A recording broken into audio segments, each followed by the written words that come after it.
V12, Chapter 151 History Lesson. Fort Minnick, Lounge Room, February 16, 2026, 1.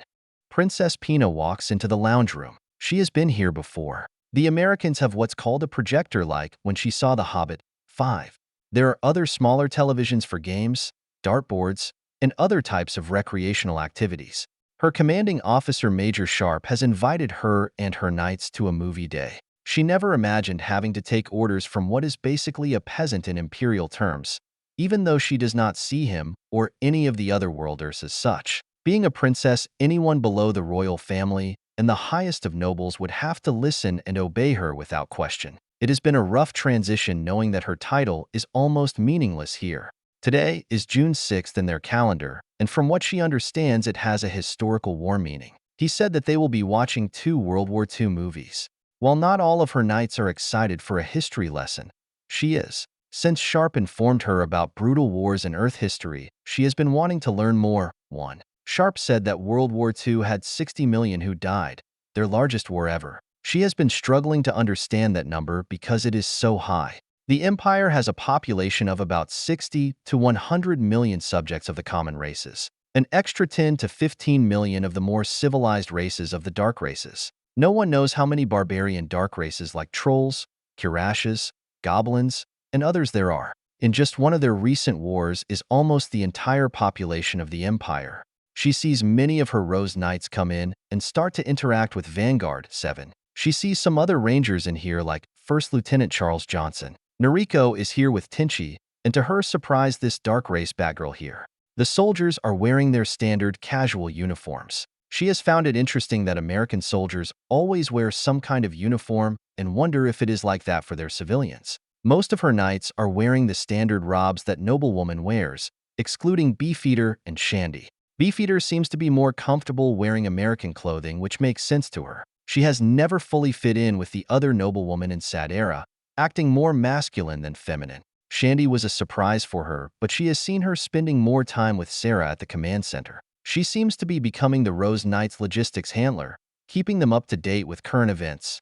She sees Hamilton quickly walk past everyone and heads to the little kitchen area. Following her is Suicess, both being close friends. Suicess isn't the most social one, and in a group like this, she seems to want to stick by Hamilton's side. As she looks around, she is happy that both her knights and the Americans are getting along. While there is still a difference between them, they can now work together, especially if they were enemies once. Before she heads over him to Noriko, she stops and looks at Bozes. Bozes rushes up to Johnson and then gives him a big hug. "I am so happy that you got your promotion in command," Bozes said in a happy tone. "Thank you," Johnson said, in a confused tone. Bozes then lets go of him and then slaps him across the face. "And that's for fighting the flame dragon. You and everyone else could have died."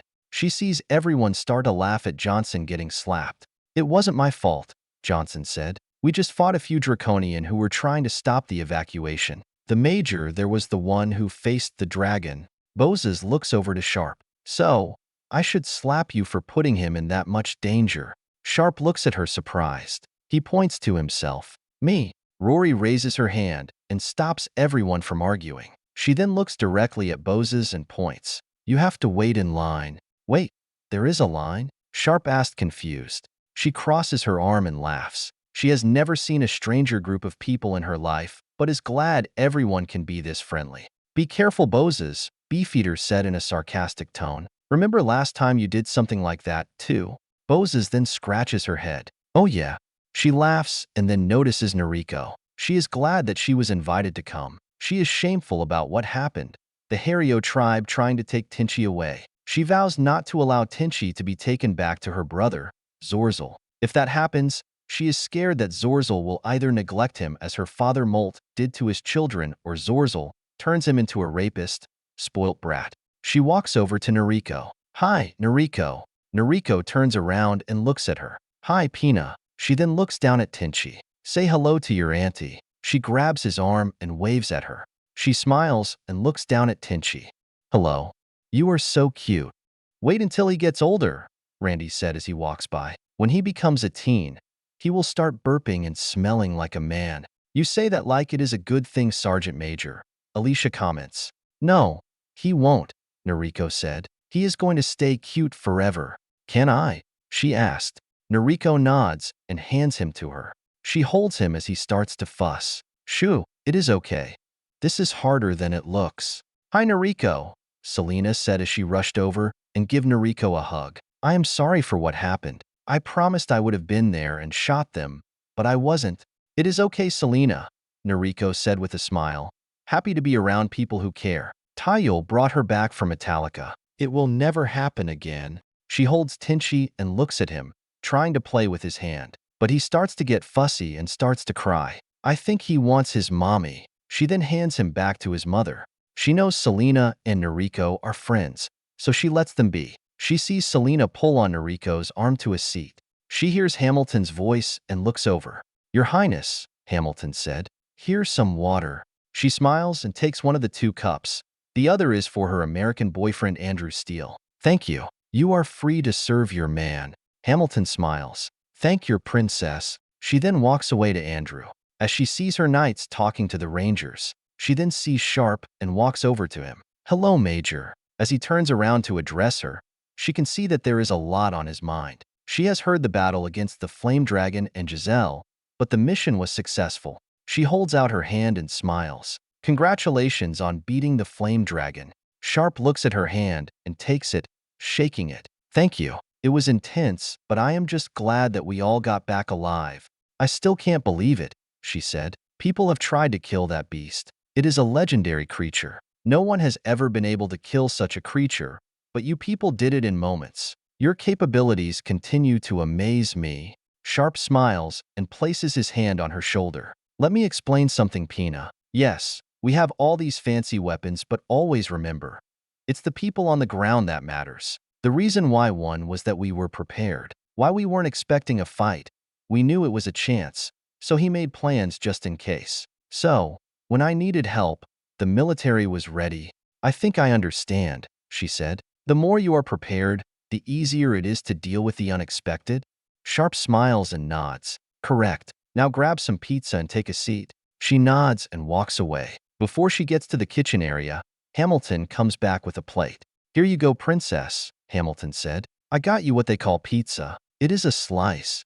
She looks at the plate and sees 2 slices on it. She sees all these different toppings on it. It is one of the strangest kinds of food she has ever seen. That doesn't look that appetizing.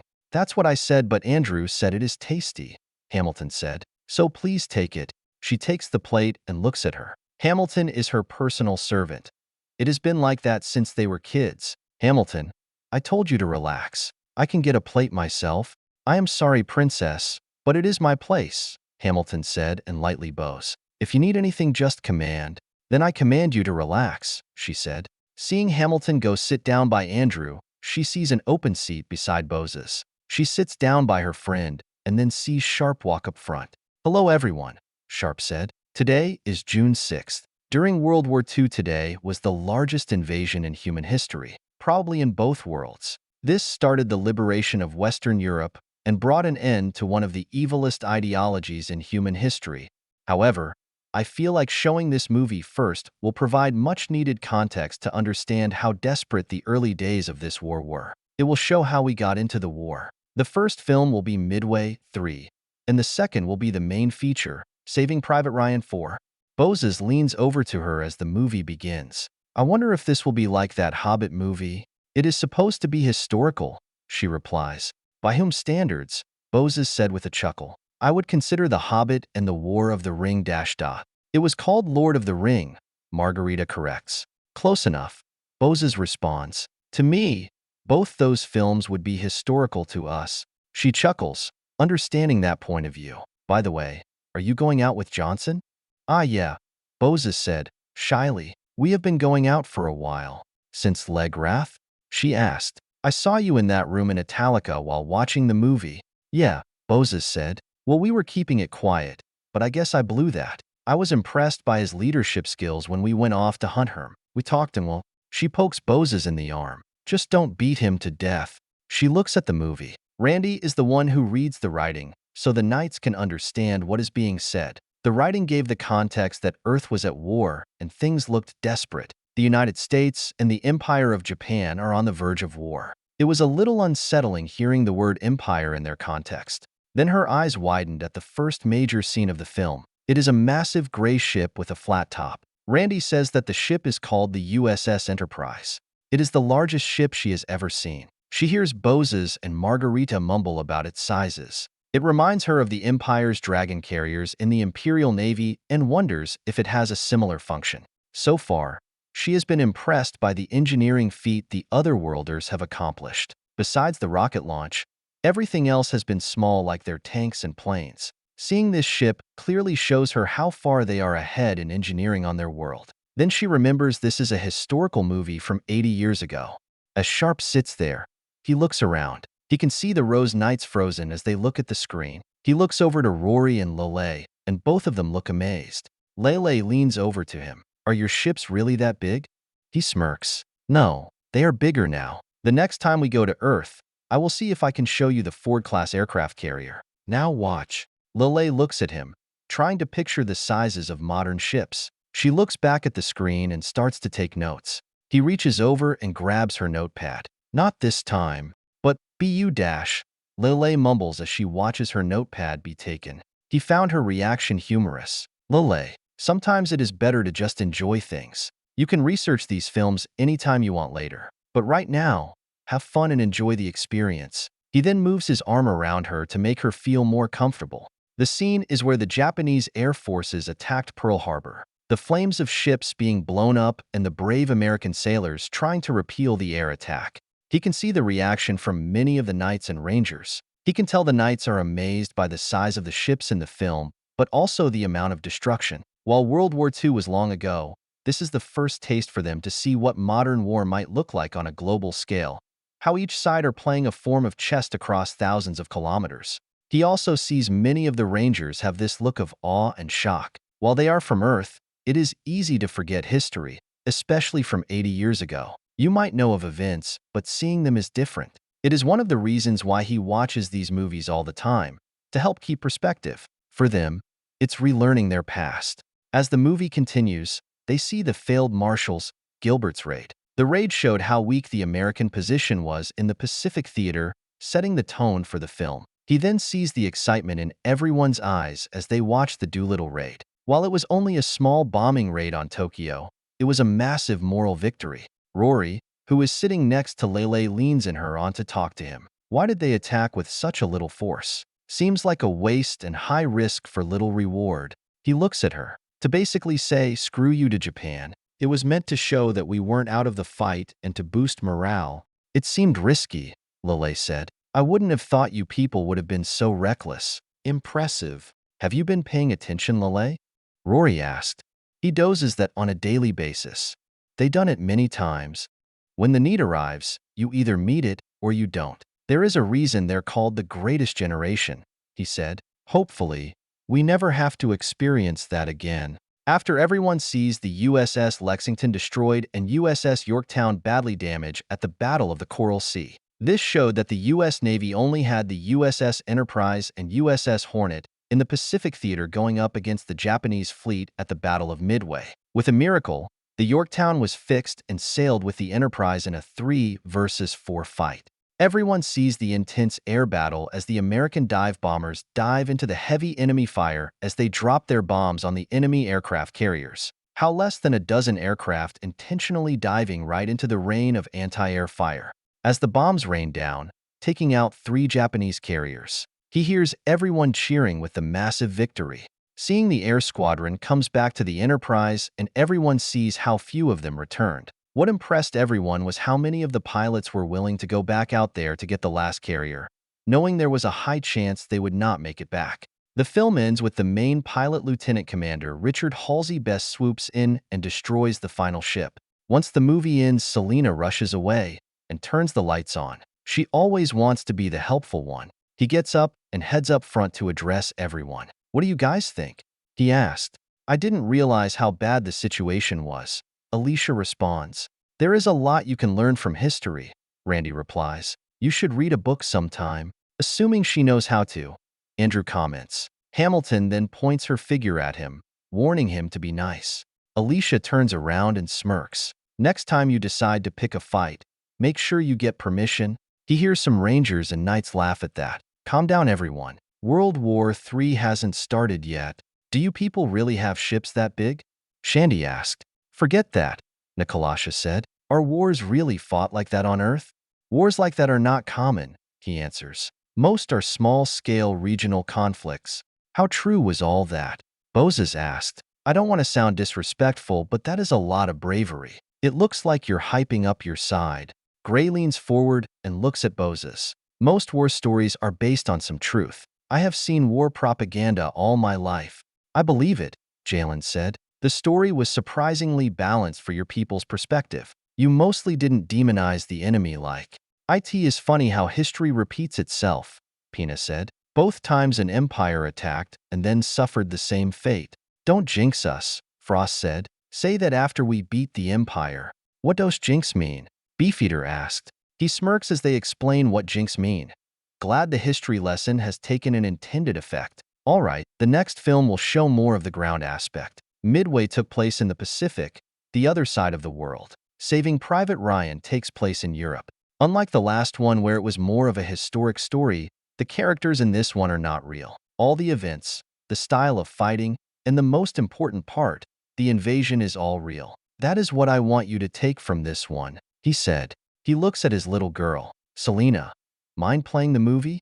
Selena smiles and gets up. She rushes to the projector and presses play. He goes sit back down in his seat. Pina watches as Selena sits back down next to Noriko. She finds it strange that Selena, a princess but doesn't act like it. It makes her wonder what if she grew up being more of a child than royalty, having to obey ancient customs than living. She looks up and sees this old man looking at a white cross. She has seen crosses before, usually used to punish people but never in this context. The next thing she sees is these soldiers in this strange-looking boat. It is quite strange going from watching massive warships to these little ones. When the screen fades out and she sees hundreds if not thousands of these little boats full of soldiers is when she realizes what is happening. This was the invasion Sharpe was talking about. She assumed it was some land invasion like how the Empire attacked Earth, just without a gate. Seeing an explosion happen all around those little boats, seeing soldiers being blown up before getting to their destination frightens her. It is this long beach with these big gray bunkers built into the cliff. She sees this small boat drops the ramp and watches the soldiers try to run out. To her shock, they all died in seconds. She sees more and more soldiers start to storm out of their boats as they try to get to the beach, many being cut down by machine gun fire. She watches the main character Captain John H. Miller swim to the beach and look around. Soldiers taking cover at what little cover there is, others being chewed up by machine gun fire from these massive bunkers. Others huddle up crying as they try to live. It is natural for women to cry, being more in touch with their emotions than men. Seeing that one man crying, scared out of his mind, hit the situation home for her. We know nothing of war, Bozes mumbles. She looks to her friend and looks back at the screen as the soldiers start to rally together and charge up the beach. She tries to see how the Empire could do it and comes up with nothing. Since seeing that play of the Rose Knights fighting in glorious battles, all she wanted to be is a warrior. She wanted to fight on the front lines, slaying beasts and bringing honor to the Empire. She knew that war was bloody and people died. Gray told them all war stories, but they never really explained the gravity of the situation. After meeting Sharpe, she has learned how naive it was to see war as only a game to win status points. He mentioned all the deaths his world had in the past 100 years, 2 world wars, and something called a Cold War. She always wondered if the Cold War was like the Arctic War, fought in a cold environment. However, she fully sees what he meant. All these soldiers desperately trying to get up the cliff, easily being brought down. She struggles to imagine being killed by someone she cannot even see. Many of her knights questioned why they do not value glory as the Empire does. The honorable battle, face-to-face fighting, the warrior code. It is all meaningless in this style of war. That does not mean she thinks less of the soldiers she sees, as they break through the enemy defenses and start overwhelming the enemy defenders. It takes a special kind of bravery to do something they are doing, and the act itself is honorable. You're correct, she mumbles back. We saw it as a game, but this is no game. No wonder the gods brought them here. Hamilton sits in her seat, holding onto Andrew's arm. The intensity of the opening battle terrified her. The randomness of the fighting, not able to see where the enemy is not something she is used to. She is used to always seeing her opponent. Right now, she sees the Rangers moving through this town while it is raining. She does find it interesting that the other worlders fight in any kind of weather. If it rained that hard, most likely the Empire and their opponent would wait until the battlefield was dry. That guy right there, Andrew said as he pointed. He always was my favorite. She looks that at the man and remembers him from the beach scene. He was using what is called a sniper rifle. Is it because he does what you do? Yes, Andrew responded. When I was a kid, I loved how he chanted religious talk and killed people. Since then, I have always wanted to be a sniper. Okay, she mumbles. She watches that sniper shoot the enemy sniper that is in the tower on the head. When all the soldiers walk into the house and start to rest, she jumps when the wall falls, and a bunch of enemy soldiers stand there. She grabs Andrew's arm again, scared that everyone is going to die. She lets out a small squeal as suddenly, all the enemy soldiers die. Andrew leans in. It is okay. Everyone is dead. She takes a deep breath, realizing that everything is fine, feeling embarrassed. I'm sorry, she said softly. I have never been the bravest of knights. I'm not really a good knight nor the best. Come on, Andrew said. I have seen you fight many times, and I always need help, she replies. I am a servant, not a fighter. We talked about this. You are more than just a servant, Andrew said. See those soldiers on the screen? Some were teachers, farmers, normal people. But I am a servant, Hamilton said and takes a breath. Let me get you some water. As she gets up, Andrew grabs her arm, so she doesn't get up. My family was low nobles from Dadwali, she said. My father needed to gain favor with Emperor Molt, Pina's father. My duty is to serve Pina until the end, and then you. Well, Andrew said, glad to know I am in second. But you are not just a servant. He grabs her hand and holds it. You know what? I don't mind you being the strongest. I was not the strongest growing up, and I am still not even now. Hell, Alicia can kick my butt. Kind of embarrassing that a girl can beat you up, she said, giggling. You're welcome to try, Andrew mumbles. Sharpe takes a deep breath as he watches the final battle of the film. He personally hates this part. He watches as the Rangers and airborne soldiers hold the bridge, barely holding the line as the German forces swarm their position. He gets a flashback to his first mission in the 1st Special Forces Operational Detachment Delta, or known as Delta Force.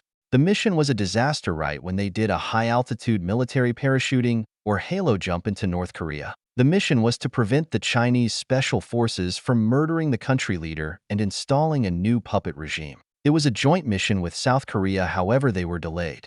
He was a first lieutenant at the time, freshly out of Delta operator training course. Everyone was taking fire, and the XO was killed. His commanding officer, Major Jordan Foster, was shot twice in the chest. In his final moments, he handed Sharpe his M1911 Colt and gave him the command. Just like in the film, the Americans fighting the Germans, he took what remained of the platoon and held the line, to either allow enough time for their objective to flee until the South Koreans' Black Berets arrived, or until they were all wiped out. He feels his hand shake until Sarah places her hand on his.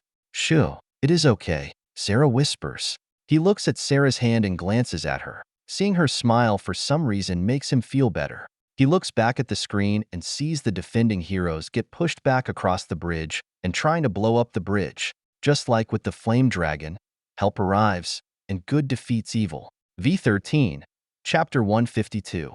Fort Minnick, Training Ground, February 18, 2026. Princess Pina Colada is running through the base football running course. To her side is Boza's Co Palesti. They have their arms tied together. Behind them are the rest of the Rose Knights, all tied to another knight, 2x2s. The base drill instructor chief, Master Sergeant Carlos Cruz, said that this is supposed to help them work more as a team, teaching the knights to trust and communicate with the person next to them. So far, they have done 3 full laps and are finishing up their final lap. She is panting as she struggles to breathe. She looks over to Bozes. I said stop hitting your leg into mine. You're the one who's pulling heads, Bozes said in a frustrated tone. She grunts after hearing that and keeps running. Ahead of her are his Nicolasha Lumon and Beefeater Katie. They passed her a lap ago, and she is even trying to catch up ever since. She sees the finish line and takes a deep breath. Let's hurry. Almost there. They push as hard as they can, getting right behind Beefeater and Nikolasha. Beefeater looks behind. You can beat up this time, princess. She then laughs. How is she so good at this? She mumbles. Because she's more of a man, Bozes said. Let's go. Both her and Bozes have always been the most competitive of the Rose Knights. They time their arms so they can maximize their momentum and push as hard as they can. They see the finish line up ahead and are about to cross it first. She smiles as she realizes that she is going to win, but suddenly she and Bozes fall to the ground. She feels this scrape on her knee as it hits the ground first. She looks up and sees all but Hamilton, Uros, and Swestuals co-main team cross the finish line. Princes, are you okay? Hamilton asked in a worried voice. What about me? Bozes asked in a sarcastic tone. She moves her feet out, so she is sitting on her rear. I am okay, Hamilton. Let me help you up, Hamilton said, grabbing Pina's arm and helping her up. Shouldn't we untie ourselves first? Swestuals asked. She looks to the finish line and sees everyone cheering Beefeater and Nikolasha. Then she sees Carlos walking towards her. Oh no! Carlos stops right in front of them. He places his hands on his hips. All four of you are dead. Congratulations. Hey, buddy, we fell, Bozes said. It wasn't our fault. This practice is stupid anyway. I know Bozes means no disrespect, Chief Sergeant, but I don't see the value in this, she said. In battle, we are not going to be tied together.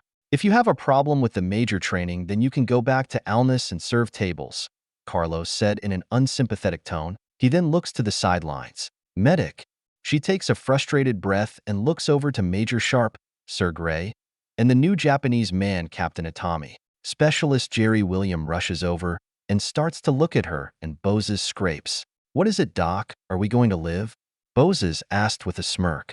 Jerry takes out some bandages and starts wrapping their legs. Besides the fact I will have to cut your legs off, you will be fine. She smirks at the sarcasm. She has found Jerry to be the less energetic member of Sharpe's Rangers, but always great at his job. She remembers him saving Hamilton's life after she lost a sword fight at Legrath. 1. She gets up and walks to the rest of her knights. Interesting training regiment, Grey Co. Aldo said.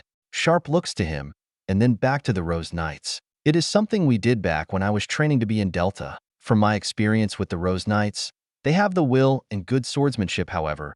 I think they still see this more like a club than a military unit. Individually, they are skilled, but as a unit, I think they struggle. I understand, Gray said. Forcing them together like this will forces them to think about their comrades' needs. They have to literally work together. We had something simple. We forced 2 knights in training to fight 6 others. They both had to win together, otherwise they would lose. Interesting, Atami said. But did you have to be so extreme? What do you mean? He asks. You know what I mean, Atami said. It's day 1, and you are already pushing them like this. They are not training to become special forces like you and I. Most likely they will never get into an extreme situation like you've been through. We are at war, he replies and then thinks of his next reply. I am not going to send them into battle unless I know they and everyone else can handle it. Maybe, Atami said. He thinks on that and wonders what Atami said has merits. When he trained Hong Kong rebels, he knows most of them will end up dead within a year. He tried to train them as best he could, but knows it would be a full chance of them winning. He does not want that to happen with the knights and militia, not again. Hey Gray, I got a question for you, he asks. Gray thinks about how to respond. How do you say it? What's up? Both him and Atami chuckle from that. Close enough, he replies. Mine's setting up a class session. I like to get some of my rangers how to use a sword, including me. I believe you did mention that a while ago, Gray said. I didn't think you would follow up on that. A minute, he said. I had to use one at Mount Tube and realized I had no idea how to properly use it. Had to use it against Crisis a few times and Talon. At this rate, it will only be a matter of time. So I learn now or in the afterlife. I will, Gray responded. Speaking of swords, Itami added, I have a gift from Brigadier General Koichiro Hazama. He asked me to give it to you since we are working together now. He looks at Itami confused, wondering what the gift could mean. What is it? You will see, Itami said with a big smile. He looks over and sees the 2 teams who did not cross the finish line walk over to the rest. Fine, play your games. Let's go. He then walks over to them. Good job, everyone, he said. Now take a 10-minute breather and do it again. Same partners. You're kidding? Jalen asked. I am not implying bad intentions, but this isn't training. You're just angry that you lost, Beefeater states laughing. Not everything is about coming first, Beefeater, Gray said as he walks up. Understanding your strengths and weaknesses is important, but understanding your friend's strengths and weaknesses are just as important. I don't recall seeing those soldiers in that movie tied together, Boses said. What movie is she talking about? Itami asked. He looks at Itami. We watched Saving Private Ryan and Midway. Oh, Itami said, not caring. That explains it. You are Japanese, correct? Panache Furkalji asked. From the first movie Midway. Yeah, I am Japanese, but I have nothing to do with Imperial Japan. Itami replies. Your empire was winning, Panache states. How did you lose? Did that one battle really hurt that badly? I was wondering that too, Suises asked. It seemed like your people followed the code of the warrior. Yeah, Boses adds. I wish the movie showed what happened next. It seemed like your people would have fought to the death. I like and respect that. We talked about it last night after the movies, and if you people had the same technology, how could you have lost? Pina walks between her knights and the officers. Hey, you all promised to be nice about it. She then turns around to face Itami, also wanting to know the answer. After hearing all that, he looks to Itami with a concerned look. Itami also looks at him with the same look. What do you think, Major? He has thought hard on this subject and went to inform everyone from this world about the bomb. One reason is that he does not want to insult them by explaining the bomb to them. They already witnessed so many technological advancements, and them knowing the United States has a weapon that can wipe out Sad-Era in a second might be too much. At the same time, he knows that secret cannot last forever. One of the reasons why he gives more freedom to the girls on information is because he can control the flow of knowledge and provide the proper context, like what happened at Camp Galileo in the Flat Earth debate with Lelei. Why do you two have this strange look on your face? Hamilton asked. What? Did they use some kind of superweapon like how you killed the flame dragon? Boses said in a joking way. Then all the Rose Knights burst out laughing from Boses' joke, not fully understanding the context behind it. They're not ready, Itami said. Not at all, he replies. Chief Master Sergeant Carlos Cruz. Get them ready for another round. Let's pick up the speed. Come on, boss, Itami said. Let them have some fun. Yeah, Panache said. We have been running all morning. We're tired, and it's not like we are going to storm a beach. So, you are the new guy? Balalaika asked. He is kind of cute. Itami places his hand behind his head and smirks. Major, maybe I should spend some time getting to know everyone. If I am going to help with the training. He sees Itami and his big smile. He looks over to the female knights and notices many of them giggling over him. Women. Always distracted. He mumbles. What did you say? Boses asked. I said no, he responds. Since everyone has so much energy, let's make it 6 laps. He hears protests as no one is happy with his order. Make it so. Fort Minnick, Military Bathhouse, February 18th, 2026. Sarah Rose is leaning back in the bathhouse. During the construction of Fort Minnick, the new Ranger headquarters, they built a large bathing house for their native enlistments. They also built other facilities that the demi-humans, or otherwise called natives, use. Many of the natives have abandoned many of their old customs and adopted more pro-Western ones. In return, the military met them halfway and built this bathhouse, so they still feel they haven't abandoned everything. She thought it was a good idea to show good faith and meet the natives halfway. She knows that Rory hates taking showers because she finds it too alien. Many of the others have been having the same reaction Rory did. She thinks about that, remembering Sharpe telling her that Rory and Lelei blew up his old apartment bathroom, too. She giggles at the memory. What are you giggling about? Rory asked, in a demanding tone. She looks at Rory with a smile. She knows never to show Rory fear as she is always testing. She knows any weakness Rory will pounce at it. She knows Rory considers herself the leader of the girls, which is fine by her. Rory can deal with the drama. I'm giggling at you, she replies with a chuckle. I remember hearing about you and Lelei here blowing up Sharpe bathroom. Rory's scared of water, Selena said. Stop moving around, she tells Selena as she brushes her hair. We have a big day tomorrow morning, so I want all of you looking pretty for him. Tomorrow morning, Major Jackson Sharpe is getting a long-waiting promotion and a medal. She wants Sharpe's favorite girls all well-dressed and clean for the event. She then feels this water bubble hit her in the head as she rubs her and then looks to Lelei, using her magic to form the water bubble. Selena wipes the water from her face and then rubs her eyes. Hey, it wasn't my fault, Lelei said as she goes back to using her magic to play with the water. The water suddenly went cold. And sorry. She smiles at that and pats Selena on the shoulder. It is okay. That's why we built this place. I was shocked by that, Rory said as she gets comfortable. I know you people love that hell spawn that you call a shower. I would rather bath in the pools of Asager than get in another one of those. It isn't natural. She looks at Rory confused and then hears Lelei speak. Pools of Asager is a lake full of blood like liquid, Lelei said. It is close to Jesus is from. Same person who tried to. Not finishing that, she said. And I saved Dad from her, Selena said, all happy as she stops an apostle from killing her dad. She looks down at her and smiles, rubbing her hair. Yes, you did. Selena smiles. And Rory, afraid of the shower, she says again, poking fun at her.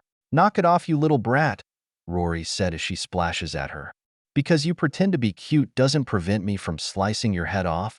Hey, she said, both of you stop. Selena, let me finish. She finds what Rory said hysterically. Rory has adopted so many unnatural things like electricity, her phone, most Western food, and more. But what's why the military built facilities like this here and in Alnus? Everyone has a cultural limit. An individual can make a quick and massive change, but on a civilization scale, it can lead to resistance. Well, it isn't anything worth fighting about, she replies. It is not just you. Both knights and militia have been having issues adjusting to showers. People are just used to a way of living, and that is okay. It is a small comfort we're happy to provide. I see. Lelei comments. I prefer this. More relaxing. But I was also surprised that you joined us. Your people seem to be hesitant about these types of places. They are just shy of their bodies, Rory said and then glances over with a smirk. It makes me wonder why. Shut up, Rory, she replies, shooting her a glare. You two offered. Because we didn't think you would accept, Rory said as she brushed her hair. I have to admit, you impressed me. I might be from Earth, but I am not some city folk, she said. I am from Wisconsin. Is it like Philadelphia? Selena asked. She sees all the girls look at her. No, Milwaukee is a big place, but most of the state is open and beautiful. You need to remember, not all of Earth is one giant city. Most of the U.S. is an open country, unbelievably beautiful open country. Can we go see? Rory asked. Never know, she responds. Once the war ends, I will see if I can take you home. My mother will make sure you get fed. Now we need to get Jackson in here, Rory states with a laugh. She laughs after hearing that. That will never happen. He is too stubborn to try, and besides, that would be very inappropriate. They laugh as Lelei just blushes. Selena looks around confused about why everyone laughing. She smiles as she looks at them. I just want to let you know you can come and talk to me anytime. All three of you. I want you to feel comfortable to do so. We know, Sarah, Lelei said. We know you've been there helping things along. She smiles hearing that. She then looks to Rory. I am glad you are okay, Rory. You seem to heal up nicely. It has been a few days since the ranger teams came back from Schwartz Forest, and everyone is relaxing after a stressful mission. When she saw Rory laying on the ground in that condition through Sharpe's camera, she was terrified for her. While she knows Rory and Sharpe develop a close bond, and knows to see her in that state almost threw him over the edge, that does not mean she didn't feel anything. What she wants these girls to know is that they have a home to have roots. If they ever decide to leave, they know they always have a place to go back to. Thank you, Rory said. My abilities should be back to normal. Let me tell you, getting hurt hurts. Of course, Rory, Lelei said. Not everyone has healing abilities like you. I know, but still, Rory said and then looks up at Sarah. How was today's meeting? It was interesting, she replies.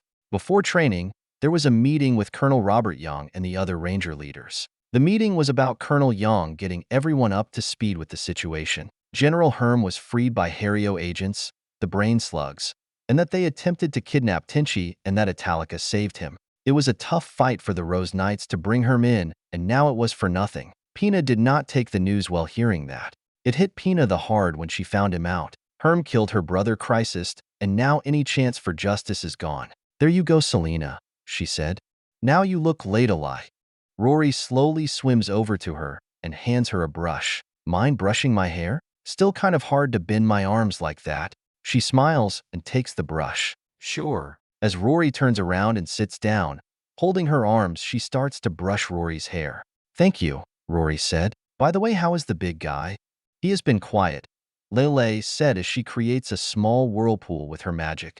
I noticed that too, she replies. When Sharpe called her about what Lord Lashen did, she knew it would open old wounds. She didn't want to tell him what happened in Alnus until he got back to base, but was forced to inform him. He feels bad for what happened to Noriko, and I think he enjoys keeping an eye out on her and the kid, she said. And Noriko and Selena are friends, and he has put a lot of effort into her.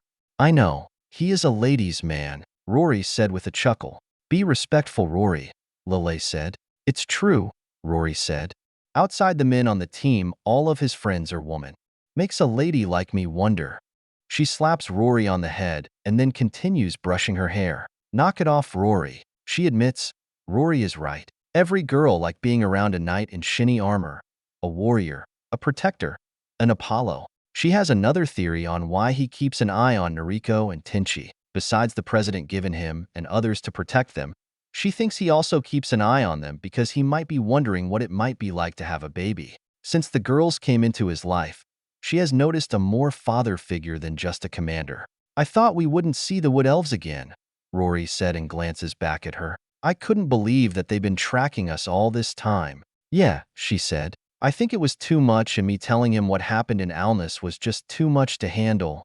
Is father going to be okay? Selena asks. Yeah, Rory said. Just harass him, Selena. When are we going after then? Rory asked, with an evil grin. She takes a breath before she answers. She then lowers herself into the bath. That task is being given to a different unit. Vanguard 3 and 4 with SAS support. She sees them stand up in the bathing pool with rage. She has seen Rory angry before, but seeing any emotion from Lelei is a shock.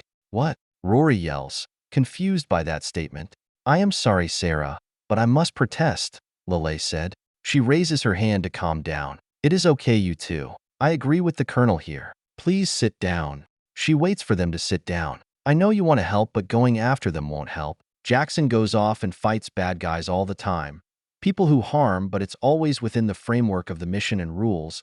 I know what you are saying, Lelei said. This has become personal. Correct, she said as she starts brushing the other side of Rory's hair. I love him and all. We all do, but we all know how far he is willing to go, and that is what Young afraid of. The minute revenge takes to hold the mission becomes secondary. I agree with you, Sarah, Rory said as she gets her hair brushed. We can't allow Palapon to take root. She looks down at Rory and nods in agreement. She hears Rory warning against Palapon all the time, but always wonders what she means by it. Agree. Now let's finish up. I have evening plans. During the evening, Sharpe got a message that Sarah needed him. After the events of the farmhouse and getting rejected to go after Lashen, all he wanted to do is be alone. However, he made a commitment to Sarah when they started dating, and he does not want to lose her. He gets to her door and takes a deep breath. Don't be a prick, Sharpe. The door opens, and he sees Sarah standing there in casual military uniform, just like him. Hello, sir, Sarah said. Please come in. We still have to finish up the training regiment. I guess I kind of just dropped that on ya, he said with a chuckle. I am used to it, Sarah said and walks away to her desk. He walks in and closes the door. He takes a glance around her place and notices it is like his old place in Alnus, but a bit bigger. The first thing he notices is how much more detail there is in her place. The girls were the ones who Spartan his place up, both in Alnus, Philadelphia, and here. Women seem to know how to make something into something beautiful. It could be worse, he said in a sarcastic tone. I would do the work myself and I wouldn't need you. Sarah walks over to him with a big smile. I guess my job is secured because that's never going to happen. She then hands him the documents. He chuckles from that, enjoying the bantering. He takes the documents and schemes through them. I assumed you requested Itami's help because you two did that mission together? 3, Sarah said. But based on his record, he isn't very popular within the Japanese self-defense force. Partly, he responds. He annoys me a lot, but the reason I asked for him is because I think he might be a good example of how not to follow the book. At the end of the day, he will get the job done. Sarah turns around and looks at him confused. I assume that makes sense to you. I just wonder if everyone will accept his style of leadership after following yours for so long. He takes a deep breath as he collects his thoughts. Fucking Jesse has a brilliant idea after I got out of the hospital. Part of a training exercise which I later found out it was just a gambling event. Stuck on an island for months. You have to find entertainment. Okay, Sarah said. And? Him and me, one-on-one, he said. And I take it you won? She assumes. He is hesitant to answer and then sits down on her bed. Well, on paper, it was a tie, but that was because I couldn't find him. You're kidding? Sarah asked, shocked. I'm not, he said. I would have easily killed him, but I couldn't find the bastard. I later found out he was taking a nap while watching some anime back in his barracks. No idea how he got back there, but hell, I think that will be a good lesson for the knights and militia. You have strange friends, Jackson, she said as she shakes her head in disbelief. I just hope they accept him. He glances up to reflect on what she said. He noticed many of the natives liking him, calling him cute. At first, he wondered if they were just saying that because he is a new face, but they seemed to react well to his more casual attitude. I think they will, he said. And the Filipino dude? Sarah asked. He is a hard ass, he said. I am convinced that he could kill me without me ever knowing. You saw what happened. Pina's group and Wolf group fought each other on the training ground. I need Carlos to drill their past hatred out of them. He knows how to take peasants and turn them into killers. I see, she said. You wanted both of them to balance each other out? For the next hour and a half, they spend work on the upcoming training regiment, figuring out the guidelines. They figure out how they're going to split up the teams and what they are going to base the training off. They talk about who will be the ones who get special training like radios, driving, becoming medics, and so on. The first thing we should focus on is getting them caught up on our terminology, he said. Sarah looks through the documents and then pulls one out. While you were gone, First Sergeant Jacob Waltz has been taking care of that. It seems he has been making progress. All right, he said. Pick the two best out of the group and assign them as radio men. As he thinks about the training, his mind wanders off. He thinks about what has happened recently. Gu feels like every time things start to get better and going his way, something comes up and smashes him back down. He wonders if that is because he stops believing in God, or if this is fate, or that he is cursed to making friends and falling in love just for them to be murdered while he still lives. Suddenly, he feels this hand on his cheek. Come on, Sarah said. Don't fade out on me. Stay focused. He looks at her knowing what she is doing. When his mind begins to wander, it always goes to bad memories. She always tries to make him think to be the task at hand to prevent that. He takes a breath to relax. I'm sorry, he mumbles. I know it's tough, but always remember this time you are not alone. You don't have to be that guy again, Sarah said and stands up. I will be right back. Going to the bathroom, he watches her head to the bathroom. Why do women announce everything? He mumbles. Because we're just making sure you are listening, Sarah replies as she closes the door. He looks back to the documents and takes a deep breath. He starts thinking about that farm family again and wonders why they had to die. One thing that has been bothering him is that he has not told Selena yet. He saw that she made a friend, which is something she has struggled with. He has been trying to think about what to say to her. He does not even know if the boy is alive and dead, and bringing up Lashin might terrify her after her last experience. He starts to have a flashback to his time in Delta, so she shakes his head. I heard you spent the afternoon with the girls. It was interesting, she said, speaking loudly. I found it strange how natural it is for them, but yeah, different cultures. I think we bonded well, though. By the way, we talked about you. They were wondering if you would try the bathhouse out. When hell freezes over, he shoots back. Sarah laughs after hearing that. We only explored, 3% of this planet. You never know what we might find. He looks to the bathroom door and decides not to respond to that. I am glad you and the girls are getting along. I am too, Sarah said. I think Rory still wants to kill me, though. Warning, I think she is plotting something against you. That's good. He responds and looks over the training schedule. And she can try. It's good that Rory wants to kill me, Sarah responds as she opens the door. He realizes what he said well too, but smirks. I don't see why not. He then looks over, and to his surprise, Sarah no longer in her military uniform, but in this blue robe. The robe looks strangely familiar, but that is not what he is focusing on. He has seen people in Falmart wearing robes before, mainly from with the wealthy in the major cities. He has seen and heard stories of the Rose Knights wearing such clothes during off hours. 5. It seems to be a normal clothing style in these lands. The blue robe is having this golden color lacing that is all around, but not too dominating. Some parts over part of her upper arm, but the shoulders are left open, like some of Selena outfits. The style is based around Roman Greek goddess design. She looks gorgeous in it. Sarah smiles, seeing the extra attention. I see you like it. It looks good. I didn't realize you've been buying local clothes, he says. Sarah gives him a baffled look. You bought this back in Italica after the Battle of Legrath. But I guess that was a busy night. 6. He tries to remember but struggles. But then he remembers that he bought the robe in Italica as a gift for her. Right after he handed her the gift and being embarrassed about buying it. Right after he gave her the fist, he learned that Selena was taken. I remember now, he mumbles. Sarah chuckles and walks over to him. She places her knees on each side of his and sits on his lap. She moves her hands around him and smiles. Look, boss man, Sarah said. I know you want to go out there and kick some asses. Trust me, you are not the only one, but just always remember you are the head of our little group, and we always have your back. You are not alone, so never feel like you need to bear everything on your shoulders. He feels his heart pound quickly as he tries to think about what to say. He looks at her blue eyes, and he can see that she is telling him to loosen up. He takes a breath and smiles. I just don't want to lose anyone. Seeing Rory laying on the ground like that, and then the farmhouse. Sarah places her figure on his lips too. Shoo, no more of that. I saw what happened to Rory. You are not alone who was worried. But her and I always know you will appear to save that day because that is what men do. When we allow it. She then gives him a seductive but nervous wink. She then gives him a kiss. Also, you really chewed Rory out, Sarah said after the kiss. I know, he said in a shamed voice. I feel bad for speaking down at her. You should feel bad, Sarah said. You need to treat a rose with respect. She then smirks and rolls her eyes. But I think she enjoys getting yelled at by you.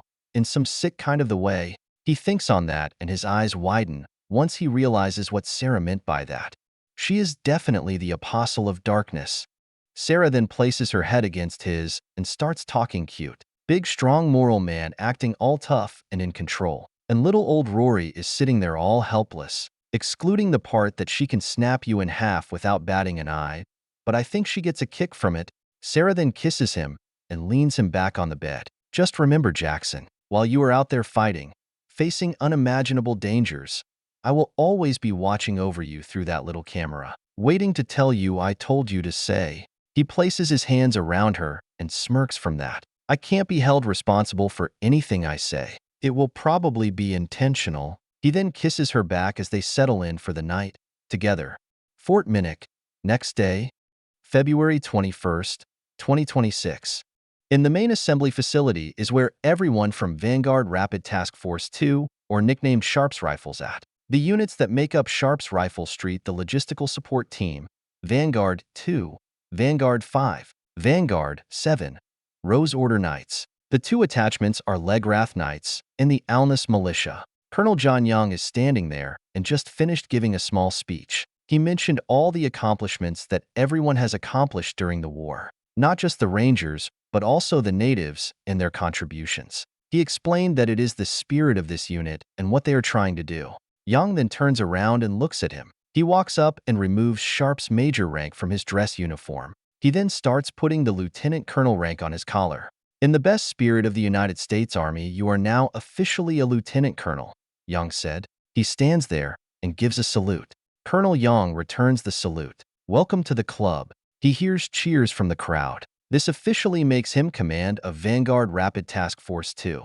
Once the formalities are over, he feels Selena tackle his leg, hugging it. Hi, Dad. I like the new bird on your clothes. He smiles and pats her shoulder. You look nice. Selena smiles, enjoying that he likes her dress. Young taps him on the shoulder. I mean it. You have earned it. Keep training your people and be ready for anything. I have an op coming soon. I will need you and everyone else at their best. Yes, sir. Captain Yoji Itami then walks up, holding a long box. Hello, Lieutenant Colonel. What is this? He asks. He then notices the rest of the girls coming around, all wondering what is in the box. It is another Christmas present, Tuke said. No, it is not, Itami said. As I said before, This is from Brigadier General Koichiro Hazama. As Atami is about to hand him the box, Selena pulls on his jacket. Can I open it? Selena takes the box and both her and Rory tear the wrapping apart. Selena then opens the top and everyone looks inside. What he sees is this long katana. Rory takes the katana out of the box and takes a step back. She starts swinging it around, testing the sword. Look, Jackson. It is the sword from your movies and TV shows. Like in The Last Samurai and from Samurai Jack. Lelei looks over. Wow. It looks high quality. I take it you have done some kind of enchantment?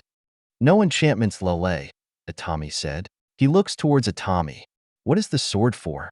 Remember that cult way back? Atami said. Brigadier General Koichiro Hazama's family lives there, so he felt personally in debt. When the war started, and we realized what kind of enemy we were fighting, so my government authorized him to make this sword. It is combat quality, so you can use it in your training with Gray. Atami then points to the sword. On it, it says, let this sword aid only the true and strong, to defy the evil spirit and let good prevail. Interesting, he replies. Thank you. Rory walks over and hands him the sword. Here you go. He takes the sword and holds it out. V13, Chapter 153. Fort Alness, Field Hospital, February 21st, 2026. Rory is standing in this large white room within the U.S. Army Field Hospital. As the apostle of death and war, she has seen many horrors on the battlefield. Soldiers cut to pieces, blood everywhere, body parts missing, and so on. On the battlefield, she is fine by the sight. It makes sense. However, she hates coming to the hospital. Seeing wounded soldiers in a place like this makes it harder to separate the battlefield and the wounded. Here at the hospital, she feels bad for the wounded. Today she has found the hospital unusually busy. About 30 wounded soldiers from the Elis region were critically flown here for surgery. While NATO is occupying most of the region, the Empire is refusing to let it go uncontested. Now that the Ticaret Conglomerate is helping the Empire in the West, she knows there are going to be far more dead Otherworlders before this war is over. That is why at every chance she got, she has been collecting the souls of the Otherworlders and sending them to Emroy. It has not been easy, but she believes it is the least she can do is protect the souls of the one who dies for her world freedom. The worst part is that because this is not the battlefield, she can't collect their souls. She hopes that Emroy collects their souls without her guidance. But today, she is not supporting the Otherworlders, but her friend Mute Lunasires. Mute is standing right next to her, looking through a window. She looks terrified as she watches the surgery inside the clean room. She reaches over and takes Mute's hand to help comfort her. It will be okay, Mute. They are cutting into his head. Mute said, how is that good? He is going to die.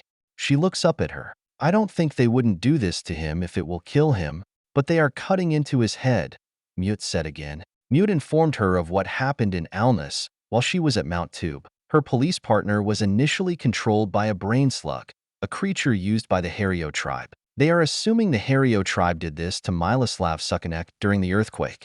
What is bothering her is that she has never heard of either these slugs or the Hario tribe before. She has faced what the Americans jokingly nickname as Man-Bear-Pig. This a reference from an old TV show called South Park. Sometimes she hears them call them pigmen for short, but she didn't know they had been fighting the Hario tribe the whole time.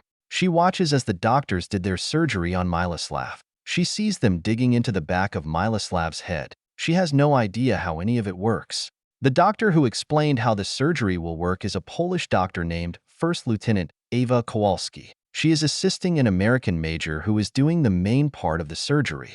Ava explained how everything will work, she said. The doctors x-rayed Miloslav's head, which allows them to see inside without having to cut open. She said it is like taking a picture but inside the body. That is how they see the slug, and how they will be able to cut it out. Everything will be fine. She looks at her friend, trying to cheer her up. She can still see that Mute is still worried. Hey, she said, I didn't know you two were in love. I didn't know either, Mute said. When he was acting strange, I thought he just needed space. But he just kept getting more distant until he didn't want to be around. For some reason, we started getting into fights just going on patrol together. Sounds like marriage to me, she said as she chuckles. She looks over and sees Mute not thrilled by the joke. Sorry. That is when Tayul told me about the slug, Mute said. She heard about that. Tayul helped NATO take down the Hario tribe within the city. But he was about to kill Tayul and everyone else with a grenade, Mute said. Either I found a way to stop him or the MPs would kill him. I had to try and make him remember. She chuckles as she watches the surgery. Nothing more powerful than the woman's heart. Good job, Mute. She sees the doctors remove the slug out of Miloslav's head. Ava Kowalski walks over and shows them the slug. The operation was a success. We will begin patching him up shortly. Everything will be okay. Hearing that both give each other a celebrating hug, she then looks over and sees the little slug and is impressed that something so small can cause so much damage. She heard that others were infected by these slugs, mostly kids. The Otherworlders have a more innocent perspective when it comes to children. They do not expect them to do evil acts, so when the Hario tribe brainwashed them, no one would expect a thing. Now that Miloslav is freed, the others will be freed from the slugs. Well, I am happy for you too, she said. Thank you, Mute said. I am just glad he is okay. Same, she said. Take some time. Maybe go to Earth and solidify both of your love. Get away from all this. Thank you, Rory, Mute said. Alnus Community, February 24th, 2026. Lily Horath of Jagatha's Adventurer Party is walking through the streets of Alnus. She is with the other 5 members of the party, looking around the town. She is looking down at this book within the Alnus marketplace. Right now, she is holding a jewel. These are well crafted. Do they do anything? No, they don't, the booth seller said. That is strange, she says, and then looks to Liz, the party lizard mage. What other purposes would they have? If these jewels have not been turned into amulets or other power stones, Liz said. I have seen these in the magic guild where I was trained, waiting for an alchemist to make them useful. Liz then looks to the salesman. Is there an alchemist station here in Alnus? I was under the impression the Otherworlders do not have magic. No, they don't, the salesman said. Then why are you selling so many? She asked. It is strange you are selling jewels in this manner. The salesman smirks. Most of my customers are female soldiers from Earth. They like how they look. Turning them into something you wear like rings, necklace. Let me explain this to you. Selling Otherworlder woman anything that is colorful and shiny is big bucks. Bucks? She asked, confused by the term. I am sorry, the salesman said. Their version of coins. I see, she said as she holds up the red jewel. Are people on their world that rich? It is strange that they value such important materials for fashion, Liz said. Women, right? The salesman said. They will buy any dumb thing that's pretty. She glares at him. Jerk. Then Harthrufalith walks up. Let's go. Carther got out of jail, and we are meeting up with him and the rest. She waves Harthru off. Coming. What was he in jail this time? She asks. Being drunk, Harthru said. You know him. He likes to live free. I see, she replies. I do recall the amps saying don't wander around drunk. These people and their damn laws, Gorgth says. How stupid. As Harthru and Liz walk away, she stops Liz and looks at him. Liz, do you think Carther will like this? She holds up a green, emerald jewel. Maybe I can have it around my neck, as the prick said. Liz looks at her and smiles. I don't think he will care. She lowers her hand and drops the jewel on the table and starts walking. It was a stupid question.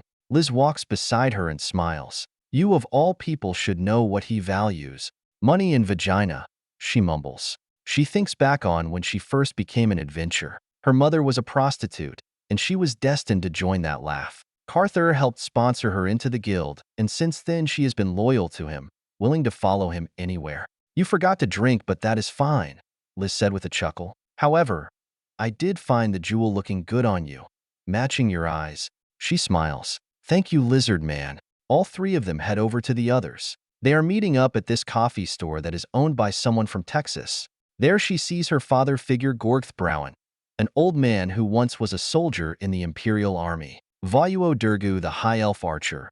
He is holding an espresso drink. And there is Carther Jagath, rank S party leader. I see they let you out of jail, she said. I am shocked they didn't put you in the dungeon. They don't have one, Gorgth replies. Whatever, Carther comments, not pleased. This place has no brothels, only drinks. There's nothing fun here. How is there a military base with no brothel? It is Rondell all over again. I guess it is time to find a woman, she said with a chuckle. Vano takes a drink from his espresso. I don't know. I like these drinks. Liz looks at him. Vano, how many have you had? 7, Vano said with a laugh. Gorgth then takes away Vano espresso and tosses it. No more. You shouldn't sell out your principles for food and drinks. She smirks at what Gorgth said. He has always been the most principled one of the groups. Because of his military background, it is common for parties to break up quickly, especially larger ones like theirs. His boldness and Carther's leadership have kept this party going far longer than most. Besides, Gorgth said, we shouldn't get too cozy with these people. Gorgth is right, Carther said. Our job is to establish a post here for the guild, and be the first one to reap the profits of such a post, Harthra comments. Right then a helicopter flies over the town as it heads to the west. She has seen this happen many times, being close to a military base. That is the problem, Valuo said. With all of their power, there hasn't been much profitable work. The problem here is that things are too peaceful, Harthru said. All we have done is pity work. Not everything is about money, Liz said. There is a lot here to learn. Isn't that part of why we are here? Liz is right, she said as she looks around. It might be peaceful, but a lot is happening. There is a lot of trading. The police guards are not brutal thugs. Women are treated decently. I even have seen some as shop sellers. We just have to adopt and find where the profit might be. She looks around and sees children running around, women and men walking around. Shops everywhere with both men and women running them. The shops are nice and tell strange items, and they have very exotic clothes and tools. What amazes her the most is the status of women within the town. Women of all races walking around town free to do what they please, which is something she is not accustomed to. Freedom to talk with the males of this town and the rights to own shops. On top of that, she is impressed by how much energy the Otherworlders military police put in protecting the female spaces within the cities like the clothes washing market. While Carther is incredibly angry that there is not a brothel in Alnus. After an adventure, he always liked to celebrate in the arms of a woman, just without the baggage of a relationship like commitments. She does not mind that but is also surprised that there is not. The deep desire for men to have sex with a woman can be strong, and with all these soldiers here, she expected this place to be full of whores. She does not have an issue with the line of work, as she had sex with a male prostitute twice. It was more out of pure pressure from her party members than pure desire. While most women are not treated horribly in the civilized cities within the Empire, however, they are mostly still second-class citizens. Very few opportunities for them besides managing the house and raising children. That is why she took the offer of being an adventurer. It was one of the few lives outside the brothel or home she could take. She looks back at the party. There has to be something. Everyone looks civilized, and civilized people never want to do dirty work. We are not messenger boys, Lily, Carther said. We are adventurers. What we do is in the name. Escorting a wagon is fine once in a while, but we go raid old ruins, kill monsters, and come back to drink and be heroes. I don't think many people here see us as heroes, Gorgth said as he glances around. These people don't seem to want our help. Their loyalty seems to be lost. With all due respect, Gorgth, the Empire was never loyal to us, Vano said, especially non-humans. I am not the biggest fan of all these rules these people have. For a people who talk about freedom, there seems little of it. I don't see slaves, she comments, but I do miss that boy. I wouldn't have to carry this heavy bag everywhere. Not seeing slaves here has been the most baffling sight. Every town and city she has ever been to have slaves. Even Rondell has slaves, even though they have the lowest amount in the Empire. Seeing no slaves in Alnus made her and the others feel like they are in a different world. While she likes how women are treated here, she is still struggling in accepting the lack of slave labor here, that being defiance of the natural order of things. She then notices these three people standing there. She can see them glancing at them, but in a negative way. Being an adventurer usually means when you walk into a town you are treated with a massive amount of respect and honor. During her time as one, she grew accustomed to getting that respect. She has yet to notice such respect here. And did you say in the meeting that Italica and Elba hate us for what happens? She said. I don't care, Carther said. If these people didn't arrive, the Imperial Court would have resolved this mess with Italica and Elba long ago. Is there a reason we gathered here? She asked. Otherwise, I am going to go find some pity work. I am hungry after all. Carther takes a drink from a bottle. While I was at the Alnus military police station, I was able to get us some work. It seems like they are overstretched with what happened with that attack. A farmer crops is being stolen by someone, and he is about 11 leagues from Alnus. The military is too busy, and the police don't want to send anyone to deal with it. She smiles hearing that. A real mission. Well, close enough. I like that, Harthru said. And maybe we can finally get some respect from these worthless people. They will never respect us if you keep calling them that, Liz comments. Either way, it will get us out of the town for a few days, Carther said. We leave in 1 hour, so gather your gear. As everyone leaves, she walks over to Gorgth and then grabs his arms. Hey, are you okay? Gorgth looks at her and smiles. I am fine. I noticed you haven't been happy here, she replies. Want to talk? Gorgth looks at her. Be careful with these people. What do you mean? She asks. I honestly never felt safer. I guess that is the difference between men and women. You value safety the most. Gorgth said. Well, you don't have to worry about getting raped by some lowlife, she said, crossing her arm. One bad moment and puff. Gorgth smiles and places his hand on her shoulder. Never will let that happen. Gorgth then looks around. Look though, they have savages like warrior bunnies freely walking around. This place isn't natural. She looks around and understands what he means. All her life, she has heard propaganda from the Empire that humans need to be in charge. All other races had their shot and failed, and mankind needs to lead the way, otherwise darkness will come. She sees 4 females, 1 warrior bunny, 1 a cat person, and the other 2 are humans, and they are all standing there. One of the humans being Amp. They are laughing, enjoying themselves as they talk about the 2 cute kids standing there. As an adventurer, she remembers many missions having to hunt warrior bunnies because they are a threat to civilization if free. That always was a dangerous mission to do. Didn't you fight the warrior bunnies? She asked. That was my last campaign before retiring to become an adventurer, Gorgth said. 20 years serving the Empire. As long as she has known him, he likes to brag about his military record. He has mentioned that he was part of the invasion of the warrior bunnies' homeland. However, he rarely talks about it. She knows he lost a lot of good soldiers and friends in that campaign. While the Empire won, it was a bloody war. Sometimes she wonders what it might be like in the Empire army. Women are not allowed to serve, and some stories Gorgth talks about.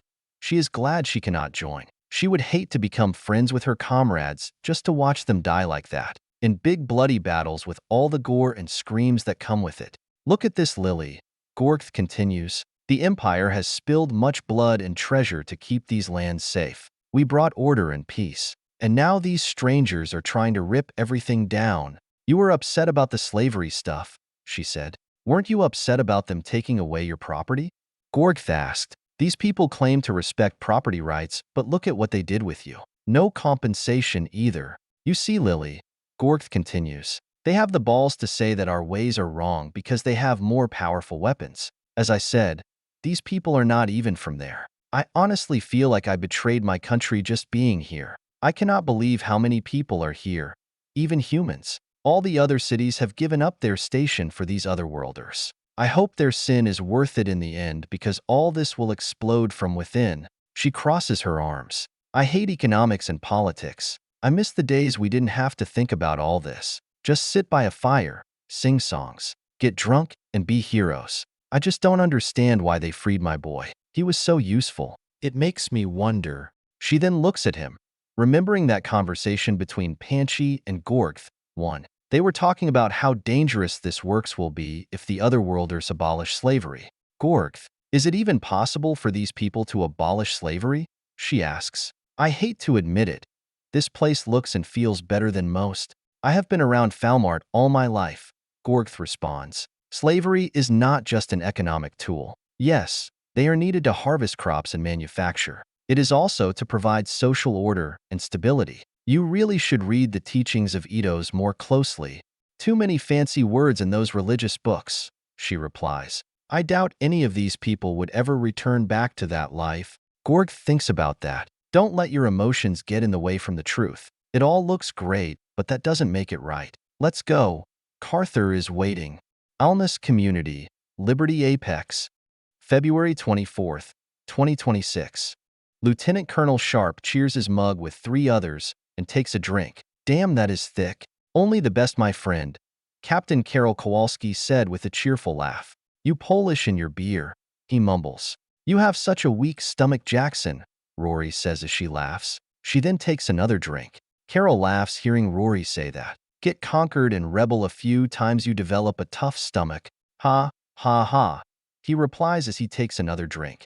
You have never been a big drinker, Sharpe, Captain Ryder Watson said. He shakes his head and then feels a tug on his dress uniform jacket. He looks and sees Selena sitting on the table looking up at him. She is in her favorite red and black dress with bows around it. What is it, brat?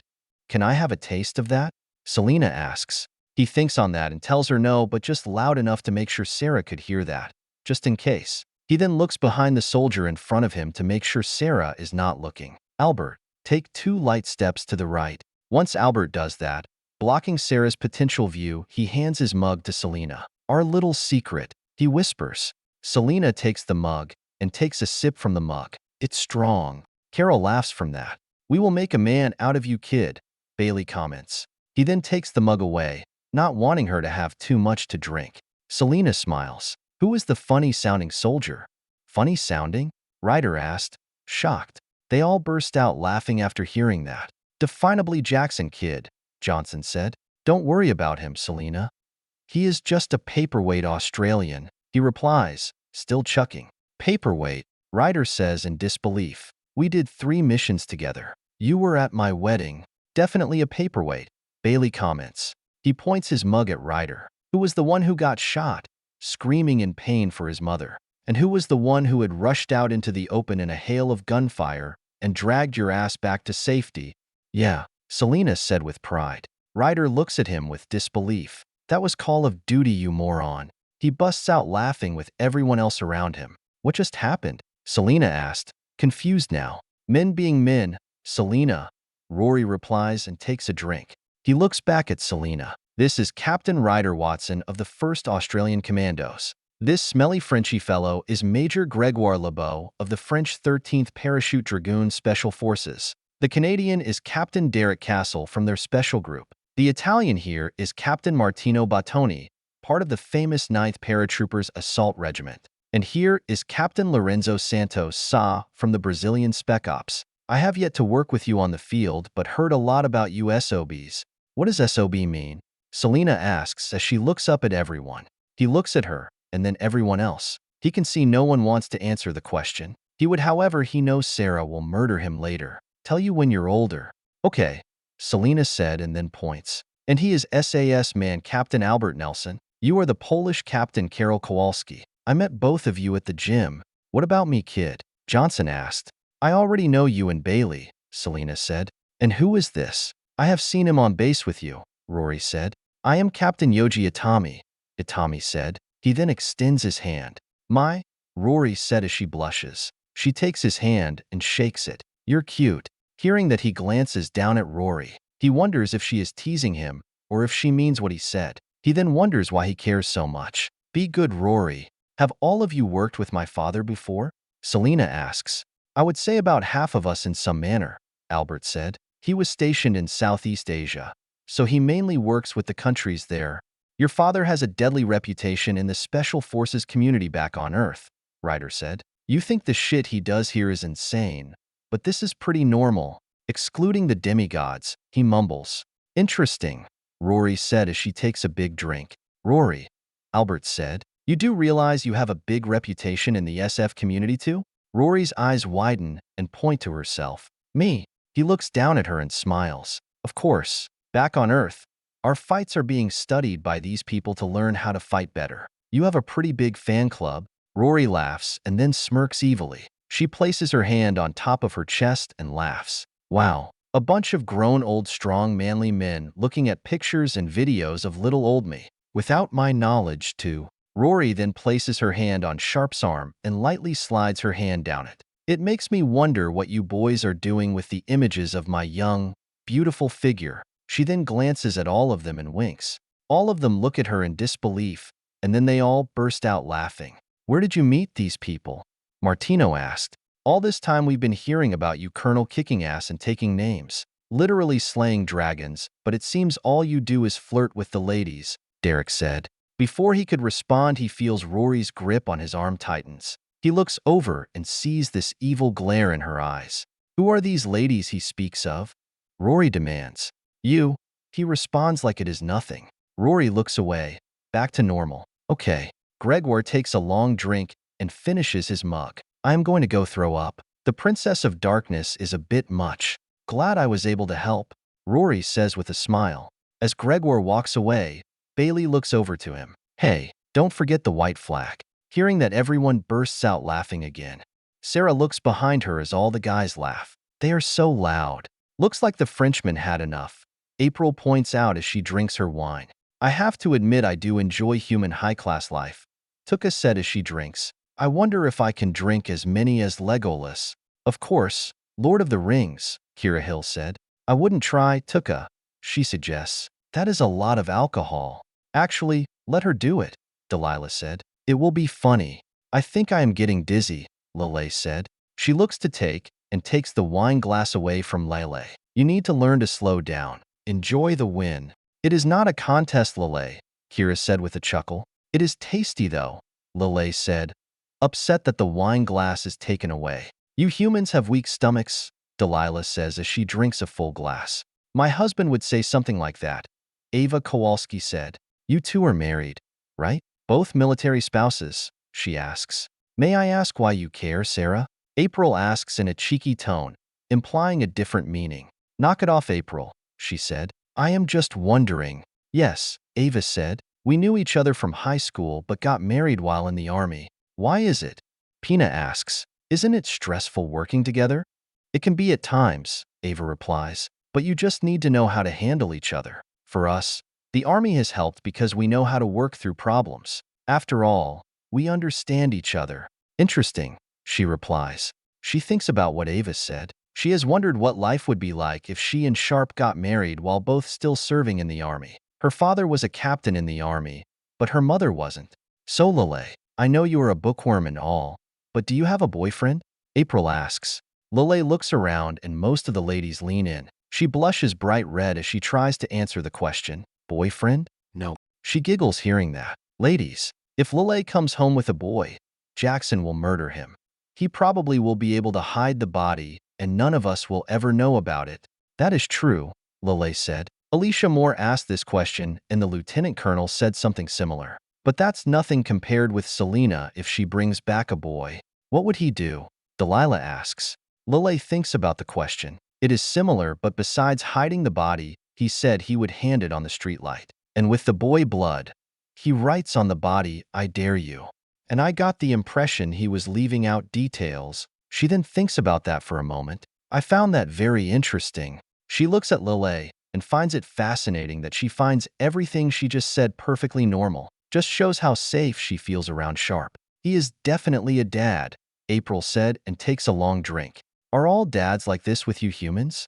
Delilah asked. We don't have males, or I have never seen one before. So, I don't understand this father's business. She looks to Tuke, April, and Kira. All of them nod their heads. Yup, it is a dad thing. You know if you have a good dad if he threatens to murder the boy you bring over. My dad didn't care, Pina said as she takes a long drink. As she bonds with her girlfriends, talking about their relationships, work, picking on Lelei more, she feels this pull on her dress uniform. She looks over and sees Rory. Sarah, did you invite Yao? Rory asked. Is she supposed to be one of these strippers I heard about? Who and what stripper? None of that made sense to her. There is no way she would ever invite a stripper. She does not even think Sharpe would care for such things. Maybe one of the other officers might do something like that as a joke, but not here. And did you say, Yao, the elf we helped? Rory points towards the guys. She looks over and sees the dark elf standing there. Yao walks up to where all the males are at. She sees Sharpe standing there, laughing with the others. She sees the little girl called Selena sitting on the table looking up at them all. She saw all the females on the other side of the room. She barely understands human customs and assumes, because they are all separated, none of them must be together romantically. Hello there, Jackson Sharpe, she said. Sharpe and the others look at her. She bows. Thank you for all your help in saving my people. I am forever in your debt. Sharpe mumbles. You're welcome. It was a team effort, but yeah, help yourself. She stands fully us and then reaches inside her cloak. She pulls out a chain and hands it to him. She can see this confused look on his face. Because you saved my people and allowed us to grow and rebuild. As part of our custom, I belong to you, she explains, and then pushes the cloak off. Once the cloak is off, she is wearing sluttish clothing to maximize her figure. She knows that the female form is a powerful sight for a male, and she wants to show her gratitude for saving her people. She can see his eyes were eyeing up her body, including the others. She does not feel as confident as the other men staring at her. She wanted to do this in private, however. She has found it strangely hard to get a meeting with Sharpe. Please have me, master. I am all yours, she said as she smiles. Sharpe looks back up at her. What the fuck? Look, lady, Yao, I don't believe in slavery. None of us do, Johnson said in an annoyed tone. Slavery is the sin of everything, he continues. I find it personally disgusting. We all do. She looks at him, confused about what just happened. She heard that they outlaw slavery, but she did not realize this includes willing slaves. But she then hugs him tightly, pushing him into the booth. She gets onto his lap, feeling desperate. It is her people's customs to become a slave to the one you are indebted to. Like most dark elves, her tribe does not use currency, so this is how they pay off their debts. Please, master, she said, I belong to you. I will have your children and She suddenly feels the chain being pulled and she flies back. Sharpe sits there all sweaty and confused. He watches as Yao flies away and lands on the ground. He then sees Taiyul standing there with the chain in her hand. Slavery is outlawed here. You witch, Taiyul yells as she looks down at Yao, scaring the dark elf. It is not a game. He then looks over to the left and sees Sarah and Rory standing there. Their eyes look like they are about to murder someone. Did you invite her? Rory asked. And what was this about babies? Sarah asked. He looks over too and sees the guys trying to warn him to tread lightly.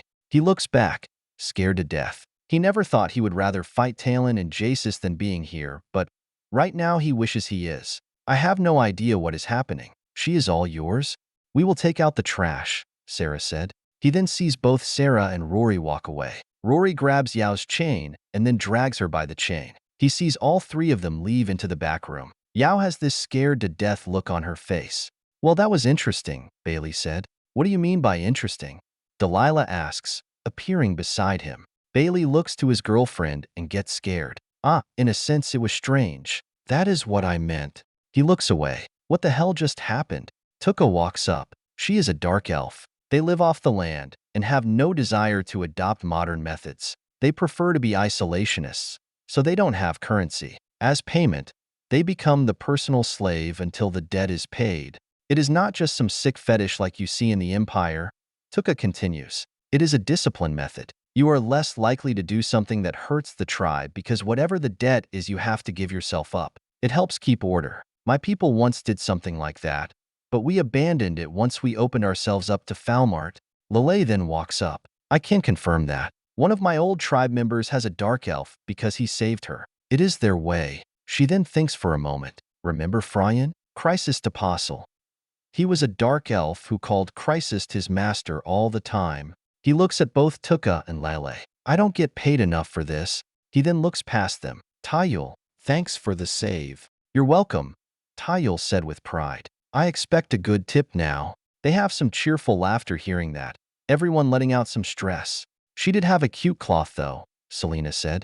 He looks over at her, and Selena can tell she is in trouble. We are having a long talk when we get home. Oh no, Selena mumbles. He gets up and rejoins the conversation with everyone. Itami stands there rubbing his head. Glad you are the hero. It makes me wonder what it might be like if roles were reversed. Far simpler, I believe, he replies. What do you think Rory and Sarah are going to do with her? Johnson asked. I have seen and done some dark things in the name of my country, he said. I think most of us have. I don't think any of that is going to compare to what they will do to her. Nothing scarier than a female fury, Lorenzo points out. Cheers. For your promotion, Sharpe. They all grab their mugs and cheer their glasses. As they all take a drink, he sees Taiyul walk up with a mug. Taiyul has been serving them tonight, providing the drinks and food, which was nice. Hello, Lieutenant Colonel, Taiyul said. For what it is worth, it has been an honor. I hope to work with you in the future. For a while now, she got the impression that she did not like him that much. After everything she has been through, he did not blame her. He knows he does not need everyone's approval and gave her the space she needed. He clashes his mug with hers. It is an honor. To victory and hopefully one day liberation. I will hold you to that, Jackson, Tayul said. She then smiles and takes a drink. As he takes a drink, he sees someone else walk into the bar. To his surprise, it is Lieutenant Commander Daniel Richmond, leader of SEAL Team 3. Daniel walks up to him. He can see he is a bit uneasy. They have a strange past. A mission went bad and neither of them have ever been able to resolve it. But they had to work together during the Sadera raid, too. They had to put aside their differences for the mission. Then Daniel saved them during a rescue mission in Legrath 3. Hello, Lieutenant Colonel, Daniel said. Lieutenant Commander, he replies. I heard you got a promotion, Daniel said. I was wondering who you had to bribe. Daniel then holds out a hand. He looks at his hand and decides to take it. Congratulations, Daniel said. Thank you, he replies. Make yourself at home. V13. Chapter 154 Battle of Balkan Hill. Dumas Mountain, Balkan Hill, March 3, 2026.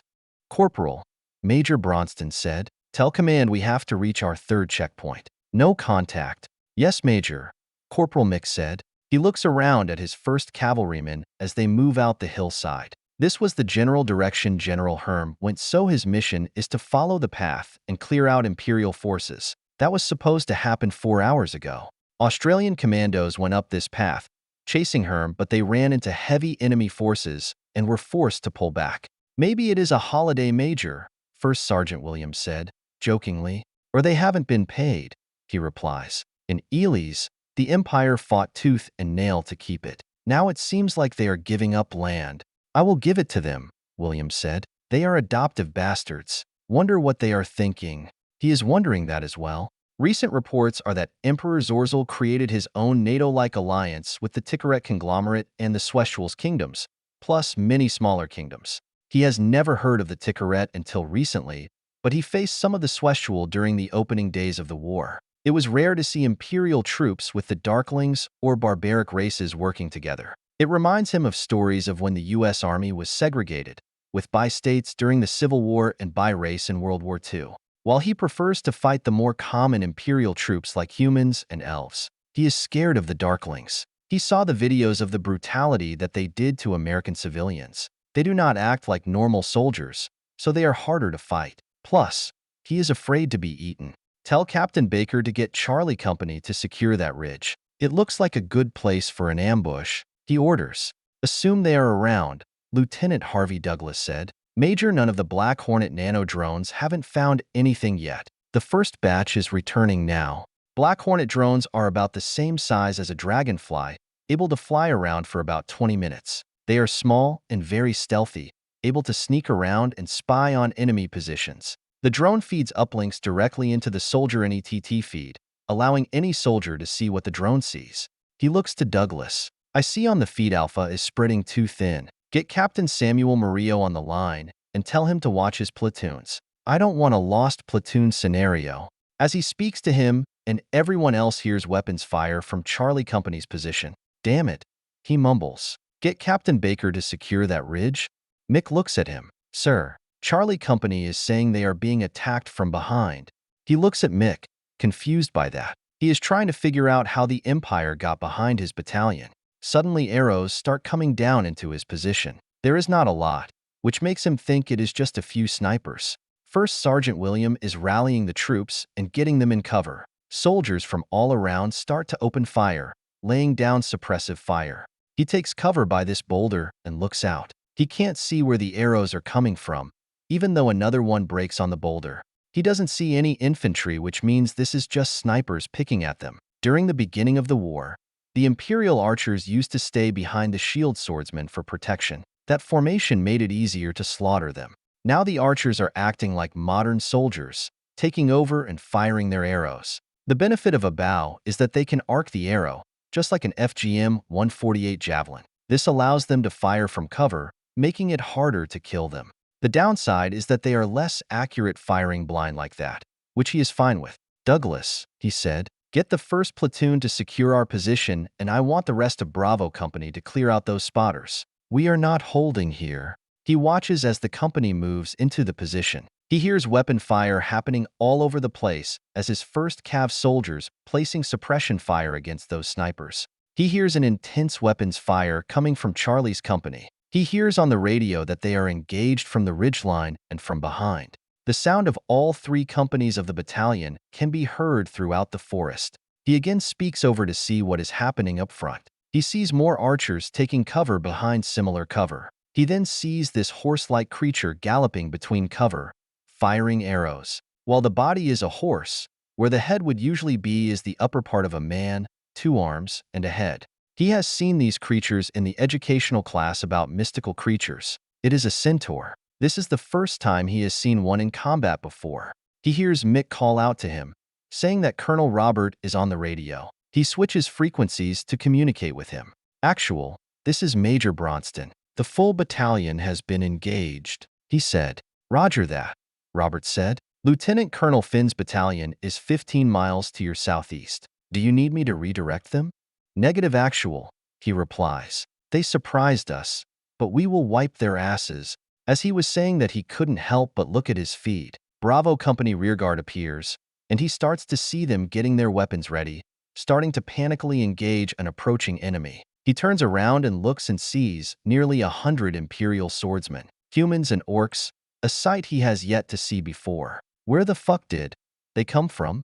Talk to me, Major, Robert said. Sir, we have just been ambushed from the rear twice, he replies. There is no way we just passed them. I have no. Lieutenant, they are flanking us. He sees Douglas trying to quickly form up a rear defense line. He hears more heavy fire coming from Charlie and Alpha positions. He assumes they are facing the same attack from the rear as he is. Feeling safe that the front line is secure, he rushes back to the rear to help form up a battalion line defense. When he gets to the rear, he sees the Imperial soldiers have already breached the rear. He raises his M4 and unloads 5 bullets in this orc. Unlike goblins, where they are these 4.5-foot tall green humanoid, with thin and weak arms but fast. Orcs are manlike, but with dark skin with larger teeth, 4 of them coming out. As the orc falls, he sees this human swordsman slash at one of his Cav soldiers, cutting the Kevlar part. Then the swordsman fall back after a hail of bullets hits him. He sees a dozen more swordsmen charging up the hill. The only saving grace he sees is that they have the high ground. He turns around and waves to 5 of his soldiers, direct them there to plug up the holes in the lines. He then points to a soldier carrying a machine gun. That soldier takes his NGSAR and sets up on this log and opens fire down the hill. 2 more soldiers rush up to provide cover. He moves around and then stops as an arrow lands at his feet. To his left, he hears a soldier scream as an arrow hits him and falls on his back. A medic rushes to him and starts treating him. He takes cover and fires. After a few minutes, it looks like they have secured their rear, but he hears heavy fighting across the line everywhere else. Looking at the feed from his NETT system, he still doesn't understand how many enemy soldiers got behind them. A few many, but a company size? He then remembers the report on how General Herm escaped through secret tunnels. They were only big enough to fit 1, maybe 2 people in the tunnel at a time. There is no way that is possible. He then remembers stories from Colonel Robert and other senior officers about hunting down Taliban and Al-Qaeda in mountain tunnels.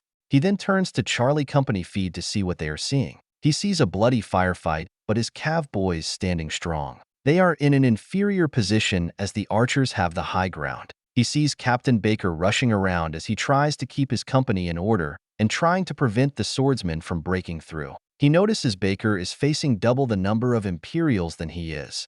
The next soldier's feed shocks him the most. This soldier laying on the ground with a spear directly through his chest. Another soldier is kneeling there trying to cover his dead buddy. What shocks him the most is that he has this perfect view of this cluster of boulders. There is a hole in them and Imperial soldiers coming out of them. He saw these clusters everywhere and assumed they were solid rock. He remembers in Lord of the Rings that the dwarf doors are protected by a strange magic that makes the person think it is just normal rock. Radio, he yells.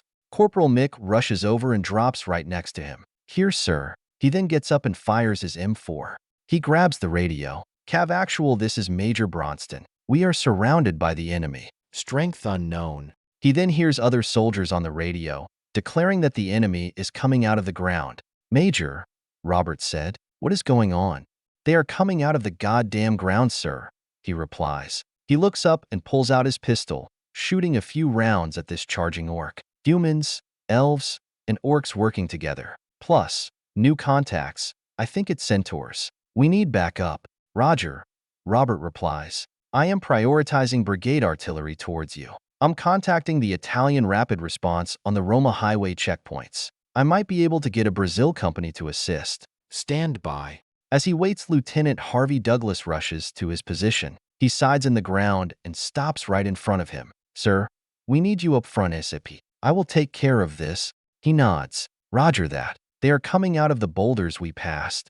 He then remembers he was leaning against a boulder when the attack began.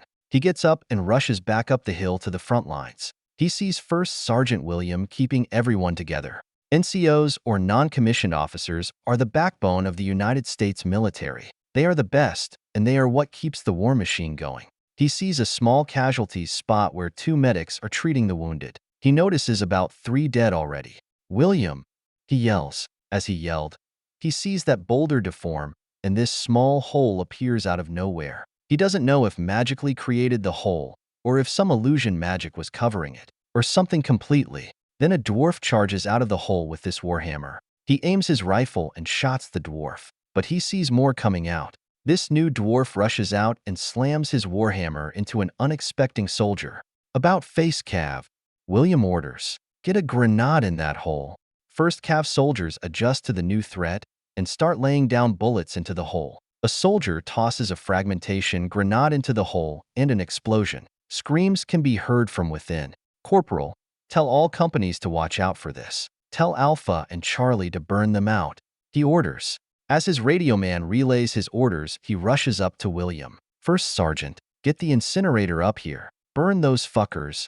He watches as William calls up the company's specialist engineer. He sees the specialist rush up with this large pack on his back. He is carrying a flamethrower, nicknamed the incinerator. As ordered, the specialist fires the flames from the weapon into the new hole, burning everything down there. The military decommissioned the weapon in 1978 because the weapon was declared obsolete for war. For every use the flamethrower could be used, there was a more effective and safer alternative. Plus, the risk was high for a sniper to easily pick off a soldier carrying the weapon, risking not just the user but his comrades next to him. After the campaign against the Alguna Kingdom won, against the Alguna demi-human hordes. Then again during the Elis campaign, the army decided to look at recommission the flamethrower. The enemy replying on trench warfare and wanting to protect its soldiers from large hordes of demi-humans, mainly goblins, ogres, ghouls, trolls, and the other barbaric types. The M11 incinerator was created, and this is the first time it been used in combat to test its effectiveness in this type of warfare. While the weapon is only allowed to be used against demi-humans, those restrictions are loosened if a unit is in a desperate situation like this. Sir, he turns around and sees Sergeant Brooks sitting on the ground behind a tree. On his lap is a combat laptop. He rushes over and looks at the screen. Report. Look, sir, Brooks said. Before our Hornet drone was destroyed, it picked this up. Wolf cavalry incoming. He looks at the screen and sees this large wolf, the size of a horse. On it is an orc, riding like a horse. Shit. He grabs the radio from Corporal Mick, hands him the radio. Actual. I have wolf cavalry coming down on my right now. All companies, brace yourself.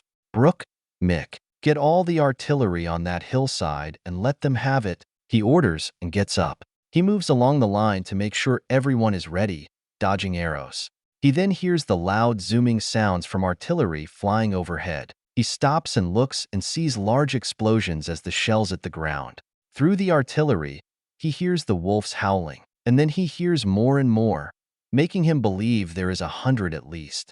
A soldier yells incoming, and then he sees what that soldier sees. In the distance, he sees dozens of wolf cavalry charging toward. The orc riders calling out in celebration as they charge forward. He watches and sees the riders bursting out of the bushes. He sees them riding through the artillery shield he had called in, but they don't seem to care at all. For everyone that dies from the artillery, 2 more come up from behind. He can't believe what he is seeing. He thought the artillery would tear them to pieces and stop their charge, but that did not happen. Fire at will. Everyone opens fire, and the first wave of wolf cavalry falls quickly. However, the ones that were behind the first group that was not slaughtered from the artillery quickly charges right up to their lines and punches through. He sees some of his soldiers get cut down from the orc sword. One soldier was grabbed by the wolf mount and torn apart. The wolves go right past them after cutting many soldiers down. Now they are within his perimeter. He knows they will rush around and pick everyone off. It is every commander's worst nightmare. Imperial swordsmen within their ranks. NATO soldiers' key advantage is killing the enemy at range.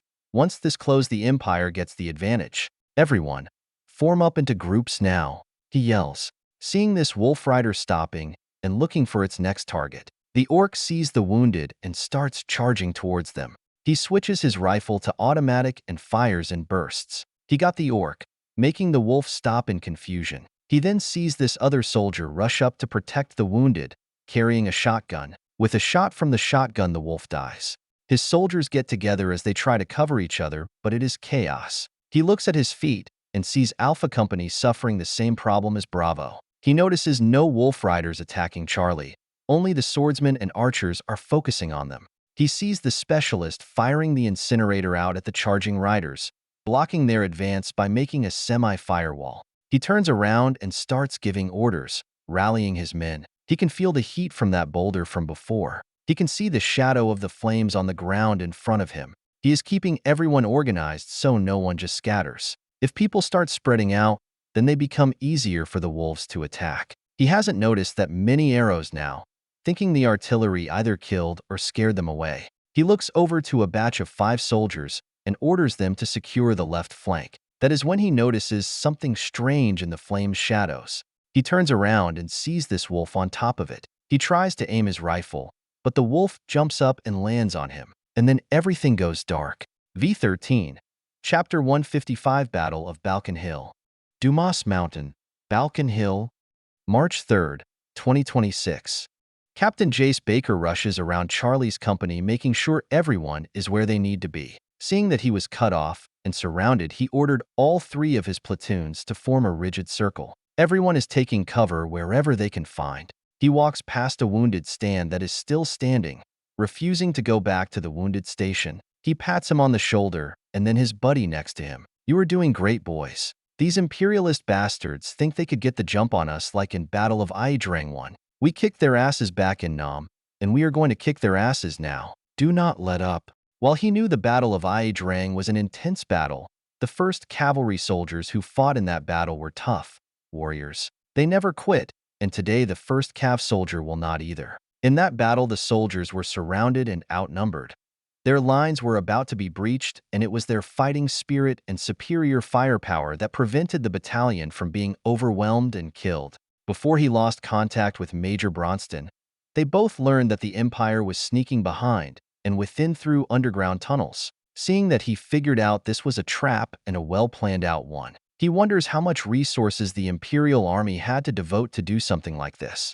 About 20 dwarves came out of 2 holes that were disguised as boulders. In their sneak attack, they killed 4 soldiers and wounded another 5 before they were able to take care of them. Right now, his company's specialist M11 incinerator flamethrower and burning into the last of the hidden ambush spots. He hears another charge and aims his rifle. About 100 Imperial swordsmen charging towards them. His riflemen open fire and cut the formation. The cloak on his HUD goes off, and he gets on company comms so everyone can hear his order. Everyone takes cover. He gets on his knee and takes cover. All the soldiers around do the same, taking cover by anything they can find. And then a wave of arrows comes from all directions. The arrows miss almost everyone. He hears a soldier screaming after getting hit by an arrow. This has happened many times now. The Empire swordsman makes a fake charge to get his company, making them focus on that threat. Then the archers on the ridge and in the trees fire a single volley of arrows. Then they disappear. Then the swordsmen make another charge as everyone is distracted by the volley and taking care of the wounded. But that tactic isn't working so well anymore. He noticed something different about these archers. His company Black Hornet nanodrones have been keeping an eye on them. While they have the high ground, a few rockets and grenades should clear that up. However, those archers are not acting like standard Imperial troops. They are also not wearing the standard armor and clothing the Empire soldiers wear. The drone showed that after firing a single shot they run away, and a different archer appears somewhere else and fires a single shot. Imperial soldiers are more regimental and more disciplined, while these soldiers seem to be more guerrilla fighters. In addition, they seem to be far more diverse than Imperial legions. The Empire mainly employs humans as the backbone of their army while using other races as needed, using their unique skills to enhance the core of the Legion. Based on the drone, they are human, all high elves, dark elves, and wood elves, a few lizards, and Leonidas. It has been hard to confirm, but it seems his company is fighting two different groups besides one standard Imperial Legion. This tactic has prevented his rockets from effectively killing them. By the time his troops react, they are already gone and moved to a new location. "Sir," a corporal said over the radio, "Second platoon needs you by the ridge." He takes a glance around to see what the situation is here. He has prioritized his personal command here because this was the only spot they could get overrun Charlie Company. Seeing that it has been stabilized, he tells the lieutenant in command and rushed back to the ridge front. He gets to his company command post and sees his fellow commanders doing everything they can to coordinate between his three platoons. He sees his CP guards providing fire at the strange enemy archers. For a moment, he admires the discipline his soldiers are. While it is rare for soldiers to talk about it, it is a common fear of getting surrounded by Imperial troops and being stabbed to death by their melee weapons, or the Empire using their beasts to beat them. Because of advanced technology, professionalism, bravery, and determination, no one is allowing the situation to consume them, all still determined to continue to do their duty while under pressure. He rushes up and takes cover. He sees the small ridge and heads popping up and disappearing after firing an arrow. "Report," he orders. "A-10 inbound," the radio man said.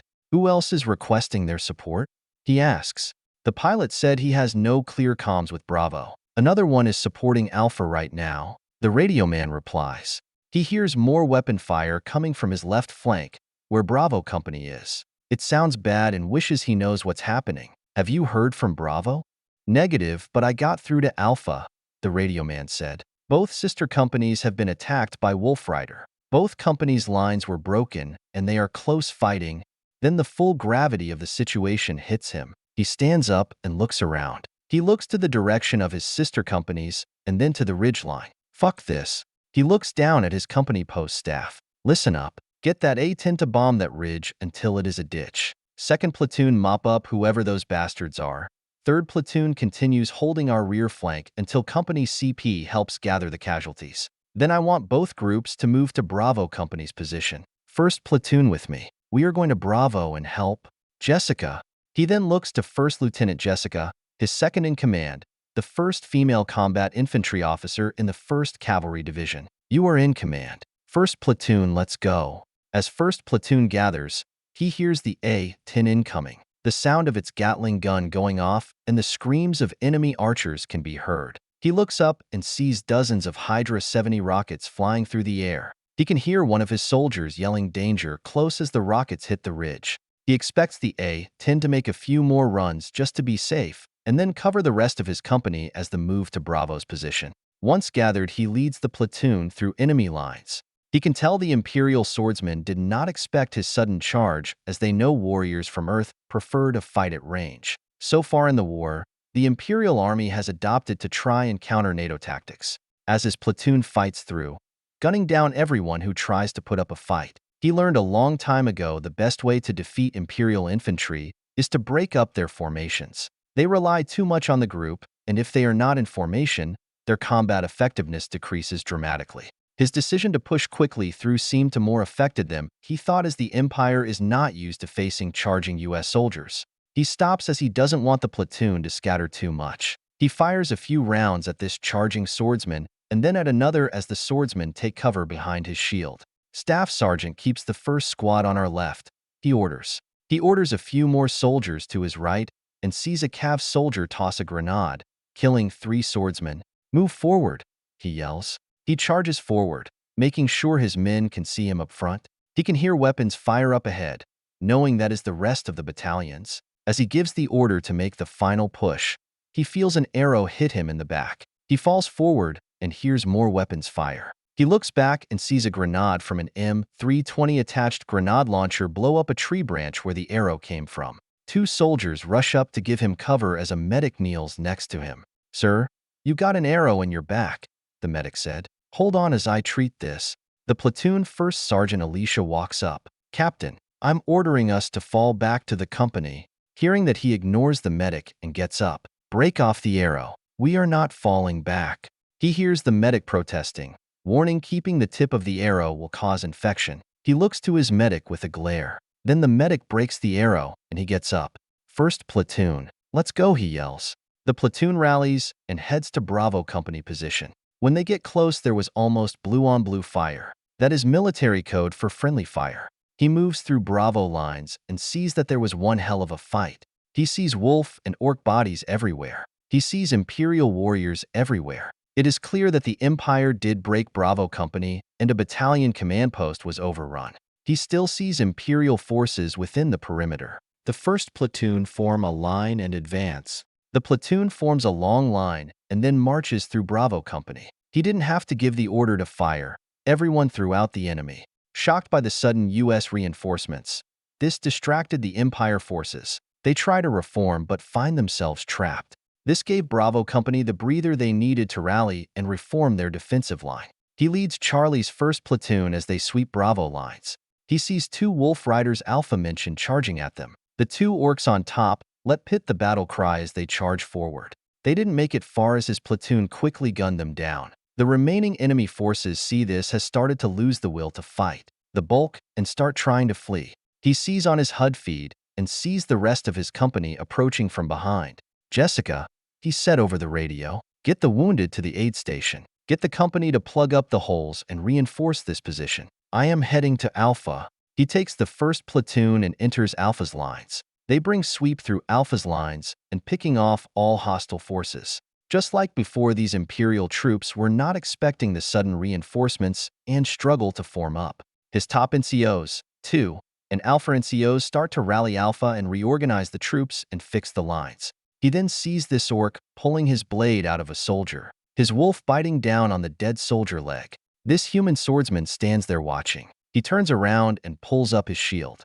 The orc raises his sword in the air and charges towards them. "For Famulus, for the Empire," the human swordsman yells. Bullets tear apart the human swordsman's shield. He falls back dead. He aims his rifle and shoots. With a headshot and half a dozen bullets hitting him, the orcs fall dead. Other Cav soldiers gun down the wolf as it gets close. The body drops dead right in front of them. He continues moving through the lines, forcing the Empire to fall back.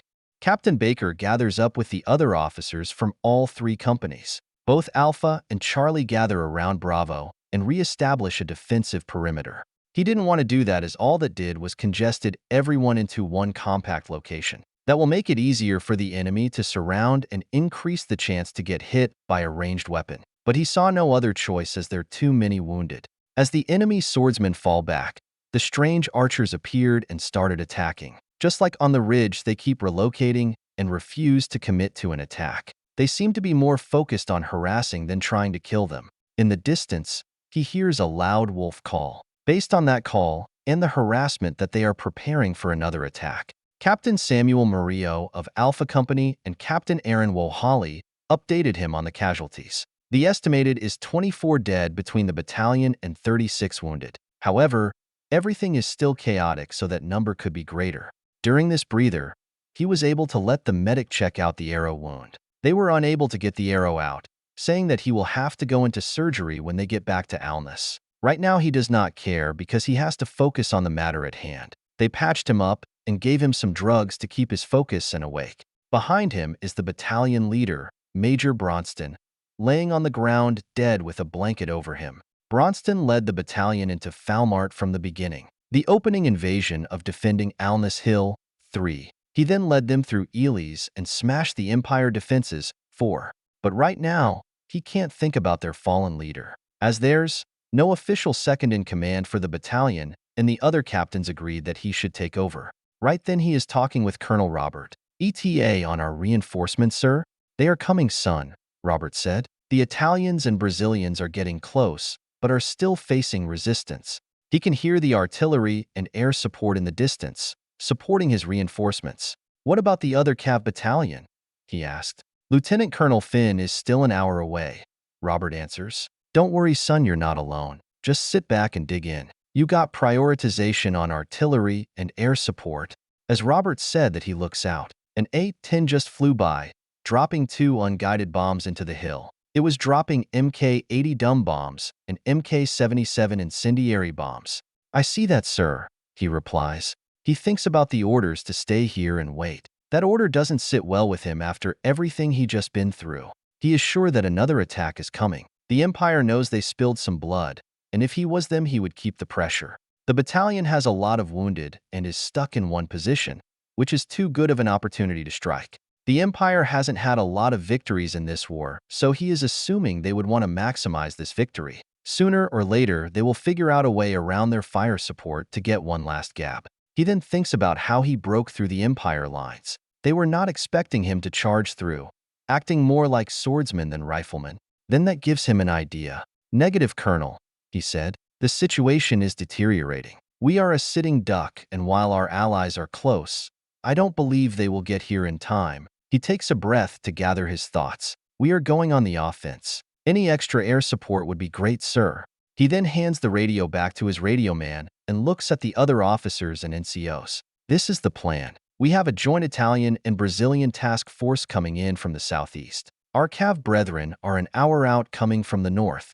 "What are you saying, sir?" Haley asked. "We heard you and the colonel, sir," Lieutenant Harvey Douglas adds. "We are not in a position to fight." He looks around and takes a breath, feeling the sudden burden of commanding a battalion. He always thought it was just like leading a company, just with more soldiers, but no. He can see the other officers saying that it will be better to maintain a defensive position and wait it out. "No, we are in a bad defensive position. The Empire and whoever their allies are preparing another. We will be able to withstand another attack, but it might be costly. They have the advantage and know our location. This is their territory, so they know the land."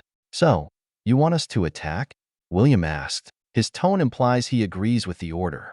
"Yes," he replies. "When the first platoon attacked in that forest patch, it seemed like they were not expecting us to counterattack. The Empire has proven to be able to adopt in the field, however. That is only if we do what they think we will do. They want us to stay here so they can come up with their tricks. We must take the initiative, and when we do, they will fall apart. We go on the offensive and their attack will fall apart, and their formations will fall apart just like every other time." "I understand, but I think the men are tired," Walhali said. Jessica looks at him. "Your men have plenty of energy staying up all night with the local ladies. I think they will have plenty of energy to go wipe these imperialist asses." He hears a few of his men chuckle hearing that. "The lady isn't wrong," he adds. "This is the plan. Bravo Company will remain here and protect the wounded. They seem to have the most casualties. I will lead Alpha and Charlie Company up the hillside. Have artillery stop 5 seconds before we advance. We will be moving fast, so keep everyone together as best they can. No stragglers." "What about the tunnels, sir?" Mario asked. "We know they're using boulders," he replies, realizing how dumb that sounds, but this is a world that uses magic. "We don't know what is a legit boulder or a secret door. Blow it up with an M3 Gustav at 4 or a grenade. If it turns out to be a tunnel, frag it or burn it. I want all 3 incinerators in this assault. Tell the Italian commander what we are doing and inform your units. We attack in 5. He sees everyone leave and inform their troops. He takes a deep breath and reminds himself that he can do this. After everyone gets ready, he walks up into the center of the new formation. He looks around and sees the battalion ready. They all look dirty and sweaty. Many of them have a cut or a wound in some manner. Up the hill is both American and Italian artillery, with American aircraft bombarding the hill as best as they can. He informed Alna's command that dwarves are using boulders as hidden doors. If this was Earth, he would have been called a prankster, but here on Uros, no one questions his statement. They started bombing any potential boulder site they can find. Any moment now the artillery should stop, and then he will have to give the order to charge. "Fix bayonets," he yells, making sure everyone heard him and that he was not joking. He sees soldiers look at each other confused by the order, but then grab their M9 bayonet and attach it to their rifle barrels. While the U.S. Army never stopped training its recruits on how to use a bayonet, they stopped training bayonet charges. assaulting a fixed enemy location. The last official assault happened in 1951 in the Korean War, and besides small situations in Vietnam, no major assault has happened. The army stopped issuing bayonets during the War of Terror because they were not needed, and it was believed that this type of weapon was now obsolete, just like the flamethrower. When this war started, the army reissued the knife to its soldiers. However, there was no time to retraining the army. Besides, so far, all the fighting happened at the range, and the superior technology seemed to be a match for a sword-based enemy, until today. While he hopes no one has to use them, he wants to set the mood and bring out that warrior spirit.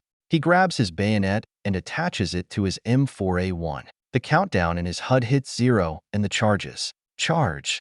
He charges forward and hears the battalion behind him charging right behind him. He thought about giving a speech as he sees in the movies, but nothing came to mind. He decides to let his actions speak for himself by going first. Soldiers start yelling a warrior cry as they charge up the hill. It wouldn't be long until arrows start coming towards them. Unlike last time, this seems more in panic. He stops and aims his rifle, shooting into a tree. Weapon fire all around him goes off, taking out the first wave group of snipers. "Keep moving," he yells. "Do not stop." As they move forward, he can see nearly 100 dead bodies of Imperial soldiers, dead from the air and artillery support and their rifles. However, he sees those orcs, and they do not have the purple dragon markings on their armor. The orc has this evil-looking crown with a red ruby on their armor. Then he sees these desert cloak clothing with a torch and with a rising sun behind it, painted in blue, barely with any armor. 3 different groups working together. They see some of the brown-cloaked warrior rushing to a boulder set. William orders everyone to let them escape. At first, he was about to overturn that order but realizes what William sees. They are leading them to which boulders are the hidden tunnels. "Blow them up and then fry them," he orders. He sees this rocket from AM-3 Gustav hit a ground, killing anyone that was trying to escape. He then sees a squad escorting the specialist carrying the incinerator to that tunnel. The escorts kill the remaining defenders, one soldier stabbing one in the back with his rifle. Everyone then gets out of the way, and the specialist fires the flamethrower, burning the tunnel up. The soldiers inside will either burn to death, the flames eat up the oxygen, or smoke them out. Either way, that tunnel will not be able to be used anymore. They repeat this attack over and over again until they destroy 5 tunnels. His guess was correct. The Empire was not prepared to face a counterattack, and their lines are breaking. Seeing what 1st Cav is doing, about 300 Imperial heavy armor soldiers start charging down the hill, trying to counterattack his counterattack. Humans, elves, dwarves, centaurs. With them are heavily armored orcs, Urakia, 2 ogres. He hears a few of his NCOs giving orders to take them out. Soldiers form up and let everything they have at them. Rifle fire, machine guns, rockets, grenade launchers, sidearms, everything they have. The first wave falls down quickly, taking most of the fire. 2 explosions from the rockets hit the charging enemy. It looks like the charging force is about to be repulsed, but he hears those howlings again. He can see this fear appear in the Alpha Company boys, fully knowing what that means. It means the wolf riders are coming. He then sees about a dozen wolves charging forward with orcs riding them. Besides attacking directly, they move to split into 2 groups and go around their attacking force. He realizes they are flanking his 2 companies, and he tries to redirect his forces. First platoon from Alpha Company charges forward and meets the charging force while everyone moves up behind them. He hears a growl coming from behind and sees the soldier in front of him trying to warn him of something. He turns around and sees the wolf right there. The wolf charges, and he is knocked back. The soldier behind him gets slashed by the wolf. He gets up and sees the orc getting off and getting ready to attack him. He grabs his rifle and rams his bayonet into the orc. The orc clearly did not see that coming, there being a blade attached to a rifle. He pulls the trigger, shooting a few rounds into the orc. He pulls his rifle out and aims, unloading into the wolf. He rushes to the soldier and helps him up. The front part of his Kevlar torn apart. 4 soldiers rush over to him to provide their leader protection. He sees the wolves coming in quickly, but suddenly they all explode. The other group of wolf riders suddenly stop, shocked by the sudden explosion. That group explodes, scaring the farther back 2 away. He looks at the remains of the wolf riders with wide eyes, and then he turns around. He sees an H-64 Apache hovering there, right above the tree line. Apaches are not quiet, however. He was so focused on what was happening, he didn't even notice their approach. Another one appears and fires a barrage of Hydra missiles into the enemy forces, stopping their advance. He looks to the right and sees an Imperial formation being torn apart. The tall man-eating ogre gets ripped apart by a hail of bullets and then falls. The surrounding Imperial warriors get torn apart and fall dead. He looks and sees Brazilian troops came out from their cover. He then sees Italians following up behind them. He waves at them and looks to his battalion. Take the hill. Balkan Hill, March 4th, 2026. Captain Jace Baker moves the blanket over Major Bronston's body. He watches two soldiers carry the body on a stretcher to the extraction zone where the CH-47 Chinook are taking him men back to Alnus. After charging up the hill, he learned there was a regiment-sized force forming up to overrun his position. His bayonet charge disrupted their plans and struggled to adjust to his charge. The battle was bloody, and for a moment he thought they would have to fall back. But then reinforcements arrived. With the Italians and Brazilians, they were able to counter the Empire counterattack and charge right up the hill and take it. What remained of the Imperial Army and their allies retreated down the other side of the hill. However, they ran into his sister battalion, Lieutenant Colonel Finn's battalion. The enemy was completely annihilated. The Battle of Balkan Hill ended up an American NATO victory, however, a costly one. Before the war, the battalion Lieutenant Colonel Zachary was relieved of his command for unethical conduct. Major Bronston was forced to temporarily take command of the battalion, however, a replacement never came. He did such a good job, Colonel Robert was not in a rush to find a replacement. He heads to Colonel Robert after giving his respects. Colonel Robert looks at him. Good job. That was one hell of a fight, but damn a good job, Baker. Good call. He nods. Thank you, sir. While on paper he disobeyed orders, the U.S. military grants junior officers the ability to act on their own if needed, as long as it is within reason and within the mission objective. The more popular example is the Battle of 73 Easting during the 1991 Gulf War. Armored forces from the 1st Armored Division engaged the Iraq Army. They were ordered to stop at one point, however. They noticed the Iraqi army has a better position than they did, so they went farther than they were ordered to counter the enemy. The Iraq army, who had a tradition of following orders no matter what, stood there and watched the Americans relocate, and then they were slaughtered. Even though the American force disobeyed orders by repositioning and advancing farther than they were allowed to do. They won the battle, and the example became a model of NATO doctrine. Because of you and the rest of the battalion, you prevented the enemy from going back underground and falling back. We never would have been able to dig them out. We took the hill and now have a foothold in the mountain range, Robert said. Too bad it came at a cost, sir, he said as he thinks about the casualties. He learned there were 42 dead and 77 wounded, including him. This was the costliest engagement since Legrath.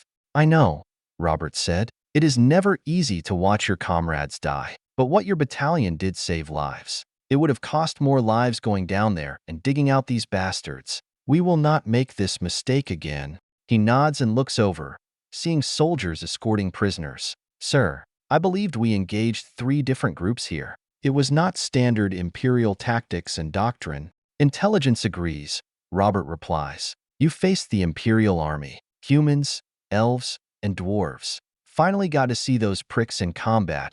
Robert then looks at him. However, that is still the Empire. We are still gathering the enemy bodies. But you also faced the Swestuals Kingdom, the head kingdom of the Swestuals Kingdoms. Their leader is Empress Famulus. Famulus, he mumbles, finding the name strange. Yes, Robert replies. Emperor Zorzal created his own NATO-like alliance. Famulus leads the Darklings and demi-humans of this world. You just faced some of her elite cavalry. We faced them before, but never working with the Empire. They seem more organized than usual, he said. It seems so, Robert said. This is the first time we faced these Darklings from the east. What about the other faction? He asked. The other major power on Falmart, Robert said. The Ticaret Conglomerate. He then looks at him. Don't ask. All we know, they are in the western desert, northwest of Elis. Western? He mumbles. What are they doing here? When we find out, I will let you know, Robert said. But it seems while we've been making friends, Zorzal has been to... All right, Captain, Robert said. Get on the Chinook. You need to see a doctor and get that arrow out. I prefer to walk off the hill with my men, sir, he said. Robert chuckles and crosses his arms after hearing that. I understand the feeling, but your men will need you alive tomorrow. Besides, they cannot afford to lose another commanding officer. Sir, he asked, you are in command of the battalion now, Baker. At least until I find a replacement or get you promoted, Robert said. He struggles to understand what Robert just said. Sir, I just took command because no one was in a position to. Victim of your success, Captain, Robert said. Get your men on the helicopters and head back to base. Also, one more order, Captain. Yes, sir, he asked. When you all get off the helicopters back at Alness, keep your heads high. V13, Chapter 156 Quest. Secretary of Defense Grayson Norman came out yesterday and explained of a cat-and-mouse chase between Russian and American submarines in the Arctic. Since the region has become more available for commercial shipping, NATO, Russia, and China have been competing for control in the region. The Russian Akula-class submarine was harassing a South Korean tanker. The Department of Defense sent a Virginia-class USS Indiana intercept and guarantee navigation of freedom in the Arctic waters. Secretary of State Bobby Gates reinstated the need for a strong U.S. presence in Greenland, acting as a staging ground for the Arctic. He also stated for the need for the U.S. to purchase the island to guarantee the Arctic will remain free and within Western international norms. SYX Digital News. Farmhouse between Alness and DB's, March 9, 2026. Once the Humvee stops, Lily Horace opens the door and jumps out of it. Once she lands on her hands and knees, she starts kissing the ground. I never thought I will be so happy to see the ground. That was not natural, Voyou says as he gets out of the second vehicle, the French Peugeot P4. It might not be natural, but I have to admit, it is quick, Carther Jaggeth said as he gets out of the Humvee. It should have taken us 2 days to get here. Corporal Mute Lunasires gets out of the driver's side of the Humvee and walks over to Lily. She hears Mute's bird-like feet and then feels her hand on her back. You will be fine. You are just carsick. It happens to some people while sitting in the back. She feels dizzy and throws up. She then sits up on her knees and catches her breath. I am sick? So, I need a potion or dash. Mute chuckles and pats her on the back. No potion. That isn't standard equipment. You just need water. She quickly reaches for her canteen and drinks about a third of it. She feels her stomach begin to feel better and no longer feels warm. I think I am feeling better. I can't believe you people are willing to get sick like that. It is just motion sickness, Mute states again. Only a few get it, including me. She then stands up. All right, gather up. She sees Gorgth walk up to her and helps her up. Thank you. Anytime, Gorgth said with a smile, patting her on the back. Just hold on to my armor until you are back on your feet. She smiles and nods. She grabs his arm and looks at Mute. I know you all already know this, but I want to say it again so there are no confusions, Mute said. Someone has been stealing the farmer crops and asked us for help. Unless we find out that the person who is stealing his crops is hostile, we take them in alive. It is a snatch and grab quest? Carther replies. It is the most basic quest out there. We could handle this easily. Mute looks at Cathier. I know your party is capable of something this alone. I will be acting more of an observer. Now, Carther, please come with me to the farmer. She watches as both of them walk over to the farmhouse and talk to the head of the household. She then looks around to get an idea of what is around her. She sees the other French amp driver having a smoke, minding his own business. She sees tall green crops stretching out for leagues. She then sees these rows of trees with bumbleberries, pink apple-like fruits. What do you think we will find? She asks. It is probably just some bum, Gorgth replies. I am expecting nothing eventful. I do not believe we are facing an individual, Liz said. If it was just one man, then the farmer would have never noticed a crop or two missing. I don't know, she replies. I came from the city. Voyou walks up, hand on his chin. I have to agree with our lizard friend. I doubt it is a demi-human, otherwise good chance they would have murdered the farming family. Depending on the type of race, it could be between 3 or 5 raiders. How long has this been going on?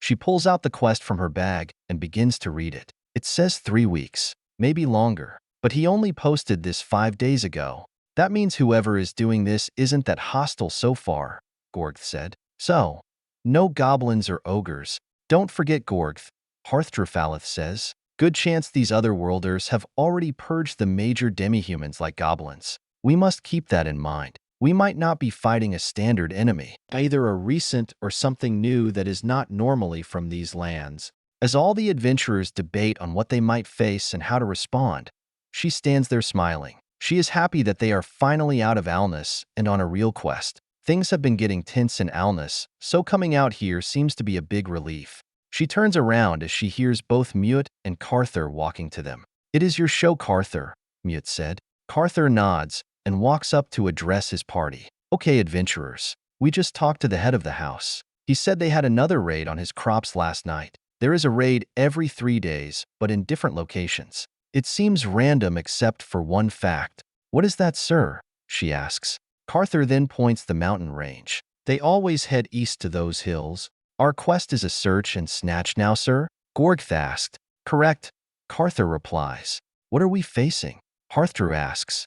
"No idea," Carther answers. "But one of the kids did see what looks like a tall beast. It is a kid after all, so take that knowledge as it is. Be ready for anything." "How do you want to do this?" she asks.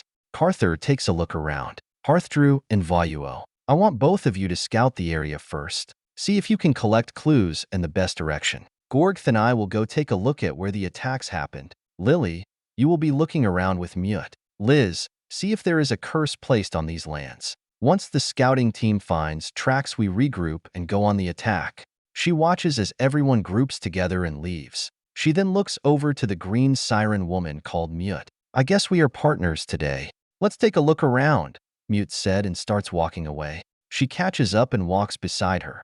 As they go on patrol, she notices that something is bothering her. During her short period in Alnus, she has been struggling to understand why so many people want to go there. Besides the better treatment of women, she doesn't see anything special. "Mind if I ask you something, Corporal?"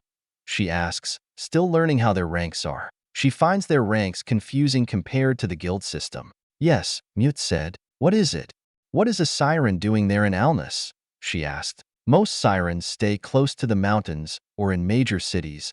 "That is a funny story," Mute said. "I once was an Imperial soldier, one." She stops and looks at her, shocked by that answer. "You once fought for the Empire? Do they know that? How are you not imprisoned or something?"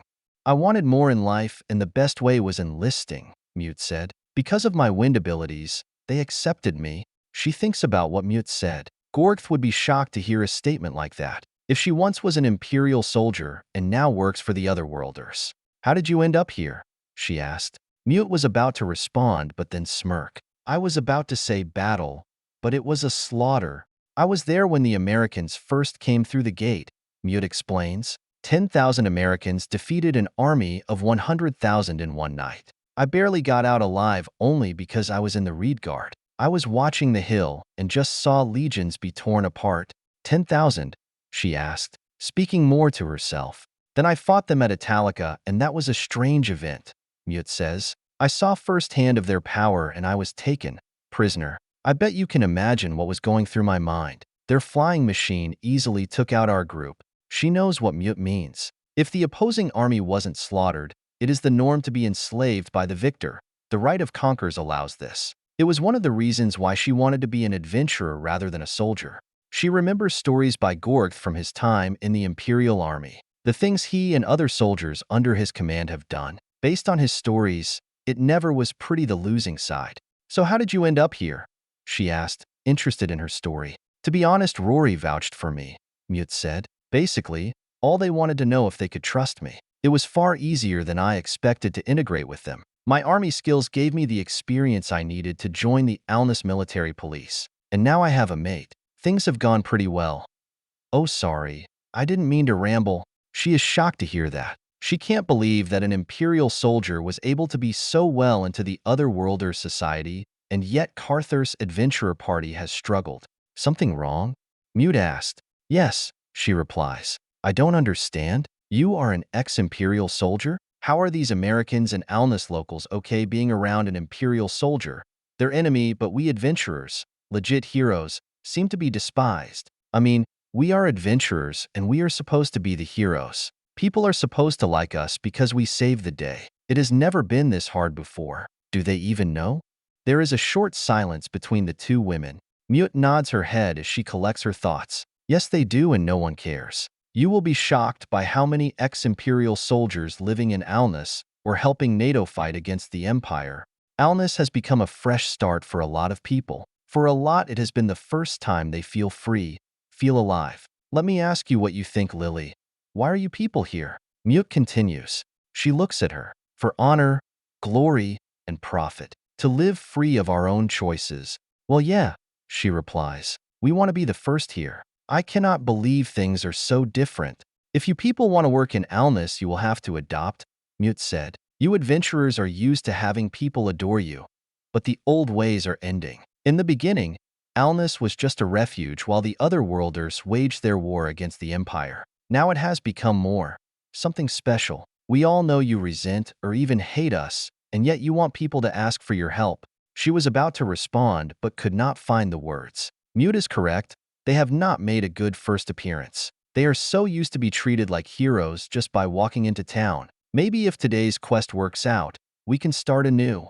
So, for Leggers? Carther asked. The party scout Hearthdrew kneels next to Trax. He is studying the recent attack on farming crops. Yes, boss, Hearthdrew said. He then points into the forest. If they have been attacking consistently, then that means they shouldn't be far. Trax say this way. Then we go that way, he said. Liz, get the two women. We should hurry. He then looks to the team high elf, Voluo. I want you to take the point. I was not both of you to guide us. I want to be the one who ambushes. Once Lelei and Mute arrive, they all move through the forest, following the tracks.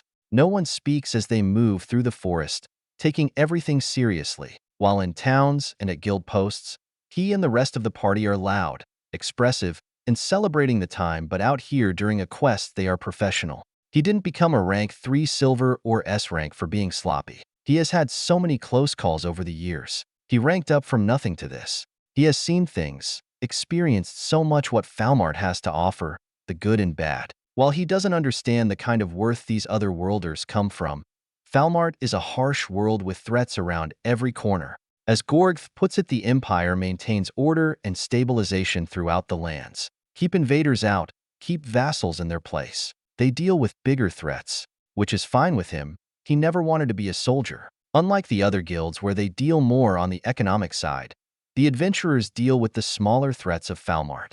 The army won't send a force to deal with bandits, or a small goblin tribe, or basic escorting missions. They won't help track down missing people or snatch runaway slaves and more. That is why the Adventurer Guild was created, to help those people. That is why townsfolk always had so much respect for adventurers. He remembers going to towns after a successful quest and taverns offering free beer, the brothel women offering their services for free just for the gossip rights, which usually means higher prices for other clients.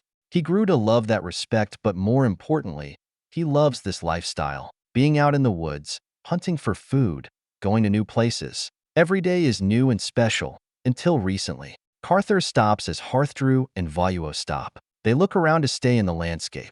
Voluo Durgu is a rank 5 ruby. Long ago, when he was a rank 8 steel, they had a quest together to save this village girl from bandits. A simple enough quest, however. They had to fight the bandit leader, a minotaur. It was a brutal fight, but they killed them and saved the girl. After that, they went their way for a few years until they party up again. Since then, he has been a loyal archer. Hearthdrew Falith is a rank 6 emerald. While not the best fighter, he is an amazing scout. Elves are known to be able to be great trackers, able to see the smallest of details and move swiftly. Many elves don't like him because he batters at being an elf than most elves. They met during a quest to raid some ruins against a vampire Denver. His ability to find traps and navigate through uncharted areas prevented his party from being killed. Since then, he kept him around. He walks up to Hearthdrew. What is it? I saw something, Hearthdrew replies. Voluo walking over to that brush. The enemy? He asked. No, Hearthdrew replies. We are safe, but it is worth seeing what it is. He sees Voluo walking back from the brush with someone green in his hand. What is it? Looks like crept stem roots, Voluo said. This definitely came from the farm from last night's raid. All right, let's go, he said. As he watches Voluo and Hearthdrew move away, following the new tracks, he looks to Liz. Liz, I want you to hang back when we find them. Good chance they are either in a cave or an underground den, depending on what creature we are facing. Use your magic if we need support.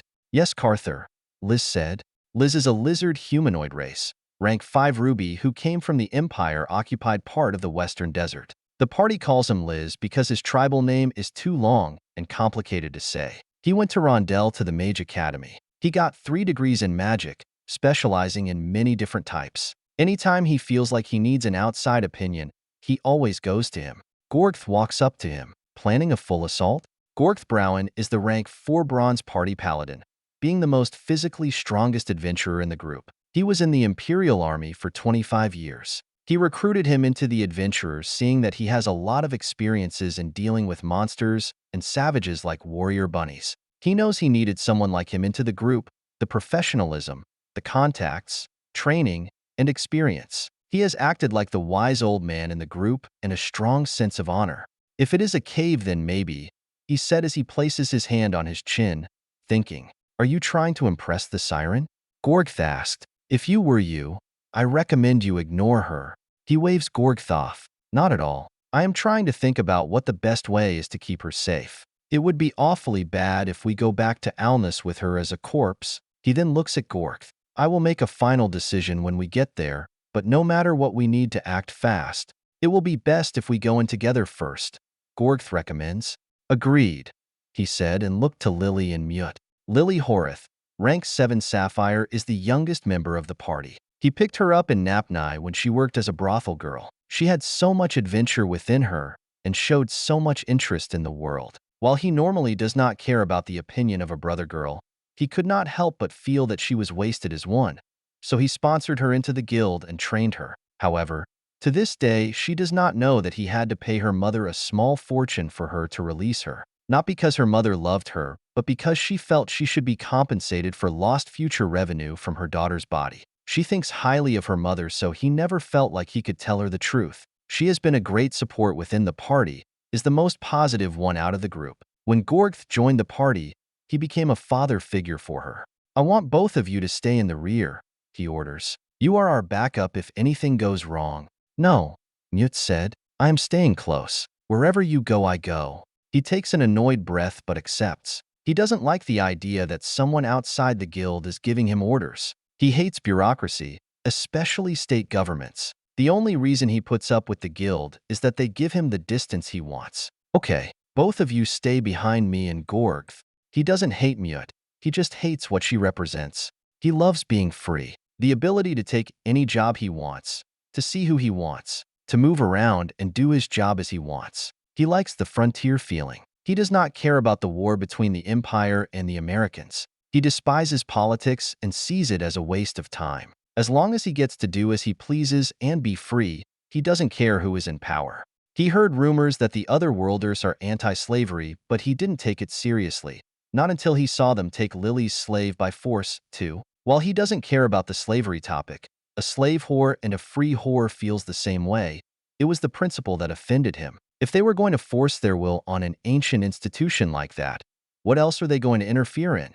In Alnus, he saw the worst. Lily was correct when they were about to go on their new quest. 3. Alnus is safe, civilized, happy, and protected. Everyone living and working together, ignoring the mighty military base next to the town. What he saw that adventurers were no longer needed. These other worlders' worldview and values will make his lifestyle obsolete.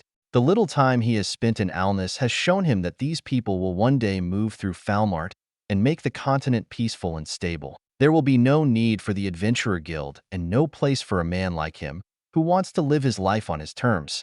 He starts to move again, following Voluo and Hearthdrew. It takes about an hour until they get to the end of the tracks. He quietly moves through the forest brush, being quiet and stealthy. He moves right up to Hearthdrew. What do you see?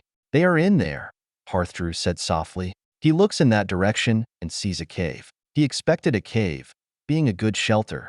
If it was a single attack, he would have assumed it would be a camp in the open, a group of people just passing by. The fact there was more than one attack on the farmhouse means whoever this group is, they had to be close and hiding. He has done this quest dozens of times. Okay, he said, going with the first plan. You two and Liz stay back and act as support. The rest will go inside. As he sees his party members move into position, he sees Gorgth pull out his shield and heads to the cave. He moves into formation by his side. Both women move up behind. He pulls out a torch and lights up. Lelei, can you carry this? Yes, boss, Lelei said as she takes the torch. He then sees this strange-looking light coming from behind him. He looks over to Mute and sees her holding a strange, small object in her hand. It is a flashlight, Mute said with a smile. I had the same reaction. It is brighter than a torch and more focused. Wow, Lelei says. Gorth glances back. I can think of a few times that would have been useful. He thinks about the time he had to fight vampires, and the times he had to go into goblin and orc dens. No kidding. Can I use that flashlight? He asked, somewhat nervous in using the strange-looking torch. Sure, Mute said as she hands him the flashlight. She explains how to use the flashlight, and he uses it to see farther down the cave. He has to admit the device is very helpful. They keep moving through the cave. He started to wonder if the creature they are hunting was still here, but he saw more crops. They looked fresh and knew they were getting close. They are close, he said. When we were engaged, Gorth, take your shield and ram it. I will go in for the first attack, and Lelei, stay behind me and do the second attack. As he spoke, an arrow hits and bounces off Gorth's shield. We have contact, Gorth said. Mute pushes herself through them. She forms a whirlwind around her hand and pushes it out past them. A gust of wind pushes down the cave, stopping another arrow. Seeing that gust of wind would stun the enemy, he sees the opportunity to advance safely. Advance. He rushes forward with Gorth as he keeps pace. Just as planned, Gorth rushes up and rams into the creature. Loud noises can be heard as the creature falls to the ground. He comes around holding his sword out, getting ready to strike. The torch Lelei is holding lights up the area better. As he swings his swords down at the creature, he realizes it is a medium-sized centaur. He stops his sword and takes a closer look.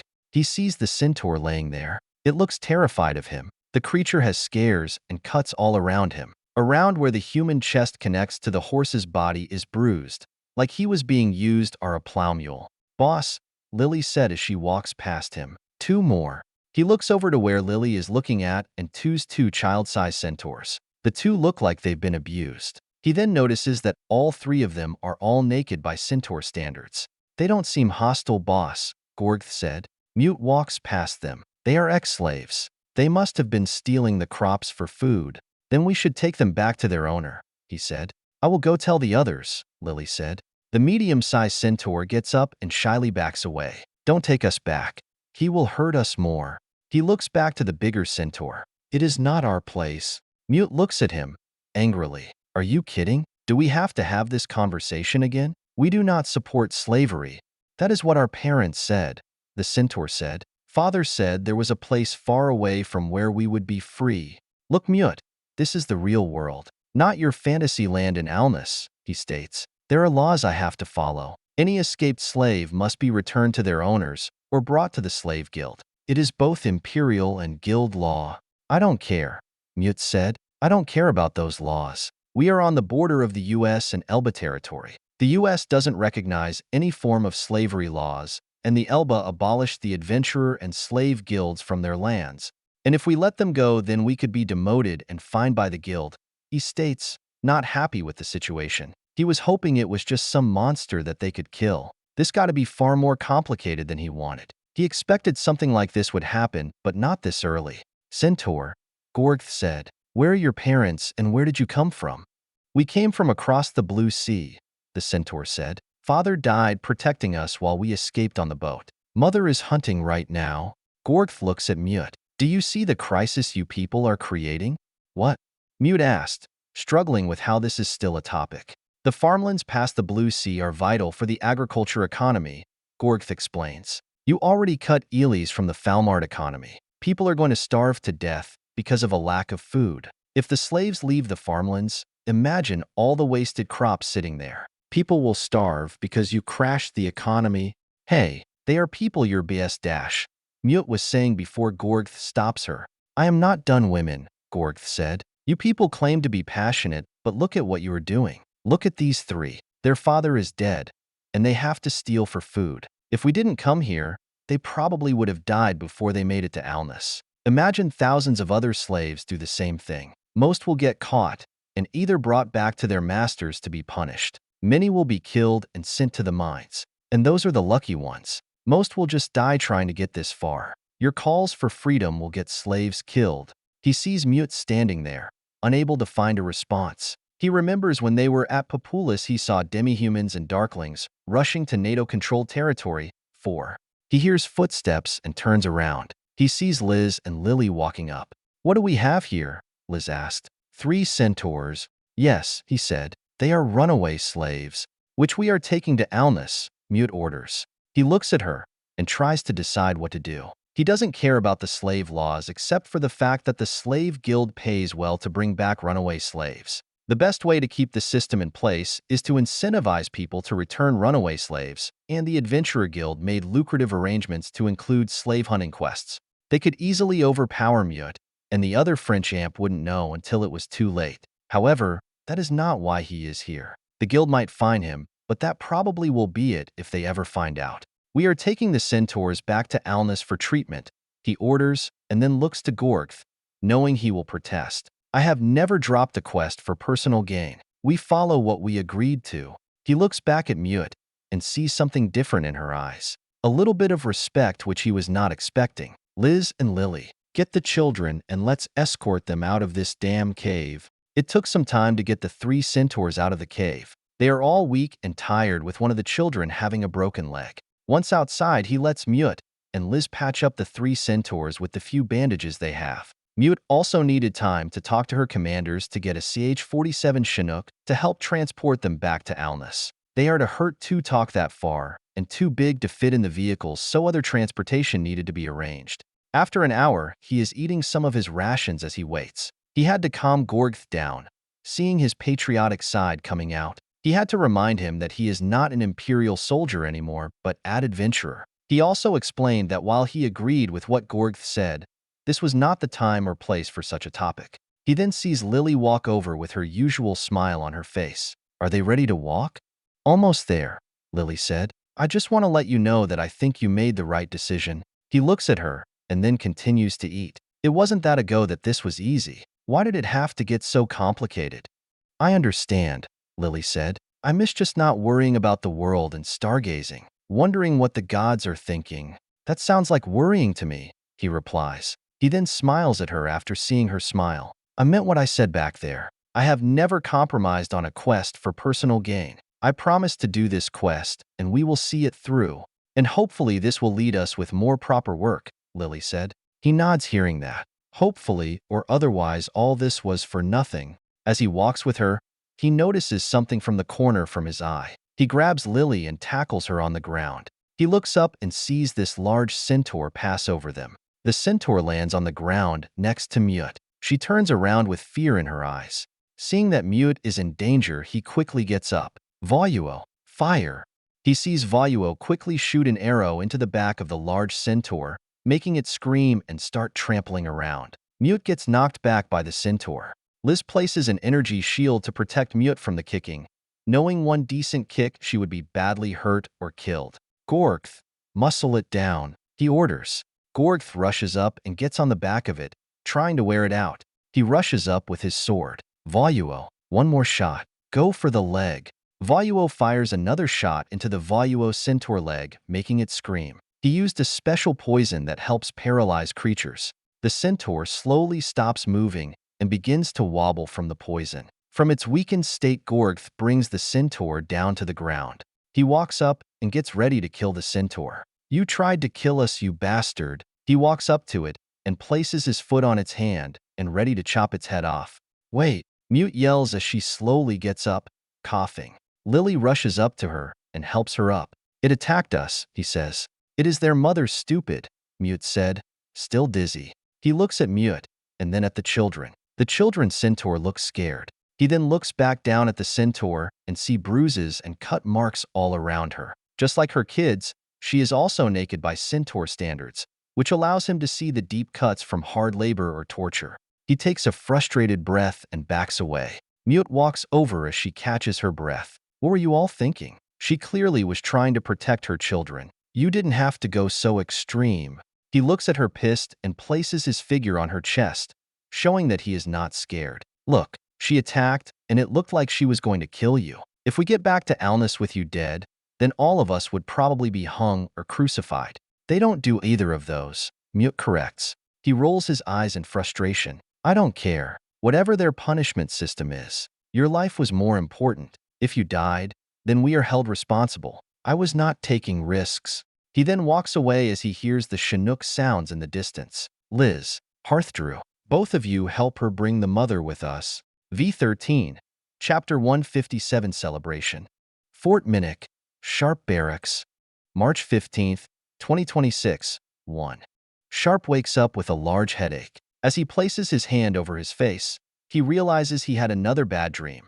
And this time it was Selena being killed by the wood elf Lord Lashen. What those elves did to that farming family has put the topic of Selena's safety back into the forefront of his mind. While he has been able to be calm, not letting this topic leak out into the public for everyone to see, he is scared something might happen to her. He is new to this father business, and he has yet to figure out how to deal with the knowledge that there is a man out there who wants to murder his child. He wonders if this is just him, or is this a common fear fathers have? Since they never found the Namintu body, the son of the farming family, there is a good chance he is still alive. He has been wondering if they are planning on some kind of trade or ransom. If so, he probably is trying to trade Namintu for Selena, which he will never accept. He has had to do missions where he had to pick one life over another, but never when it came to kids. He just hopes Vanguard 3 can find Namintu before the true intentions of the Wood Elves are known. As he lays on the bed, he looks over to his left and sees Selena laying there asleep. He can hear her soft, snoring sounds as she lays there in a pink nightgown. As he stares, he notices how peaceful she looks laying there with no care in the world. He remembers when they first met, 1. Being dragged away by these 4 slave trader mercenaries. He still remembers the terrified look on her face, but now she seems to be at peace. He never thought he would ever have kids, especially adopt one. But since then he has realized that he has been missing out on something more important, raising tomorrow's generation. He has found that being a father has been incredibly harder than he thought it would be. Sometimes he gets very frustrated, like when she kept that she is royalty and that people are wanting to kill her. Most of the time he enjoys their time together. He loves how she wants to learn everything he knows and wants to do the same things. He feels like he has a real stake in society again. He then hears the TV on his wall and looks over to it. He sees the main menu of the movie Monster Incorporated. They were having a father and daughter movie night. Both of them have found that sitting down in front of a movie allows both of them to talk to each other more smoothly, easier to bond, and ask questions.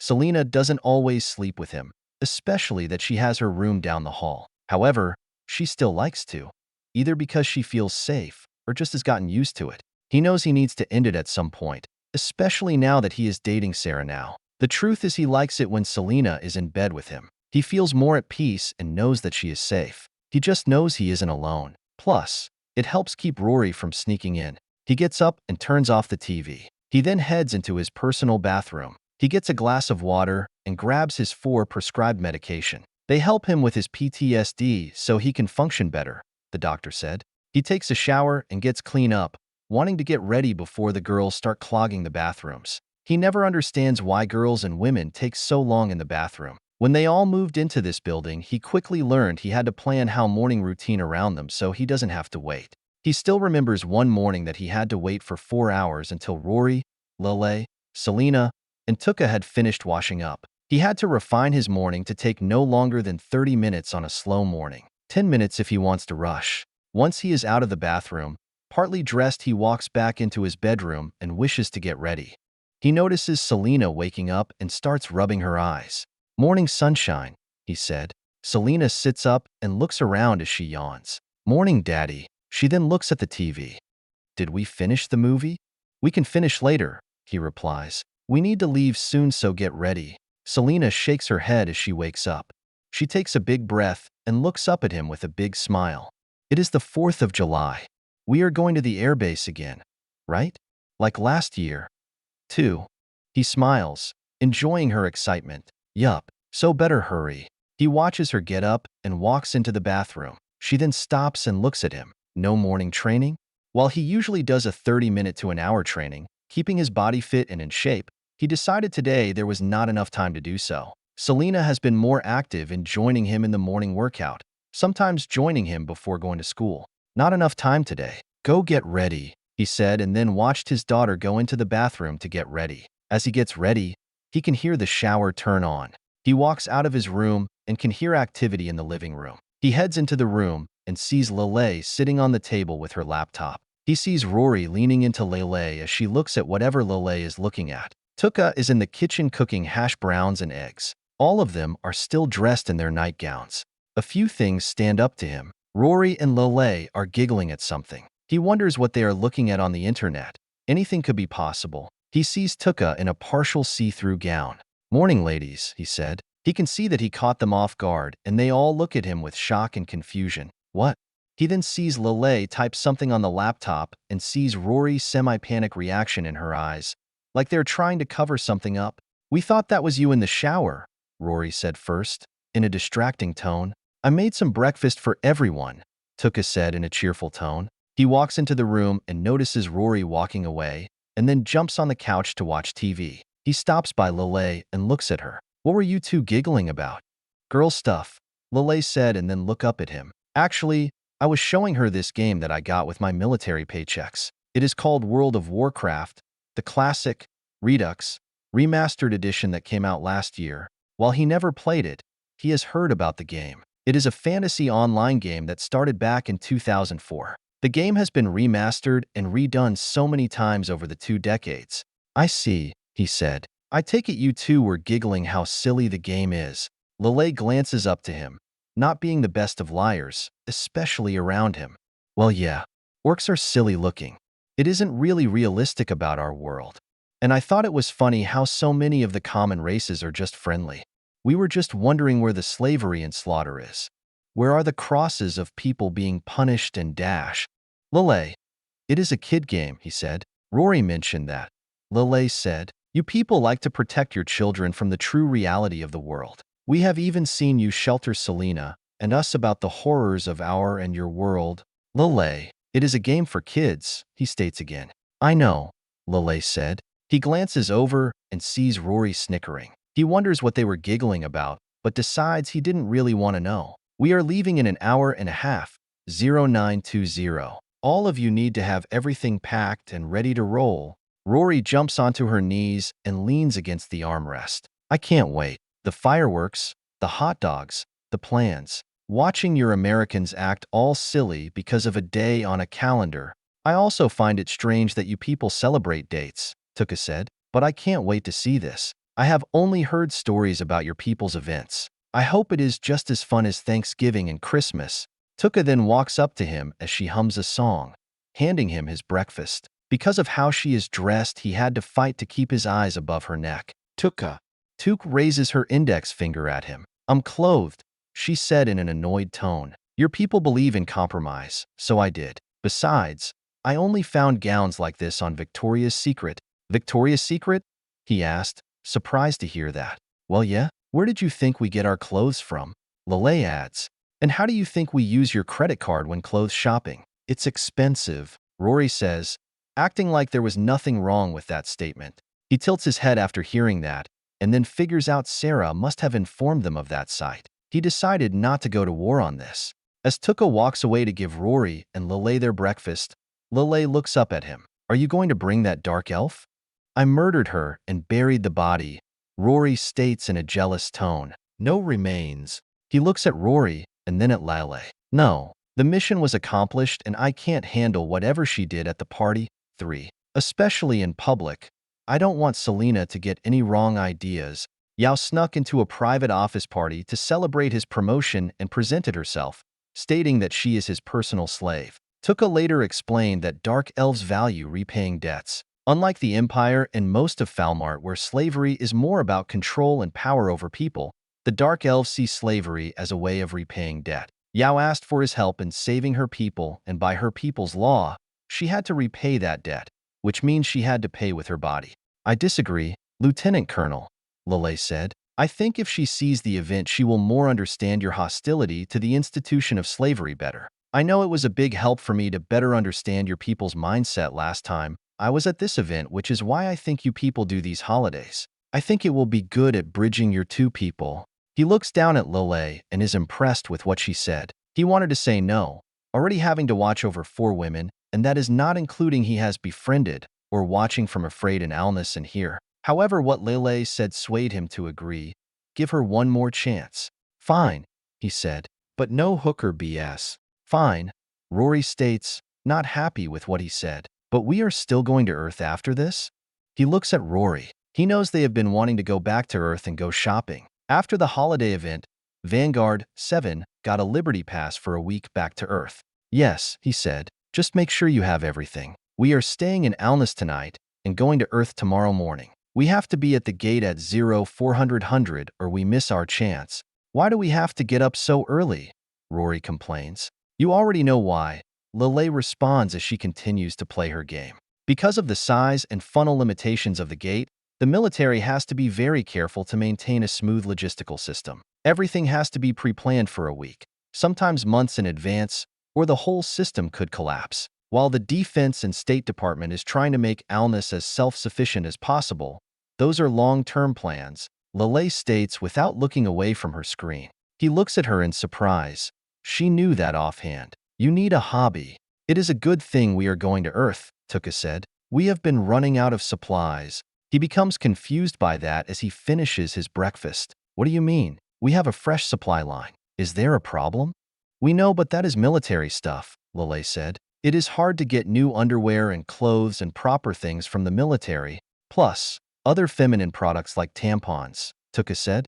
Yes, Lelei adds. My last box is almost out, and it has been hard to find good stuff from the military storage. They only have the low-quality kind, especially with all the other female soldiers at this base. Sometimes I wish I could grow into a full woman body and not be short, but there are times I too enjoy being an apostle. I don't have to worry about getting periods, Rory states. Lucky you, Lelei mumbles in a jealous tone. This conversation has gotten too frank, he states and looks away. Why do guys get so weirded out on these topics? Tuke says. It is just a natural thing. Even Father gets all weirded out on this, and he is a high elf.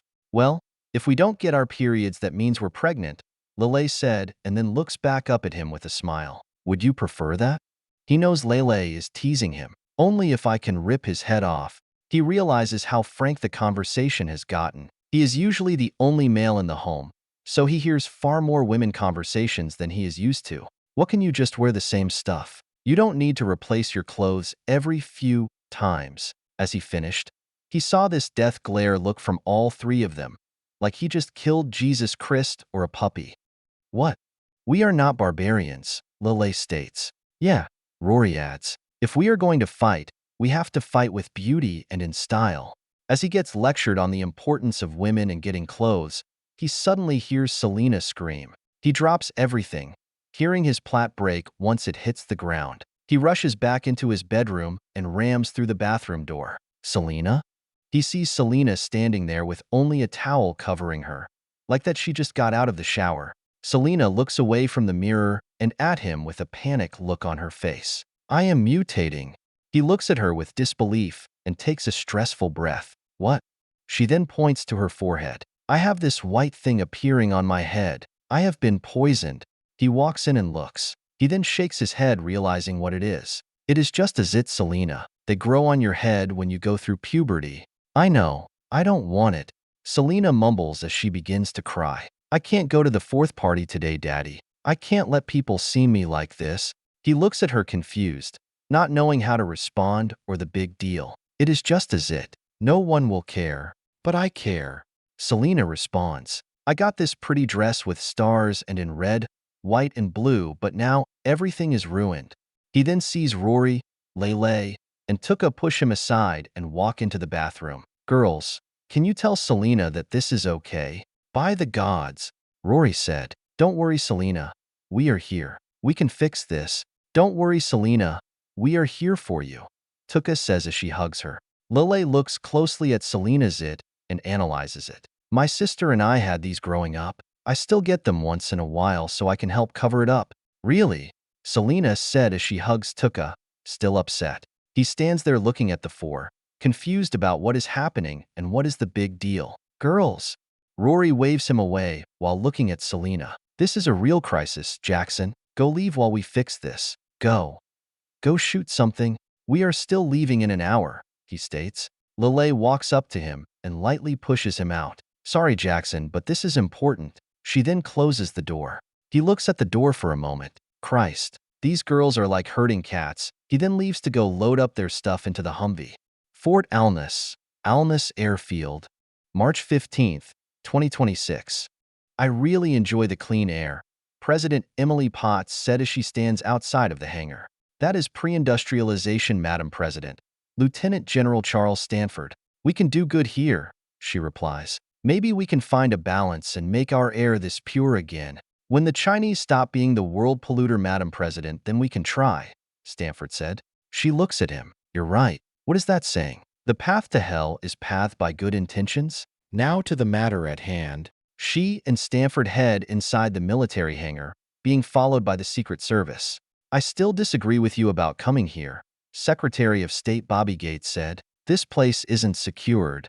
This is the most secured facility on this planet, Stanford replies. Excluding recent attacks on the base, Gates comments. Clam down, Bobby, she said. It is war, so shit happens. The enemy just got lucky. They actually did us a favor pulling their stunt. They had an effective spy network here in Alness, but they threw it away for a worthless general. Maybe if they took Zorzel baby, it would be worth it, but that's it. Now we can counter their activities. She then looks at Gates. Also, troops need to see that their president is with them. I don't want them to feel like they have been forgotten. While she was serving in the War on Terror, sometimes she felt that the politicians during that time didn't care about the war, that the troops were fighting for their country, and the U.S. leaders saw it as a farther away thought. It felt like it was more of a campaign issue, and then forgotten afterward. She doesn't want the soldiers to feel like she did. While she lets her generals have more freedom to fight the war, like President Franklin D. Roosevelt during World War II, she also wants them to know that she will never forget them while at the White House. The other reason she came here is the presence of the United States President on the alien world giving a speech should send a powerful statement here on Uros and Earth, showing that she plans on being here for the long haul, to boost morale among the ranks, that she is serious about this interstellar war, and most of all, to show the U.S. native allies who their leader is. Now where are my guests? She asked. I like to see them before I give my speech. Then this green fairy arrives. Hello, Madam President. Her eyes widen as she sees the fairy. Oh my God, you are so cute. You remind me of Tinkerbell. That was my favorite movie growing up. I hear that all the time, the fairy said. She has read the reports and seen footage of these other races of this world. She was greeted by a few darklings, but nothing as exotic as a fairy. Based on the report, fairies are mainly used to assist in administration work and tours. They can be good as scouts, but NATO troops prefer sticking with their nanodrones. Thank you, the fairy said. I am here to inform you that the representative from Ely's Nader ran into a rainstorm. They will not be able to make it today. That is okay, she said. Tomorrow would be better to officially talk. Today, I just wanted to meet everyone, away from politics. Not every encounter has to be the drama of the future of the galaxy. Then you are in the wrong career, ma'am, Stanford points out. She crosses her arm in agreement. She knew beforehand that the Oval Office is the most demanding job in the world. People point out that all the male presidents that came before her walked in with nice and colorful hair and walk out gray and old from all the stress of the desk. She now knows how true that is from experience. Remember, the main reason we are here is to lay the framework of the U.S. Falmart Trade and Investment Zone and the proposed defense treaties, Gates said. I know, she replies. Congress has been wanting to get more involved in Uros, wanting to make the war worthwhile. This treaty is supposed to be the foundation of future relations. Then she hears the U.S. Ambassador Willington walk in. Hello, Ambassador. Hello, Madam President, Willington said. Right outside I have Rory, Lelei, Princess Pina, Lieutenant Colonel Sharpe, and Countess Mui. She is happy to hear that. That is good. I was hoping to say hi to them. She follows the ambassador outside the hangar. About a dozen Secret Service suits are walking with her. That doesn't include the larger Secret Service outside. None of them want the first female U.S. president to be assassinated on an alien planet. When she gets to the end of the hangar, two agents allow her guests in. She wanted to say hi to the group she met at the resort, for they were the U.S. true allies in this world. She gives a salute to Lieutenant Colonel Sharpe when he gives her one. She is glad that he finally got that promotion. She has her eyes on him and others like him in this year. People who understand the realities on the ground. She wants to put the people who know what they're doing in positions of power and empower them. Then the greetings with Rory, Lelei, and Selena. She also thanked Rory and Lelei for their help in the war effort and that they have been great examples. She does the same with Sharpe's daughter Selena, calling her princess. It embarrassed her, but she found it cute. Just like last time, she can see something in her that could blossom into something more. She has high hope for her. All right, who is next? She asked. Madam President, this is Tuke Luna Marceau, Sharpe said. She sees this high elf walk up. Unlike the other girls who are wearing dresses, Tuke is wearing a well-dressed skirt, more like a diplomat. She has to admit that Tuke looks beautiful. She has seen pictures of elves before and thought they were well-groomed, but the reports do not do justice. It is finally nice to meet you, Tuke said in a cheerful tone. I can't wait to introduce you to my father. Before she responds, she notices that Sharpe gives her a glare reaction to what Tuke said. Like there is context she doesn't understand yet. In due time, she replies, I have heard a lot about you. I am glad you made the right choice. I think your people and mine will become great friends. Madam President, this is Yao Hadusher, Sharpe says. She was the one involved in the Flame Dragon operation. I see that operation, she replies. That was an interesting mission. Glad it is resolved and your people are safe. She can see that Yao is strangely looking at her. Not in a romantic way, but in a judging way. Can I help you? Yao looms back at Sharpe. Is your leader really a woman? That is embarrassing. She sees Sharpe give her a very quiet wisher lecture. Based on his lip talk, he gave her a lecture to show respect. What?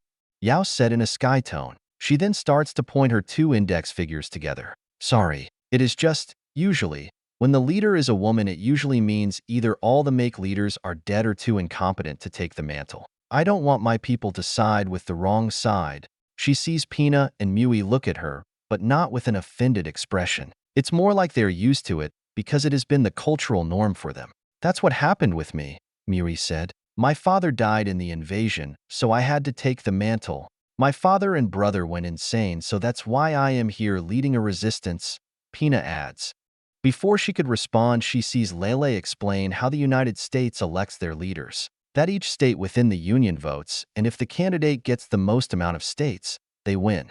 Lelei then explains that it doesn't matter if you are a man or women, you can be elected. The majority of states picked a female president, not because of the lack of male leaders, but because it was the will of the people. While the explanation left out a lot of details, it was enough to get the point across. She also sees Pina and Mui's reaction. They are impressed with what Lelei said. It is okay, Yao, she says. She understands the culture clash. I am glad your people are safe. I hope our people will be able to cooperate. She then looks to Princess Pina Colada. I have been interested in meeting you for a while, Princess. She has been following her career working with Vanguard 7. At first, she was concerned about Pona working so close, still angry at her for the failed peace treaty. She almost ordered for Pina and her knight to be banished out of Alnus, but she trusted Sharpe and her opinion changed. Pina, feeling nervous by the presence of the president, she kneels. Your Highness, I heard nothing but great things, and it is an honor to finally meet you.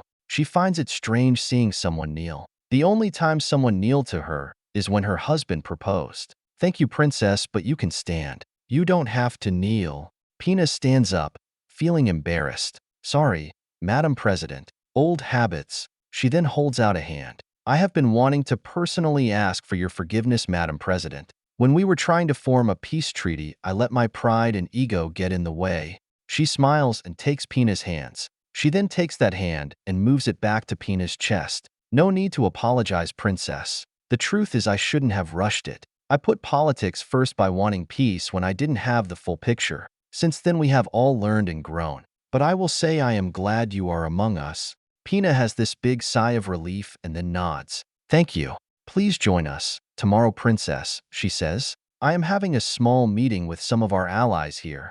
I will be honored, Pina said. She then looks to Countess Mui formal. I am glad to finally meet you. Ambassador Wellington has kept me up to speed with your leadership of Italica. I have to say, I am impressed. Thank you, Madam President, Mui said with a big grin. But he has been a big help. Do not sell yourself short, Mui, Wellington said. I only aided when you needed it. But you got the ball rolling and there has been a lot of progress. If I recall, you abolished slavery all on your own. She adds as she crosses her arms. You were ahead of us. We will not abandon Italica. Our future is one of the same. She sees Miri smile. It must be stressful for a 12-year-old girl, and that she stepped up during a bad situation. She is happy that Italica is becoming a Western-like city-state and on its own, while Alnus is like the shiny beacon on the hill for people on Falmart on what they could become.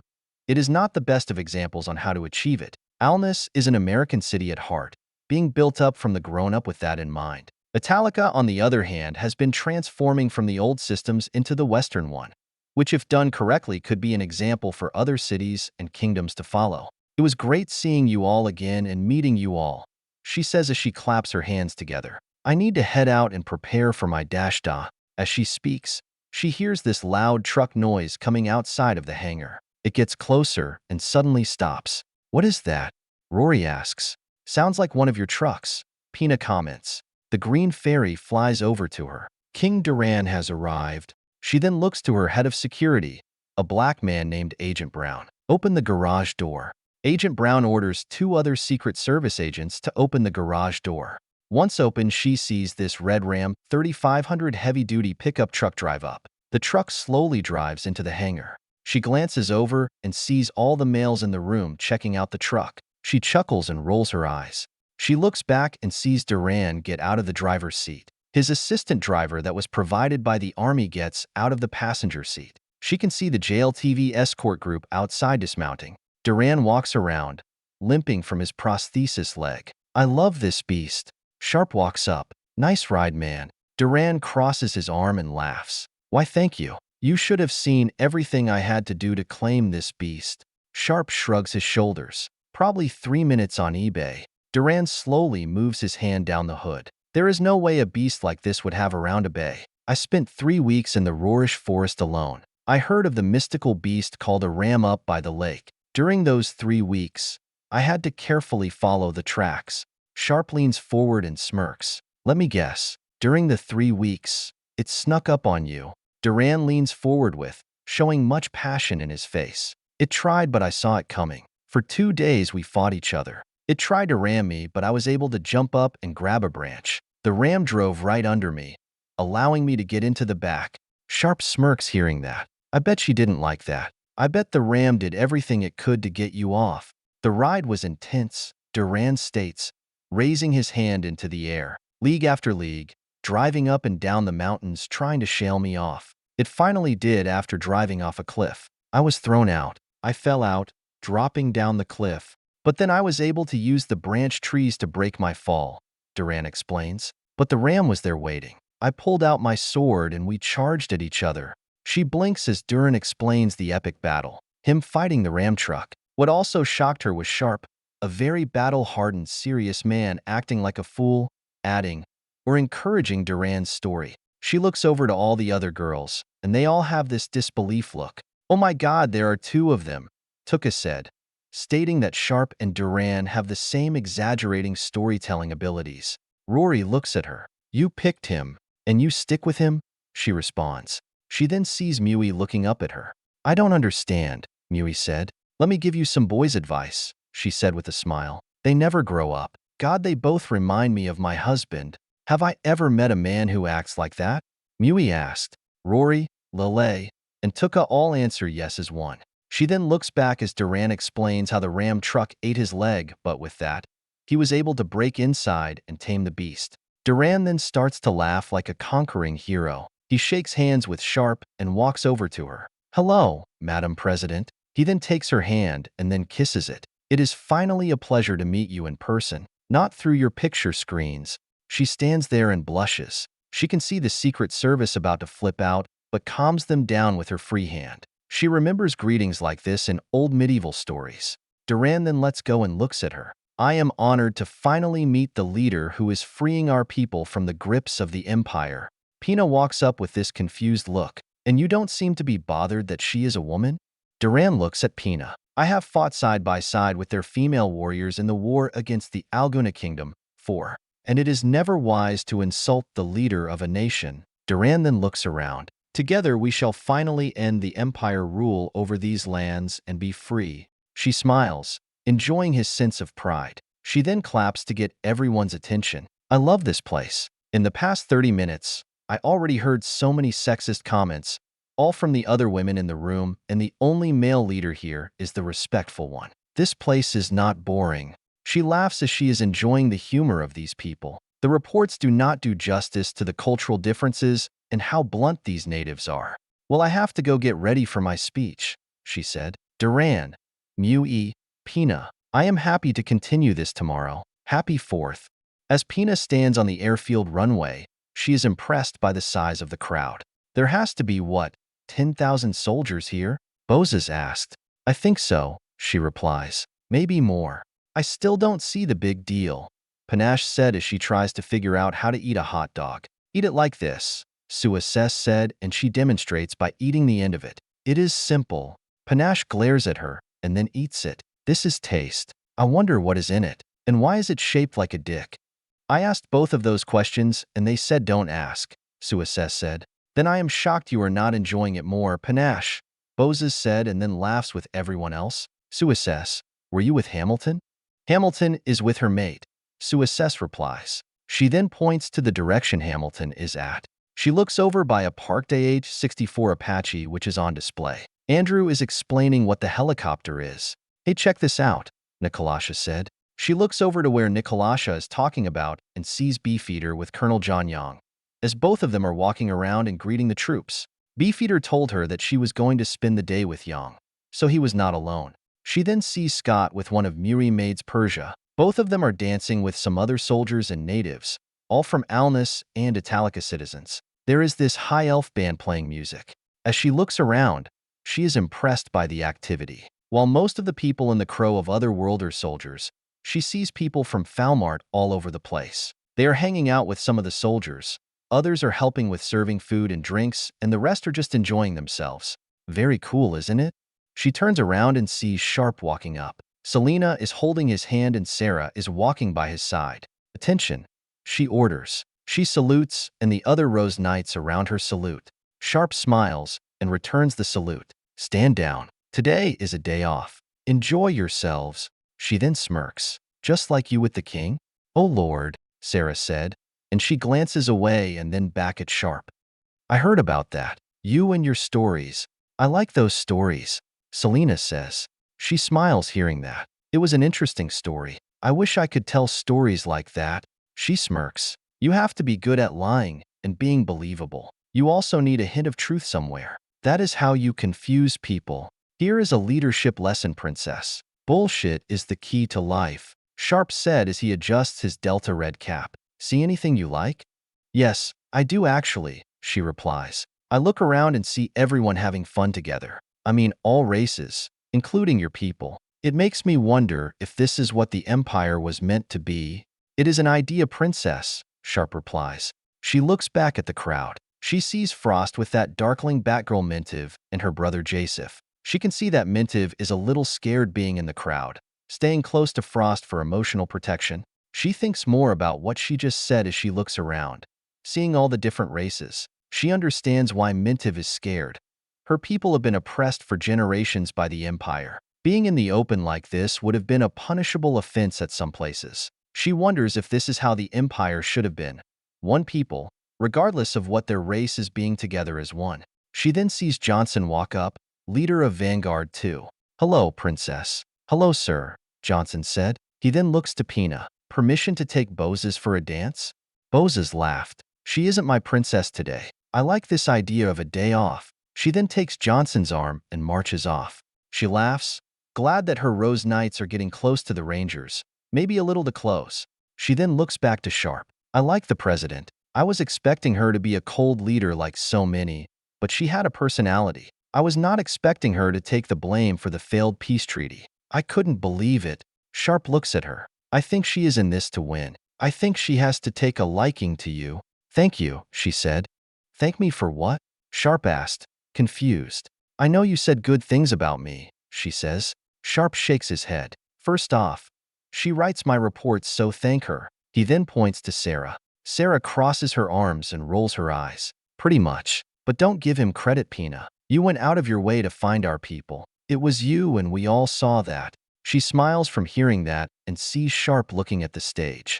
"The president is coming out," Sharpe said. She looks up at the stage to watch. The United States President Emily Potts stands there and begins to speak. "Good evening, all of you. Before I start, I would like to tell you a small story.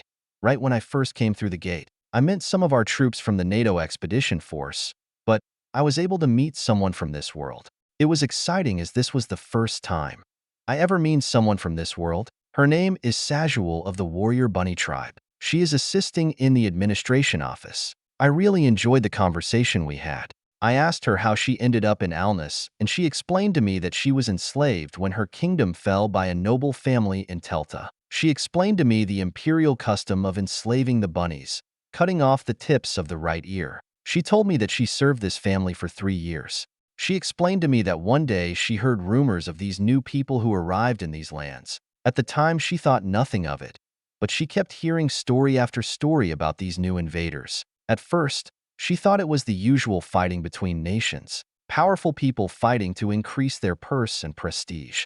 But then she heard another rumor. Please let me remind you, this is what she told me. She heard a rumor that these new strangers from a faraway land. She noticed her old master getting worried about the crisis. At first, she brushed off the rumor. Freedom, what a silly notion. There has never been an idea around freedom, only for the powerful. But she kept hearing more and more rumors. The people of Italica being freed, the people of Valtris, and then Sadera was attacked, but not an attack for conquest, but an attack only to free fellow slaves. After that point, she started to believe something has changed. She kept hearing stories that other slaves were fleeing their masters, risking everything. I asked her why she would risk so much on just a rumor. She told me that she was pregnant with her daughter Rigule and that she didn't want her to be born as a slave. One night, she snuck out from her master home, traveled through the fields of Algrash, and crossed the Blue Sea, through the Dumas Mountains, just hoping to get here. She traveled for 5 months, being chased by slave hunters from the guilds. While being chased, she was able to find a cave and gave birth to her beautiful daughter. But in her weakened state, the guild was able to find and take her and her daughter with the intent to bring both of them back to Telta. But then the slave catchers were driven away. She looked around and saw these strange-looking men, their clothes blending into the bushes and trees around them. They walked like soldiers, carrying strange-looking black sticks. She saw 2 of them walk over to the wagon, towards her crying baby, and pick her up. She told me she never was more terrified in her life, and she saw a shadow appear over her. She looked up and saw the strange-looking soldier standing right there above her. And then the soldier said, "Ma'am, we're United States Army, 10th Mountain Division. Would you like assistance?" She told me that she did not fully understand that she was safe, but her heart told her it was okay. Her faith told her it was okay now. And now she is here today in Alnus, helping other slaves rebuild their lives here in Alnus, making sure they are safe. As I left, I couldn't stop myself from reflecting on her story and admire her strength. It is a sad truth in life that the powerful abuse their power and seek to control. That history is full of stories like my friend Swestuals. This story has been told thousands of times, both on Earth and on Falmart. However, today is the 250th anniversary of the Declaration of Independence, the birth of our country. Long ago, there were 13 colonies who were ruled by a powerful empire, one of the largest in history. Freedom and the right to conduct your daily life in peace without being controlled by an unruly power.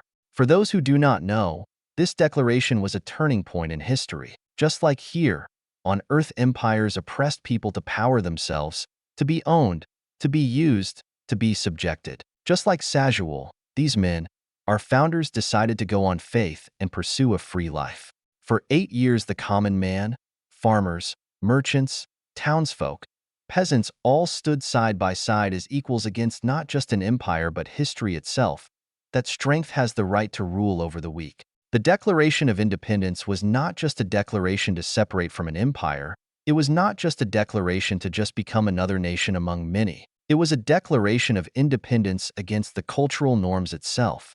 That we hold these truths to be self-evident, that all men are created equal, that they are endowed by their Creator with certain unalienable rights, that among these are life, liberty, and the pursuit of happiness. 5. This sentence has done more to change the world than any bullet, any missile, or any politician. Once the 13 colonies were freed, they birthed a new republic, the United States of America. But this was not just some repeat of history as nations come and go. No, this was something new that was unlocked that history couldn't stop. Over the centuries, this phrase changed everything. What was normal for hundreds of thousands of years, the institution of slavery seemed untouchable, but was stricken in less than 100 years of this document foundation. The American Civil War determined that the rights which were given not by man but by God himself, which they were not reserved to people of one color but all, regardless of their creed. Soldiers who died in American bloodiest war guarantee that this phrase could spread in ways no one would ever imagine.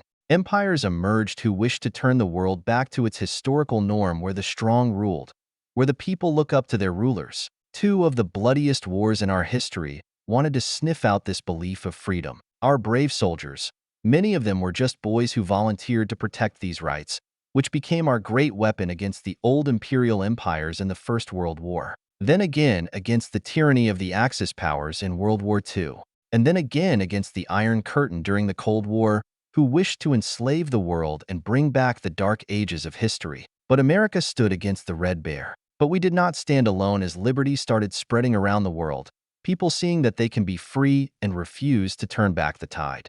Our friends across the pond, the United Kingdom, the French, and the Italians, our Australian, Japanese, and South Korean friends, and all the other free states. And in time, the communists failed to bury the rights of man and burned in its own corruption. Life, liberty, and the pursuit of happiness has faced a massive amount of challenges over the centuries, especially in recent years. Everything always seems dark, like the world is coming down, but as long as we always remember those three things, we will always stand tall. As of today, we again are at war with an empire that represents our past, who we once were. This war will not be won because of our superior technology, but the character of our people. Life, liberty, and the pursuit of happiness has always been our #1 weapon and ally. We will end this war with our comrades next to us. Our values and character have always led us forward. Always remember, though, the torch of liberty is not something that can be given. It must be fought for. I look out from this platform and I see humans, elves, bunnies, Nikos, sirens, and many others. Let me explain this. Liberty does not care what you look like or where you came from. It is yours if you choose. And if you choose, we will stand by you now and until the end of time. Because we are free to choose our own destiny, and we choose this path. She hears everyone clapping and many chanting USA. She hears other national slogans from their countries of origin. She claps too, enjoying the speech. She feels like she is starting to get a better understanding of these other worlders. The immediate lesson she took from the speech is that Earth and Falmart are not as different as she thought. The big difference is that they changed who they were. She wonders if she will be able to do that with her people. All of a sudden, she sees all these colorful sparkles go into the air and then explode. She then sees more and more of these colorful explosions appear all over the place. Many of them have different sounds, and some have different styles, none being the same. She notices that no one is freaking out. What is going on? Fireworks, Sharpe said. We do this to celebrate events like this. It is entertainment. You people and your explosions, she replies and smiles, enjoying the event. Dumas Mountains, Imperial Camp, March 15th, 2026. The Imperial soldiers are dancing, laughing. Many are getting drunk, others play fighting, others singing, and the rest are feasting. I can't believe it. We bleed them. A soldier yells. Victory. Another yell. Finally. We didn't keep the hill. An elf Imperial soldier says. He walks over to the elf and places his arm around him. We weren't planning on keeping the hill. Our objective was to bleed them. Show them who is the boss. To the gods, the swordsman says with a chuckle, as he wipes the other worlder's blood from his sword. For a year they have been bashing us back, but yet to break us. And now we bleed them. He laughs hearing that. And now that we have all of Falmart on our side, we will drive them back to Alnus. Murder everyone in our way. Rape their women, burn their homes, and eat their food. Another man yells as everyone cheers. The elf thinks and smiles. I think the Emperor might have done the right thing. They can't use their armored wagons up here in the mountains. We can win this war. He laughs as he hears that, feeling the high spirits around him. We are the Imperial Army. We have never lost a war. We always will win, no matter the cost. After saying that, he hears everyone laughing and cheering. Alnus Air Command, this is Whiskey 6, do you copy over? He hears one of his comrades rush over. He looks at him and sees one of the American helmets on his head. A war trophy. It looks nice on you. I was able to take it after slaying one of their warriors, the man said. Whiskey 6, we hear you loud and clear over. The man with the helmet rushes over. You should have seen it. In his eyes was so much fear. The idea that I was going to put my blade into him. Felt amazing. Roger that, Alnus Air Command. We have the camp in sight over. If we keep doing these attacks, maybe we will finally be able to slaughter them. A man responds as he drinks his beer. Whisk 6, please relay data before drop. This dwarf walks over and sits down with a mug half his size. It was a good fight. They have interesting tools. I wonder if my people can forge them ourselves. They do not look complicated at first glance.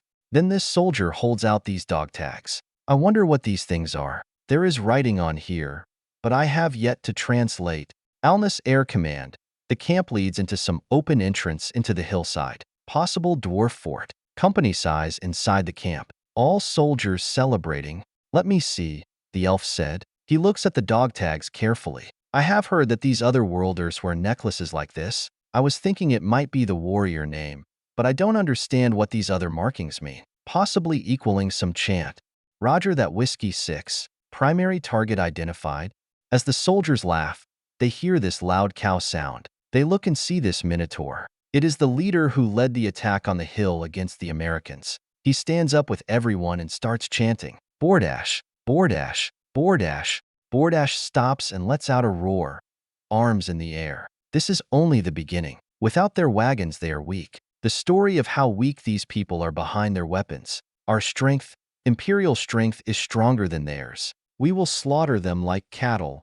Start from this point. He stops to allow the troops to cheer. This is the turning point. The tide has turned, and we will bleed them until these mountains are red of their blood. We will drive them deeper into the mountains and slaughter them.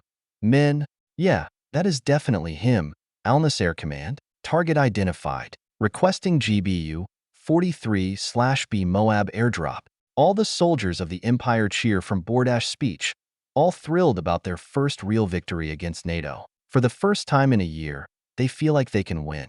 Whiskey 6, airdrop strike confirmed. MC 130H Combat Talon carrying the GBU 43/B Moab is inbound. Roger that, Alnus Air Command. Whiskey 6 out. He grabs his buddy and both cheer their mugs. Then he drinks most of it down, only stopping for air. He laughs and then hears this loud noise above. He can tell everyone else is looking up, hearing the same noise. What is that? The other worlders' flying machines? Someone asked. But how could they find us this deep into the mountains?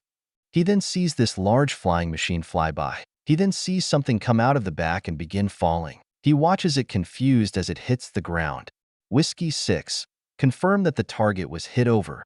Alnus Air Command. Target zone has been hit. No survivors, Lieutenant Commander Danielle said. When he heard that a battalion from the 1st Cavalry was ambushed and bloodied. His SEAL Team 3 was deployed to find the leader who leads the Empire in that fight. It didn't take long to figure out who was the commander. Just like most noble Imperial leaders, they are in the back. Roger that. Good hunting. Roger that.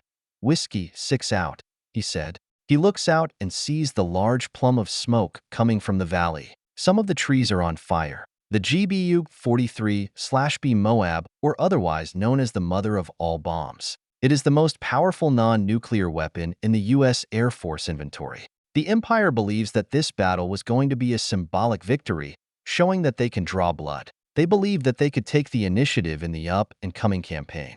However, he spent half a decade in the Middle East doing counterterrorism operations, alongside most of the Army and Marines. This is a battle the U.S. military has been fighting for 20 years and has gotten very good at. And to show their confidence, they decided to do a symbolic message of their own.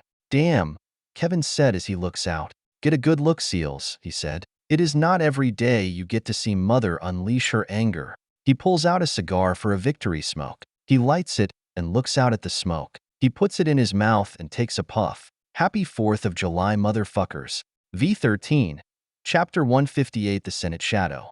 In the Ely's regional capital of Havkrisen, Romanian troops discovered 2 U.S. soldiers crucified inside what is believed to be a cellar. Since NATO troops took the city, tensions have been high as many of the city populations reject Western ideas. While the military government, Colonel Lewis Grant from the 2nd Armored Division stated that violence is down, rogue loyalists are still committing terrorist acts. The colonel again states to the citizens of Havkrisen that NATO will not abolish slavery until a formal treaty is signed, explained in detail how it would be done in a fair war. Colonel Grant found the 4 terrorists who did this and are awaiting trial. 3 of them are human, and the last one is Puka, who owned a slave market. The Ely's region economy is agriculture, which needs a large slave-based labor force to harvest the fields of crops. Farmers are worried to go broke and starve if they cannot harvest their food. In an attempt to establish better relations with NATO, the people of Havkrisen nominated Nader of the Karthid clan from Lake Karthid. Nader is a Dar felon. Hi's clan trade with the city and they have a trusted relationship. They agreed to represent the occupied towns of Ely's to see if the NATO trade agreement has merit in transforming Ely's economy away from a slave labor economy. Jessica Moore. Sadera, Gladiator Arena, March 16, 2026. Senator Kiso ID, Taiwali leans forward at the private senatorial booth at the Sadera Arena. He watches the 3 humans, 1 elf and 1 dwarf gladiator go up against 1 minotaur.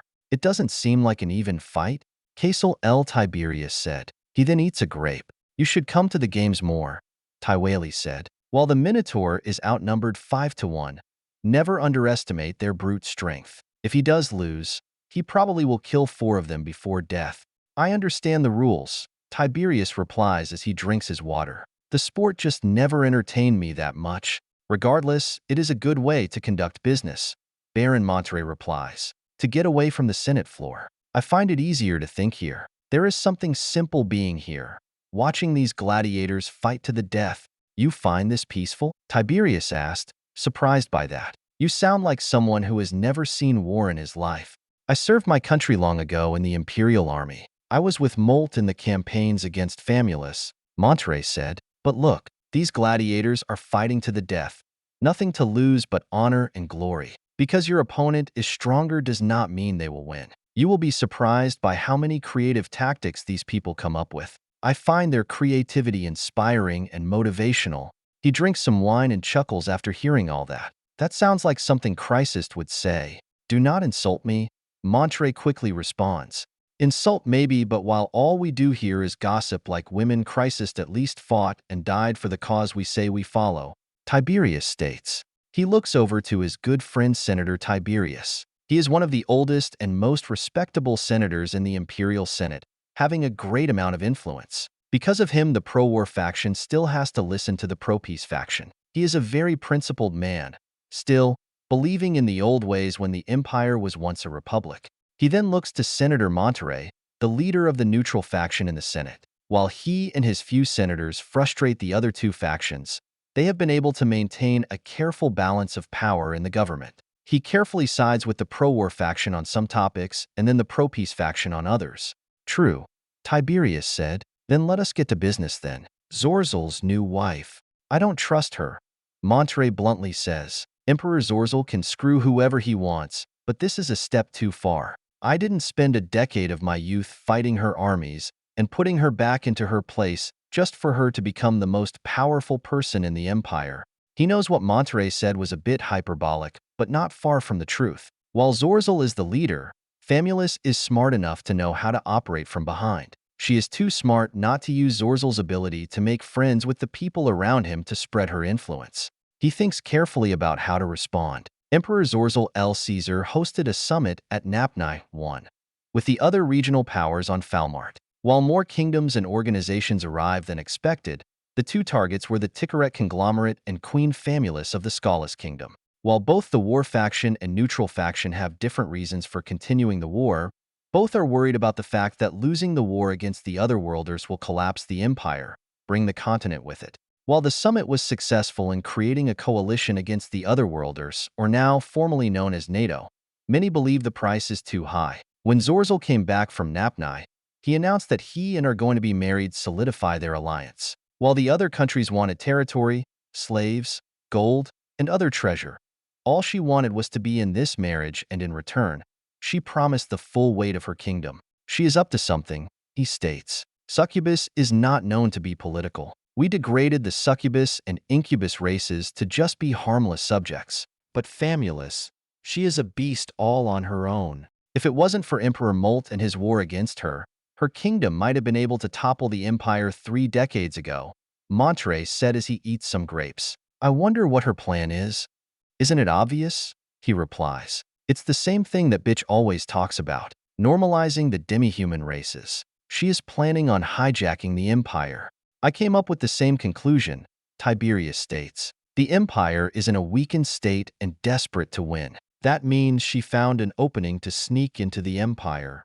I can support asking her and the Ticaret Conglomerate support, Monterey said. Zorzal is correct to form a regional coalition against these otherworlders. They are in the same boat as we are. If the empire falls, then there's nothing stopping the otherworlders from attacking them next. It is a now or never situation. You believe that, idiot? He replies as he looks over to Monterey. I know Zorzal didn't start this war, but this is insane. The problem with your peace faction is that you don't see the bigger picture, Monterey said. Same with the war faction. Zorzal is no leader, however you keep underestimating him. The war side also underestimates him. The summit was his idea. Calling for unity with our traditional enemies was also his idea. That was a smart move. I see what you were saying, Tiberius responds. Zorzal doesn't care about traditions. He doesn't care about orc or man.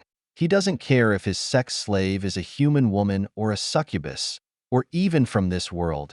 He nods hearing that, seeing what Monterey's point is. While we laughed behind his back, we didn't see what was really happening. Molt never would do such a summit to call on our enemies to help us. He doesn't understand or cares about the historical reasons and why we need to keep them in check. He just cares about that throne. Yup, Monterey said. I saw this coming long ago. I am not implying this was some grand plan, but he doesn't follow our rules. Just like a gladiator that is an underdog, he changes the rules so he can win. We value obeying our gentleman and nobility standards while he does what he wants. Damn the results. Dangerous, but out of the box, he mumbles, reflecting on past events. We should have something like this coming. We opened the door for Famulus and others to exploit us.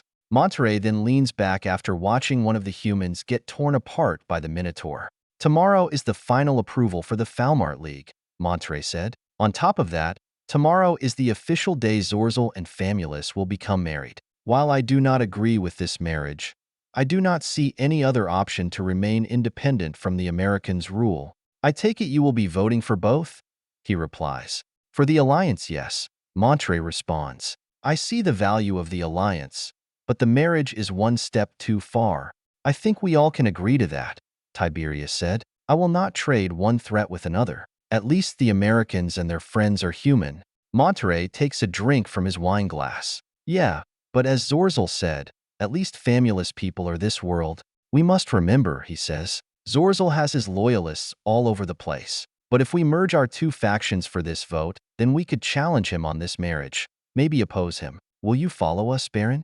He glances over to Monterey and waits for his response. Right now, the Empire has the people's support. A major reason is that the war has been framed as a clash of civilizations, that NATO wants to take everything away from the people and force them to change. While that truth has been stretched, it is still true. While slavery isn't the only example, it is the biggest. Giving lesser people equal rights has been a strange concept for many. Last week, the idea was mocked on the Senate floor and on the streets of Sadera. Monterey stands up as he watches the Minotaur kill his last opponent. We must be very careful. I am a patriot.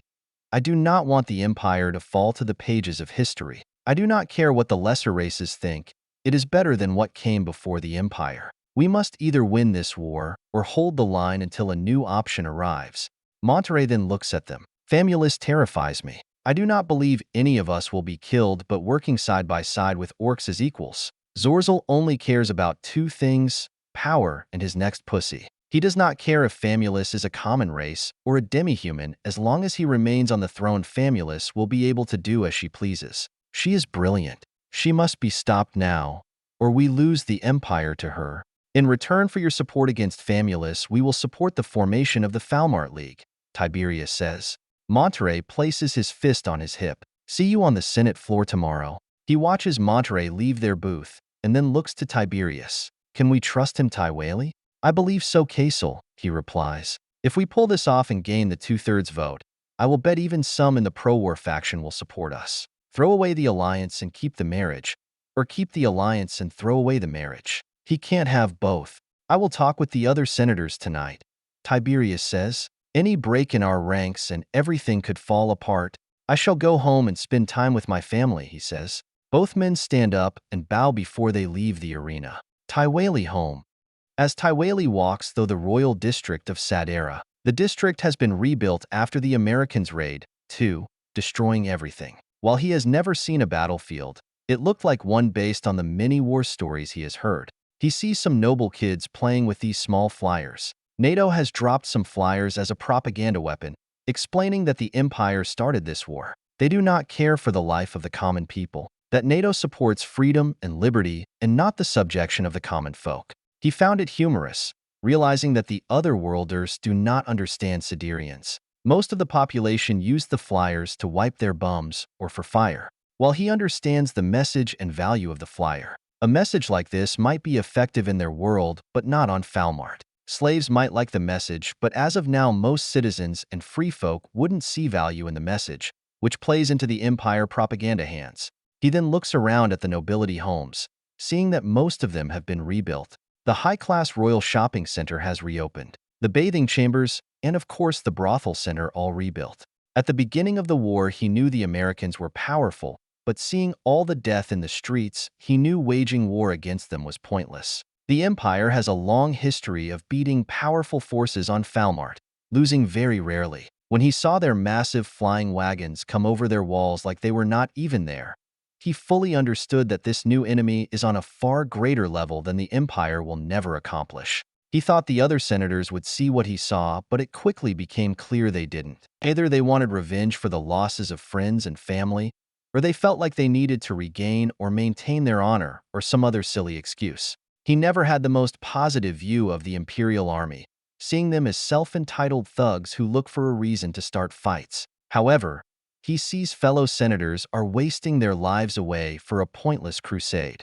In the beginning, he could understand the pro-war side of the Senate. If the Empire loses the war, it could result in the breakup of the Empire, the collapse of the economy, and drive Falmart into a new dark age. He just believes if they negotiate a treaty with the otherworlders, they could prevent the breakup of the Empire. But now with the Dark Races and Queen Famulus becoming Empress, sometimes he wonders if the world is just falling off a cliff and there is nothing he can do to stop it. Just like the old kingdoms and empires that came before, he wonders if the time has come for the Empire to fall. That is the only reason he agreed to make a secret arrangement with the American spy organization called the Central Intelligence Agency, or CIA for short. He hates providing information to the enemy, however, he believes if the war ends sooner, the sooner people stop dying. He sees his home and opens the door. Evening, everyone. Papa is back from the Senate. He noticed that no one came to greet him and found that strange. After putting his outdoor robe away, he walks inside his home. Wife, Sherry? If his wife and daughter didn't greet him, then his catgirl maid Delico might, but she didn't respond either. Sherry? He yells. I am in here, Papa. Sherry yells. I am sorry, but I was entertaining your guests. Okay, he replies. Sherry has always been political, enjoying helping him out wherever she can. She always liked to be around during his meeting with the other senators.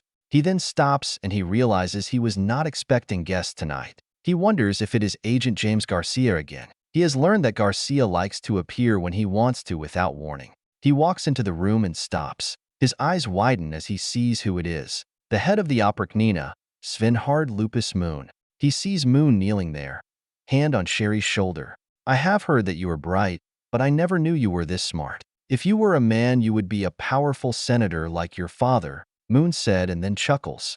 Moon then stands up and looks at him. Senator Tywali, it is great to see you. It has been a long time. He then walks over and hugs him.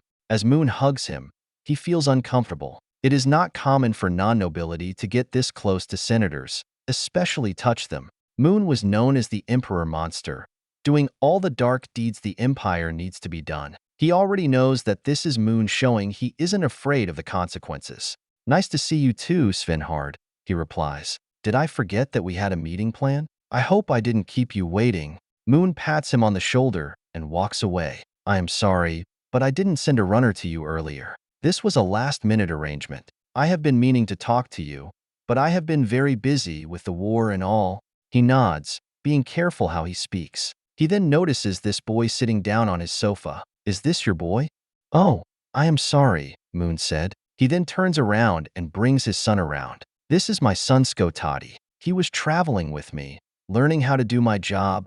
One day, I will take my father's position, Skotati said with a smile. It is nice to meet you, Senator Tywaley. Father has said great things about you. One of the few wise men in the Senate. A man of principle. He thanks Skotati but wonders how truthful the boy is being.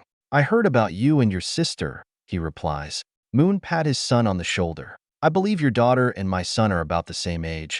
I figured it would be good for him to meet other kids his age. Maybe Sherry could teach him a thing or two while we waited.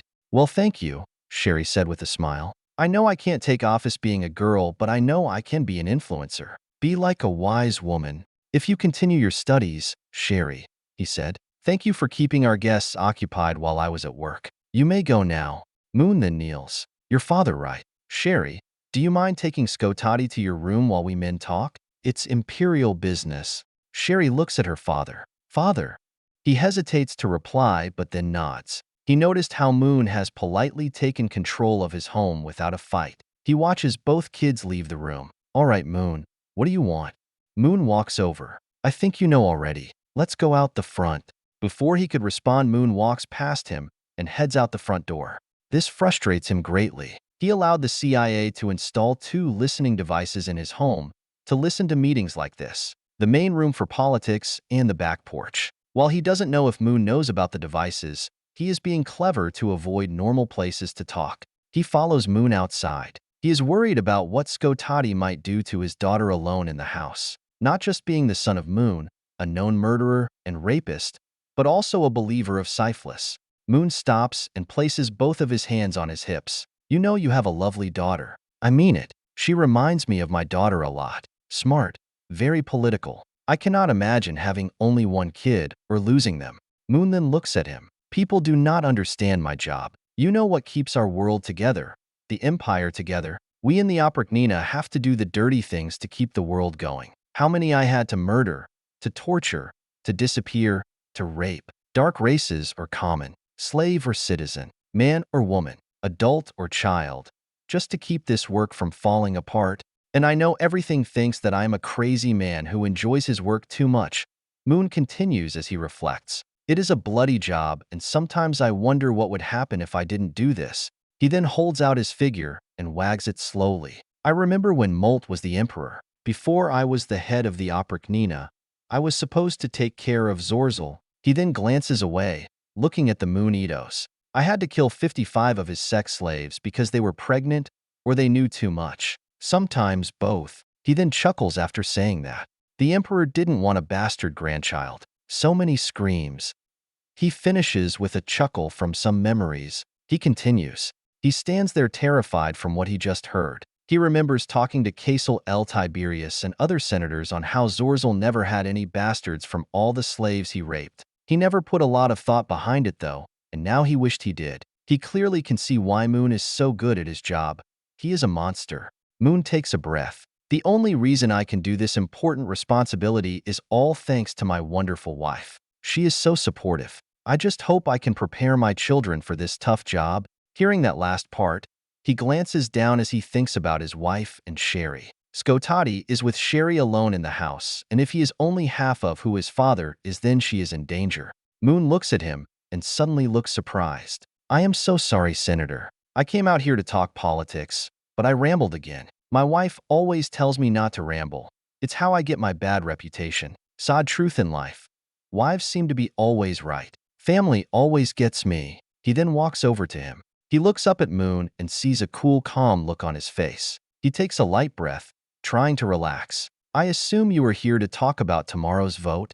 Yes, Moon said. He then walks around him to get between him and the front door, so he cannot escape. It is a major vote. I hear you will be supporting the creation of the Falmart League. I was surprised to hear that. I am against the war, he said, But that does not mean I want the Empire to fall. The idea that we are working with the other powers of these lands, maybe we can find a way for all of us to live in peace. From what our spies tell us, these other worlders have something similar. You were talking about NATO. Moon continues. I believe the true name is the North Atlantic Treaty Organization. I have no idea what Atlantic means, but I found it humorous how plain their names are. No wonder they just call themselves NATO. Sounds better and is shorter. What do you know about it? He thinks about the latest war reports. Getting information about the enemy has been harder than expected. Getting spies around Alnus and their vassals have been a problem. Normally, people will tell anyone anything at the right price, but the locals in NATO territory seem to be surprisingly loyal to them. The other problem has become understanding the information. Learning what a tank is, an airplane, rockets, or what a radio is. Based on the latest reports, it is a military alliance of allied nations, he said. From what I understand, we attacked one, so the others came to help. That proves my position. It seems like an alliance like this helps them achieve peace between their neighbors. Maybe if we have one, it will do the same. Interesting. Moon mumbles. I honestly didn't think of that. I guess this is why you are a powerful senator, and I just run the Oprychnina. Moon thinks for a moment and smiles. I know my reputation, and I know many in the Senate have a low opinion of me, but trust me, I have a lot of respect for you. I know we have different opinions on the future of the Empire. Even though you have opposed most of Zorzal war plans, it always came for the love of the Empire. I know where you stand on topics without needing to have a chat. Some of these other senators switch their positions so much. It makes me dizzy. He has been in politics all of his life. His father was in the Senate and his father beforehand and so on, almost to the founding of the Empire. He knows what he is being led. Let's be honest, Moon. You oppose my plans to vote against Zorzal and Famulus marriage. Moon seriously looks at him. You are right. Let us get to the point. I know you are voting against their marriage, and that will be a very bad thing to do. Zorzal is the emperor, he replies. He can marry who he wants without Senate support. This is just a formality. Moon places his hand on his chin as he thinks. On paper, yes, but let us be honest. If the senator approves a vote of no confidence in the marriage, it will be a bad show for the people. What is keeping the people in line is that we are fighting and strong. The people would support this if we have a divided government on a topic like this. We must stand unified. The emperor has never cared about my opinion before, he replies. Of course, I would vote against it. Most likely the other anti-war senators will agree. Famulus being empress would just risk more war. Let me be clear, Moon said. The only reason you and Tiberius are allowed to protest against the war is because I allow it. To act as a vent to the point of who is against, so they don't take matters in their own hands. So, they stay in their homes and live their pointless lives believing they are being represented. But in the end, your side has no meaning. A victory here and there, and you feel empowered, just as I wanted. He glares at Moon and starts to get angry. What is the meaning of this? Whose side are you on? You preach about fighting for the Empire, doing all these evil acts in the name of the Empire. It seems you are just an agent of Famulus. Politicians, Moon mumbles as he ignores him. You people think you are so intelligent because you are from noble bloodlines, that you wear expensive clothes and you speak proper, and yet you never can see what is in front of you. Do not get me wrong. Moon continues. I am loyal to Zorzal. Everything I do is for him. Zorzal is a charismatic man who has a vision, but I am not a fool. I understand his weaknesses. Do not play games, he says as he takes a step towards him. You are plotting to take over the government. You are a follower of Cephalus. It was your idea to recruit Jasus and now Famulus, the embodiment of Cephalus. I question your loyalty, Svenhard. Most of the Senate, even your pro-war allies, will not support Cephalus over Edos. Let us talk about that, Moon said. Where is Edos? He notices a pause from Moon's question, however. He does not understand the question. The Empire has always been a follower of Edos. Maintain stability. That's the core founding principle of the Empire. And where has that gotten us? Moon asks. Talon has lost all the major fights against these people. Edos has not assisted us. Where are the other gods? None of them are here to help but one. Cephalus has provided /da fresh new battle-hardened army. A strong leader, Queen Famulus. With Zorzal's ability to win allies over and Famulus' bold leadership, we will be a force to reckon with. Hearing that he doesn't know how to respond. You know what will happen if she gains power? Her kind will become normalized. It will bring back the Dark Ages. But you know all that already. Why are you telling me this? Moon crosses his arms and shakes his head. Easy. Tomorrow you are going to vote for their marriage, a sign of support. I know you convinced Baron Monterey to side with you. If you vote against the marriage, then he will side with you, giving you a 2/3 majority.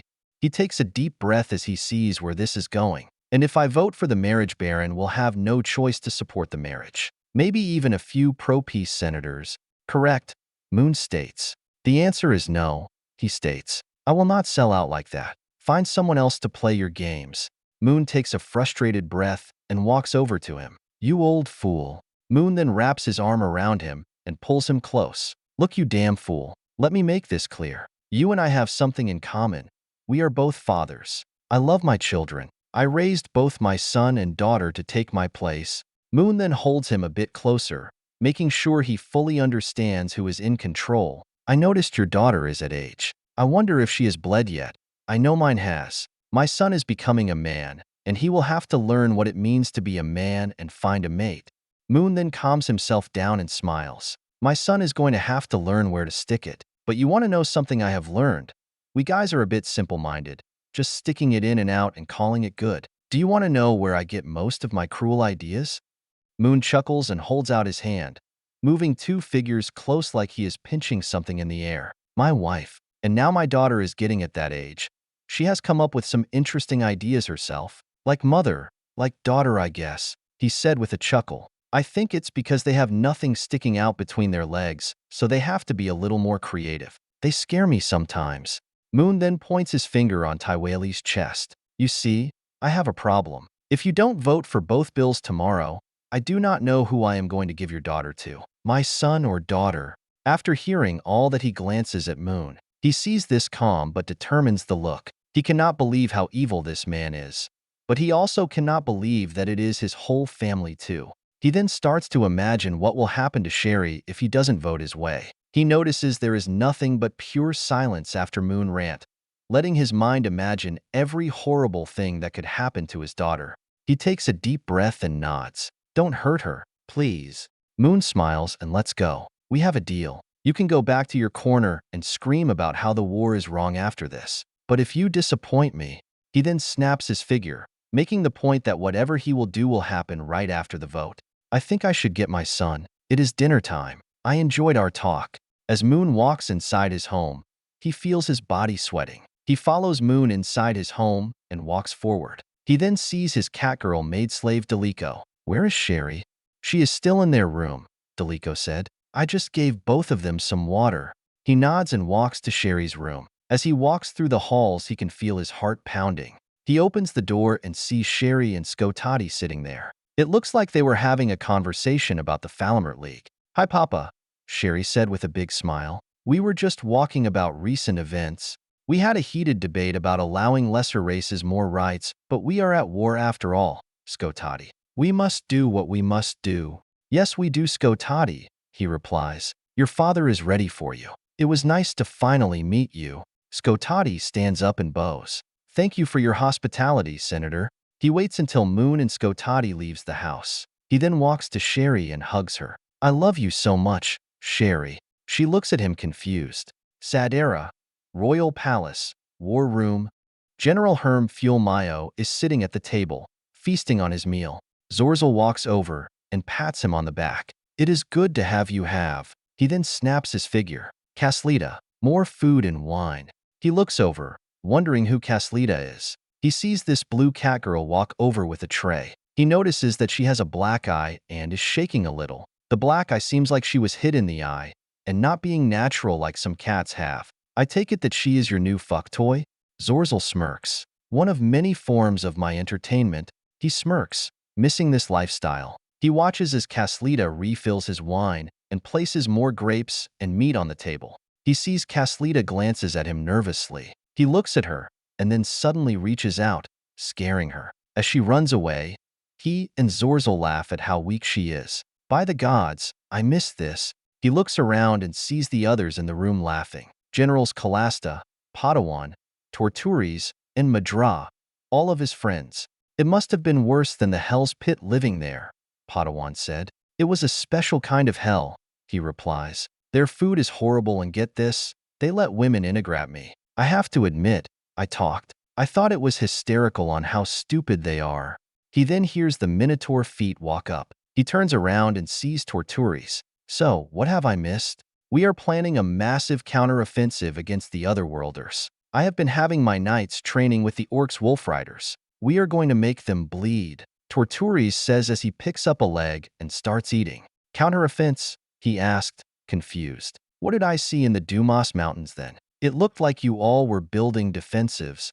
Zorzel walks over. That is Phase 1. While you were gone, I established relations with the Swestuals Kingdom and the Ticaret Conglomerate. I also made a treaty with the Moon Elves. What the Emperor is saying is we are about to give some pain to these bastards, Padawan said. I see, he said. I didn't know all this was happening while I was gone. Kalasta finishes his wine glass and looks at him. So, tell us. He looks at his oldest friend Kalasta. Both of them were part of Princess Pina Rose Knights Academy before joining Zorzel. They came from lower houses and used the Rose Knights to increase their station and favor of Zorzel. It took a few years, but in the end, it worked. Tell you what, he asked. How you killed that bastard Chrysist, Zorzel says. In your reports, you said you defeated Chrysist and Legatus Proprietor Pelium Wilk. He hesitates to laugh as he looks around at everyone. He sees everyone looking at him, wondering what he is going to say. Tell Boro thank you for that, Dar. What we did was kidnap Mwilk and feed him to the warehouse. That confuses me, Kalasta said. He always was loyal to the Empire and was very respected to the people in Elis. Herm nods his head and finishes his wine. I explained what was going to happen. We were going to purge Chrysist and his army once and for all. Mwilk said while he didn't agree with everything Chrysist represents, but he was going to stand by his side to the end. So, I helped him accomplish his goal. I just wished I slit the throat of that damn pink siren guardian, he says as he eats. By Edo, she got annoying quickly. What was her name, Baludi? Anyway, she always asking about Mwilk. And then she betrayed me. Her betrayal prevents me from saving the fortress and killing your sister. 3. He hears everything laughing, mentioning how silly Mwilk was for siding with Chrysist. He chuckles and leans back. Then I used the Darburo provided to take Mwilk's body. It seemed that both of them trusted each other because Chrysist never once thought I replaced the Legatus. During the arena fight with Sharpe and Chrysist, I surrounded the area and waited for them to be weakened. That is when I attacked. He then stands up, pridefully for being the general who defeated Chrysist's army. While we attacked the arena, my forces swept through the ranks and crucified Chrysist's army while they were asleep. We easily overwhelmed the rest with Talen's help. Zorzel walks around. And yet my sister escaped. That was not my fault, he counters. I was busy fighting Chrysist. Talen was the one who lost your sister and laid the seeds of the defeat at Legrath. So, you are the bastard. He stops and wonders who said that. He turns around and sees Queen Famulus. His eyes widen as his eyes gaze at the white, purple, and black-colored succubus. She stands there with her wings folded close. She looks beautiful and intimidating at the same time. Succubus and incubus were once powerful and noble people. They just enjoyed the sexual side of their kind more than most races. However, they were very influential throughout Falmart for thousands of years. Before the Empire, many considered them part of the common races. They were seen as symbols of true love, following the Maid of Fate philosophy, which allows them to genuinely love a person of any race without seduction. When the Empire started to expand, they were considered the first true target as sex slaves. Before the warrior bunnies, before the cat people, it was the succubus and incubus. The Empire turned them into a weak beast that can be tamed, turning them from the common races to the dark races. No threat, seen an object if anything. However, the succubus who is called Famulus, the most feared woman in Falmart. He can't believe he is witnessing her, only hearing stories about her from Svenhard Lupus Moon. He was informed that Zorzel is going to marry Famulus to solidify their alliance, bringing the common races and dark races together against NATO. The sight of her scares him deeply. He gets on his knee. Your Highness, it is an honor to meet you. The stories about you do not do justice. Famulus walks through the room and stops right next to him. Right behind her is the brown-hair warrior bunny maid Alonbula. Raise. He stands up and looks down at her. Right then Famulus slaps him in the cheek, knocking a tooth out. He falls right to the ground. What was that for? Madra asked. For being rescued, Famulus said. We lost a vital spy network in Alnus. Alnus, the heart of the enemy occupation, where the gate is. As he lays there on the ground, he watches her slowly walk around him and then to Zorzal's side. He can see the hint of fear in everyone's eyes, even Torturi's who never scared of anyone. It is so quiet that he can hear the boots clink as Famulus walks around. Her warrior bunny maid and bodyguard follows close behind. The only man he notices who isn't afraid is Zorzal. It is either because he isn't worried about being murdered by Famulus, or he just isn't scared he doesn't know. He takes a deep, scared breath. He knows he has been lying on some details and stretching the truth on others. He doesn't want them to know that Princess Pina defeated him in combat, a woman who is weaker physically and emotionally beaten him in a fair duel. They will never think highly of him again if they find out. My queen, Zorzal said, be more respectful of my friend. He has had a horrible journey to get back home. I promised the price was worth it. Famulus stops. Her warrior bunny maid stops beside her. Famulus then looks directly at him, like she is reading his mind. She then looks back at Zorzal. Besides, we gave up a massive advantage to NATO, Famulus said. We need that spy network so we can know what's going on in Alnus. You gave up an important assist that we cannot replace. He better be worth it. We can always put new spies in Alnus, Zorzal says as he brushes off her concerns. You don't get it? None of you, Famulus said, annoyed by their lack of concerns. They now know how our spy network works. Our biggest advantage is how little they know of our world and how it works. The more they understand us, the stronger they are. We need that information if we are going to have a chance. He gets up from the ground. I promise it was. I have insight knowledge of these otherworlders. I see them fight firsthand. We shall see, Famulus said in an annoyed tone. I would hate to find out we lost because we wasted resources to save you. Now, I'd like you to finish your story of how you killed General Chrysis. That bastard defeated my armies in the frontier between our nations many times. I want to know how he died. As he sits down, he thinks back on his fight with Chrysis in the arena. The fight with Pina was intense, however Chrysis was a force of nature. If it wasn't for the fact that he ambushed him and that he was already wounded by the Dar sneak attack, he knows he would have been dead for. While he defeated him in the match, Chrysis' apostle prevented him from giving the final blow. While Chrysis had to be dead from all the wounds he suffered and Phryne was cut into pieces and spread across Falmart. Chrysis has to be dead. He knows he is, but that story might not convince them. He takes a deep breath and notices Zorzal and Famulus starting to bicker again about his rescue. He can see that she really hates the idea he is here. Seeing them argue like a married couple, he decided to change the topic. She can see that Famulus is not pleased that he escaped. She explains that it was not worth losing their Hario spy network. Zorzal counters by saying regaining a general who has seen the enemy at first hand was worth the loss of their spy network, and that they know enough about the enemy. While I was on my way back, I saw a strong force being mobilized. If you were able to recruit those sand dogs Ticaret to your side, you must have a big plan. Zorzal breaks from the argument and looks at him. We are planning on hitting NATO with overwhelming from all directions. Padawan then laughs. And once we take Alnus back, we will invade their world and seek revenge. He sees everyone except Famulus laughing. He wants to laugh, but then reflects on his time at Alnus. While NATO is powerful, he did notice some weaknesses. They are all human, and everything must come through the gate. Zorzal's plan to overwhelm them will be tough, but it could be done if they do it right. By Falmart standards, they do not have enough men to conquer past what they already occupy. They rely too much on their technology, even though it is still a massive threat. He looks up at Zorzal. I do not think it is a good idea to go to Earth. Everyone stops laughing and looks at him, shocked by his attitude. We all know it will be a hard fight, but with our combined might we should be able to strike their world, Torturi said. But they value one life over many. We can throw waves after waves against them. Even their technology cannot keep up.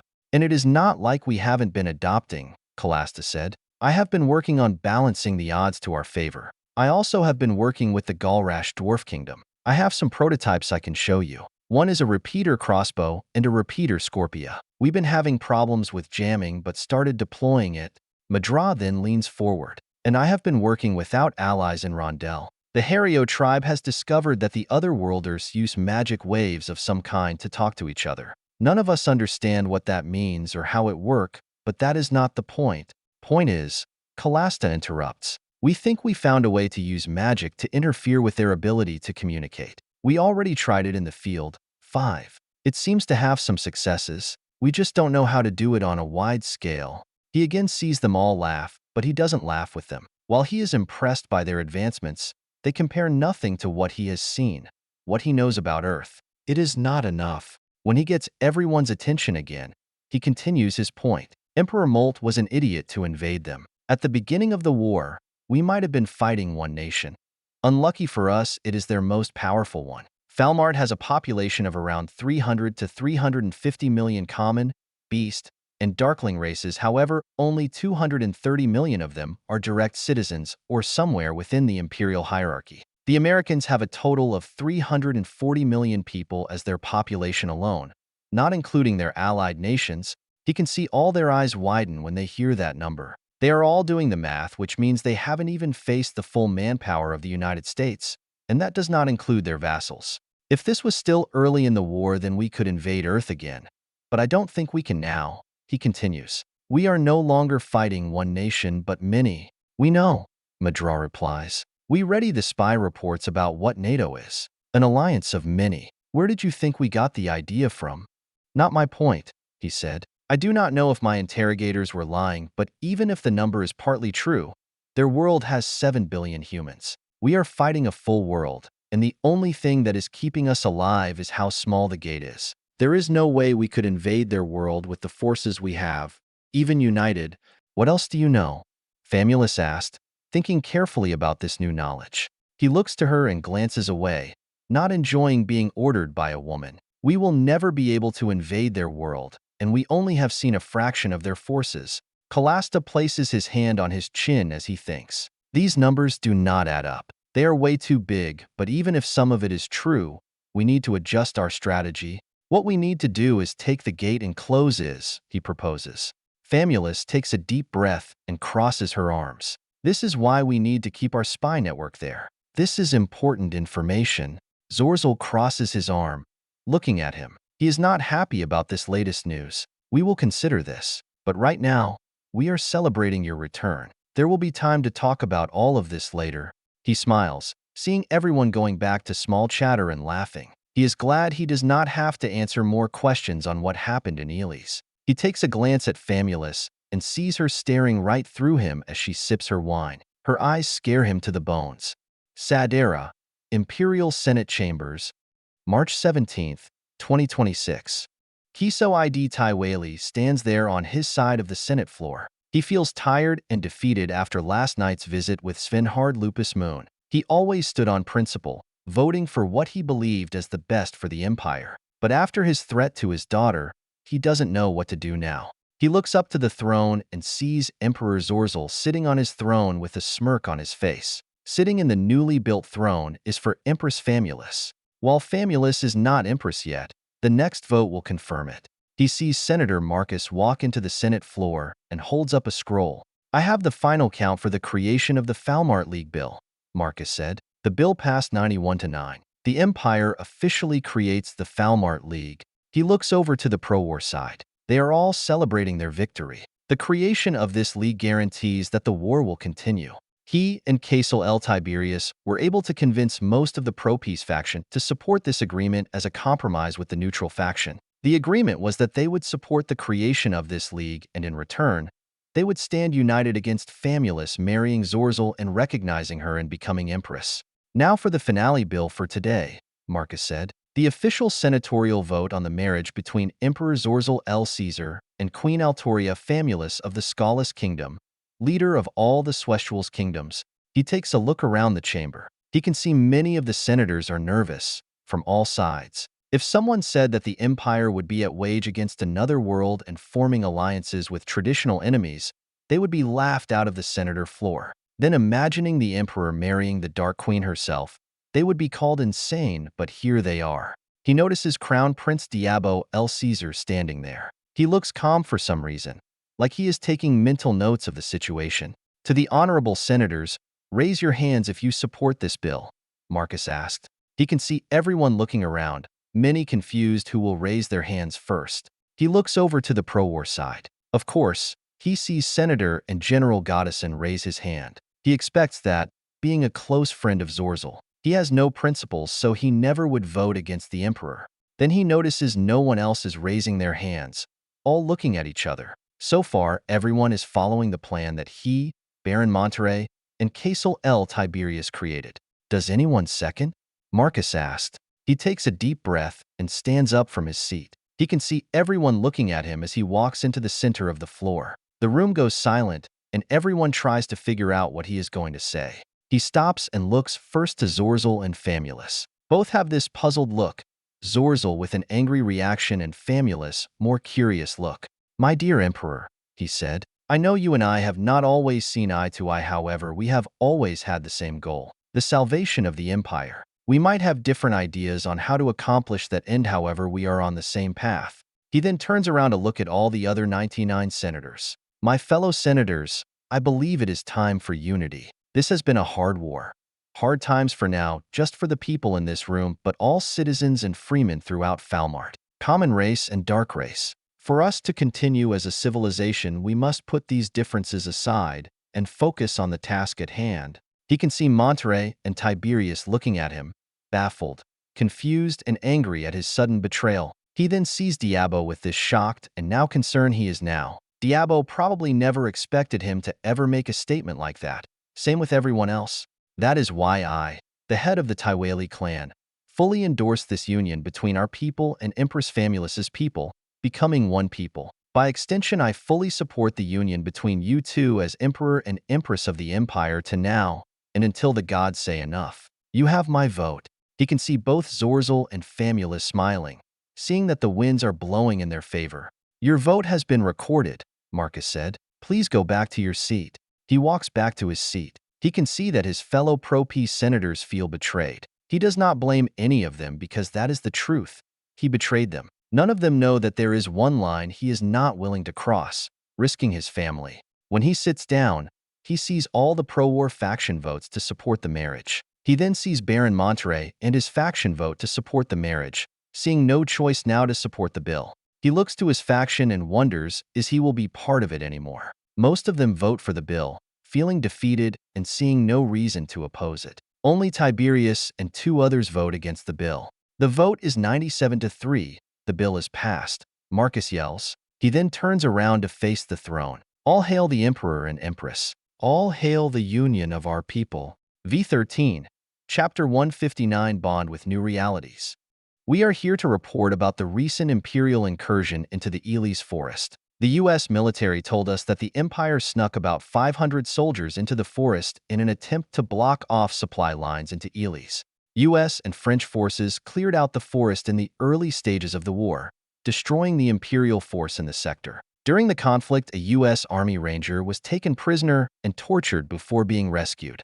The campaign to remove the Imperial forces out of the forest came at the cost of 7 U.S. and 1 French soldiers. The enemy dead has been reported in the thousands, destroying the main force. NATO intelligence believe this is an attempt to retake Valtris, wanting to cut off the Alnus region with Elis. While most of Elis is under NATO occupation, small skirmishes within some of the major cities and the outskirts still occur. Alnus Liberty News. United States, Philadelphia, Sharpe Condo, March 17, 2026. Sarah Rose closes her eyes. She feels both her and Sharpe's hands locked together tightly as their bodies tense up. She can feel Sharpe's other hand moving down her body, enjoying his rough military hands going down her smooth skin. She moves her free hand to his back and keeps to keep him close. She realizes that she has to help regulate her warrior. She also wants to keep him close, so she is holding him close. She then moves her head so she is facing right, letting Sharpe kiss her on the cheek. She moves her hand from his back to his cheek. She glides his head so he is now looking directly at him. Both of their eyes interlock, realizing no words are needed to express how they feel. Both of them have been through a lot, each in their own way. Then they both kiss. She feels the tension and the love as she moves her head back, feeling her body locking up. She feels Sharpe pick up speed as she grabs the pillow as tightly as she can. She can't stop herself from panting as she feels Sharpe grab her leg. And then they both stop, breathing heavily. As she catches her breath, she sees Sharpe lying down next to her. She looks at him as he catches his breath.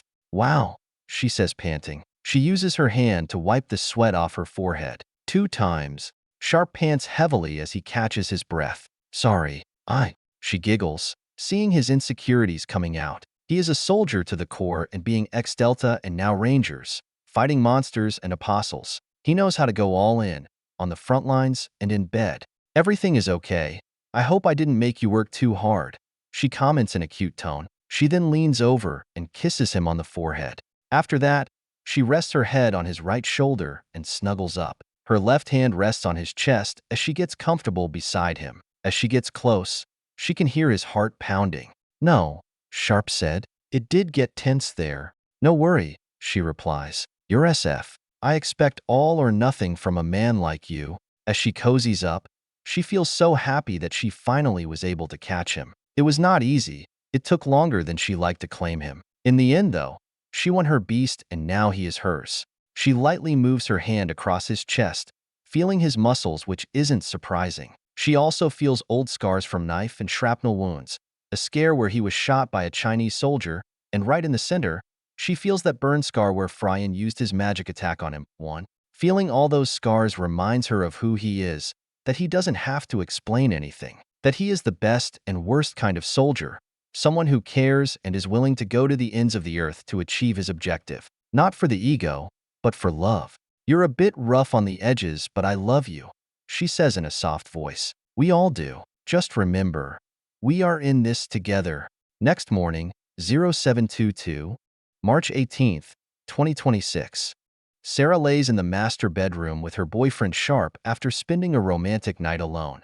She suddenly wakes up after feeling the bed moving. She can hear Sharpe mumbling something too as he wakes up. She looks over the bed sheets and sees Rory sitting at the end of the bed on her knees. "Hi, sleepyheads," Rory says in a cheeky tone. She sits up quickly, grabbing the sheets to cover her naked body. She sees Rory grinning, holding into the sheets like she is about to pull the covers. She gives her a warning glare, but before she could say anything, Sharpe spoke. "Rory," Sharpe said, not in a thrilled tone. "What are you doing here?" "What?" Rory asked in an innocent tone. "I am not alone. Why are you picking on me?" Still being tired, it took a moment for her eyes to focus. She then sees Lelei, Tuke, and Selena behind Rory. All of them are still in their night clothes, all wearing some kind of a nightgown except Lelei, who is wearing a white tank top and brown shorts. "What are you all doing in here?"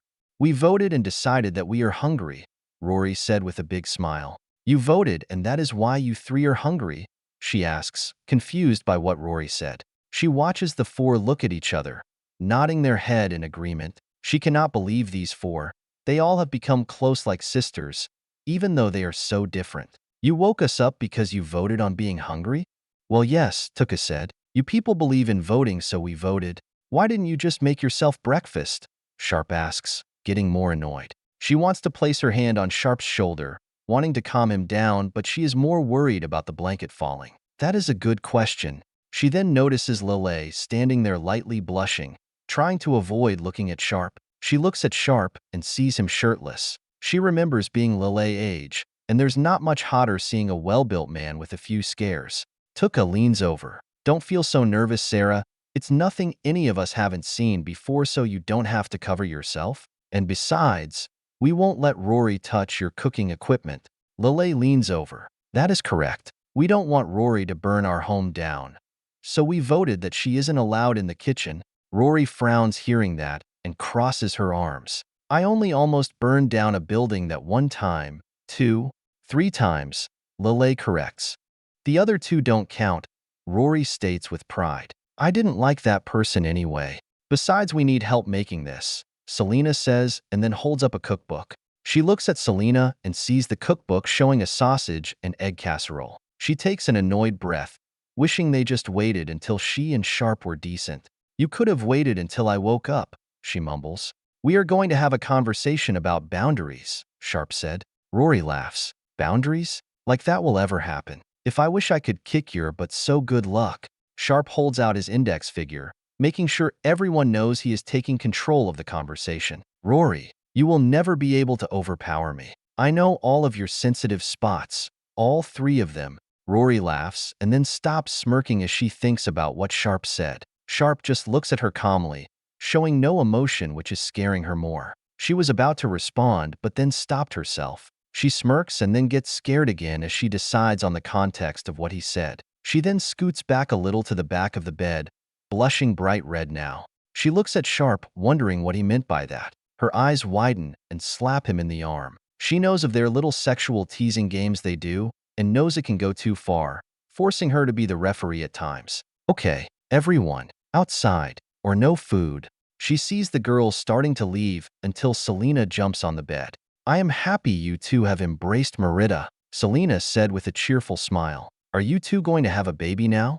Get out, Sharpe orders as he points to the door. She sees all of them rush out the door. She takes a relaxing breath, wondering if she and her sister were this much of a pain in the ass when they were kids. She then sees Rory stop by the door. She stops and looks at her with an evil smirk. By the way, Sarah, you get really loud at night. She then winks. Hearing that, she grabs a pillow and tosses it at Rory. Rory runs out the door, slamming the door as she laughs. My God, she is a little bitch, she states, annoyed and embarrassed. You can never show weakness around her, Sharpe said. Otherwise, she will pull things like that all the time. She is an alpha female, so you have to out-alpha the alpha. She thinks about that and blinks. She suddenly feels a headache coming. I see how you two act and I can't compete. I will leave that to you, she mumbles. Sharpe chuckles hearing that. Go get ready.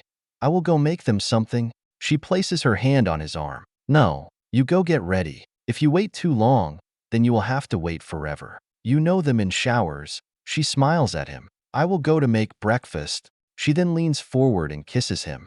After breakfast, Sarah is in the kitchen washing dishes in her black satin floral robe. She enjoyed teaching Lelei and Tuke how to operate the kitchen appliances and how to read a cookbook. She enjoyed teaching them how to cook, enjoying the bonding time. She saw that both Lelei and Tuke picked up on everything quickly, showing they have experience behind a kitchen. They had a fun breakfast. It was simple as all the girls talk over each other as they try to tell a better story. Half of the stories kept related to her and Sharpe in bed, making fun of them. Selena kept bringing up babies and Merida as usual. This time what Selena said was tamer when talking about her faith, saying more family and motherhood than prostitution. Her time with Carlin seems to help her wash away the extremism of her people's religion. Yao sat at the corner, confused by everything she saw. She must have found the sight strange. A high elf, an adopted princess, a mage, and an apostle sitting around a table, acting as a family with 2 otherworlder humans.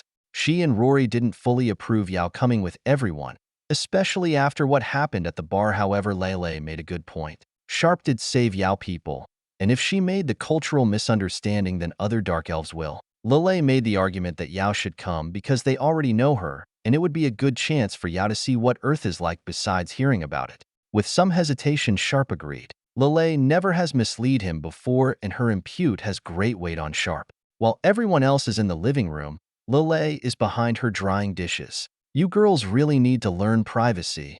I still don't understand the issue, Lelei replies. You Americans are so sensitive about such things. Making love isn't something to be ashamed of. In my tribe, the first time was always a community event to celebrate a new union. She has heard customs before, seeing it in movies and television shows all the time. She never considered it a real custom though, just a shock event for ratings. It is not about being ashamed, she replies. It is about privacy, being with the one you love. About bonding between 2 people who are in love. It is supposed to be intimate, not to be a Broadway theater special. No idea what that means, but I still think you are all strange, Lelei replies. I just think it is funny for such technology and culturally advanced people you get shy about something so natural, Lelei said. Selena, people follow a goddess based around this. Elves are best described as hippie warriors, very natural. And Rory, well, it's Rory, so nothing needs to be said there. Besides, Lelei continues as she sets a dish down and grabs another. Outside there is a sign for girls' underwear. Farther down there is another for men. In your commercials, you sexualize many different things. And all the time we go shopping I noticed a lot of your clothes are sexualized too. Even the robe you are wearing is a little bit sexualized.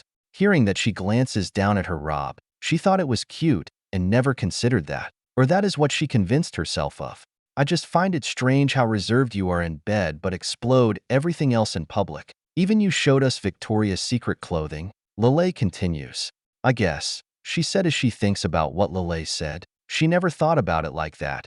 And when Lelei calls someone reserved, that is a massive statement. Cultural clashes are not always these big subjects like slavery, women's rights, or how their political structure is. Sometimes they are subtle like this, and she finds it interesting and confusing. Lelei, mind getting the rest of the plates? Okay, Sarah, Lelei said. She looks over as she notices that Lelei didn't walk away. She then noticed the plates on the table glowing blue and hovering towards her. She knows that Lelei had telepathy, but every time she sees her do it, it impresses her. Here you go, Lelei said. By the way, I like that casserole. She smiles and looks at Lelei. Thank you. Mom made it all the time when I was young. She then looks out into the living room. She sees Sharpe teach the girls how to teach a city map and other things the girls should know while in Philadelphia. They need to know how to navigate through the city if they are ever alone. You know, Lelei, I can finish this, she said. Go and hang out with the rest. I am good, Lelei said. You need help with dishes. She thinks about that. After breakfast, Sharpe offered to clean the dishes, but Lelei objected, saying that a man shouldn't do that, but should do more important things. What Lelei said shocked her, and she noticed Sharpe had a confused look. She joined with Lelei so she was not alone. On the TV, she notices that there is a debate going on in the background. She cannot tell what video website it is, either BitChute or Minds, but both are well-known online independent content creators. They are debating on what role the U.S. has on Uros. Should the U.S. just fight the war and come home, or limited colonization? Should the natives in Alnus be granted citizenship, or a separate system just for them? Moral topics like women's rights and slavery, and how should that be addressed? I would think you would like to learn how to do maps, she said, or watch the TV. I know you have gotten addicted to the internet. I said I am good, Lelei said as she dries a dish. I already studied the maps of this city when I was here during Christmas. The style of signs and directions in Alnus are the same here.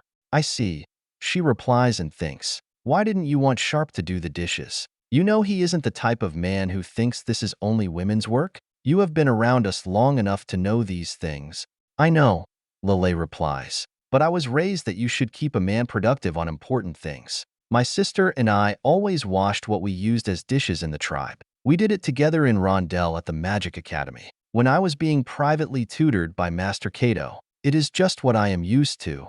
Lelei looks over to Sarah. I didn't mean to imply any sexism, so I am sorry. I do understand the differences, but if my father was here beside Lieutenant Colonel Sharpe, then I wouldn't have said what I said. Lelei then looks out at Rory, Selena, Tuke, and Yao as Sharpe shows them how Earth maps and apps work. He explains what emergency contacts are and how they work and the rules on the street. My father would just sit down and watch TV and do nothing. Using an Earth example, Sharpe is being productive like a man should be, making sure everyone is safe and understands the rules, educating them on what everyone needs to know. She sets down her dishes and walks over to Lelei and gives her a one-arm hug. You overthink too much, but I am glad it is from the right place. She has heard stories on how Lelei and her sister Arpeggio escaped their father because he was a tyrant. She has wondered if that is why Lelei is so reserved, because of her father. A part of her wonders if Lelei is missing her sister. Do you miss your sister? She asks.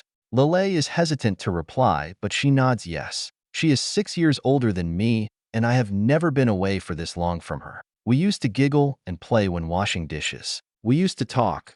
Well, she did most of the talking, but still, I understand the feeling, she replies. I know we can't replace her, and I can't wait to meet her. One day we will go to Rondell.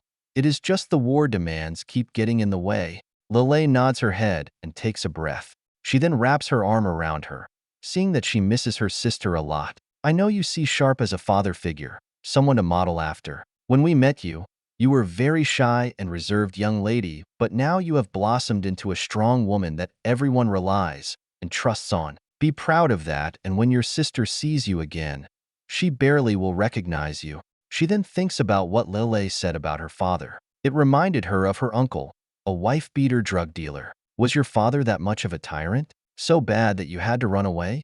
Lelei stops drying the plate and glances down. I think he hated us because we were not boys. We always had to do all the domestic work alone. When we packed up because we were moving locations, we had to pack everything up and then unpack. If we didn't do a good job, he would hit us as punishment. She looks at her shocked by that. When she was young, she knows her father spanked her and her sister for doing stupid stuff, but she never could imagine being beaten by him. I'm glad you were safe. But why would he care if you were a girl?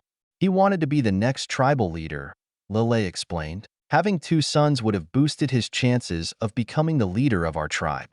He never forgave us for being girls.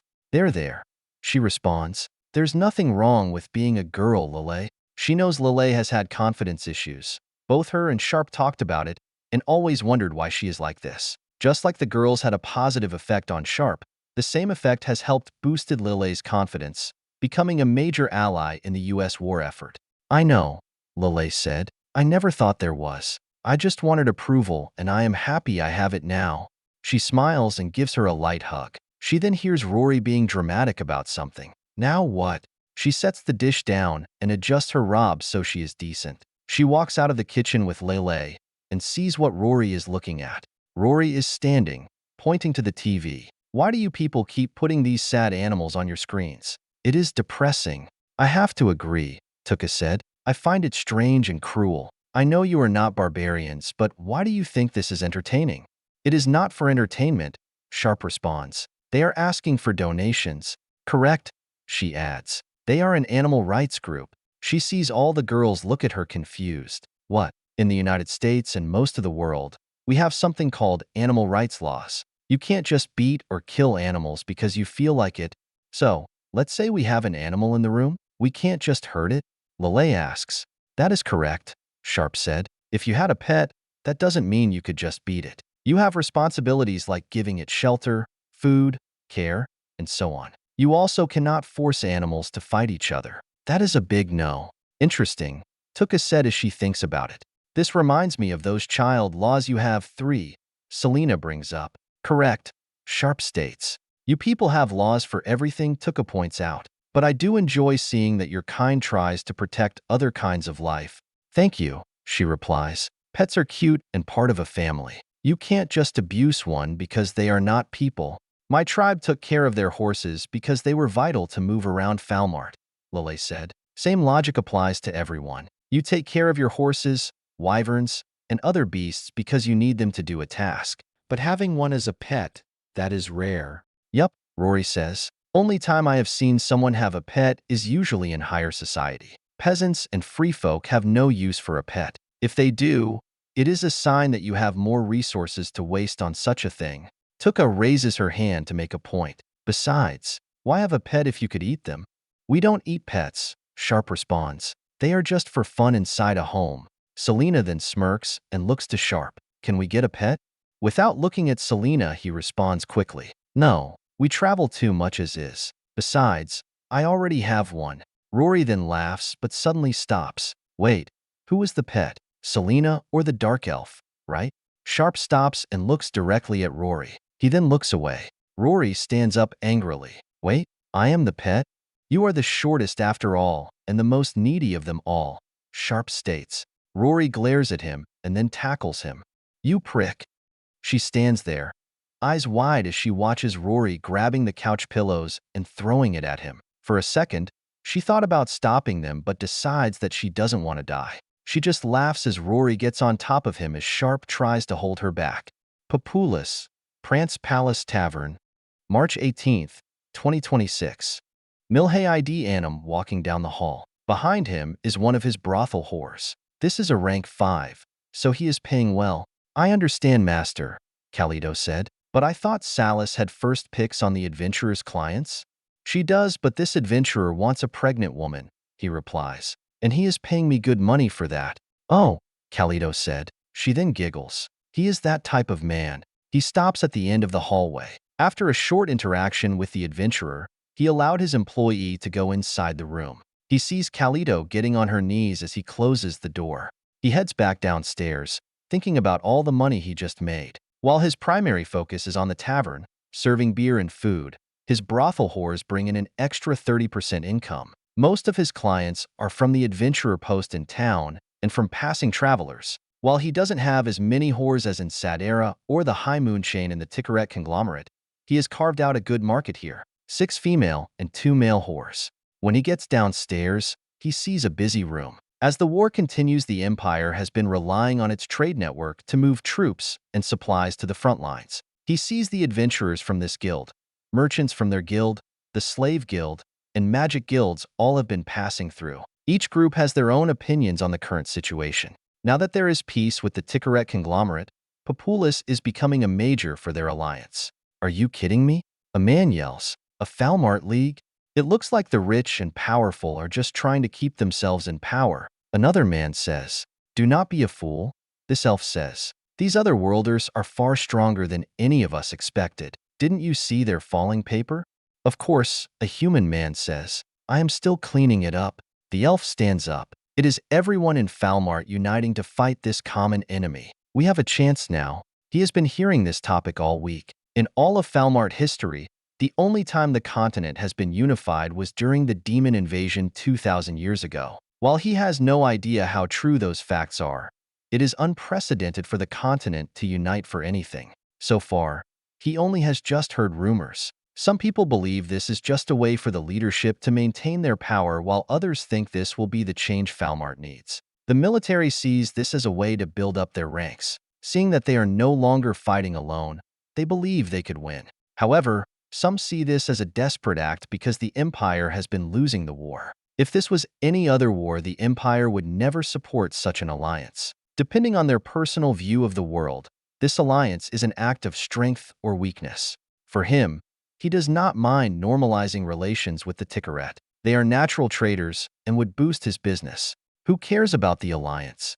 A man yells. The Imperial Senate just made a succubus an empress. These are the end of days. He notices the room went quiet for a moment. That news shocked everyone in his town, including him. During his days in the Imperial Army, serving with Chrysis, they kept the demihumans in line. The official statement by the Empire has been the unification of the common and dark races. With Empress Altoria Sif Famulus armies working with the Imperial Army, they will be able to defeat NATO in battle. While the idea of having a demihuman on the throne scared everyone, the idea that the Imperial Senate overwhelmingly supported the decision. He knows the Senate wouldn't have supported her ascension to the throne unless they trusted Famulus. That is the biggest confusion, how much support the Senate gave to their new empress. Things are changing, and everyone knows it. I don't know about you all, but I am going to Alnus the first chance I get, this man says. He knows this man and was shocked to hear that. He is one of the local blacksmiths. Why would you risk that? Valtris is 50 leagues away, but still very far. Both the Empire and NATO build trench fortifications along the Appia Highway.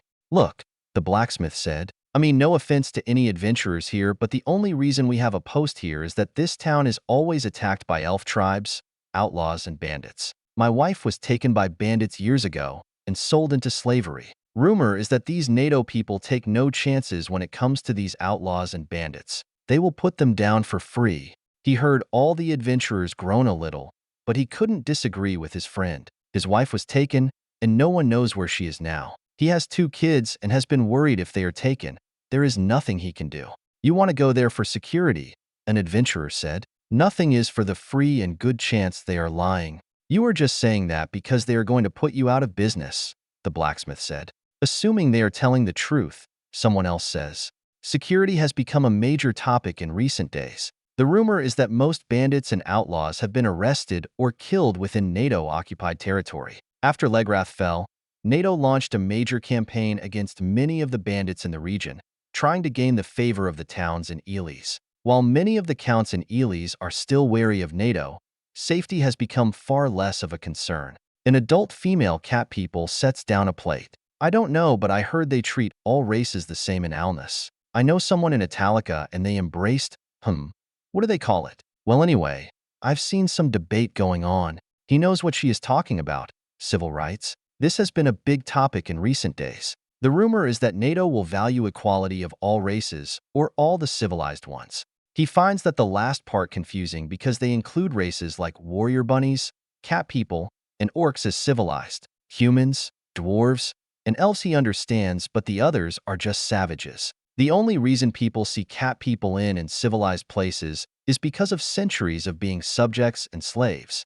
Most citizens and free folk find this idea barbaric. However, he has been hearing stories of runaway slaves from their masters. While that does happen, it is usually rare. The slave guild is very efficient in deterring runaway slaves. Now, it is happening more commonly. The idea of having equal rights and opportunities might seem strange to free folk and citizens.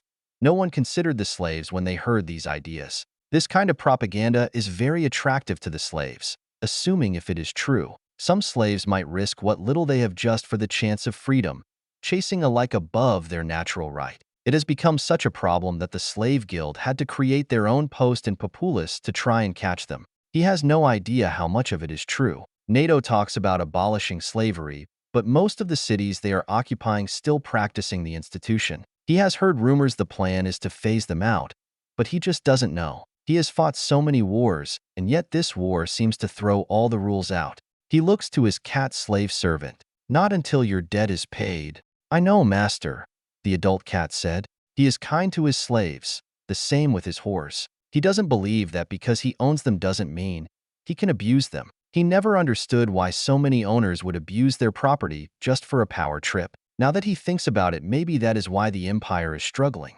This adventurer walks up and leans against the bar booth. "Milhay, you are a reasonable man. Are you loyal or going to go to Alnus?" He thinks for a moment, being careful how he speaks. "I would be lying if I haven't considered it. The truth is that these otherworlders do provide better security. Being able to talk between downs and hoping that won't be your last time. While I have no negative feelings towards the Empire has never been able to provide that. Same with your adventurers, no offense."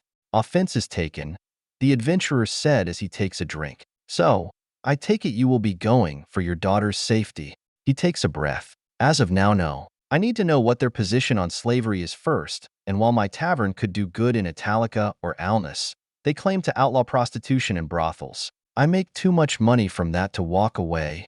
This man stands up. "Speaking of that, what gives those bastards the right to talk down on us like that? Do they think they are moral superiors? Better than us? Out of everything that pisses me off the most, they claim to be better than us, saying we could be too if only we give up everything to make them happy."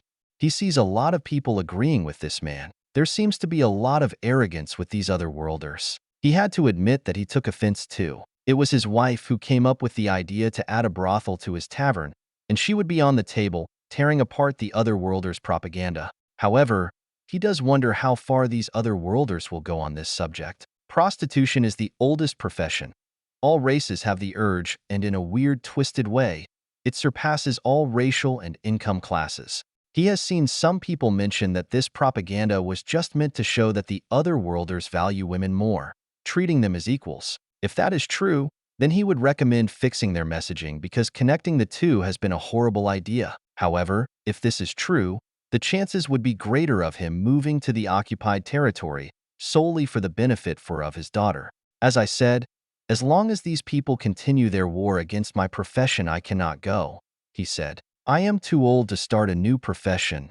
He then looks over and notices he needs more beer from the cellar. "I will be right back."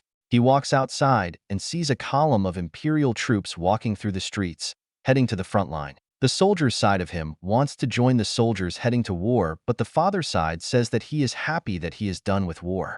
He heads to the back of the collar and unlocks it. He heads downstairs.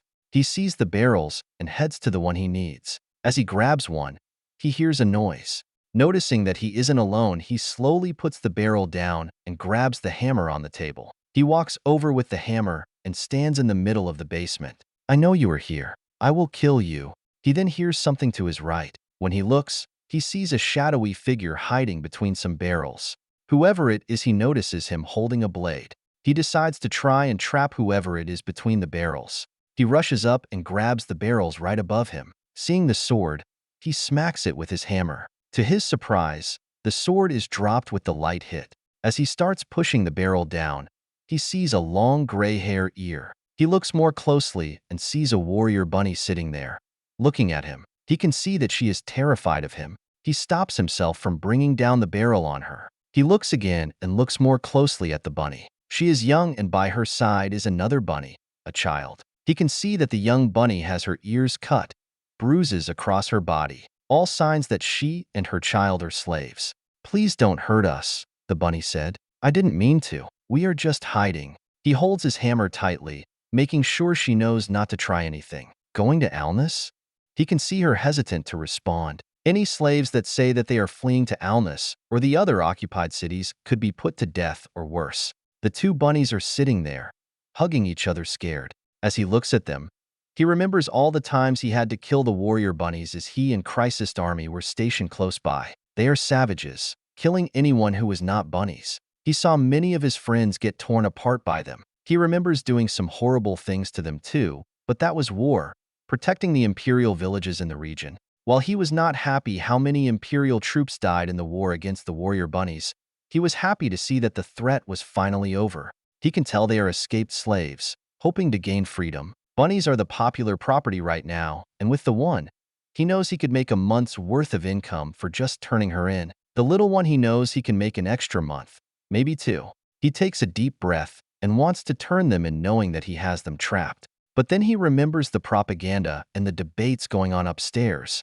He holds out his hammer to make sure the bunny knows who is in control. Stay here. There are imperial soldiers everywhere, and they will see you if you go outside. In 2 or 3 days the army should be gone, so it should be easier for you to escape. Until then I will take care of you. He then grabs the barrel and leaves his collar, relocking it. He wonders if she dug a hole somewhere to sneak inside the cellar. He decided to lie to them, so they do not escape. He walks back into his tavern. Hey Milhay, an adventurer said as he laughs. We were about to go after you. You were gone for a while. He turns around to face the adventurer. The adventurer and slave guild have an arrangement when it comes to escaping slaves. All he has to do is tell the adventurer, and he will make 3 months of income in minutes. But for some reason, he doesn't want to go through his plan. He wonders if the propaganda has influenced him, or seeing the little bunny scared in the other one's arms. He looks at the adventurer but hesitates to reply. I dropped a barrel in the cellar.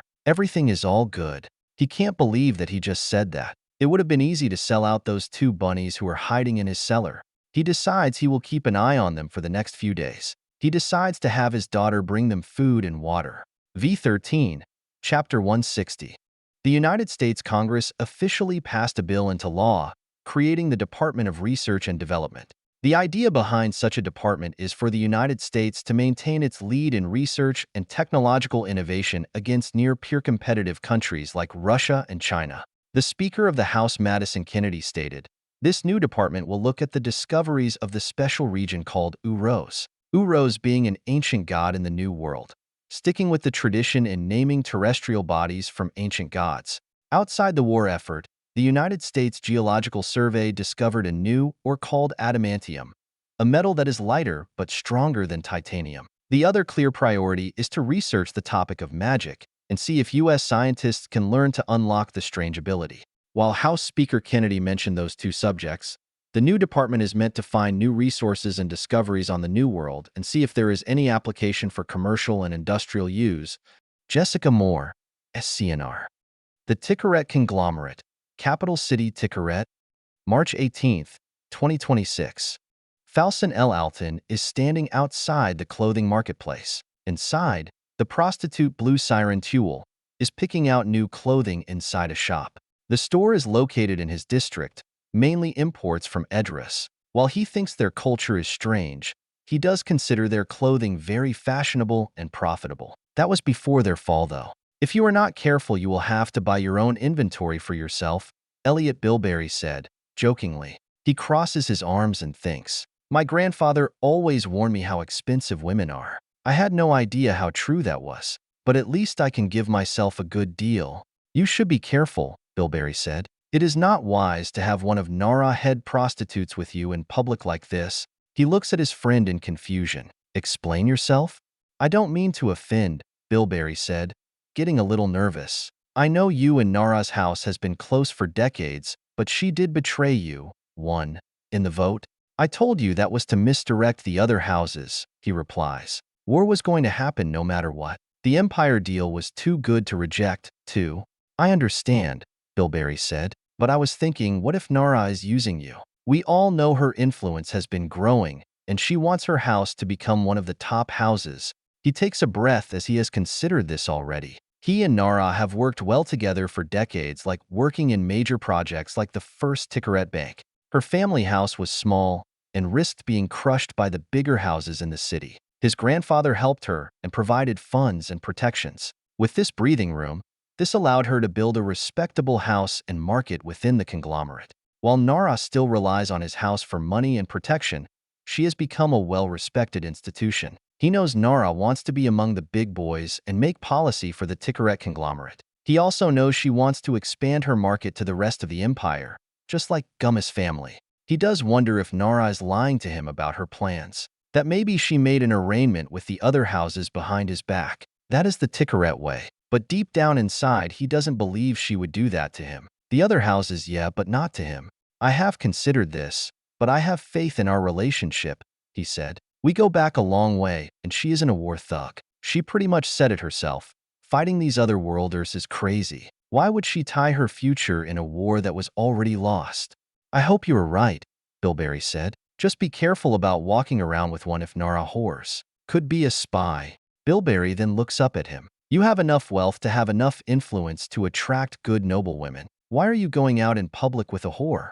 I never felt like I fit in with those other high-class society folks, he replies. Noble society always rubbed me the wrong way. They might want to marry me for my money and influence, but that's it. I would rather be alone than force myself into a political marriage. Besides, there are not many who are willing to destroy their reputation to be with a half-breed like me. Unlike most others, his father was human, and his mother was a high elf. It is not common to be a half-breed humanoid in the Ticaret. While no one cares if you date or buy someone from a different race, having a child is considered taboo. He always thought it was strange that races can be with another race, and that was fine, but if they have kids was taboo.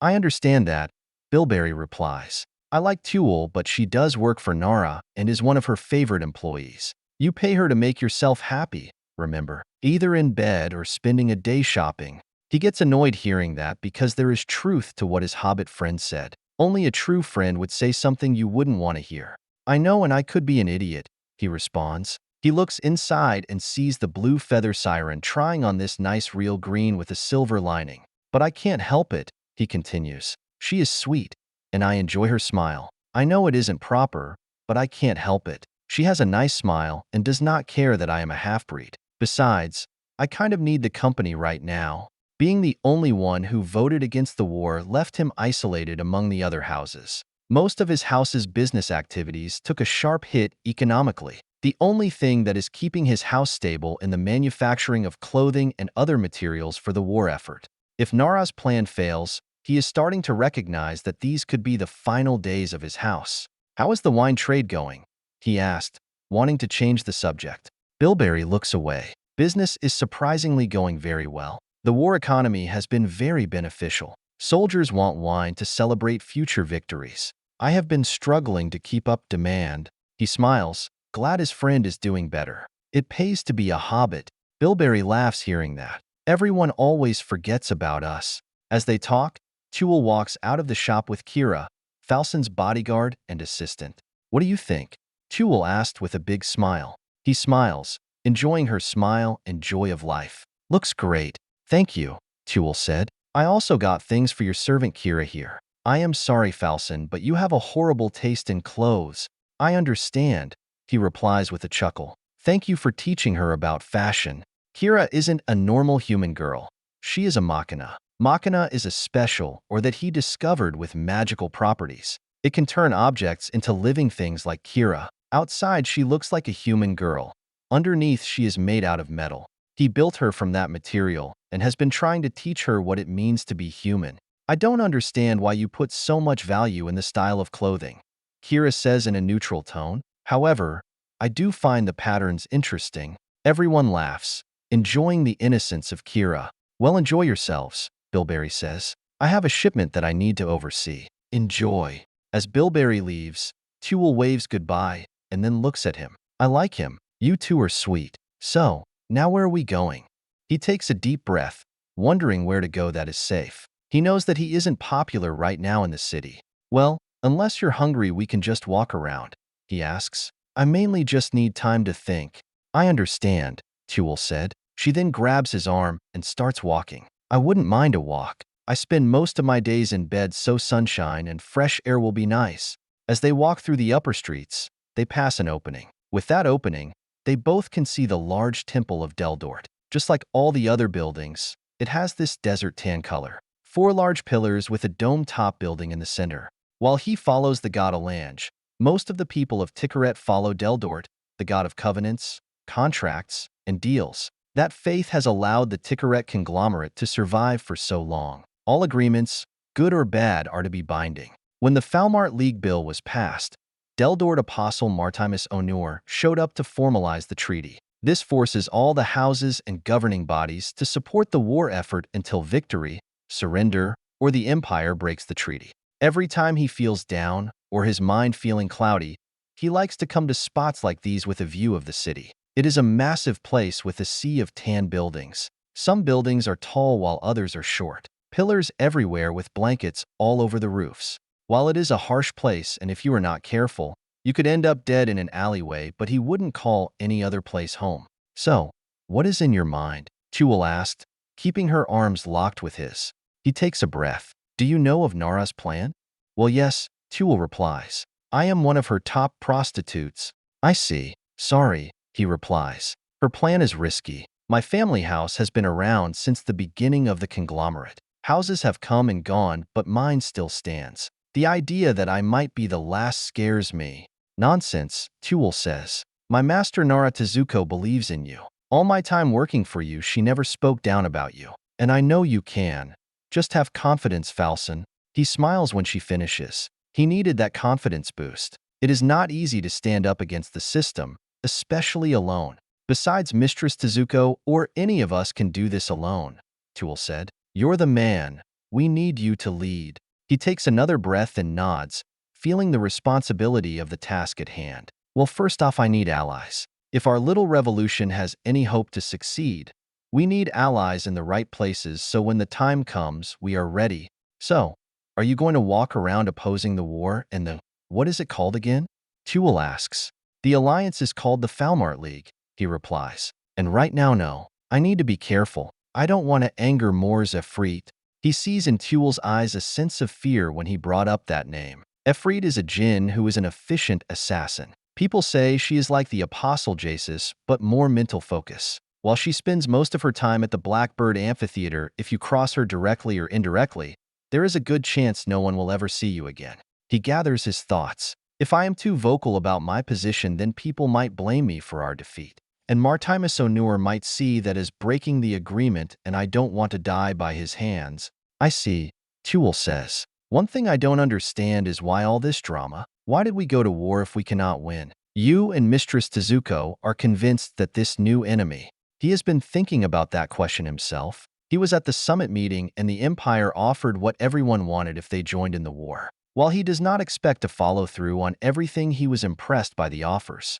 Sometimes greed replaces logic, he replies. In short, the offer is too good. If we win, the Ticaret territory will double, assuming the Empire gives us the eastern part of the desert. Many of the clans and houses gain economic access to the Falmart economy. He looks at her as they walk, passing some traders. The problem is that this isn't a normal enemy, and our armies are not trained to fight this kind of war.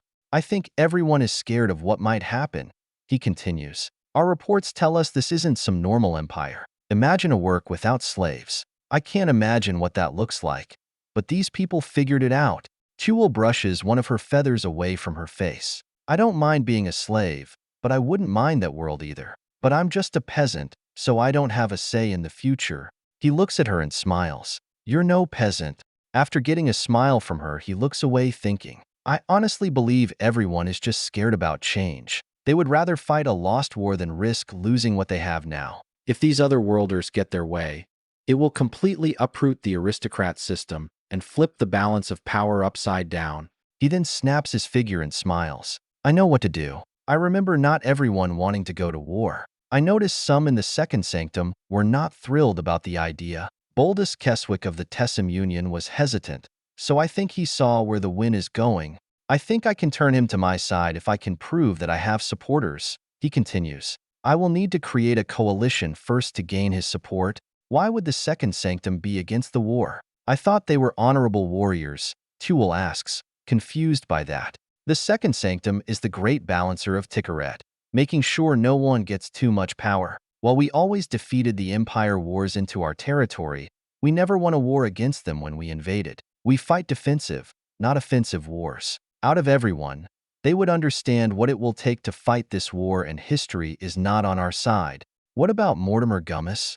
Tuel asks. Besides your house, he is the biggest player in town. He became hesitant to reply to her question. Just like his family house, the Gummis house is one of the oldest and most powerful. Both of their families have had a Cold War-style relationship for generations, only working together when it benefits the Ticaret. I hate to say it, but I will need their support, he says in a defeated sound. They are too big to go around, but there is no way they will ever support our little revolution. Besides, Mortimer hates me. Why does it have to be him? Tuel asks. Doesn't he have like 20 kids? Wouldn't one of them want to betray the others for power or something? Isn't that how politics work? That gives him an idea. He turns around and hugs her. You are a genius. I have been thinking too traditionally about this matter. He then blushes and backs away, letting go of her. Sorry. Tuel covers her mouth and laughs. You are so silly, but I'm glad you think so. I don't know much about house politics. You are missing nothing, he replies. But now I have to figure out who? There is a short silence between the two. Tuel then looks at him. I could find out for you? He looks at her confused. How so? He then realizes what her idea is. No. It is my job, silly, Tuel replies. We have done it a few times with them. I laid with a few Gummis families before. You will be surprised by the things we prostitutes here. Some crazy secrets. I know I can find some things out, and I know Mistress Tezuko will approve, but, he mumbles. Tuel glares at him. She walks over to the edge of the high street and points down the lower levels. See that alley there? That is where Mistress Tezuko found me. I was still a chick. My parents murdered. I barely had any food. She took me in, and I served her. She gave me a new life. Tuel then looks at him and places her hand on his cheek. I am not fancy with house politics. I can see most of the things you and Mistress Tezuko will do I cannot help with. I am not educated like you all, but I know I can help this way. He takes a reluctant breath. He hates the idea, but she is correct. It is her profession, and he needs to remember that. And he has a feeling she will do it with, or without his support. Fine. He sees her beautiful smile again. A part of him hates her smile because every time he sees it, he feels like he cannot refuse. His hobbit friend Bilberry is correct. He is allowing this to go too far. It is not proper for someone of his station to interact with a prostitute like this, but he just cannot help himself. I better get you back to the High Moon, he said. Thank you for the walk. It has been a benefit. Once they get back to the High Moon brothel, Tuel stops and looks at Falcon L. Alton. She enjoyed the day with him, finding it relaxing. Politics is a subject that usually goes over her head and finds no interest in it. She is glad that she was able to help, even though she feels happy that she was able to contribute something. Thank you very much for the escort, Sir Alton, she says. She then giggles, seeing him blushes at being addressed so formally. You are welcome, Falcon said. How much do I owe you this time? She pulls out a small booklet where she keeps her clients' taps. Well, you came over last night and we did it. You stayed over the night, and then we spent the day together. I say 300 coins. 300? Falcon asked in pure shock. That much? She giggles. Well, yeah, my services are not for free. And the High Moon isn't some low slum brothel. It is the gold standard in all of Falmart. If you want the best, you pay for the best. And besides, I lost income when you slept in my bed all night, and I lost income for this entire day. Someone has to pay, she says with a smile, calm voice. Falcon takes a deep breath, clearly regretting staying the night. He pulls out his purse and starts paying her. I did buy you clothes, lots of silk clothes. I know, she says with a smile. And that is why I am not charging you extra for that special thing we did last night. She collects her 300 coins and watches him leave, heading to his giant family house. She shakes her head and walks inside the High Moon. What a fool. He never learns. She walks through the brothel, passing many of the staff. She passes many of her masters, all of them kitsunes. She knows they are not from Falmart but another land far to the south, past the ocean. She knows there are only a few of them, most of them living in the Tezuko house. While she has heard stories and rumors, she does not know much because it is above her station to ask. She gets to her quarters. Because she is one of the head prostitutes here, she has earned her room. She gets to her room and walks it. It is very decorative, with colorful clothes draping down the walls. She walks over to her shelving unit and opens it. She has been overcharging Falcon for years, charging him anything she can think of. She has wondered if he knows this, but is too shy to address it, which is fine by her. She understands men's knees can weaken around a pretty face, so she takes advantage of that when she can. She takes a deep breath and smiles as she puts the coin into the jar. Once done, she gets close and looks at the jar. Unlike the other jars with other client money in it, this jar is only from Falcon's purse and it is almost full, almost being worth 1,000 coin inside it. With all that money, she is hoping to give it back as a present. She dreams of getting married to him when she is released from Naratazuko's employment. He is such a fool, she mumbles, and she starts singing to herself. Sadera. March 19, 2026. Talon Vernius is walking down the hallway to the lower chambers.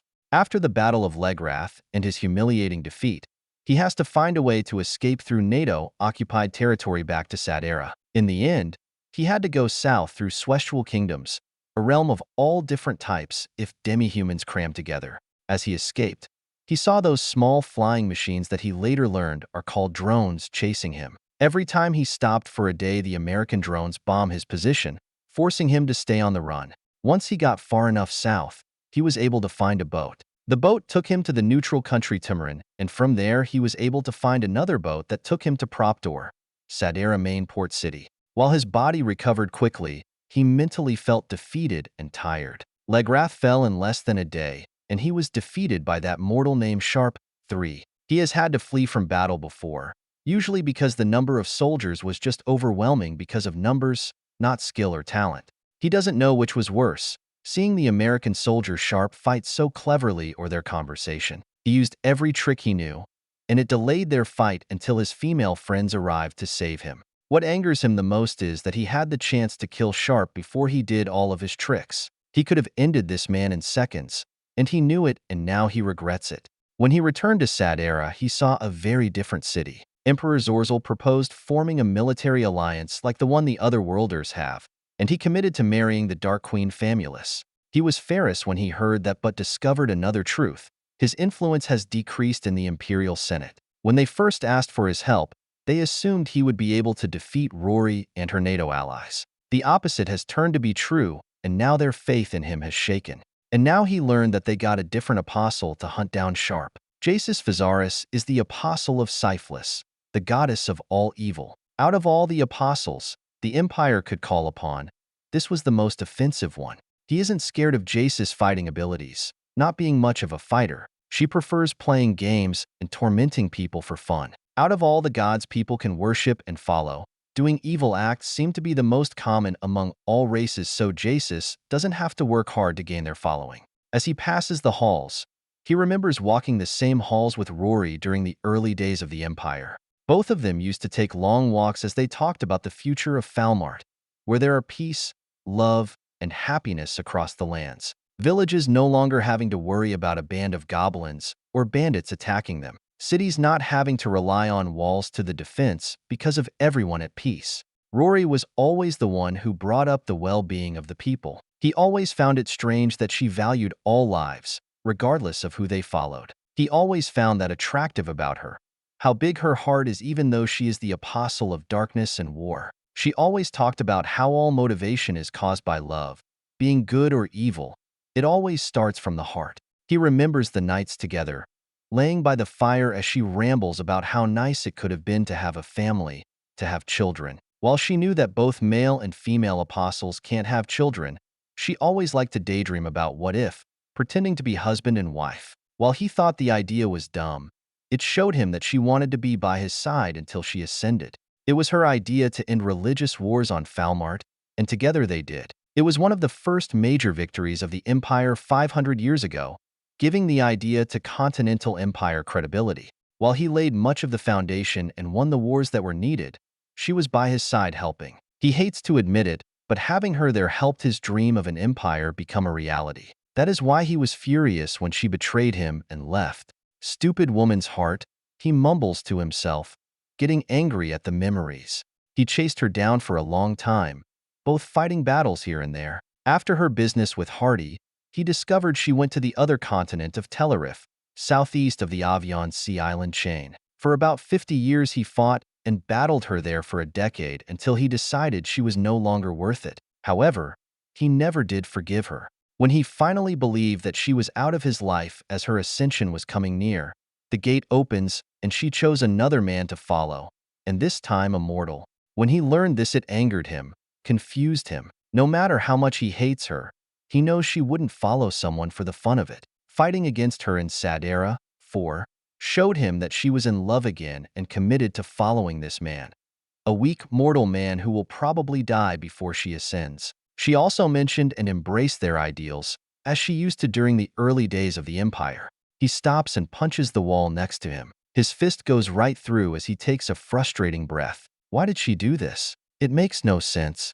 Since then he has wondered what this man has that he does not. That question has kept him up at night, and he desperately wants to find out. He wants to know is why Rory loves Sharpe and not him. He gets to the chamber door and opens it. In the center of the chamber, he sees this large dire wolf laying there asleep. Jasus is known to have these exotic pets like these.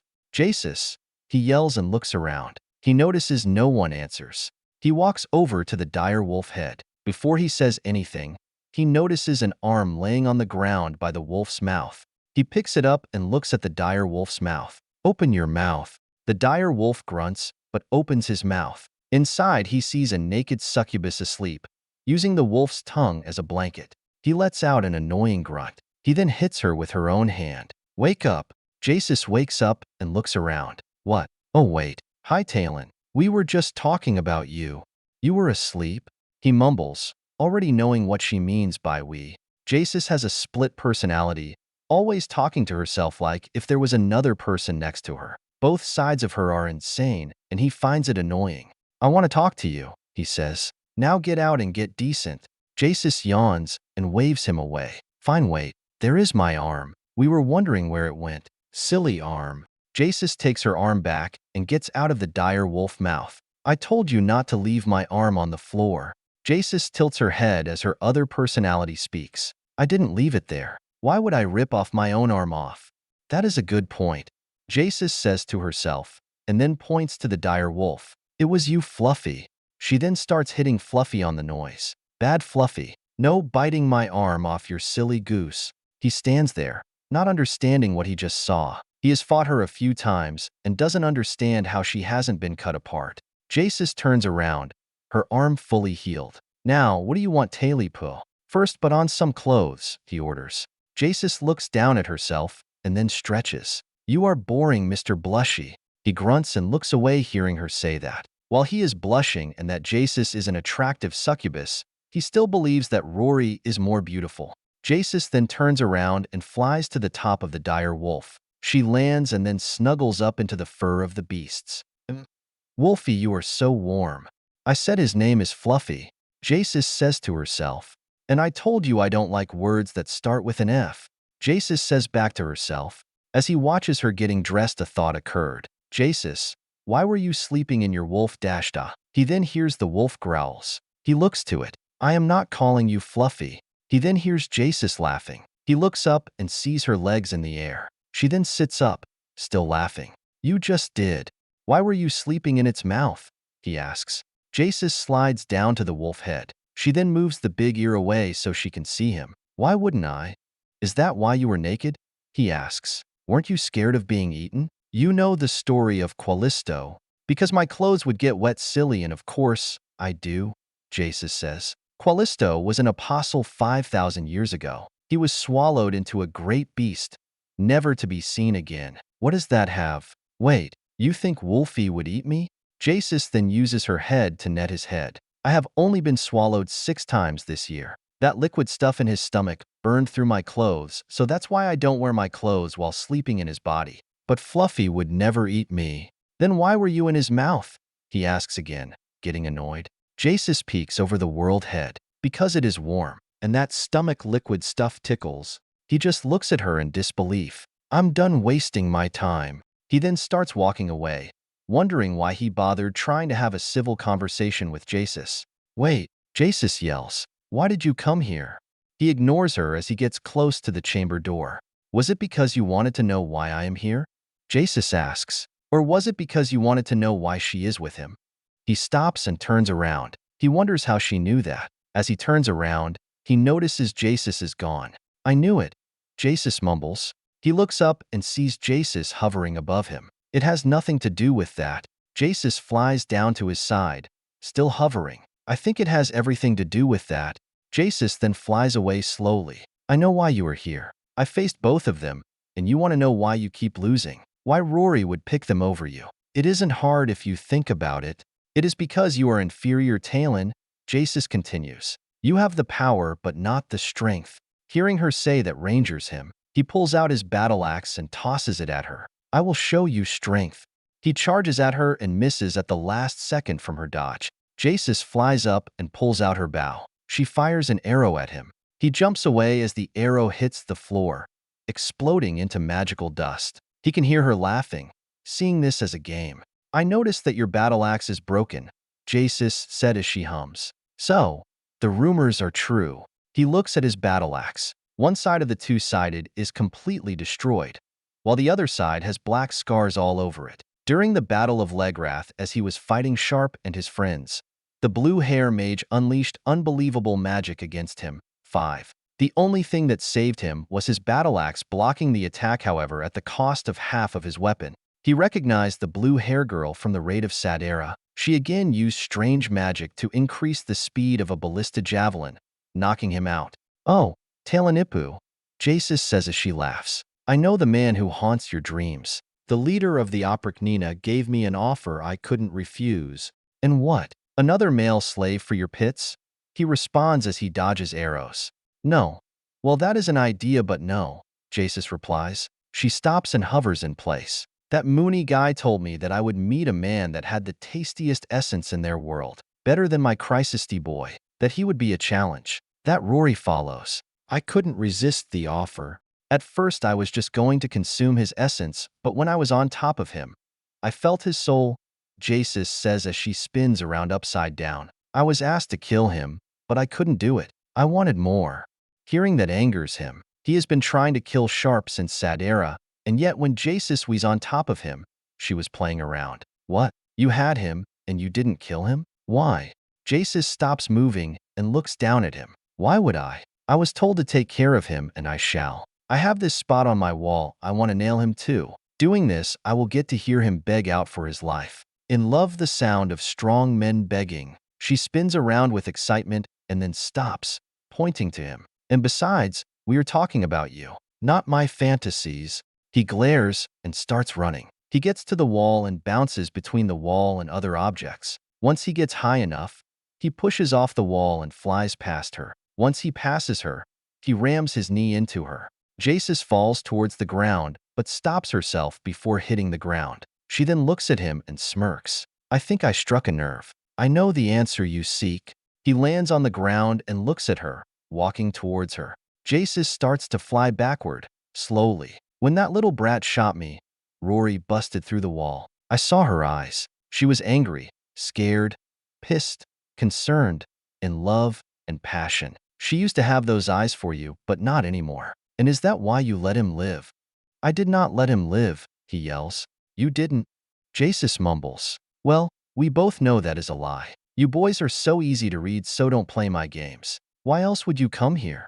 The Empire has gone insane, he says. They just voted to make one of your kind as their empress. Chaos is sweeping through the world and everything is being corrupted. Everything I worked for is just falling apart. Jacis says as she hovers down to the ground. You two did something no apostle is supposed to do. Get involved. He looks at her, knowing what she is talking about. He remembers when he heard the voice in his head, you've been chosen, from his god Eidos. An apostle has to represent their gods and bring balance to the world, not to bring advancement or changes to this world. Both him and Rory knew they were risking their positions as apostle if they went down that path, but thought the risk was worth it. And yet we did changes, for the good, he states. Rory just couldn't handle the pressure of what we were doing, or she saw what the Empire was coming to. Jacis says, you just complained that your little empire just allowed my kind to lead it. And whose fault is that? You built it and allowed it to go down this path. This is my theory, Jasus says. You are afraid that you have been wrong. I don't dash. It's we. Jasus yells at herself. Jasus rolls her eyes in frustration. We don't care about politics. We barely care about my own goddess will. If the Empire falls and these other worlders take over, we don't care. As long as we have our fun, we do not care. He takes a frustrated breath because he could not respond to Jasus's comment. Every time he faces Rory, she talks about that the Empire has gone astray, that the Empire needs to be replaced to a better model, that the American model, the values of liberty and freedom brings better stability to the rule grip. He feels like his world is crashing down all around him. Over 7 centuries of work gone, and not just gone. The idea that he was wrong frightens him. And I always thought it was strange that the gate opened at the peak of the Empire power. Jasus mumbles as she flies over to the dire wolf and sits down on top of him. They finally conquered Falmart, except for the few regional powers. They plan to invade south to the other continents, and this happens. I was not even on Falmart when all this started. I flew here to see what was happening, Jasus continues. We discovered. Things have changed. I know, he replies. These changes need to be held back. I am not talking about those changes, Jasus says. When you and Rory worked together, that was strange and amazing. But you know what I have noticed? All of these apostles are appearing in Falmart all at once. First Rory, then you, Fryan, then me. I do wonder who else is coming, besides the demonic invasion from the gate. I can't think of another time all these apostles are in one place. He understands why she is saying now. He knew this war was not the same as others, but he just assumed it was because the superior technology that was making it different. The more he thinks about it, the more the war makes less sense. Like something more is going on. Jasus looks down at him. As I said, I am here for the fun. We don't care who wins, but I ask you, why do you? To guarantee peace and tranquility on these lands, he responds. You might want to go to the Dark Age, but no one else does. Do you want peace and tranquility on these lands? Or do you just want to rule through the Empire? Jasus asks with a chuckle. And what would Rory's answer be to that question? Jasus asks. While he knows what Rory would say, she has explained her motives many times to him, trying to convince him that he and the Empire are wrong. Rory said that the Empire is wrong and needs to be replaced. 6. He says, it being painful for him to say this, but he refuses to misword what Rory would say. That everything I want is with the otherworlders and not with the Empire. Interesting. Jasus mumbles. You both can't be right, so we shall see. But the Empire did bring stability to Falmart, he said. Should I have allowed the barbarians to continue to destroy these lands? You say that, and maybe you too had good intentions, but I don't care what happened 1,000 years ago. You didn't care about the suffering of anyone until these otherworlders arrived and challenged the Empire. Now my kind is here, and the Empire might become dual worship with Eidos and Syphilis. You won't be the most important person here anymore. If you want the Empire to endure, you must accept that the Empire is not your creation, Jasus says. Enough of this, he says, and starts walking away. Bye, Tylanip. Jasus yells. If you want to do a sleepover, just come over. He leaves the chamber in frustration and finds the interaction with Jasus a waste of time. The only value he has gotten was a massive headache. He stops and notices the hole in the wall that he punched. He takes a deep, frustrated breath as he thinks. While Jasus is insane, he realizes that she only spoke what he already was thinking. While he says he is trying to save the Empire to prevent Falmart from descending into darkness again, the truth is that this is far more personal. He respects Rory too much to think that she sold out her beliefs in God. He knows the Empire is under threat, however, he knows he has to find out who that real enemy is. NATO, Empress Famulus, or the Empire itself. V13, Chapter 161, Building Tomorrow Future. Alnus Community, March 20th, 2026. Why do they call it the Alnus Community? President Emily Potts asks as she walks around the civilian part of Alnus. It is just what the first group of refugees called it when they arrived, General Charles Stanford said. The main part was the military base, and in the beginning, there were only 200 civilians here. Restarting their lives? Only 200, she asks, shocked by that small number. I remember the reports now. Feels so long ago. How many civilians are there now? Latest report says over 5,000, Stanford answers. She nods, impressed by the answer.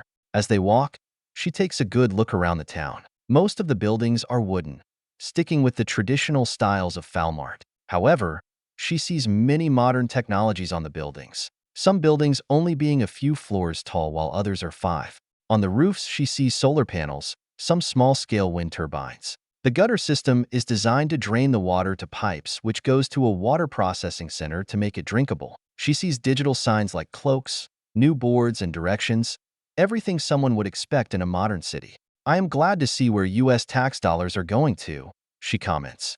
Because of the limitations of the gate, we've been trying to remain as self-efficient as possible, Stanford replies. After the quake, we took the opportunity to redesign the city and make it more stable and better to expand. That is good, she said. I hate to get another report like that, but I have to admit this place is a lot cleaner than the reports claimed.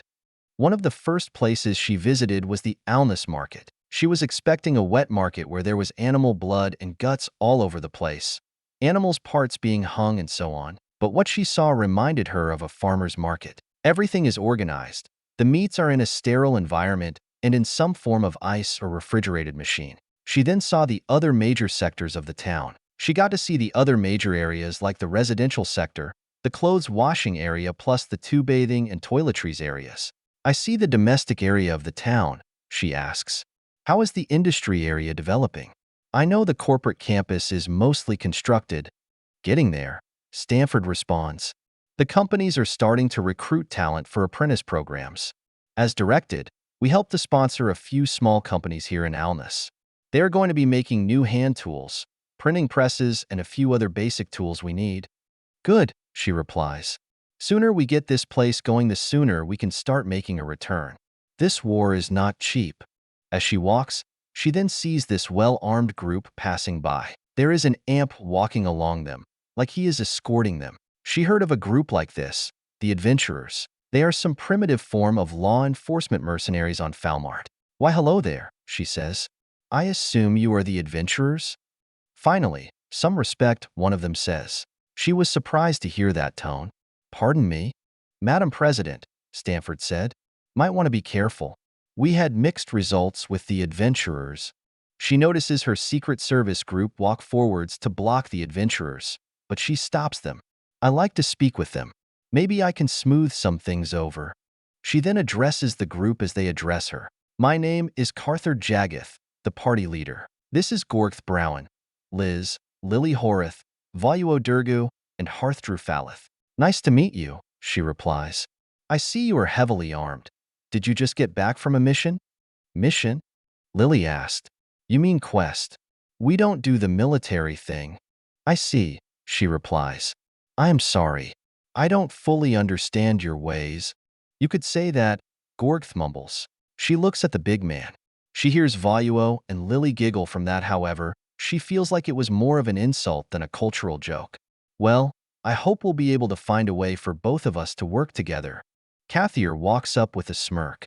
That can be worked out over a nice cup of wine, madam. Excuses me, she asked, confused by what Carther said. Carther walks up. I see you are a woman of great power, with such beauty. He then takes her hand and kisses it. I say leave the old man and let us go somewhere private. I have plenty of stories that might sweeten you. He then looks at her and gives her a wink. She is confused on what is going on. She then feels his hand on her butt, so she slaps him across the face. Hey, away from the president, a Secret Service man said. She holds out her hand to calm down her Secret Service. Adventurers, Stanford said. You do not touch the president. Cathier lets go of her in frustration. The pits of holy hell, I hate this place. I thought you people have no royalty? There are no brothels, no whores, barely any work. She watches Lily walk over to him and pats him on the shoulder. She was not expecting to hear any of that. Excuse me? While you're charming, I am married, and I am not some roadside call girl. In my country, we respect women and don't treat them as an object. That is what I am talking about, Carther says. Moral lecture after moral lecture. They talk about wanting to find ways to work together, as long as you live by their ways. Gorgth crosses his arms. You people speak of respect and freedom, but you don't follow what you preach. What do you mean? she asks, adjusting her glasses. The High Elf Voluo walks up. Your Highness, for one thing, your people are drying up all the work. On top of that, all the rules you have. It complicates this job more and makes the income harder to come by. People like me don't have a lot of opportunities outside our tribes. Joining the army is a good way to make a living for an elf in the Empire, but becoming an adventurer is the best alternative. However, your ways are putting us out of work, and then what do we do? Liz raises his hand. This place is definitely a marvel. There is nothing like this in Falmart, and I have traveled to many places. I do believe your intended are good, however. I do not believe you understand them. There is this feeling in the air that we have to either accept your ways or we are not welcome. Our job is to keep deadly races and savages at bay so civilized folks do not have to worry, Gorgth said. Before you people came, we were the ones protecting the people from beasts like the bunnies. Now you have hundreds, thousands of them wandering around without a leash. Your ways of equality will get everyone here killed. Lelei then looks at her. And with all due respect, President, there are a lot of things I like around here. I do like how you treat women, far better than many places I've been to, but my mother was a brothel whore. She put food on my plate, and it is a noble profession. You speak of rights and choice, and yet you ban the most important life, two-people coupling. How would people like my mother get work in your world? She stands there baffled by what she heard. She moves her hands behind her back. Very interesting perspective. We clearly see the world differently. Voluo, is it? I understand your people might have limits on what you can be and do within the Empire, but we believe in equal opportunities. You might want to talk to the other elves here because they seem to adjust well. She then looks to Gorgth. About these savages, many of them have become close friends of mine. My people have used the world to justify many genocides. While I am not going to say I fully understand the racial history of this world, I am not going to stand here and say one race is above another. She then looks to Lelei. This topic is bothering her the most. She is trying to show that they are an alternative to the Empire, especially with women. While men generally are the builders and defenders of such a society, women usually have been the ones who maintains it and makes it a place worth living in. If women around Falmart believe that they can come to Alnus or NATO occupied territory and feel safe, to start a family and build a community, it is a major part of her plan for this world. Lelei, she said, I did not mean to insult you or your mother. My people always valued a woman's right to choose. To be a stay-at-home mother, to be an engineer, or in my case, be the leader of my people. I understand that, but my comrades have made a good point, Lelei replies. I try to see your ways in the name of trying to find a solution to working together, but your morality policing is getting on my nerves. I do not like how you look down at us. The people here might not care, but me and my comrades have done a lot and deserves respect, not to be talked down to. Carther looks to his party. Let's get a drink. She stands there and watches them walk away. I see what you mean by having problems. We have culture clashes like this here and there, Stanford said. But this group has really made it an issue. She thinks about what they just said. Well, they were right about one thing. We cannot assume that everyone will just accept that everyone will see things our way. As she said that, and wondered how many people are thinking the same thing but keeping quiet. During her time in Afghanistan, she learned that it was hard for coalition forces to interact with the locals and do successful nation building because of how different their culture is. In this war, she has tried to not make the same mistakes as before, however, she is finding it harder than she thought. Balancing between letting the natives of Falmart to keep as much of their culture as possible while not sacrificing the United States and the rest of the Western world values. As she continues exploring the town, she sees more Alnus military police. I noticed this place has a lot of MPs for the number of civilians. We concentrate most of our efforts in the marketplace and the female-dominant zones, Stanford said. While there are still issues with domestic abuse, we found out that just having the amps around helps prevent abuses from happening. We have found that most of the fathers and husbands like this kind of environment. Really? She asks. So far, Stanford replies. Most of the males go out to the farms or go with the caravans. They are happy knowing that their wives and children are safe. That is good, she replies.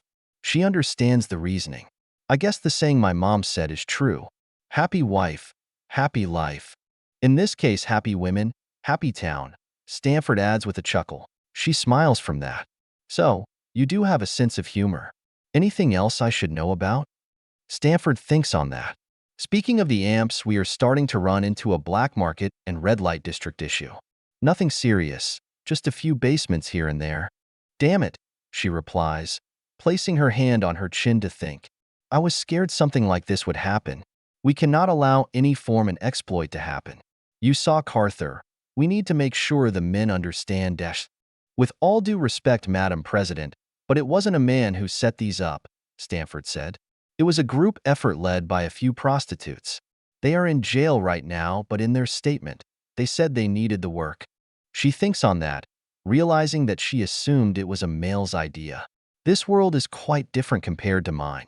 Didn't your latest memo mention an idea around this? Yes, ma'am, Stanford said. We are starting to see an issue with the troops and the locals. Let me guess, little interstellar romance? She replies with a chuckle. She saw this topic coming and was wondering when Stanford would bring it up. This has been an issue in every major war the United States fought in. The only exception was during the War on Terror, and that was because it was fought in the extreme conservative and religious part of the Middle East. She did not expect to hear anything bad. NATO soldiers are professional soldiers who live by a code of honor. However, fighting on an alien planet away from their families, on a strange and exotic world with many attractive humanoid species, fighting creatures and monsters that could eat them in moments, a new type of death around every corner, and an enemy who refuses to give up. Soldiers are professionals, but they are also human, and that needs to be remembered. Soldiers need love in their life. We are getting reports of soldiers starting to build long-term relations with some of the locals. Not all human, Stanford points out. It is no big deal right now, but unless we address it could grow into a major problem. She stops as she lets these kids run by, playing some form of tag game. 3 are humans. 1 is a siren. Another is a bunny and cat. I know what you mean. The last thing we need are American or other allied children running around without fathers. It is too easy, and all of this is too new. I will put an end to this at once, Stanford says. I would not recommend that, General.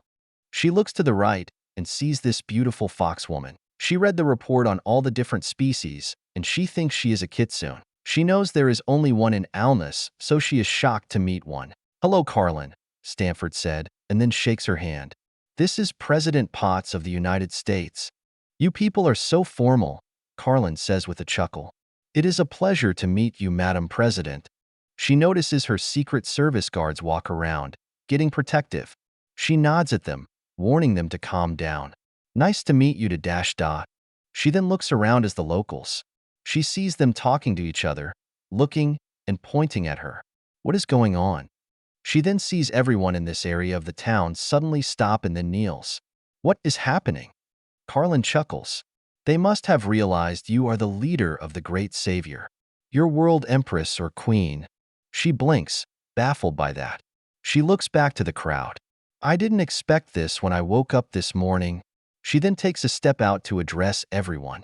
Thank you, but you don't need to kneel. We do what we would do in our world. You are free to go back to your business. She sees this confused look on all their faces, which is like they do not know what to do and how to respond. Carlin walks out and holds up her hands. My fellow citizens of Alnus, the president of the Otherworlders accepts your respect.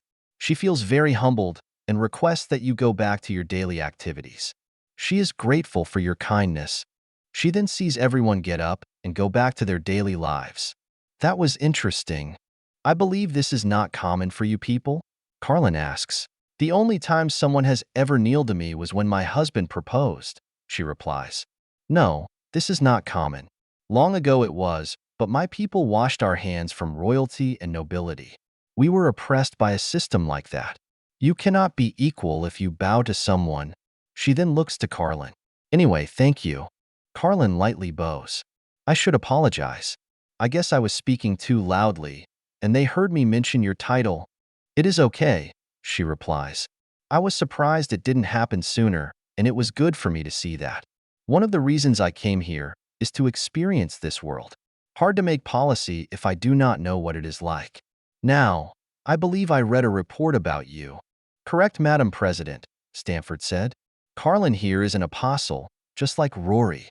She serves the goddess Merida. She has been helping us maintain order within the town and providing protection to the children and women. She nods as she thinks. I see. I remember in the report that no one else knows that you are an apostle. I have always been confused by that. Carlin believes that it would be better if people didn't know she was an apostle, Stanford answered. That is what I told him, Carlin said. Rory recommends that I tell the handsome general, but I requested to keep that a secret. Only tell who he needed to. Why? She asks. From what I read, none of the other apostles hide it. Carlin chuckles. Which brings the greater impact. The one large boulder, or all the little rocks spreading out. She quickly understood what Carlin meant. The greatest impact is by small deeds. Very wise. Carlin bows again.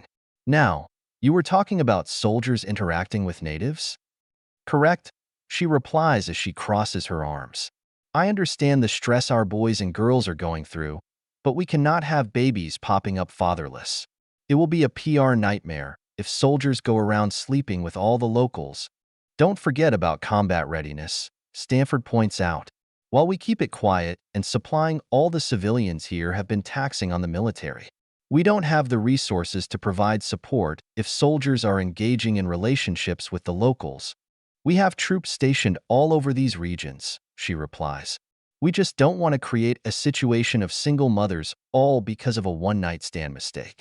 Even if it is only 3%, that is thousands of children we can't account for. Carlin shakes her head and chuckles. I do think it's adorable how much you think you can control what is natural. It shows your immaturity as a nation. She then looks around at the building under construction. I can assume you people are planning to be here for a long time, which I approve of. As you stated, however, soldiers are humans and every race have needs. You want your people to interact with the people of Falmart, to show how good and friendly you are. To befriend them, but then you do not want your soldiers to build any romantic relationships. That is already too late and is wrong. Carlin looks at them both. In my experience, banning something rarely works, it just makes the urge greater. I do understand your concern and I respect that.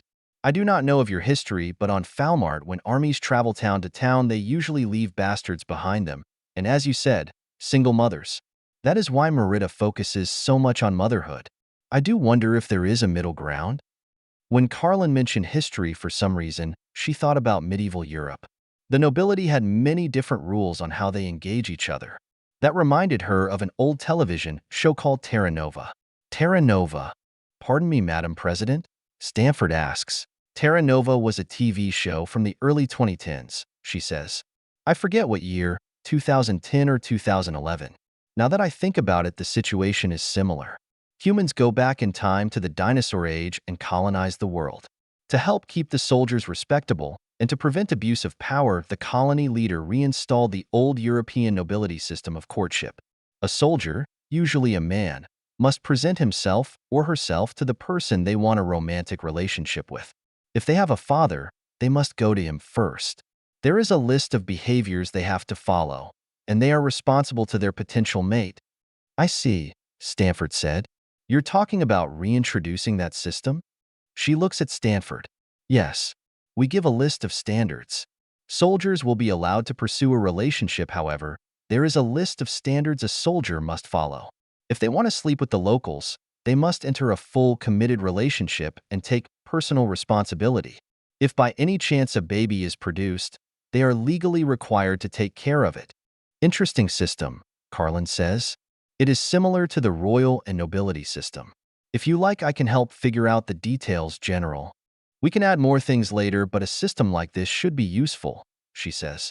The more she thinks about it, the more she likes the courtship idea. It would allow her to follow through her plans of expansion into these lands and develop Alnus into a shiny beacon. It will help her bridge the differences between humans of Earth and the people of Falmart. It might help solve the red light district problem.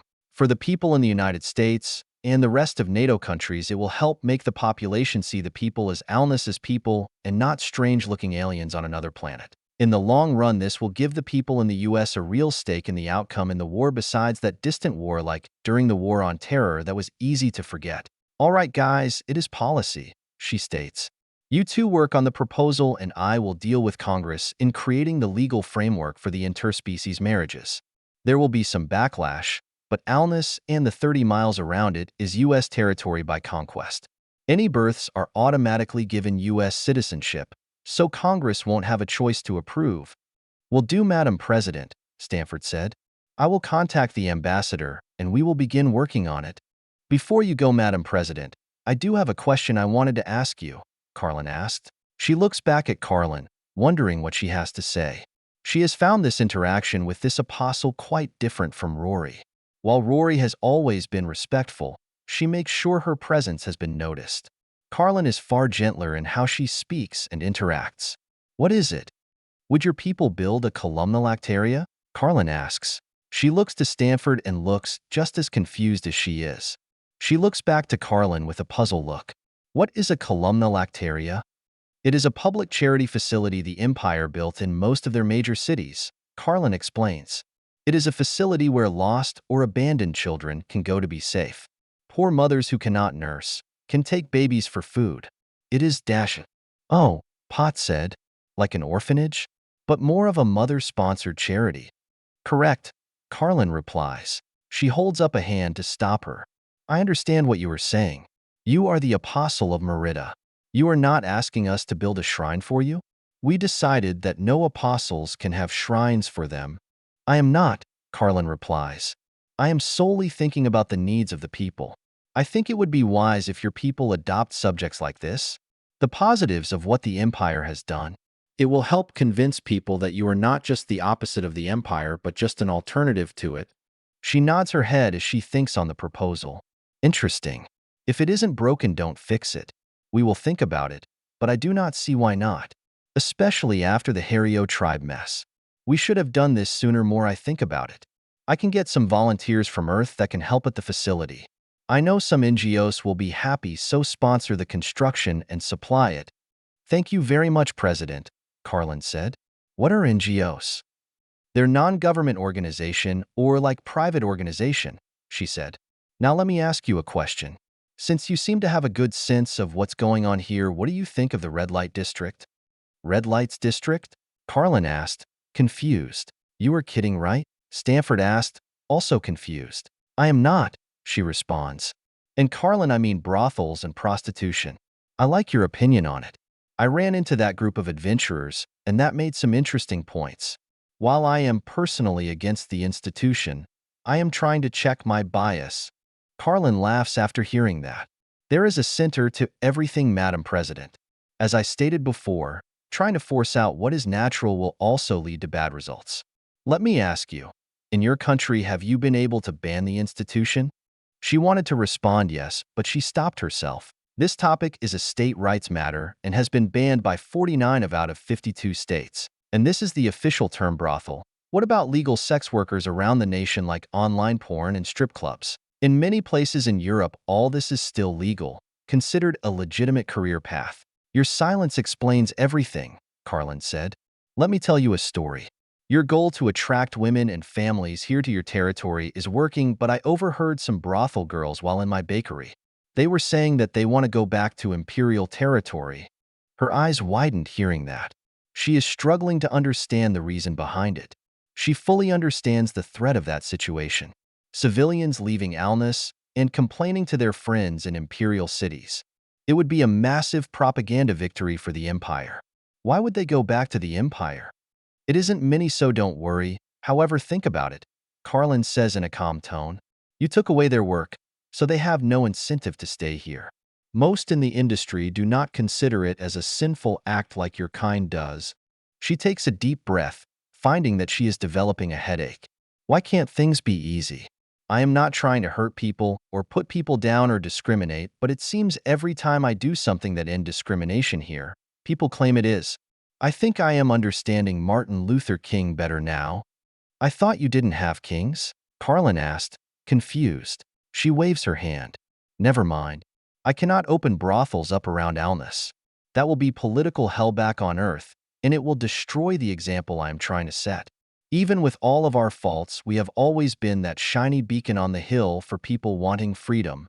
I hope you're not too shiny to blind people away, Carlin comments. She thinks about that statement.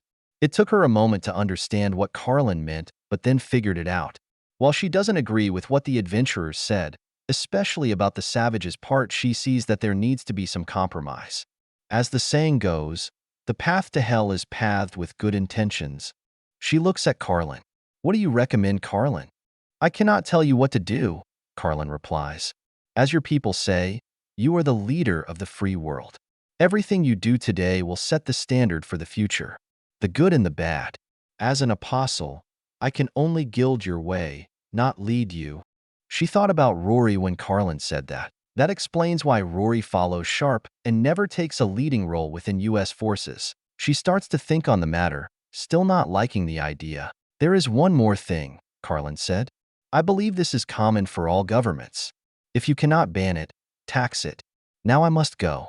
I need to bring some cookies to the school. Need to encourage more students to come. I had a teacher who did that, she responds, to get students to do their homework. It helps get more students to come to school and learn other ideas like your people's ways. She thinks on the Carlin said. Getting brothels approved through Congress will be hard. She knows she is going to have to figure out a solution to these problems. While she doesn't want sex workers to leave Alness, especially if they have families.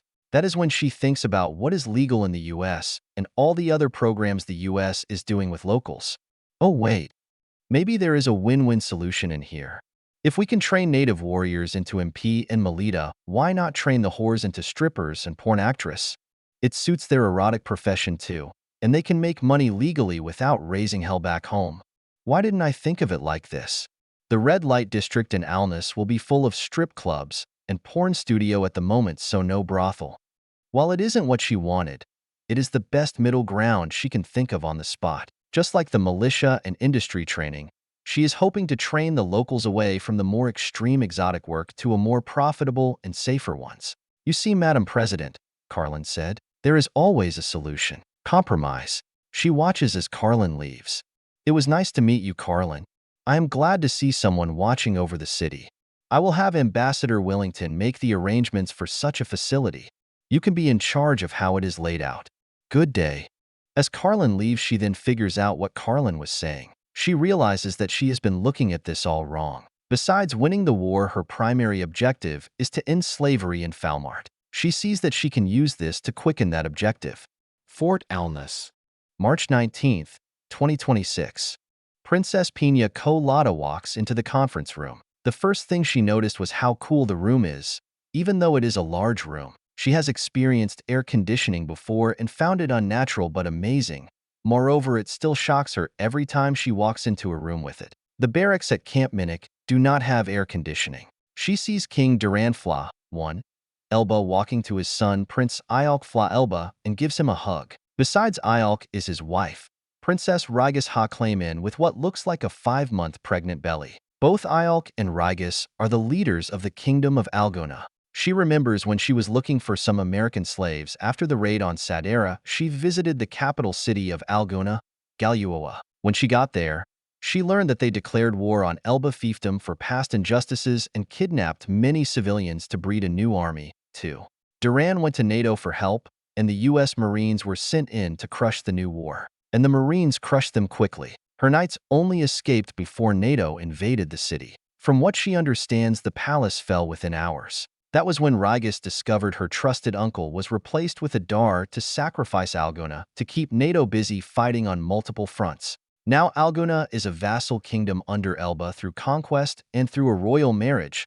They have been able to stabilize the southern flank of Alness. This has forced the kingdoms of Mudwan and Tumarin and the League Principality to remain neutral in the conflict. She sees Countess Mui del Formal already sitting down at a table. She is glancing around the big room, probably surprised at how nice and big it is. She remembers that look when she first saw such a room. Muri has one of her maids next to her, the purple Catwoman Persia. With Mui are the other counts from Atler and Nighttai. They seem to be talking about recent events inside their towns. She also notices some glares towards the Ely's delegation, like they don't trust them. She sees 2 men talking. One is a male human, Duke Medius F. Elegonix of Ely's regional capital Havkrisen. The other is the Ely's elected ambassador Nader of the Cardhid clan. She has heard stories of Duke Medius Flagonix, a self-entitled man. Because he controlled the largest city in the region, he thought he was king. Before the war with NATO, Legatus Propraetor Pellium Wilk from Fortress Legrath had to send a legion to have christened to remind the duke who was in charge. Ambassador Nader Diakilu, on the other hand, is a Darfelan, a race that lives under the water. They are about 6 feet tall. Unlike most other races, Darfelan's most striking feature is this jet-black skin, glossy and hairless, broken by varied white markings. She has heard stories of women falling in love with a Darfelan at first sight because of how handsome they are. She always thought it was silly, but now that she sees the clean, smooth skin with the well-structured face, the thick and muscular-built body, she shook her head to get the thoughts out of her head. She looks away, trying to hide her blush. As she turns, she sees Tayul standing there. "Hello, princess," Tayul said. She now is embarrassed and takes a quick breath. "Hello, Tayul. Fancy seeing you here." "Blushing, I see," Tayul says and looks back. "A Darfelan, I see. Daughter like brother, it seems." She frowns at what Tayul said. She sees this mistrust look in Tayul's eyes. She understands Tayul's hatred towards her, after what royal and noblemen have done to her people. Being her brother's Zorzel person slave must have been hell. However, warrior bunnies have gotten the reputation as savages for a reason. They are just the recent ones to be seen like this. Other races have been labeled by the Empire as savages. While the Empire did this over the centuries, she can see that this made it easier for the otherworlders to attract and recruit the lower classes of society. The stories of villages and legions being slaughtered. While deadly warriors, they did not fight in the civil manner. She knows Tayul and the other warrior bunnies have gained favor with the Americans. While she still finds it hard to put aside her prejudices against them, she just accepts the fact that Tayul people are favored by the Americans. She watches Tayul walk away and sits down by the president's seat. "I wouldn't worry, princess." She turns around and sees Valtra's Count Gallus Dun Gerardus walk up to her. "Barbarians cannot understand civil society, princess." "The Americans seem to disagree," she replies. "I sometimes worry that they don't understand all the races of these lands." "They seem to have a big heart," Gallus said. "Big but misplaced at times. But it seems to be helping them," she says, and then crosses her arms. Unlike most cities where they are more agriculturally based, Valtras is a port city with a large manufacturing and crafting sector. "I hear that Valtras has benefited from the occupation," she says. "Better than most." To an extent, however, it seems Countess Mui is still in NATO's favor, Gallus says, having a little jealous tone in his voice. "It seems the war economy from passing NATO troops has helped offset the imperial blockade for her." "I see," she replies. Early in the war, her father Molt placed an order to ban trade with any city who surrendered, regardless if they fought back or not. For Valtras, they heavily relied on the Roe stream for manufacturing and trade. The main export was to Sadera. Now their docks are mostly empty. "What about the merchant guild there?" she asks. "I know they have a large post there. I am surprised that they have not tried to work with the otherworlders. They both seem to have the same economic philosophy, just one being more advanced." "You would be right to assume that if the otherworlders didn't dismantle the post," Gallus says. "They came in and tore the merchant, adventurers, and slave posts down after they conquered the city." 3. "We were just lucky they didn't loot the city." Her eyes widened after hearing that. Wow. She expected the adventurers and slave guild posts to be closed down, but the merchant one? These people don't loot, or at least not the traditional way. "I am just shocked they did that." "Yes, but to be fair, Ambassador Willington apologized for that incident," Gallus says. "He said that they discovered these slave guild posts in other towns like Debes, Niktai, and Kipliton. So, they just assumed that all posts were slave posts." "I can see that," she replies. "While powerful, their biggest enemy seems to be a lack of understanding about our world. Especially when this happened early in the war. They have come a long way in understanding our world." "Maybe, princess," Gallus replies. "But they did build an impressive bridge for us. The metal and engineering are like I have never seen before. They even gave up the tolling rights for it to help our budget. They just requested a generous discount." Hearing that last part made her laugh. Yup, there is great power politics. A discount here and another there. Politics. She then looks up at him. It sounds like your city will benefit the most with these trade negotiations go through. We are hoping, Gallus replies. We just signed an agreement for their navy to station 2 portal boats at our port. We are also hoping to learn some of their engineering techniques. She nods in agreement. She sees Mui and decides to talk to her. It was nice to meet you.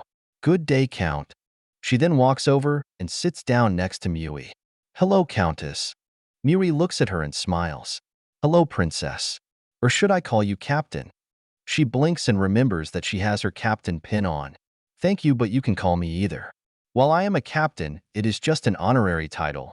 I cannot go around ordering their troops around even though on paper I outrank them. Besides, most call me Princess still.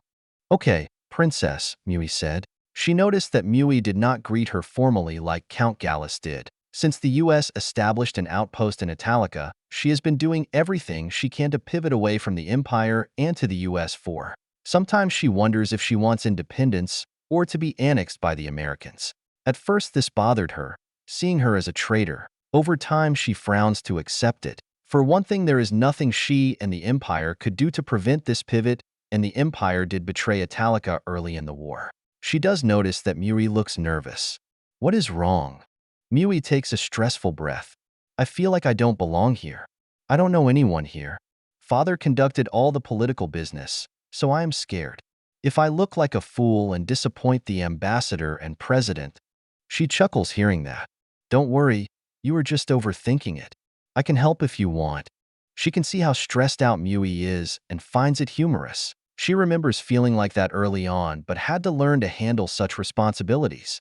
She then explains to her about Valtras and their situation. Okay, Mui replies. I know who King Duran is. He seems like an honorable man.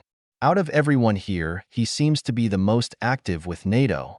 She sees King Duran of the Elba fiefdom struggling to sit down in a seat. She thought about helping him, but then saw one of his assistants, Elputus, helping him sit down. She can see the prosthetic the Americans gave him, so he can walk again. She has seen other soldiers with prosthetic arms and legs, replacing body parts that were chopped off by Imperial swordsmen. To this day, it is hard for her to believe that the other worlders can replace body parts with fake ones.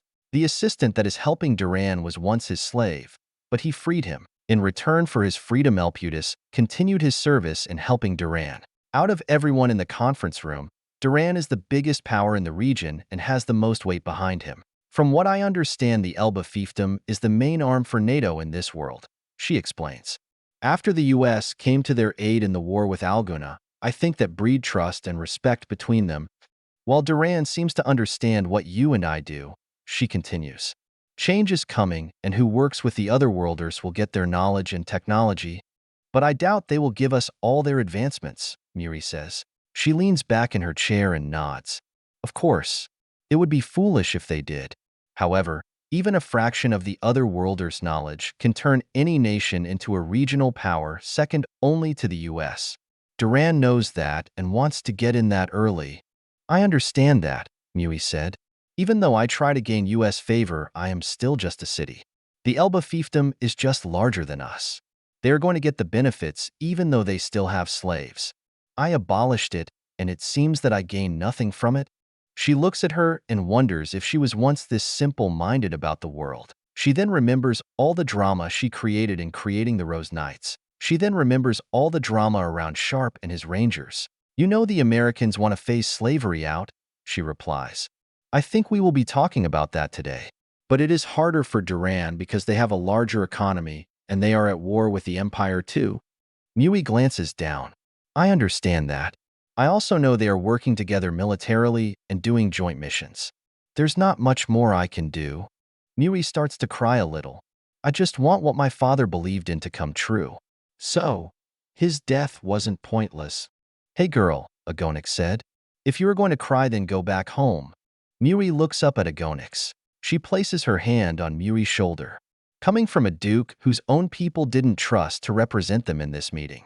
They had to get a Darfellan as an ambassador to represent the other counts that you're supposed to represent. Italica has been hurt greatly by the Empire's embargo and lack of trade, she continues.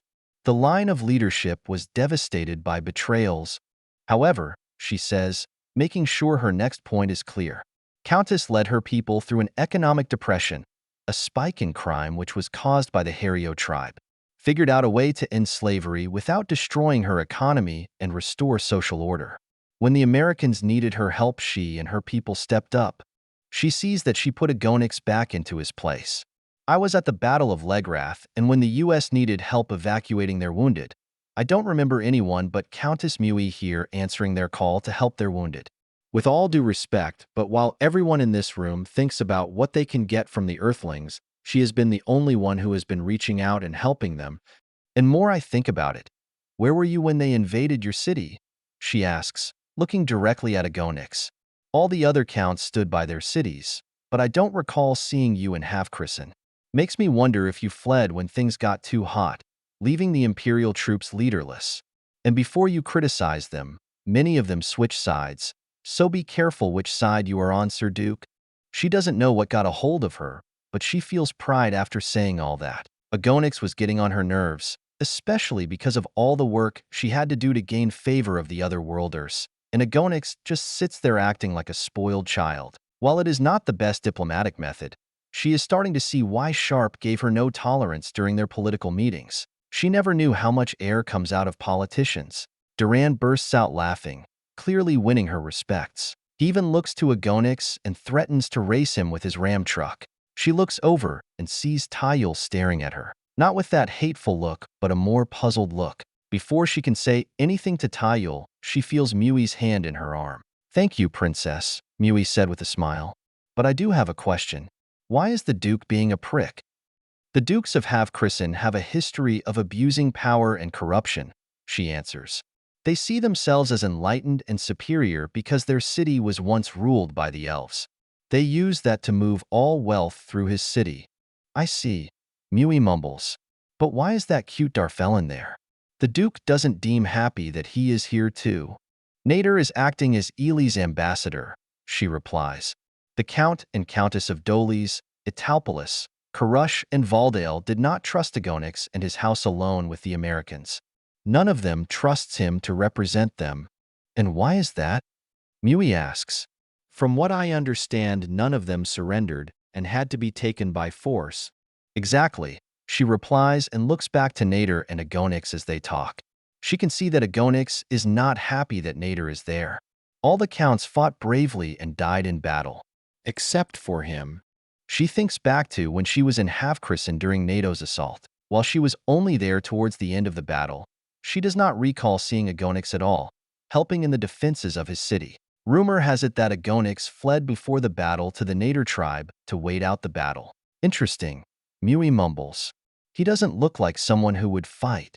She then sees President Emily Potts walk into the room. She is impressed by the dark blue skirt suit. Even by other worlder standards, she looks very professional and confident. She then sees both Ambassador Harlan Willington from the State Department. He is the main diplomatic emissary for the Americans. She has worked with him a lot early on during the first stage of the peace negotiations. She quickly noticed that while Sharpe is more brash and direct, Willington is more passive and understanding. To her surprise, she sees the Alnus Economic Development Department head, Ecloias L. Fremis. Unlike the Americans, Ecloias was once a nobleman from Sadera. He bought one of the slaves from the invasion of Earth, not for pleasure or servitude, but because of love for his wife. An American Muslim was able to convince him to defect and help the Akusho city crime lords to find all the remaining otherworlder slaves in Sadera. Because of his understanding of Falmart economics, he was given a job to help manage Alnus trade. She once considered him a traitor for helping the Americans attack Sadera, but now she wishes she helped him. As the American delegation sits down, she notices everyone in the room confused on how to address her. Imperial customs, everyone would raise and bow or kneel to show their submission to the superior title. She was informed how to properly address the U.S. president. She stands up and claps. She notices everyone else copying her as they decided that she would know best. "Thank you all," Potts said as she walked to her seat. "That will be all. I say let us get at it." Everyone stops clapping and takes their seat. "Hello everyone," Potts said. "For most of you, this is my first time meeting you. However, Ambassador Willington here has kept me up to date. I fully understand the situation is unstable, and that is why I personally came here to meet you all." With all due respect, Miss President Dash, Agonix begins to say. I believe the proper address is Madam President Sir Duke, she says. She can see that bothered Agonix, being interrupted by a woman, or maybe by what he considers a barbarian. To him, she wonders if he sees her people's ways as barbaric. She can see how big his ego is, so she is struggling to decide which one it is. She can see that Agonix is not thrilled that the United States leader is a woman with a large military arsenal behind her. She glances over to the president, hoping to gain favors, but she sees Potts glancing at her. She can see her reaction, telling her not to do that again, which surprised her. She wonders if she offended her in some way, or she is giving everyone in the room some leeway on quorum. I apologize, Madam President, Agonix continues. That is all right, Potts replies. We have some customs that you will find strange, and there's probably one that will mess up. Let's do the best we can and focus on the matter at hand. Today is a formal hearing to set the foundation of diplomatic, economic, and military relations, Potts said. All of you have already been informed, but I like to restate it to prevent confusion. Potts takes a quick look around the room as she adjusts her glasses. First, I want to establish a military alliance between everyone in this room. It will be backed, funded, and trained by NATO and our partners. We will provide protection against the Empire and any other threats, including bandits, horde packs, and outlaws. Second is creating a regional trade bloc, Potts continues. The key points in this trade bloc is to first stabilize the economy, phase out slavery, and turn them into productive members of society. To establish a free market economy and a set of regulator systems. This will set up the foundation for future development of Falmart and trade between our worlds. I know there is a lot to go over, Wellington says. Is there an area you like to begin with? The economy, Gallus states. Your people have promised to share your knowledge and the benefits of your ways of doing things. Like improvements in crafting. Let us not fool ourselves here, my friends, Agonix interrupts. The point of this meeting is for these foreigners to abolish our way of life and force us to do things their way. You mean slavery? Potts asks. What else would I mean? Agonix replies. We all have been keeping an eye on happening with your people, and we all know about the treaty between you and Duran. Your treaty requires you to pay your slaves like they are employees. And that is an issue because, Wellington asks calmly. Agonix looks to Wellington. The price of grain has doubled in Duran's kingdom, and we are seeing the same thing happen in our lands also. Sir Duke, Duran said, this is a treaty that I agreed to. Right now, the treaty is on a small scale until we work out the bumps. We already started working with their corporations and taken some of my people as apprentices. We have already seen some transitions away from slave labor on the farmlands. Correct, Wellington adds. The intention is to phase out slavery and replace it with a free market economy. Can you please explain what that is? Gallus asks. Wellington looks over to Mui. Ecloyas, I believe you might be best suited to respond. Ecloyas nods. A free market economy is when prices for goods and services are self-regulated by an open market and the consumers. Consumers are the people who buy these from stores. As you all know, Alnus is a slave-free city and our economy has been growing. I have been working with Countess Mui, and we both have found these ideas to work in both cities. Thank you, Ecloyas, Wellington said. I know you all know this, but slavery is very inefficient. Switching from forced labor to a compensation system alone will increase productivity. This is how it works on our world. Wellington continues. We follow a belief called the marketplace of ideas. If an individual has an idea, they can buy property to pursue it. That means we rely on people making their own choices. Having slaves prevents this from happening because, for one, you are forcing someone against their will to do a job. That limits your talent pool of ideas. The more people who come up with ideas and pursue them results in more companies. More people starting companies means more people who are employed, which results in more people able to buy more goods in the market. The flat-out truth is that operating a slave-based economy limits your growth and innovation. I can speak truth to this, Mui adds. I have been integrating this model with my city. It was rocky at first, but we are starting to see much progress. It is actually nice that the people are finding ways to solve problems by themselves and not having to rely on the government. And this is the system you like us to adopt? Gallus asks. taking great interest in what was said. That is correct, Wellington replies. In stages, of course. Doing it right is more important. As long as everyone acts in good faith. It sounds like changing the balance of power, Agonik said. From the farmers to the merchant class. I wouldn't worry about that, Wellington said. We have developed new techniques that increase farming efficiency. You will be able to grow 3, maybe 4 times the yield. It is very profitable to be a farmer if you do it right. Besides Duke Agonix, Potts adds, this will be a slow process. We have a saying on my world, Rome was not built in a day. I know change can be scary, and the truth is slavery could have been ended thousands of years ago on Earth.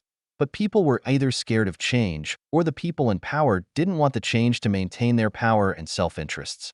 Everything we talk about is more self-taught through blood, trial, and error. She is shocked to hear that. Agriculture has always been the primary economy of the empire, for all nations. While she never worked on a farm, she has met a few farmers while training to become a knight. She knows it is not easy, and if one thing goes wrong, a full crop field can go bad. That is one of the reasons the empire focuses on slaves so much. They need as many slaves working on the fields to keep up with the growing population. I do see an issue with all of this, Nader said. As you know, I represent many of the counts and countess in the Elis region. Please correct me, but your occupying forces have said that Alnus is willing to buy crops to feed your troops. They are worried that all you are doing is redirecting trade to Alnus, so you have a monopoly on trade. The prices are going up, and if we trade with you, then will there be enough crops for our own people? If there is, how can they buy it? She thinks about what Nader said. She is surprised the Duke did not bring this up, clearly caring more about keeping his own power, like what Wellington said before. If you don't mind, Ambassador Nader, but you are no longer trading with the Empire, which means you have plenty of crops to sell. Please correct me if I am wrong, but wouldn't you just sell what you currently have to NATO? Nader looks at her. Possibly. Please understand, Princess, but old trade routes and relationships are gone, and we have to establish new ones. Unlike your friends east of the Rose Stream, we in Elis don't feel like we have been liberated but conquered. My people are confused about the direction the economy is going. Conquered, she replies, confused by how he said it. The Empire used your lands and turned them into a battlefield. The Empire. My brother sold your region out just to maintain his power. And that is how the world works, Nader responds. Today is the Empire, tomorrow being NATO, and the next is someone else. At first, she thought Nader might be smarter than this, but now he is confusing her. His good looks are fading away as she sees his intentions. I don't believe this. Your Highness, it is okay, Potts said. She then looks to Nader. You are right, Nader. We did conquer your region. We are at war with the Empire, and your region was vital in preventing the Empire from counterattacking our efforts. I know our ways are strange to you. Trust me, many of your customs are strange to us, but there is an opportunity here. And that is why we are here, Wellington continues. To address Nader's point, we don't want trade to be a one-way. Our local military bases will be trading directly, so you do not have to worry about trade solely going to Alnus. That is not in our best interest to have all trade come to Alnus. I see, Nader said as he thinks. And what else do you want? Besides our crops? I noticed that you want to outlaw brothels throughout the lands.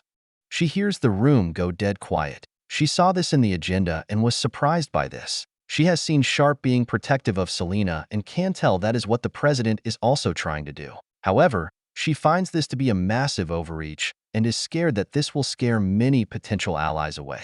The Count of Nyktai, Faustus Flock Dorotheus, raises his hand nervously. Unlike most in the room, he is only slightly older than Mui, his father being killed in the war. Madam President?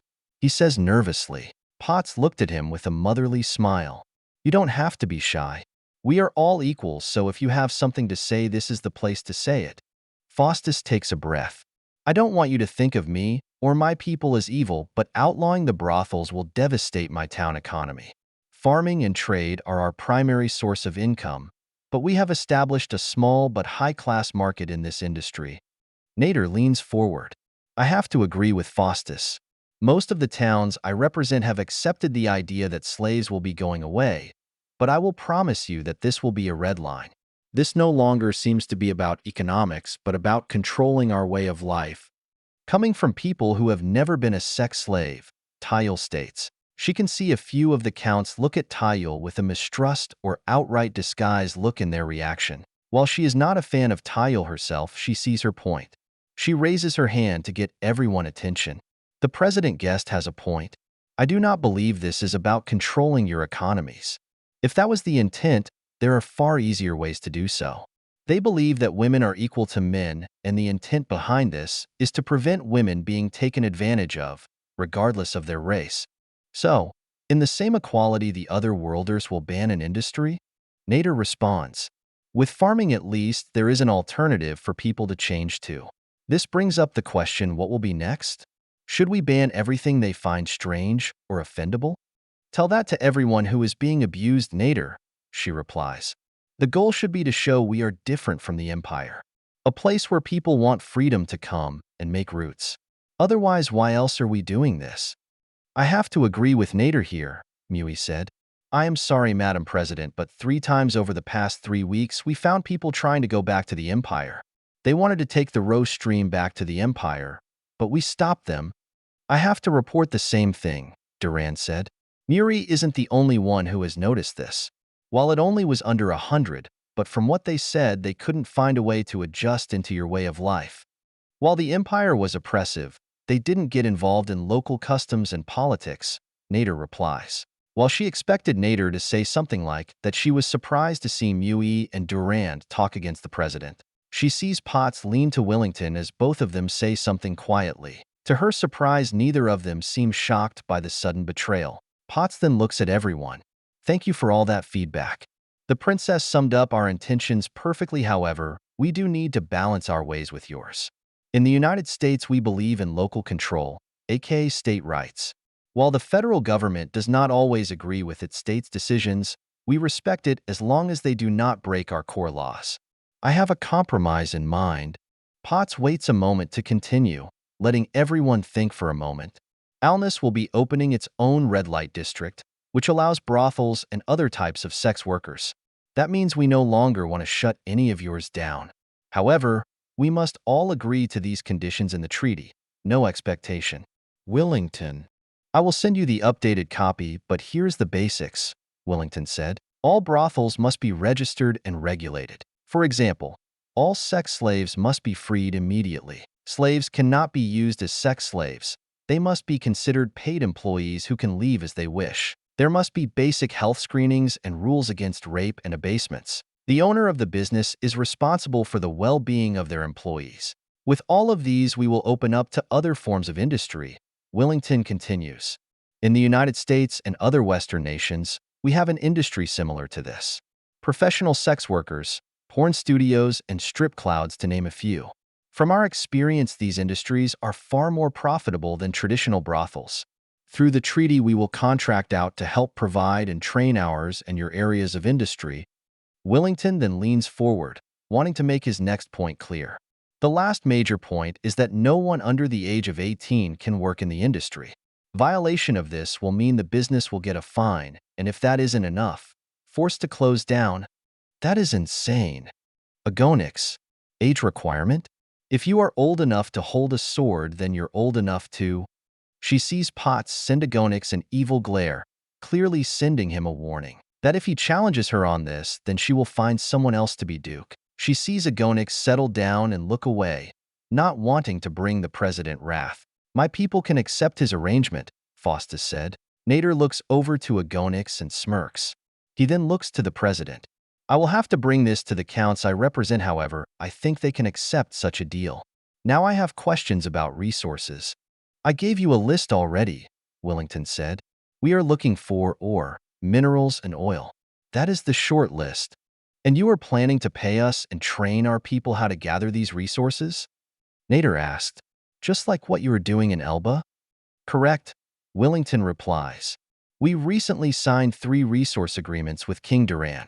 As part of the agreement, our companies must use their people to help with the extraction and refining process. We are working on keeping as much of the process local. Most, or will have to be sent back to Earth, however fuel can be processed here. This means training and educating them with modern technology. I understand, Nader said as he thinks. Ambassador Wellington, Duran said. I believe you mentioned somewhere that we will be allowed to trade with Earth. What is the current situation on that subject? That is still being in the works. However, Philadelphia is being declared a special trade zone in the United States, Wellington said.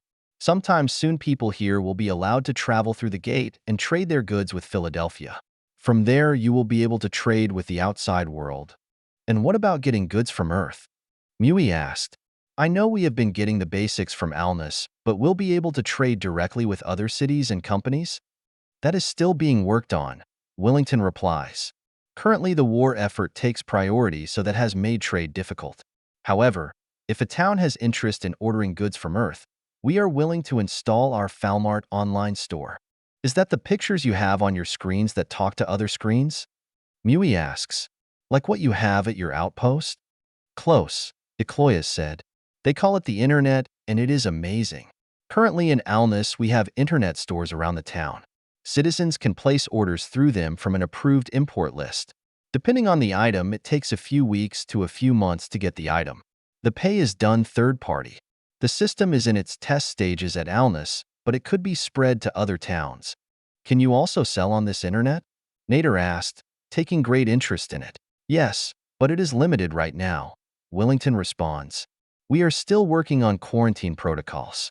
Last thing we want to do is spread a plague here or to Earth. More we figure it out, the more we are willing to allow exports to Earth.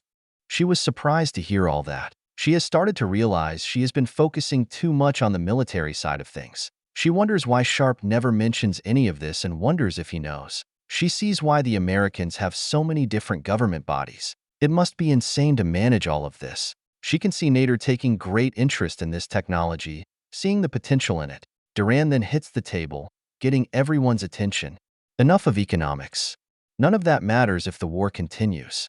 What about the military alliance?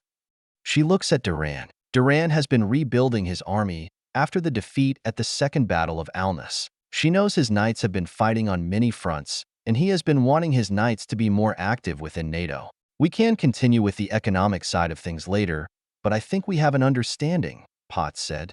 The United States and our NATO brethren will be doing most of the fighting against the Empire and their new allies. However, in the long run, all of you must maintain control of your destiny and borders.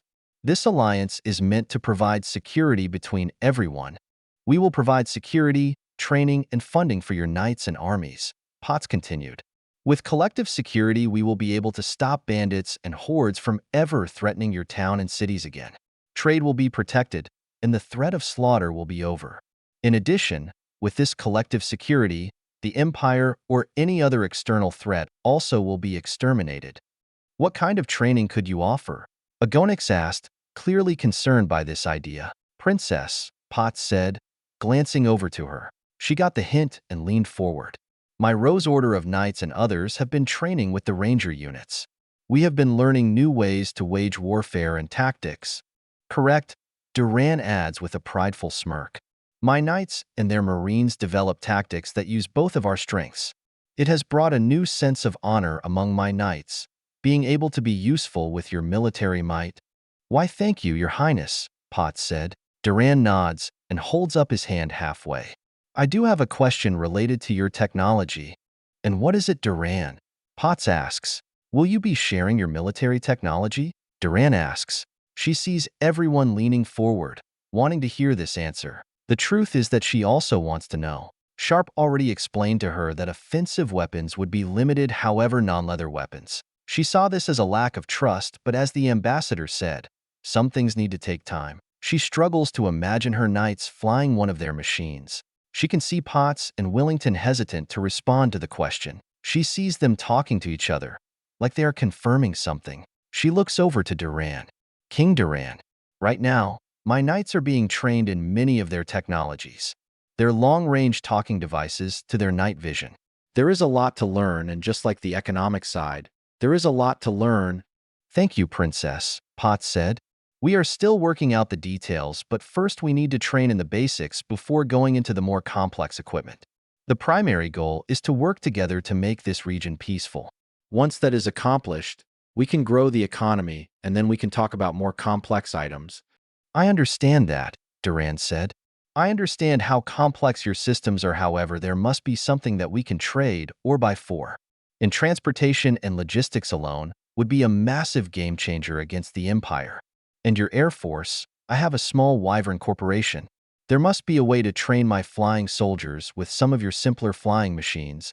Potts stays quiet as she thinks. This is a conversation General Stanford should be here for. We can set up a commission to explore such an idea. However, I must warn you, designing and constructing equipment like that takes time. But I do see your point, Duran. Potts then looks at everyone else. Before we go crazy and give everyone a car, everyone needs to rebuild and reform its military. I am not going to tell you how it should be structured. We need to establish roles and training. First, we need to learn to talk to each other. We already got an arms package from Congress, Willington said. We will be providing radios, maps, and other basic equipment for your armies. Only if you reach certain milestones. More complex items we can talk about another time. That being said, let's dive into the details on how the collective security will work, Willington said. Tyul stands up and stretches. The meeting went on for 8 hours, and almost nothing was accomplished, which annoyed her. This meeting reminded her of Sadera and all the boring politics she was forced to listen to. Senators, ambassadors, and others pointlessly talking while saying nothing. She sees everyone leaving the conference room, going to rest until tomorrow's meeting. She doesn't understand why President Potts wanted her here. She wonders if it is punishment for something. She remembers her time as queen. She did not have to deal with all this bureaucracy. It was far easier and more peaceful. I will never understand why you people do this. You and me both, Potts said as she walked up. Hello, Madam President, she replies. Fun meeting. Potts giggles. Don't lie. She nods and looks at the empty table. Why did you ask me to come here? Because I wanted your judgment, Potts replied. I trust your sense of reality. At first, she is confused but then realizes what Potts means. She is not one of these people, so she isn't biased or very biased depending how you look at it. Either way, it changed the dynamic of the meeting. I still consider it punishment. Potts giggled. What did you think? She thinks about that. I would watch out for the half-christened guy, Duke Medius Flagonix. Why is that? Potts asked. Is it because he is an ass or because he is self-entitled? She nods. Yes. He is going to be problematic. Your changes threaten his rule over the region. I have seen his type all over Sadera. He will not go down quietly. I picked that up, Potts replied. Taking his city was tough and was a bitch to clear out. We had to level a quarter of the city to push them out, and the only reason the rest of the city was spared is because General Crisis and Lieutenant Colonel Sharpe was able to treat a ceasefire, surrendering the city to NATO control. The ambassador also seems puzzling. I wouldn't worry about the Darfellan, she replies. He acted tough and talked strong, but to me he is just probing. I think he will go back to the towns he represents and tell them to work with you. Personally, I think he is looking to replace Agnoix as the leader of Elis. Or his people at least. Potts looks at her funny and then smiles. Interesting.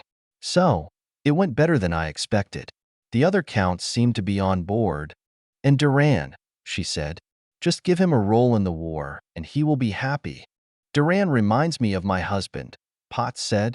He is just trying to see what he can get before the slap on the wrist. Now Tyul, I have been wanting to personally thank you. General Stanford has spoken highly of you. She looks at her confused. But I failed to capture General Herm. Sometimes the act is more important than the results, Potts said. When we rescued you from the Empire, you mainly stayed at that bar serving tables. While I fully understand the need to take a break, and there is nothing wrong with waiting tables, but recently you really stepped out. You helped us with the Hario tribe. She thinks on that and sniffs a little. She does not fully understand why yet, but she feels like she belongs somewhere, a feeling she hasn't felt since she was queen. I do have a question about my people, she states. Are you going to free them? Potts adjusts her glasses and then crosses her arms. I saw this question coming. The answer is no. But freeing my people will give you many more soldiers, she responds with passion. Don't overstep yourself, Tyul, Potts said calmly. There are reasons why I am not just abolishing slavery now. But you have the power, she responds. She understands the delicate situation. She knows the Americans do not want to collapse the economy and start a starvation. It logically makes sense to phase out slavery so something better can replace it. If she was in Pot's shoes, she probably would do the same thing. The issue is that it is about her people's freedom, and she must try. Potts raises her hand and silences her. Let me explain this, Tayul. You are a smart woman, and I know you are just looking out for your people. Trust me, there are many people in my country who are saying the same thing. So, if it will make you popular among your own people, why not do it? She replies. My people suffered enough. Potts waits to respond to let Tayul think on what she said. She places her arms behind her back and looks at her. 150 years ago, my people have to fight a civil war to end slavery. So, we could live by our principles. To end our original sin, it cost us about 700,000 men. Then it took 30 years to heal our country. It also took another 100 years to end discrimination. Now let me ask you this, Potts continues. Our civil war was easier because it was humans oppressing humans, mainly one group. Your world has dozens of species enslaved, including humans. Now if I start picking and choosing which group is free and which is not, then it will create jealousy among the races, hatred. That will lead to resentment and discrimination down the road. And let's just say we free everyone. Then what? Potts asks. We cannot house them, feed them, provide money and jobs. We are at war with an enemy who refuses to quit. We can't be the welfare bank for the entire continent. Hearing all that, she sniffs as she tries not to cry. I understand. I want my people freed. Potts then places her hand on her shoulder. We are already halfway there. What? She asks. From what I understand, most warrior bunnies are used as maids or sex slaves, Potts said. While I cannot outlaw slavery yet, I can focus on certain areas. Within our territory, your people might not be free yet, but they can't be abused anymore. She thinks about that. She had the same thought when slavery was the topic. While slaves must get paid, they also cannot be abused like animals. While not perfect, she has to accept that it is a step in the right direction. That is why you switch subjects? Pina asks as she walks up. I am sorry to interrupt, but I wanted to ask why you switched your position on the sex slave and brothel industry. I hate to agree with the princess, but that also caught my eye, she says, agreeing. Pot smiles. I think it shocked everyone in the room, and that was my intention. So, this was a trick? Pina asked, confused. Potts waits to respond as she collects her thoughts. No. At first I was going to outlaw it. My people find the practice degrading, however, this isn't my country. And while we do not have brothels, there are other means around it back home. So, you changed your mind, she asks. Even though you are trying to be different from the Empire? Potts replies with a nod. She then crosses her arms and places one hand on her chin as she thinks. You are right, Tayul. We are powerful. That means we must be careful on what we do. We are not trying to society engineer this world. While I might not agree with many practices of this world, it isn't my place to change it. If it does not counter our core beliefs like human rights, I have to compromise. Besides, Potts adds, I think it was good for everyone to see us as flexible. If both Mui and Duran are scared to say something I might not want to hear, then everything we do is doomed. I need everyone to tell me their honest opinions to make this work.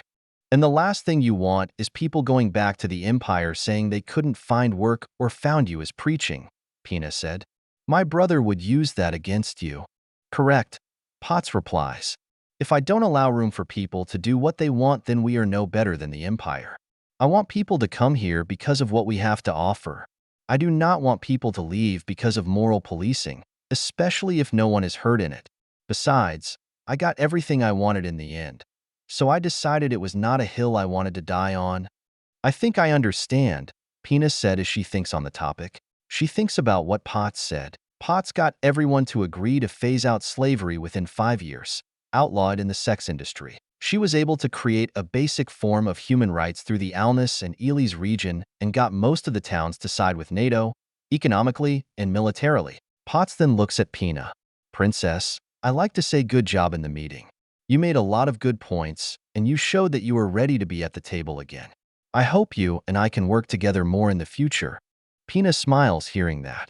I hope so too. That assumes Lieutenant Colonel Sharpe does not kill me in training or on the field. I think he likes his job too much. I have noticed that myself, Potts said. Excuse me, ladies, but I need to prepare for tomorrow. She watches the president leave with Willington and Duran. She sees both Potts and Duran talking about the war. Her ears allow her to hear some details, and they are mostly talking about force deployments and new equipment. She looks back at Pina, and she notices her looking at her. She feels this awkward feeling as both of them remain quiet.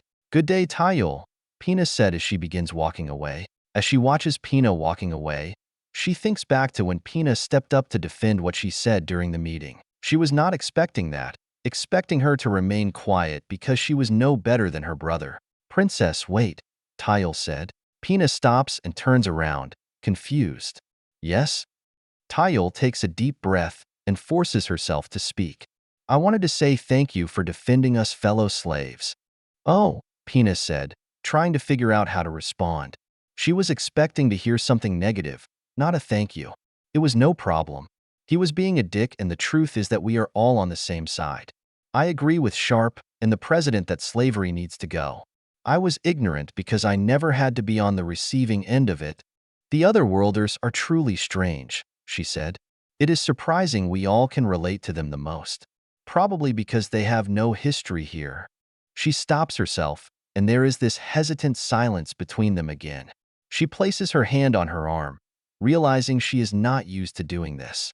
As the president said, you did good in the meeting. I just sat back quietly most of the time. Being quiet is sometimes the best, Pina replies. In politics, the people who win are the ones who speak the least. And I was listening to your conversation with the president. It seems like you did your job very well. I got too wrapped up into the conversation, so I wasn't thinking about people's motives. I was just focusing on what they were saying. Pina then walks up to her. And I heard that you saved my niece. I didn't do it for you, though, she replies. I did it because Noriko is a strong girl, and I didn't want Zorzal to corrupt Noriko's son. Noriko should be the one who raises the boy, not Zorzal. If Tenchi ever has to take the throne, I want him to be raised by good people. I agree with you, Pina replies. I also want Tenchi to be with Noriko. Zorzal is not fit to raise him. Pina crosses her arm as she thinks. I know we don't have a positive history, but we have the same goals, to defeat my brother and protect Tenchi. I think it would be better if we work together than be enemies. She then holds out her hand. She looks at Pina hand and back at Pina head. You people are the reason why my people are suffering. To this day, I can still hear the screams as your legionaries rape my defeated army. I still feel Zorzal's hand moving down my arm, impenetrating me. There is a lot that needs to be answered for. She takes a deep breath and the memories come back. She sees the disappointment on Pina's face. But I think this is a good place to start. She then takes Pina's hand and shakes it.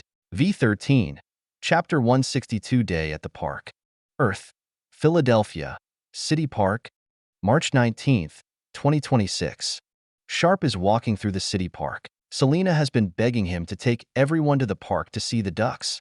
She watches as Selena pulls on Tuke's arm to the fence. Selena stops and points to the pond. Do you see? There's like a dozen of them.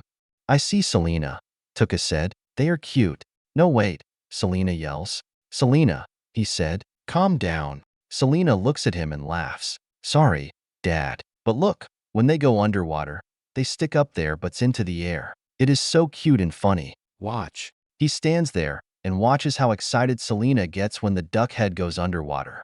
Tuke stands there and laughs with Selena, commenting on how silly the animal is. He is happy that Tuke has stepped up in being friends with Selena, becoming more like a big sister, just like Lelei and Rory. All four of them are more like sisters than co-workers. As Selena starts to lecture Tuke about the duck's feet and how flat they are, he looks over to his right and sees Yao standing there. Yao is looking around as she takes everything in. Her eyes show that she is still struggling to accept how different Earth is. How do you like? He asks. Yao looks at him and lowers her ears. So far everything looks nice. I am surprised by how many people there are and how tall some of your buildings are. But I don't like the gray of the buildings. I am sorry. That's fine, he replies. You don't have to like everything here, except for those bird things? Yao asks as she points to Selena. He looks back and sees Selena following a duck, making quack sounds. Yeah, you better like them, otherwise Selena will be upset. See, Selena says as she follows a duck. They make these cute quack sounds. Quack. Selena, he said, his tone warning her. Selena stops and looks at him. Hey, Daddy, can we get a duck as a pet, please? I promise to water it, give it sunlight, and hearing that he rubs his nose. He can hear Tuke and Yao holding back their laughter. Selena, that is a plant, not a pet. Selena stands there realizing she said the wrong thing. Oh, but my point still stands. He crosses his arms. If you finish your homework tonight, I will get you a stuffed duck toy. Selena gets excited at the idea of getting a stuffed duck. She then grabs Tuke's arm and starts pointing at other ducks with different colors and shapes. To this day, he finds it strange that he adopted a kid, especially someone from an alien planet. While he never would change that fact in a million years, he still has difficulty seeing himself as a father. For so long, being a soldier was enough, but now he feels like he missed out. He looks over to Yao. He sees her watching Selena's excitement. I think this is the first time you smiled since arriving. I am sorry, Yao replies. I never meant to be rude. He takes a breath as he collects his thoughts. I know, things are just different. I was watching you all during breakfast and it was so strange, Yao said. Because one is an adopted princess, the other is an apostle of darkness. The other is a mage and last is a refugee high elf. He sums up. Yao nods. That is also strange, but it also reminded me of my village. I always played with the children while the men went hunting or trading, but now so many of them are dead. He takes a deep breath and looks back at Selena and Tuke. Losing people, I know it sucks, Yao. It is never easy. Yao looks at him. How did you handle it? He remains silent for a moment as he thinks. When I figure that out, I will tell you. All I can do is stay around people I care about and rely on them. He looks back at her. And don't tell them I said that. Yao tilts her head confused. I don't understand. Why wouldn't you want them to know you love them?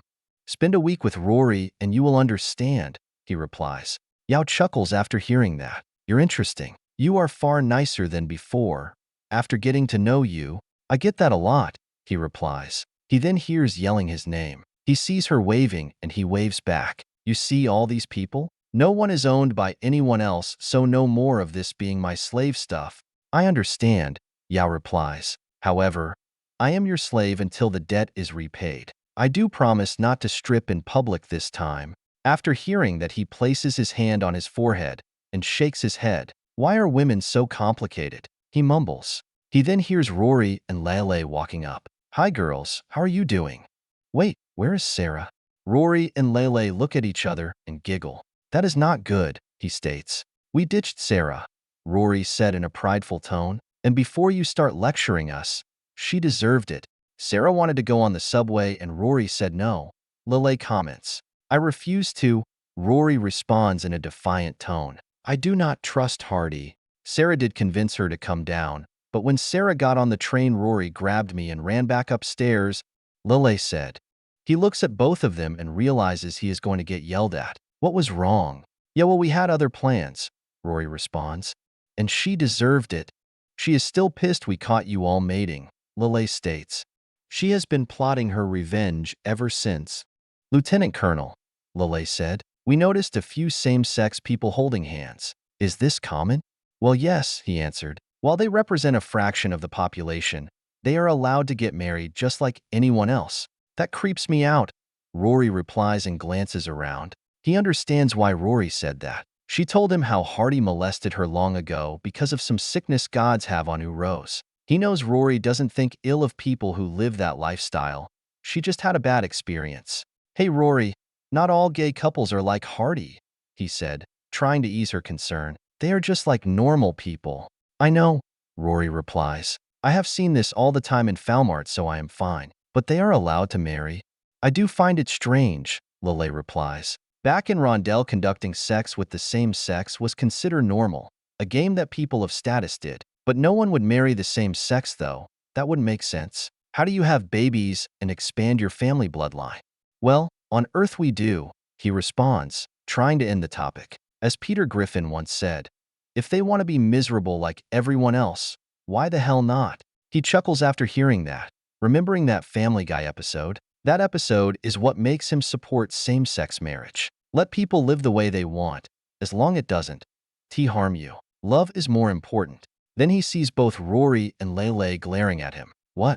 Men, Rory says. They never understand. You think it is miserable to hang around us? Lelei adds. What? Wait. What? He asks, completely confused about what is going on. What did I say? Rory, Lelei, Selena yells and then rushes over. Come see the ducks. Let's go, Lelei, Rory said. Let's go to the fun zone and play with the duckies. He watches Lelei and Rory go hang out with Selena and Tuke. He is confused about what just happened, trying to figure out if they believed he was insulting them. He looks back to Yao and sees this puzzled look on her face. Are you confused like me? Oh no, Yao said. I fully understand why they are mad at you. They are punishing you by not telling you. He blinks, confused. Okay, so what is on your mind? Yao crosses her arms. I was just thinking about how my apostle used my people. We are very loyal and worshipped Hardy for thousands of years, and she used us for her own games. But our enemy Imroy and Rory came to our aid. It makes no sense. I don't know what to say, he responded. Relations between different gods in your world don't make much sense to me. However, you will find that Rory doesn't care about such things. Selena worships Merida. Lelei worships La, or Ra, or whatever it is. Tuke follows Luna. Are you? Lunarier? Yao corrects. Yes, he said. Thank you. But yeah, most of Rory's friends back at base follow Imroy, and she doesn't care. To her and the rest, people were in danger, and that was enough. He then hears Rory calling his name. He looks over and sees about a dozen people around them, adults and children. All of them are looking at the girls, especially Tuke. 2 adult men and 1 adult woman look at him. Are you with them? The woman said. Oh, you are a soldier? Stay close to me, Yao, he said and walked up to the crowd. Yes, I am. We are all on leave from the other world. I am showing our friends around. He can hear the civilians talk among themselves. Some seem excited to meet the girls while others are concerned. He then sees Selena walk over to his leg and grabs his pants. He places his hand on her shoulder. It is okay, Selena.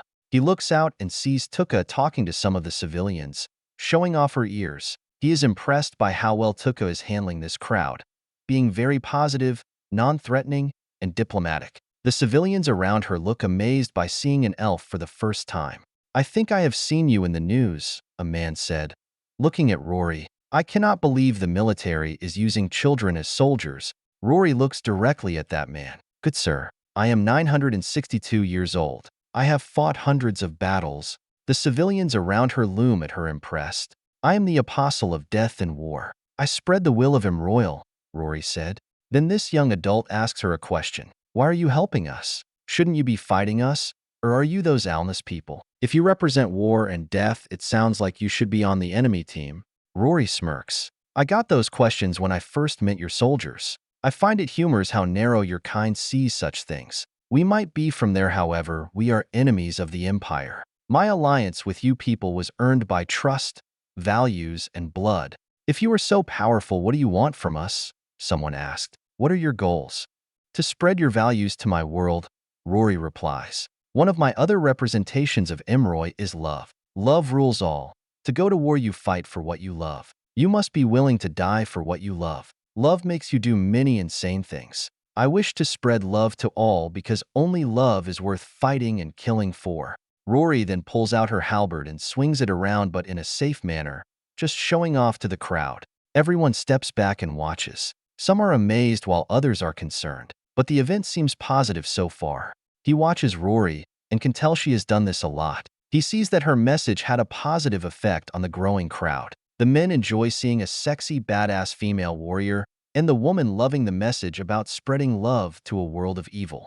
Please don't feel threatened, Tuke said in a warming voice. We are your friends and also enemies of the Empire. We have the same goals and dreams of being free and defeating the ones who attacked you. She then looks at him. Sharpe, you're all doing fine, he replies. He looks over to Lelei and notices that she is just standing there talking to a few people. However, she looks nervous, being careful. I know you, this teenage boy said. I saw a feed with you in it. The blue hair. You are what they call a mage? Magic user? Lelei looks over to him, looking for support. He nods, letting her know it is okay. Lelei looks back. Yes, I am a magic user, however, I am still in training. A few more civilians walk over to Lelei after hearing the word magic. She begins talking about magic and how it works. The woman gets closer to him. I see this little one next to you. Is she your daughter? Yes, he replies. They let you take your daughter into combat?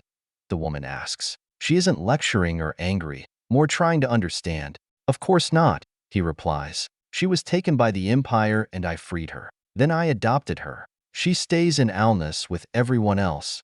Ah, the woman says, loving the knight in shining armor story. What is your name? Selena looks up at him nervously, looking for approval and security. She then looks back at the lady. My name is Selena Mere Sharpe. What a cute name, the woman says. This is my daughter, Madison. As Selena and Madison talk, sharing stories, and then starts talking about all the different birds. Selena seems confused on what to do, probably because she has struggled to make friends in Alnus. Ah, the mom said. They seem cute. I bet she doesn't have many friends here in Philadelphia? No, he replies. And from her experience being a slave, she struggles in making other friends. We only have been able to come here a few times now. I am sorry, the mother said. Being a single parent can be hard. Does she have a mother? He thinks on that question for a moment. My girlfriend, Sarah. It sounded strange saying that to a stranger, and wonders if this is how it is supposed to feel. She is trying to teach her how to read, write, and all that. That is sweet, the mother responds. Sounds like you are lucky. She then reaches into her purse and pulls out a note and pen. She then writes something down. When you guys are back in town, maybe Selena and Madison can have a girl play date. It is good for her to make friends here. He wonders if he should take the note, trying to decide if he should trust her. Then he remembers Sarah and the rest of the girls telling him to be more trusting and open to people. He reaches out and takes the note. I will consider that. Thank you. The mother smiles. By the way, thank you for your service. We all appreciate everything you all are doing there. And hearing that you saved this girl and seeing your friends there really helps show we are doing a good thing. He looks over to the girls as they continue to show up and have fun with the other civilians. Some are telling stories about battles against the Empire, while others still show some tricks. He can see a lot of patriotism in the crowd. Thank you. As the mother leaves, he sees Yao being very friendly to a dozen children, which surprised him. He realized that he misjudged her, being far more child-friendly than he thought. He sees Tuke using her spirit magic and takes some of the water from the pound. She then does some basic tricks with the water, just enough to entertain the children. Lelei then starts this fire magic and starts doing all these tricks with it. She then starts mixing in some other types of magic like energy. He looks at Rory and sees the competition impulse in her eyes. Not wanting to be outshined by the others, she starts doing tricks with her weapon. She is showing off her superhuman abilities like speed, strength, and flexibility. He watches, enjoying the show. Very impressive. I never expected you to take the father's job, especially after what happened. He hears this woman to his left with a Russian accent. He closes his eyes and takes a breath. Well, the fun lasted. What do you want? Agent Ivashina Yurievna.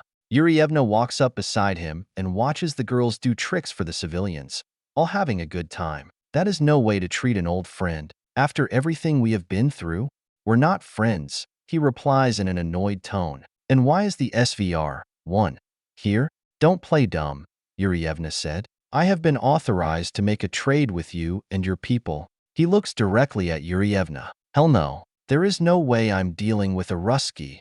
Yurievna chuckles and crosses her arms. We worked together once before.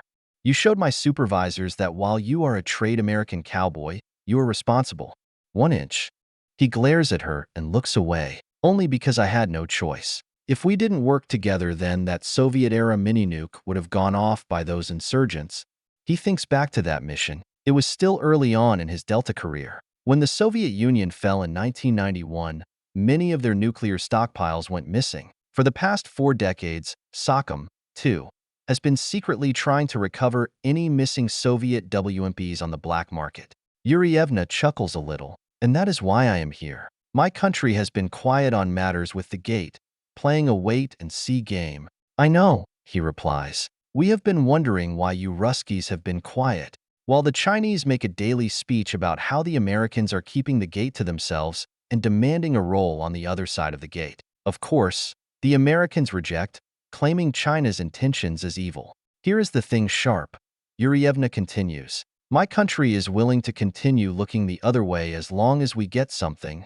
And that something is, he asks, more out of curiosity than seriousness. My country wants the DNA of Rory, Lelei, and Tuke, Yurievna said. He looks directly at Yurievna.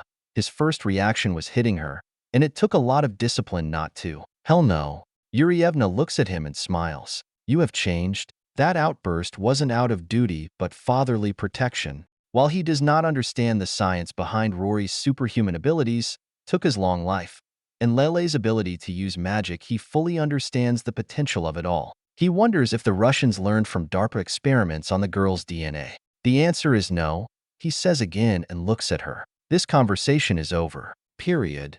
He turns around and starts walking away. The Chinese have agents in Alness, Yurievna said. He stops and looks at her. The CIA and NSA had worked very hard to make sure no foreign agents sneak into Alness. I see that I have gotten your attention now, Yurievna said. Are you saying you want to trade Chinese agents for the girl's blood? He asks. Look, cowboy, Yurievna said. My country opposes your rule over the world. You meddle in everyone's business and push your moral crusade on others. However, that doesn't mean we want China to replace you on the world stage. China is invading our backyard, and that is not acceptable. Yurievna then walks up to his side. As I said, my country has been quiet so far, and the last thing your people need right now is harassing you. It is not like we are asking for the bodies. And besides, my country promises you and your people that we will not make a move against them if you accept the deal. Trust me, that is a good deal. He understands the deal. It is a simple but deep offer. What makes the offer simple is that the US gives Russia something which allows them to stand up to China. In return, they continue to remain quiet on matters with the gate. It is a good backdoor deal, and if he supports it, he is sure his superiors will highly consider it. There is one problem, though, and he will not let that pass. While she didn't say it directly, she actually threatened the girls. No. What? Yurievna asks, confused by his response. I said no, he says again. And the next time you threaten them, I will make sure what happened in Thailand looks like a dress rehearsal. Yurievna places her hand on her head and shakes it. You damn Americans. You are such a stubborn person. And I am a Russian, so that is saying a lot.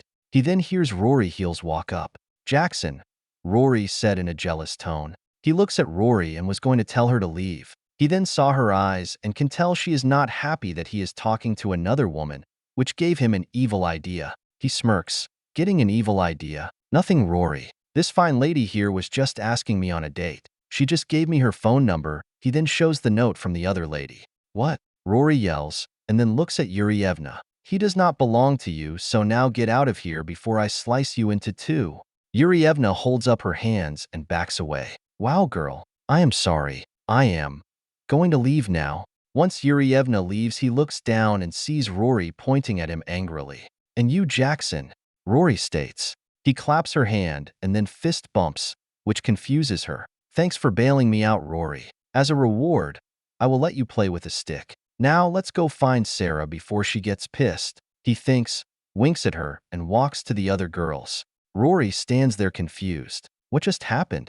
Fort Minnick, Training Grounds, March 19th, 2026. Boza's co-Polesti is rushing through the trial. She is with all the other Rose Knights. As per Sharpe's instructions, they are following the training regimen. Today's lesson is carrying a log in groups of 4.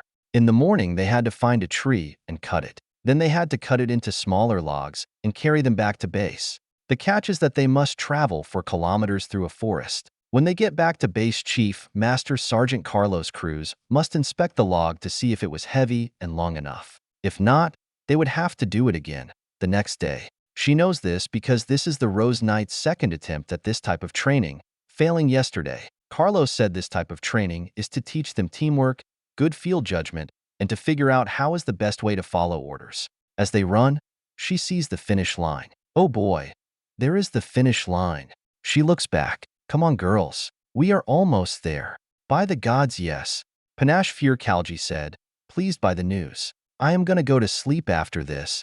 Come on, Hamilton. Beefeater, Katie orders. Don't falter now. She looks over to Beefeater's team and sees the 3 knights with her. Hamilton is struggling, panting heavily. I am trying, Hamilton said, trying not to let the team down.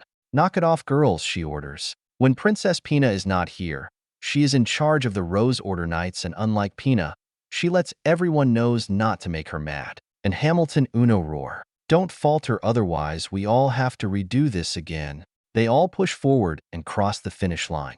She and her team drop the log and start catching their breath. She looks around and sees the other teams doing the same thing. We did it, girls. Excuses me, Jalen said. She looks at him, and then the other girls on the team, they all start laughing. She can see the confusion on Jalen's face. And boys. She then sees Carlos walk over. As he walks over, she has noticed that he has this tense look about him. He always seems to be angry, and sometimes she wonders if he hates the Rose Knights. Attention, Knights, she orders. She and everyone else stand tall at attention. Over the past few weeks, they have learned many basic things like standing at attention, bed making, the NATO alphabet, types of vehicles and country flags, and more. While the physical side of the training has been annoying, she has started to like the schoolwork. The other day, she saw 2 Italian Augusta A129 and 2 American AH-64 Apaches on patrol. She was so happy that she could identify them. Carlos walks past her and starts inspecting the logs. He is very quiet as he walks past everyone. He then stops and looks at everyone. This is better than last time, but not good enough, Carlos said. You will report to Trainer Gray for sword combat practice, and tomorrow morning you will try this again. She hears many of her Rose Knights growl in anger and disappointment. One of them complains at the idea of doing this again. With all due respect, Chief Sergeant, but this is ridiculous, she said. Inside my armor is soaked. It will take many baths to get the smell off me. If you did what you were supposed to do the first time, then you wouldn't have done it again, Carlos said. We are not even sure what we did is wrong, she responds, getting angry. You have been very vague about what we have to do. Because in combat you will not always have clear directions, Carlos said. There will be times you must rely on your own judgment. Here is the thing, Beefeater said. You and Sharpe act like we never saw combat before. We have drawn blood already. She is right, Panache adds. We have been training in all of our lives. We won all of our battles. Why do we have to do this? I understand the classes, but this is degrading and insulting. This is Lieutenant Colonel Sharpe lesson, Carlos said. This is the training regiment set by your leader to get you ready for war. She knows why Carlos brought up Sharpe's name. He is trying to calm everyone down. After the events of Legrath and saving Princess Selena, both Vanguard, 7, and the Rose Knights have gained a new sense of trust and respect. And yet he is not here. Panache comments. We are out here sweating tits and he's on Earth. She looks at Panache. Out of everyone in the Knights, she has struggled the most to adjust. She came from a very wealthy and powerful noble family, and now she is a traitor. While she has warmed up to the Otherworlders, she still isn't a fan of what they represent. She is only here because of her extreme loyalty to Princess Pina. Hamilton walks up to Panache. Knock it off. Sharpe has been very kind to us and gave us a home after our banishment. Panache crosses her arms and looks down at Hamilton. You are only saying that because he helped heal you and you're fucking one of his soldiers. Besides, some of us gave up a lot to be here. None of us would have been banished if we stayed in Sad Era. Panache, you still bringing that up? Beefeater comments. Let it go. You had your chance to go back, so stop bitching. That is an Otherworlder word. Panache replies, looking away pissed. I know, Beefeater replies. It fits you so well. When you get like this, she can understand Panache's feelings. Most of the Knights have been disowned by their families and have nowhere to go. She learned a while ago her father publicly disowned her on the Senate floor. While in public she has shown no drama, it has affected her in private. Knock it off, she orders. We are not some gossiping girls in the market. We're Knights. We all wanted this. She then looks at Carlos. And fine, we will do it again. I don't think it will be necessary. Hearing that, she looks to the left and sees Captain Yoji Itami walking up. She smiles, glad to see him. In the beginning, she had mixed feelings about him, but he has proven to be a nice commander. He doesn't rule with an iron fist and doesn't make them follow such strict rules. While he is new, he has been far easier to get along with. I think this log training is finished, Itami said. Carlos looks at him and salutes. Captain, they didn't live up to expectations. Itami looks at the logs and back at Carlos. They seem heavy enough to me. With all due respect, sir, if you don't push then they will end up soft, Carlos responds. Sharpe orders are clear. Sharpe isn't here.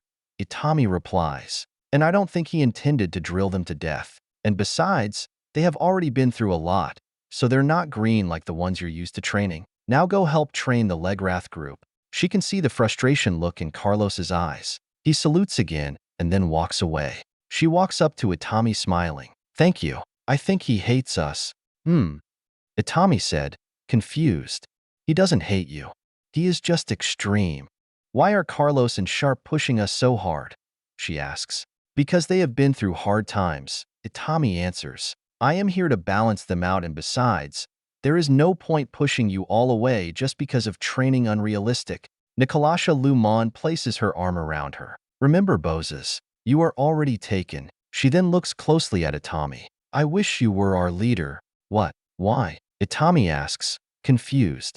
Shandy Gaffmaria starts laughing. Well, for one thing, you are cuter. And you are nicer, Margarita Burrow Osbeck said. It does appear that you would be a better leader than Sharpe, Panache said. None of this idealism crap. She watches the situation unfold and sees many of her knights start to swarm Itami. She then looks to Jalen as he rolls his eyes and talks to the other two male knights. She giggles and looks back to her female knights. Captain Itami, once we are done with sword training, you like to hang out at the lounge? I think we will be interested in seeing some of your picture stories. I heard you had different tastes than Sharpe. You mean movies? Itami asked. I guess, but I have to admit, I usually prefer reading manga than watching anime. Less of a chance of it ending on a cliffhanger. She can see her knights get excited going on a date with Itami. They all cheer and are no longer full of energy in doing their swordsmanship training. As they all walk away, she walks up to Itami. Hello, Captain. What is up, Bozes? Itami said. Are you not going? In a bit, she replies. I just wanted to know, why have you been nice to us? This isn't the first time you helped us. It is no problem, Itami said, rubbing his hand behind her head. Just doing my job. Just your job? She asks. Well, yes, Itami replies. As I said before, I am here to balance Sharpe and Carlo. I see, she said. Well, I just wanted to say thank you. The knights sometimes wonder if you guys are just trying to make us quiet. Not at all, Itami said. But I get the impression that you all don't like your leader. I thought you all liked each other. She shrugs. We will do it. It is just, I don't know. Regardless of what Panache says, we know he will fight for us. We just get the impression. We just don't like how he works. That's all. We would like you to be our commander, though. I do think we can work well together. Sometimes we debate how things would have been if we ran into you and not Sharpe. Itami shrugs his shoulders, not wanting to respond. Since you got me into this date night, are you coming? He says, trying to change the subject. She smirks. Nope. Vanguard, 2 coming back from patrol. I got my own date tonight with Charles Johnson. She starts walking away. Thank you again, and think about what I said about being our commander. V13, Chapter 163, Party Night. Today the Polish people celebrate their victory in the Battle of Warsaw, 1920. After World War I, the newly created Soviet Union invaded Poland to annex it into its domain. The victory established Polish identity, which helped the country and people go through World War II and the Cold War, which maintains a sense of pride for the country to this day. SNCR.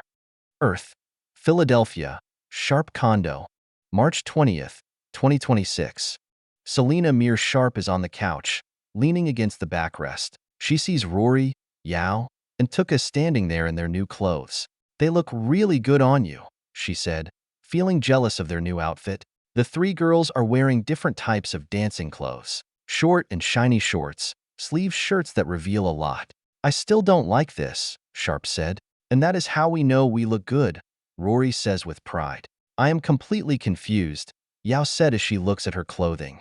Before you all got mad at me for dressing this revealing, but now it is a good thing? They're humans, Yao, Tuke said. They change their logic when they want to. Besides, I like how I look. Let me explain it again, Rory said, annoyed. The whole point of wearing these is to look sexy.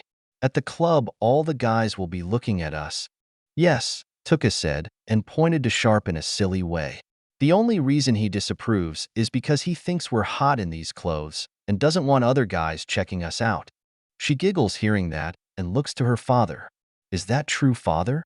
You think they're hot? Isn't that a little inappropriate, Colonel Sharpe? Noriko says as she giggles through the laptop. You remind me of my dad when me and my sister cosplay. What is cosplay? Lelei asks. It is when you dress up into a costume of a character you like, Noriko said. It usually relates to anime, but other shows too.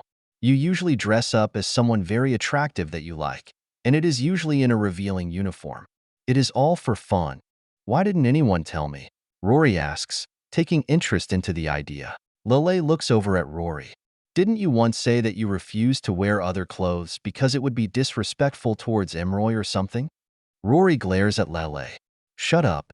Sharpe looks at the laptop and sees Noriko on the screen. And you were my second favorite, Noriko. She sees Noriko giggle hearing that, and she giggles too.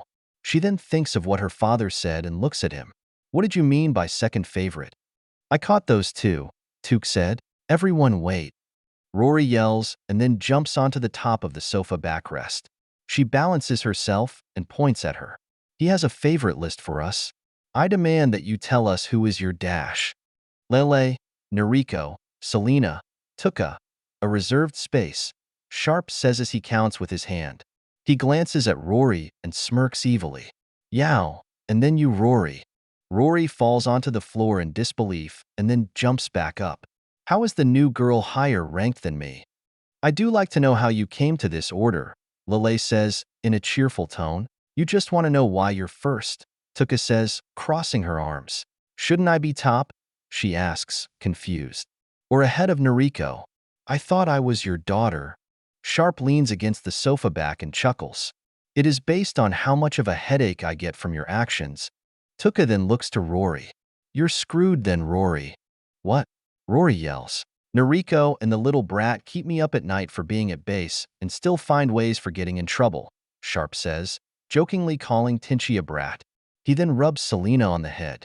Selena, you have what elves hunting you, being kidnapped and being a princess. Tuke, the drama at Italica, had to save you and your people and had to fight the enemy general to do it. And there is your father. A lot of it has to do with your father. What did my father do? Tuke asked. Sharpe looks at her. He wanted me to put love collars on you all. Tuke raised her index finger, but then slowly lowered it. I understand. It was silly of me to even ask. Then I must leave a space for late entries, just in case with my luck, he continues. Then there is Yao. Only reason you're not ahead is what happened at the bar. So why am I at the bottom? Rory asks. What could I have possibly done to give you a headache to be in last place? Right after Rory asks that question, she sees the room go quiet and everyone looks at Rory. She knows Sharpe and Rory are best friends, but she even knows Rory can be a handful. What? Rory asks as she looks at everyone. What about Lelei? She asks, wanting to know. Sharpe looks at Lelei and winks at her. In all of our time together, name one time she has been kidnapped, ran off, did something stupid, got in trouble or got me angry, pushed me to my limits, or have people hunting her for revenge or some other cliché drama like that. She never got in trouble. I never had to raise my voice, put my foot down, or anything else. She has been a perfect sidekick. Lelei looks at everyone blushing brightly. What? She looks back at Lelei and sees her smiling. That isn't fair. For once I agree with the little princess, Rory said. And Jackson, when you were knocked out after rescuing Tuke people, Lelei was eyeing up at your naked chest. So there. She isn't perfect. Sharpe looks at Lelei, seeing her embarrassed. He then looks back at Rory. As Harper always said, you can look at the menu, just can't order from it. Rory crosses her arms. This needs to be corrected. How haven't you gotten into trouble yet? She asks. After everything we've been through? Have been through, Selena, Noriko corrects. Lelei stands there blushing but smiling proudly. I just listen, and I do what I am told to do. I don't really know what I could do to anger him. Rory then snaps her fingers. We will have to change this. I think we need to get Lelei into trouble, Tuke said. Later, Sarah said as she walked downstairs. We have to go. Alicia isn't going to hold our place in line forever. She then sees Sarah walk out of the master bedroom in more conservative dancing clothes. When they first got home, she was pissed at Rory, but now she seems to calm down. Both Alicia and Scott offered to take them all to a dance club, to experience the American nightlife. After some much cuteness and begging, the girls were able to convince Sharpe to let them go. She knows how protective her father is, so he is going to. Relenting, of course. Can I come? She asks. I told you already. No, Sharpe said. You are not old enough, Selena. And sorry, Lelei. There's no way I could get you into the club. That is fine, Sharpe, Lelei replies. I don't like that kind of stuff anyway. I think Selena and I can enjoy some sister time. Besides, you need to do your homework, Sarah says as she fixes her earring. Because you are on Earth doesn't mean you can't skip out on your studies. She takes an annoying breath after hearing that. She knows her father doesn't like school that much, so she looks back at him. Do I have to, Dad? Of course, Sharpe replies. If you don't, then I get yelled at. Sarah then glares at him. What? Sharpe asks and then shrugs. It's true. Fine. Doing your homework is important. I know it sucks, but you don't want to be taken advantage of by someone because they know more than you. By Miss Rose, Noriko said. I will send you the update of tomorrow test scores. Thank you, Noriko, Sarah said. I hope the boys in the class are being good. Well, Noriko said. They are. Mintiv has threatened to suck their blood out. That scared Nasako, so he quit. But I have to admit he gets on my nerves sometimes. Don't think too much into it, Noriko, Sarah said. I think he is just acting out because of what happened to his mother. What happened to his mother? Yao asks. She looks up at Yao. Goblins took his mother. There is a short silence before Sharpe speaks up. All right, ladies. Let's go. Everyone out the door. As everyone leaves, Sharpe then looks at her. Selena, do your schoolwork. Otherwise, no special movie night. She gives him an annoying look. Okay. Sharpe then looks towards Lelei. Thanks for babysitting, Lelei. I owe you one. It is okay, Sharpe, Lelei said. I will enjoy it. And don't call me that, Sharpe said. If there is an attack, there is a secret service post down the hall, room G109. That grandma? Selena asks. She isn't a grandma, Sharpe replies. He then hears the girls. Call me if there are any issues. She watches her father leave and she laughs. He is so sweet, Noriko said. Now let's begin, Selena. She looks back to the laptop and begins the lesson. Lelei is currently in the kitchen cooking a broth. She looks to her side as Selena cuts some vegetables for it. How is it coming? Selena finishes cutting carrots. I think it's good. How is this? She looks over and sees these thick bricks of carrots. She looks at Selena and sighs. Those are too thick. Oh, Selena responds. Sorry. She grabs the knife and starts cutting, showing her how to properly cut. There you go. We need to teach you how to cook, she said as she watches Selena try again. Seeing Selena cutting better and smiles. One day you will be a wife, so you need to learn to cook. If Dad lets me, Selena said. Besides, no one likes me anyway. She goes back to the pot and adds some ingredients. I understand, Selena. In Rondell, I wasn't the most popular student. Many didn't like that I was passing my classes with high marks. That is because you are smart, Selena replies. She then stops and looks at her. Do you think I will find a good boy? One that won't hurt me?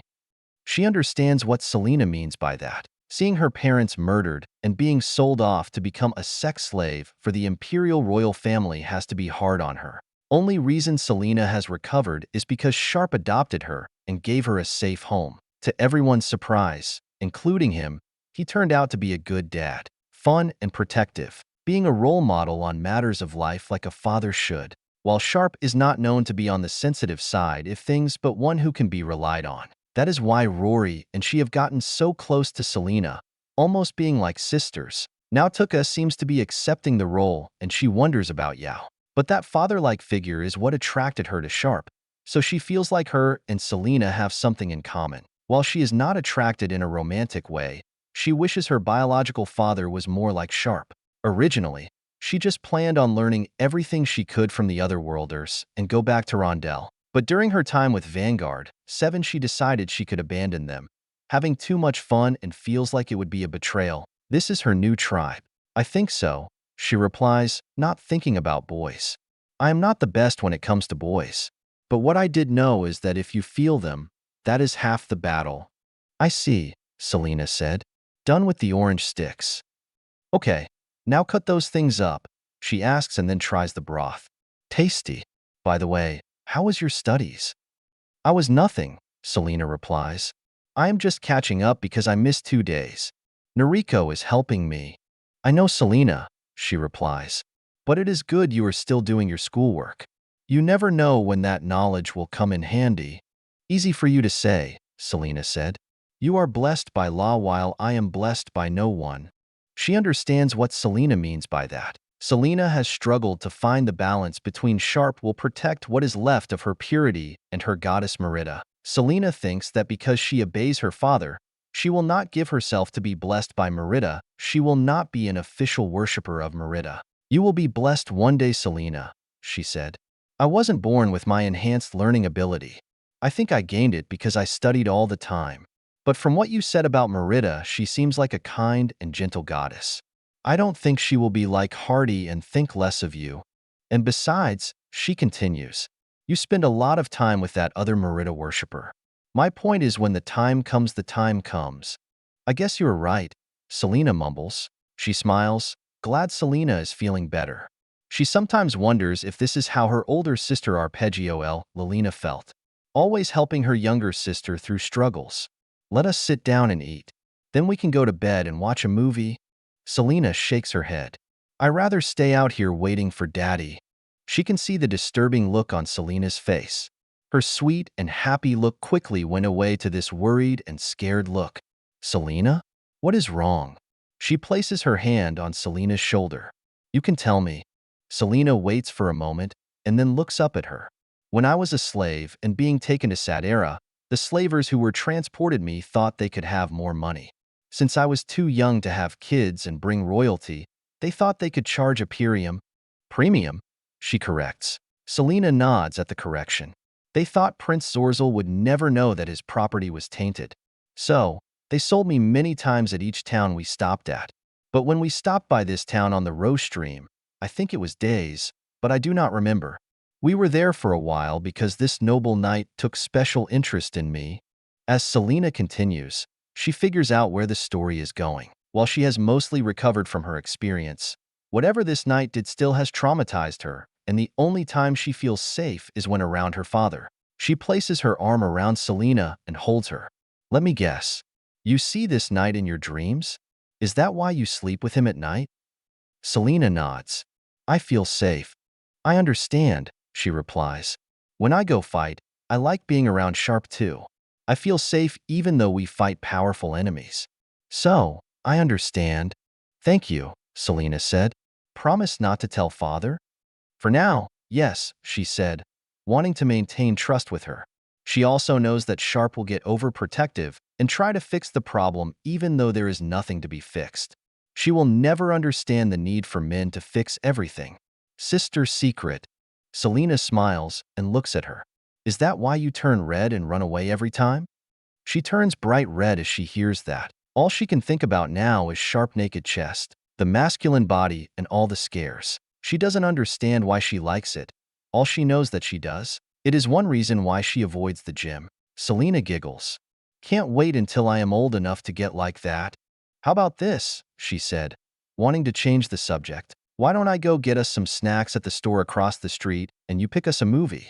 Okay, Selena said. She leaves the condo and locks it digitally with her phone. She is not worried, only being gone for 20 minutes max. She takes the elevator and gets off at the first floor. She sees some people there talking. She also sees some soldiers who got the same idea as Sharpe, living at this condo. She walks outside and crosses the street to go to the 7-Eleven store. As she walks around, she grabs mainly different kinds of junk food like chips, candy, and some drinks. When she walked up to the cash register, she pulled out her wallet from her purse. For a moment she thought about using the Sharpe credit card but decided to use her debit card. When Rory and she became official employees of Vanguard 7, they started getting monetary compensation for their works. Thank you, she said. She grabs her bag and heads out the door. As she walks out of the shop, an old woman with strange baggy clothes and jewelry comes at her. What a fine young lady you are. It is good to see my kind around here and beyond the gate, the old woman said. As she ends her sentence, she is totally stunned at the sight by this woman. Besides the strange clothing the woman is wearing, What she senses should be impossible. For some reasons, she is sensing a mana signature from this mysterious woman. Sharpe told her that Earth has no magic, and in her research, she has confirmed that. She has read stories of people thinking they seen mages, but nothing that proves it. If there was magic on Earth, she could not find it. Sharpe has hidden some information from her, saying that when she is ready, she will be able to see it. She considered that this might be one of those secrets, and based on her time with them, they are convinced magic is not on Earth. And she would not expect the US government to be hiding information about magic based on the huge interest in it. She then wonders if this woman is from Uros and maybe working with the US government. She knows the government has been opening up the gate to more civilians, but a mage? Who are you? She replies, I am just a gypsy, that's all. The woman says in a strange tone. Hearing someone else leave the July 11th, the woman then leaves. She stands there confused on what just happened. A gypsy? What is a gypsy? She then hears her phone ring and notices Selena is calling. Selena is getting worried or scared, being alone for this long. She answers the phone. I am sorry, Selena. I am on my way. Earth, Philadelphia, nightclub, March 20th, 2026. Rory and the rest get out of the car. So, you people just use this app and a car drives up? Yes, Sarah said. It is Uber. Very convenient in quickly getting around town. Very interesting, Tuke said. I can get used to this high-class stuff. She places her hand on her upper chest. For a woman like me, I am used to the royal treatment like this. And yet you still can't figure out how to get your clothes into the hamper, Sharpe points out. She points to Sharpe. Hey. Sarah gets between them, trying to escalate. If you two cannot be civil, you are both grounded. Yeah, she responds. She decides to be nice to Sarah, feeling bad for ditching her before. Hey guys, Alicia said. Walking up, she looks at Alicia and smirks. Both of them do a fancy handshake and then hug. Glad to see you. Thank you for the invitation. Anytime, Alicia said. But shockingly, most of the credit goes to Sophia, who knows the owner. However, it does feel strange going out with both of my bosses. How did you get tickets? Sarah asks. It is a soldier special, Alicia replies. The dance owner wanted to show his support with the troops, and today is all about that. We'll see if it lives up to it, though. It will be a fine, Tuke said. Both of them need to loosen up. Sharpe looks at Tuke confused. What do you mean loosen up? I bench press 360 pounds every other day. Oh yeah, Alicia says, brushing off that statement. You totally don't need to loosen up. Hearing that, she and everyone else laugh at that. Only Shape looks around confused, not understanding what the context is. She then sees everyone walk inside, but then she stops Sharpe. She looks up at him smirking. You were bragging, weren't you? Maybe, Sharpe replies. Still stronger than you. She replies and turns around. I like to see you open a pickle jar. Sharpe responds and walks inside. She scratches her head, confused by that comment. She then shrugs her shoulders and walks inside. Once inside, she sees the main lights dim, flashes of red, white, and blue flashing everywhere. She sees flags all around and servers dressed like those regular soldiers from the American Revolutionary War, like the ones she saw at the museum, too. The long blue jacket with white belts and shits. She walks through the crowd of people, some locals, some soldiers, her heels making a loud noise on the hardwood floor, just the way she wanted it. She sees many eyes on her. Some are probably wondering why someone her size is here, while the ones who recognize her start cheering. She then hears someone speaking very loudly through the speakers. She looks up and sees this man talking to a microphone. She has been at many parties and bowls on Falmart, but nothing like this. And she is loving this already. The energy the room provides is exciting her so much she feels like she can run 100 leagues. Hello everyone, the DJ says. I like to thank our troops again for everything they are doing. They saved our city, and I like to remind you all donations go to helping our troops who are wounded on the alien world, so please be generous. Also, I just got word that our special guests have arrived, the DJ said. She looks around and sees the lights hit her, Tuke and Yao. She is confused at what is going on, but Alicia grabs her hand. It is okay, Rory, Alicia said. Look up there. She looks at the big screen on the wall and sees her from the park. She is doing her combat moves, showing off her skill to the crowd. She then sees the other girls doing their thing. You are all over the internet, Rory, Alicia said. All of you. A lot of people like you guys. That is cool, she said. But I didn't do it for fame. I just liked the attention and wanted to be a good representative. I know, Alicia said. That's why we love you. Now let's dance.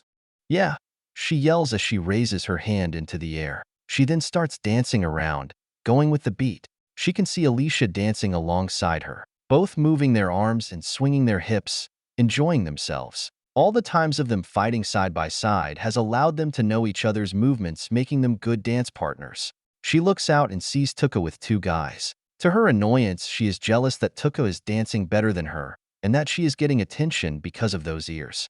She sees Yao standing there trying to get into the mood. She looks confused as she tries to understand how to dance. She feels better knowing that she is doing better. Hey Alicia, are there any beers? She asks. No, Alicia responds. But they have a ton of alcoholic drinks here. I recommend a sex on the beach or a pina colada cocktail, a margarita or a cosmopolitan. You can get them at the bar over there. Just request the drink you want. She gets excited and looks at the bar. She sees a handsome man standing behind the bar cleaning a fancy glass. She quickly rushes over to the bar and leans over the counter.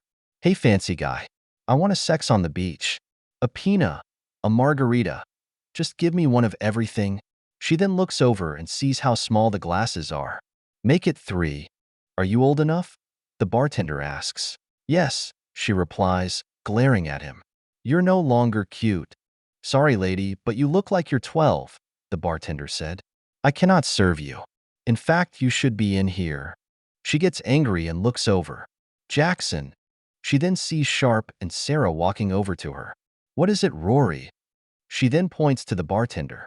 He called me short and refused to give me sex on the beach. She sees both Sharpe and Sarah staring at her confused. She then realizes how she said the drink name. She places her hand on her face and sighs. Just give him my ID.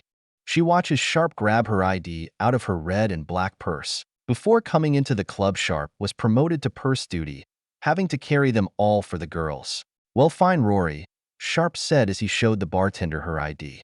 I was going to take you up on your offer, Rory, but if all you want is the drink, then okay. Hearing that, Sarah slaps Sharpe in the arm. God, you too sometimes.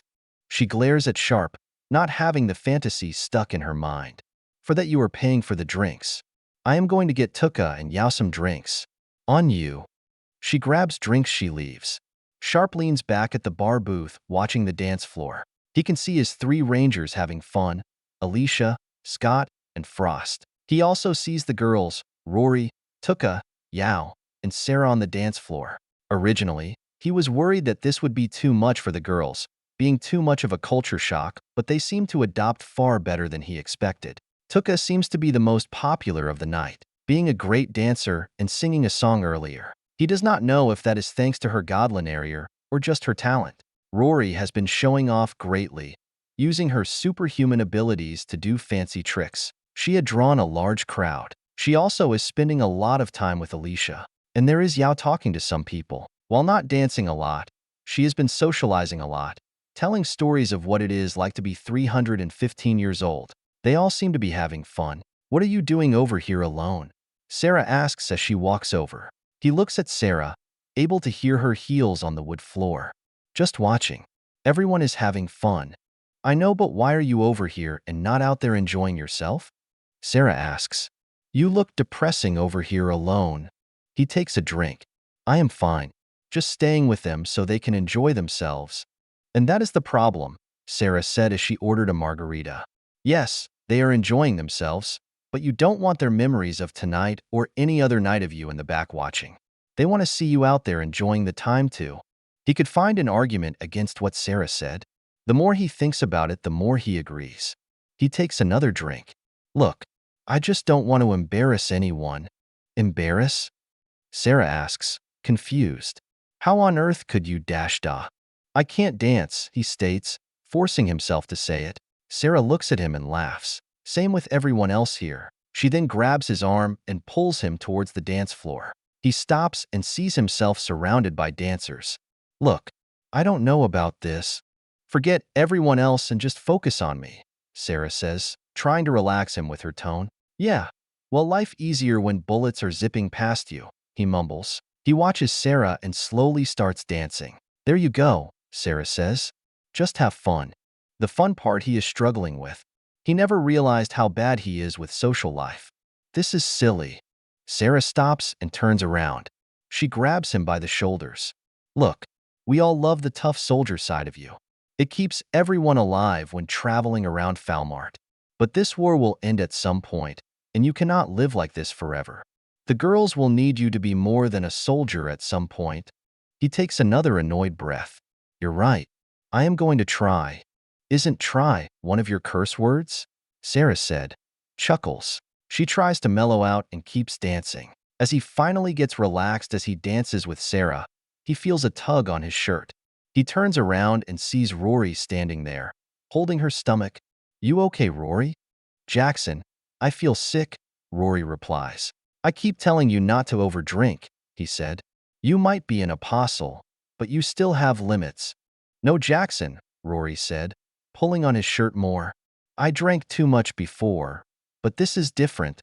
I think she is really sick, Sarah says behind him. He places his hand under Rory's chin so he can get a better look at her. That is when he sees that Rory is actually sick. Hey, Colonel, Frost said as he walked over. He looks over and sees Alicia, Frost, and Scott, all helping Tuke and Yao. All of them looked sick too. Alicia, call 911, he ordered. Alicia nods and pulls out her phone and calls 911. Hours later, Sharpe is sitting in the hospital lounge. It is close to 1 in the morning, and he has been here for hours. He had Sarah go back to the condo to check on Lelei and Selena. Both Frost and Scott offered to escort her back as Alicia stayed. The party was fun while it lasted, Alicia said. He looks over to her and stands up. He wants to respond but could not find the right words. He then sees the doctor walk up. Hello there. Lieutenant Colonel Sharpe, is it? Dr. Aman Sabanis said. He walks over to the doctor. That is correct, doctor. What is the situation?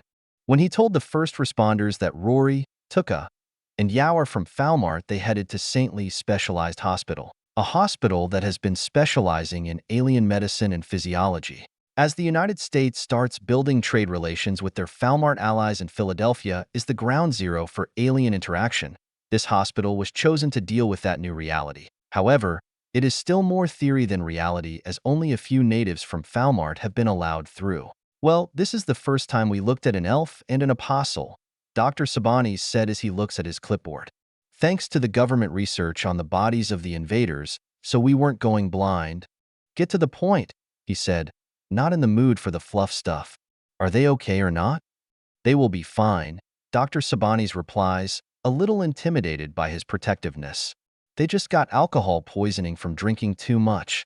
Some of that did not make sense to him. Tuke and Yao did drink a lot, but not enough to get alcohol poisoning. Rory, on the other hand, he was getting worried that she was drinking too much again. But she gets drunk all the time, but still, alcohol poisoning? I don't get it, he said. Rory has superhuman abilities. She gets drunk all the time. This is the first time she ever got sick from it. Well, Sharpe, Dr. Sabanis said, that is an easy misunderstanding. Their bodies are not used to our type of drinks, especially the fancy ones like at the nightclub. Their bodies are used to their alcohol, which I must be honest, isn't the best of quality. Dr. Sabanis lowers his clipboard. The fact is they drank too much of our drinks. So, you are saying I should have spaced it out more, he mumbles, feeling bad on how irresponsible. Are they going to be okay? As I said, yes, Dr. Sabanis says again. As you said, Rory is an apostle, so she will be fine. It was more like a punch in the gut. And with the two elves, their bodies are impressive, but they did need some treatment. In 30 minutes, they can go home with you. But I recommend you give them medicine and a few days of rest. He is glad to hear that. He takes a deep, relaxing breath. Glad they will be okay. Thank you, doctor. He turns around and looks at Alicia. Thank you, specialist. I will be taking them home. All good, Alicia mumbles, showing how tired she is. She always had my back, so I got hers. Ivashina Urina Yurievna is in the parking lot waiting for her contact. God, I hate the States. Where the damn hell is he? So far everything is going to plan. When she met Lieutenant Colonel Jackson Sharpe at the park, She knew he would never accept her offer. She knows he will report what she said to his superiors, and they will take all of it seriously coming from him. Her motive was to confuse the Americans, make them understand that they do not control everything. The other motive was to warn the Americans that the Chinese have agents in Alnus. What she said before was true. While her country opposes American rule, China is the real threat to Russian sovereignty. China has a long history of stealing American and Russian technology and ideas, and the idea that if China steals whatever secrets Uros has will be devastating for Central Asia. The Russian Federation refuses to allow its traditional backyard to be annexed by another power. She sees this car pull up and Dr. Amon Sabanis gets out of the car. He is wearing a hoodie, pretending to be undercover. Amateur. He has seen too many movies. She gets out and walks over to him. Doctor, do you have the goods? Dr. Sabanis looks around, scared. Yes, but it is very hard to get this material. Dr. Sabanis then pulls out 3 tubes of red liquid in them. The 3 DNA you requested. Rory, Tuke, and Yao. She stands there looking at the man, not giving him a hint of emotion. At the nightclub, she had one of her agents be the bartender. She was able to play Sharpe perfectly, using his protective side and his softness for the girls against him at once. She had her agent poison their drinks. Not enough to kill them, but enough to make them sick, so they go to the hospital. This was possible thanks to all the physiology information about all the alien races on record Dr. Sabanis has been secretly sending her. One of her agents walks up and takes the tubes from Dr. Sabanis. He then walks back into the vehicle. She knows the West is researching alien biology to learn its secrets. With the elves, life extension, finding a way to have a human be 100 years old but have a body of a 20-year-old. The apostle, blessed by the gods of her worlds and with superhuman abilities, she can only wonder what secrets there are, if any. Thank you very much, Dr. Sabanis, she said. Okay. Dr. Sabanis responds, still worried. So, will I get my money? You promised triple for this job. You will be paid as usual, she responds. Now go. As she watches Dr. Sabanis go back to his car, she pulls out her silenced pistol and shoots him 3 times in the back and 1 in the head. She lowers her pistol and signal for her agents to load up the body and clean up the mess. As planned, one of her agents will drive his car and hit it somewhere out of town while her other agents get rid of the body. The goal is to leave no clues, no trail. Sabanis will just disappear. This job opened to many doors that could lead back to her and her country. As promised, as long as her people get something from the gate to help counterbalance the rising China and the resurgence of Americans, they are happy, for now. She heads back to her vehicle. While she is upset that she was not able to get Lelei's DNA, she is happy about getting the other 3. Having the magic user and seeing how she can use and control magic would have been a major help for her country. She finds it funny that the only reason she was not able to get her DNA was because she is old enough to go fight for the Americans, not but old enough to go to a nightclub. Lelei was the highest priority after seeing all those Chinese soldiers die by her during the raid at the resort last year. 3. She just hopes her government will accept the rest for now, at least until a new opportunity appears to get Lelei's DNA. V13, Chapter 164. Emperor Zorzal L. Caesar and Empress Altoria Sif Famulus met the Ticaret Conglomerate delegation today. They will be discussing increasing economic ties to help boost Falmart's economy. The main topic of today's meeting is the Ticaret agreed to join forces with the Imperial Army and the Dark Army in the Dumas Mountains front. They also agreed to boost Imperial troops in the Western Theater. Emperor Zorzal said he is proud that all the sons of the Empire have fought bravely up to this point, and their sacrifice will guarantee the way of life for all nations of Falmart. General Woody, the head of the Imperial Army, said all the losses the army has taken will be replaced by the patriot mothers who are birthing the next generation. That it is each woman's responsibility to have children to fight tomorrow's wars. By the Ministry of Imperial News. Earth, Philadelphia Mall, March 22, 2026. Tuke is standing there next to Yao. In her arms are some gifts for her father and tribe. She wanted to bring some things to show them what Earth is like. She wasn't the only one. Everyone else has bought gifts for their friends and family. Rory got gifts for her friends Mute and Delilah, Lelei for her sister, and so on. I never saw Sharpe and Lelei get in a fight before, Yao said. Has this happened before? Yesterday, Lelei said she found an Earth mage while getting candy. She was upset that no one told her there are magic users on Earth. Sharpe responded by stating that she met a Geispi, which is a group of Romani people, and that their supposed magical power is a fraud. They have a long history of tricking people and making them believe they have special powers of clairvoyance in order to scam money from gullible people who want to know their fortune through the technique of tarot card reading and meditating through crystal balls. What shocked everyone was that Lelei protested. She claims that she detected mana from the woman, which Sharpe assumed that the woman must have used hallucinogenic chemicals on Lelei to trick her. They often have many conversations about science and philosophy, but it rarely gets heated, she responds. They had a heated debate about our world being round, she said, but not like that. Lelei seems convinced that the Geispi woman is a mage. What do you think? Yao asked. Well, she says, I am not from Earth, so I don't know. Sharpe wouldn't lie about this, but Lelei wouldn't either. She looks at Yao and smiles. I am sorry your first experience on Earth is this. It is okay, Yao replies. Those drinks were tasty until I threw up. But I was surprised how worried Sharpe was worried. She giggles hearing that. Yeah, as Rory says, he is a softie deep down inside. You just have to punch through the exterior. She then sees two women and man walk toward them. One woman wearing a gothic long dress and other wearing a traditional Native American, and the man wearing black and red clothes with a big top hat and a fur coat. It is nice to see magical creatures like the elves appears on this world. We hope to see more of you in here. The woman in black inquires. The spirit of yours are powerful, strong and wild. The Native American woman states. You two are so beautiful. Your souls are magnificent. The man compliments. Both Yao and her are then stunned at the sights of these three people and experience the same feeling at Lelei the previous night. Can I help you? And who are you anyway? She asks. I am Wiccan. This woman is a shaman and this man is a voodoo man. The woman in black answers.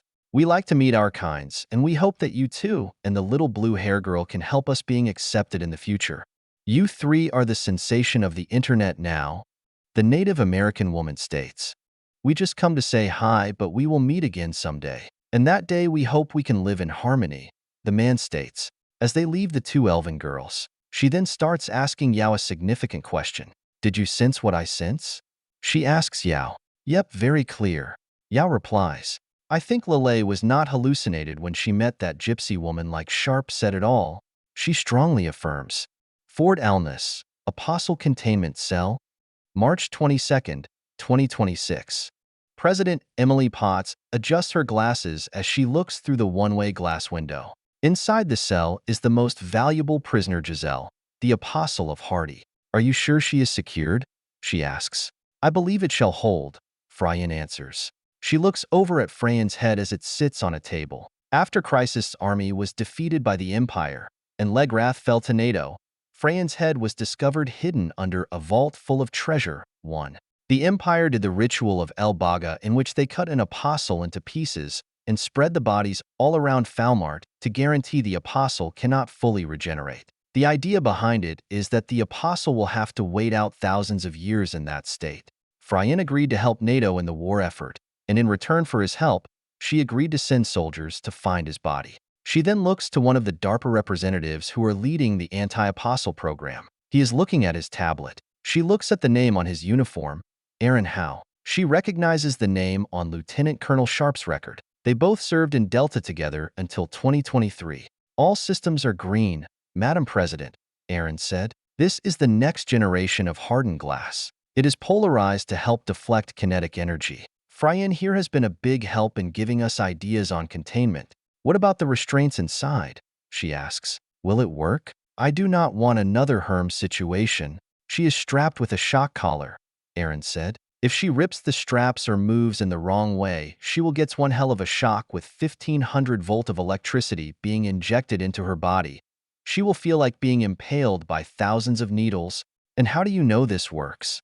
Agent Branson Castillo asked. I thought apostles cannot be killed. How can a little shock stop when a bullet can't?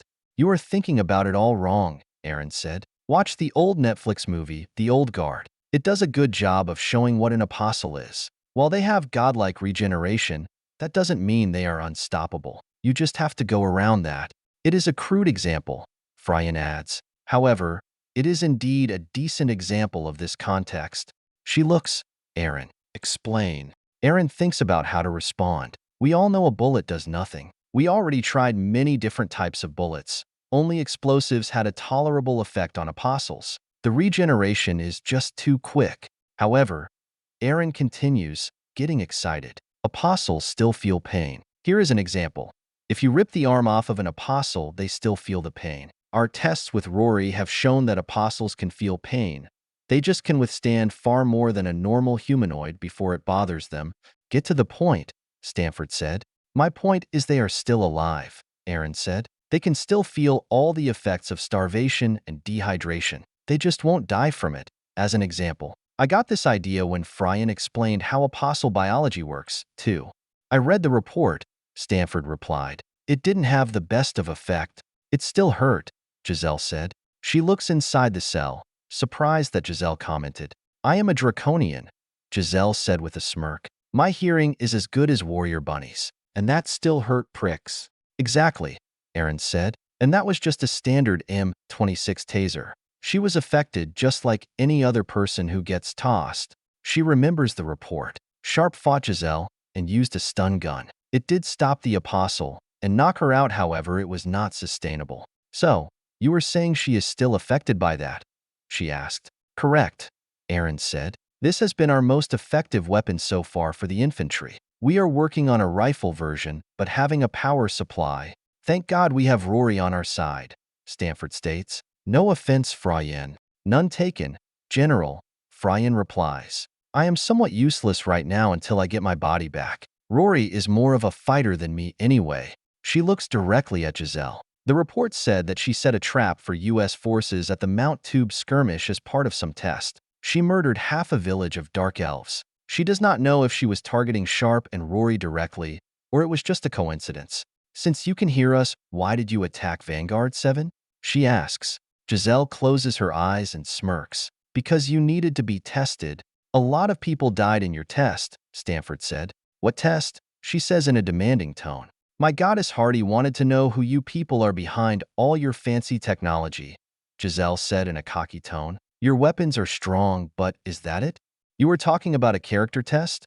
She asks. That didn't have to come at the cost of a village. It is surprising that you care about this village when you didn't even know they existed, Giselle replies. Without sacrifice, there can be no growth. If you are not willing to spill blood, then you have no place here. You should go back home. She takes her glasses off and cleans them. She then puts them on, all in a confident manner. She is making a point that Giselle cannot intimidate her. While I agree with what you said, I do not agree with the manner of what you said, she said. We will do what needs to be done. However, that doesn't mean we throw lives away just to appease someone's ego. Giselle laughs after hearing that. You said that as if you have any idea what is going on. When you first came here, didn't you notice that no one was shocked that there were people in other worlds? It was you who were shocked by that idea? Stanford leans close to her to whisper. I can confirm that. We didn't put a lot of thought into it, though. That is okay, General, she replies. She remembers when 9/11 happened. The nation was put into shock for months as everyone tried to figure out what just happened. Many things that seemed common sense in hindsight because of an afterthought during the event. The gate opening was a worse situation. So many questions appeared. The U.S. didn't even know what the enemy name was yet. So many things slipped through the cracks that she can see was so obvious now. Now that Giselle pointed that out, she realizes that point. When the Empire invaded, they knew they were attacking another world. What is your point, Giselle? She asks. My point is this, Giselle said. Have you considered why the gate opened? Of course, she responds. While she is being truthful, she is trying not to say too much. Under her order, a secret project at Area 5-1 called Project Bridge is trying to figure out how to create an artificial gate so the U.S. can use it at will. However, no one yet knows or understands why it appeared in the first place. The current theory is that it is some kind of natural event. Her eyes suddenly open wide as she realizes where Giselle is going with this. You opened the gate?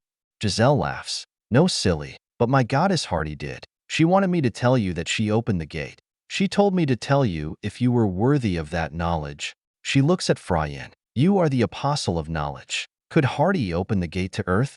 Fryan was hesitant to respond. I do not know. It is possible, however, I only know legends relating to the gate. It is possible that Hardy did open the gate, but I have no idea how she did it and why. There has been no history that I know of a god operating the gate before. Vanguard 7 was able to overcome my dragon with little support from you, Giselle states. So you were targeting Vanguard 7?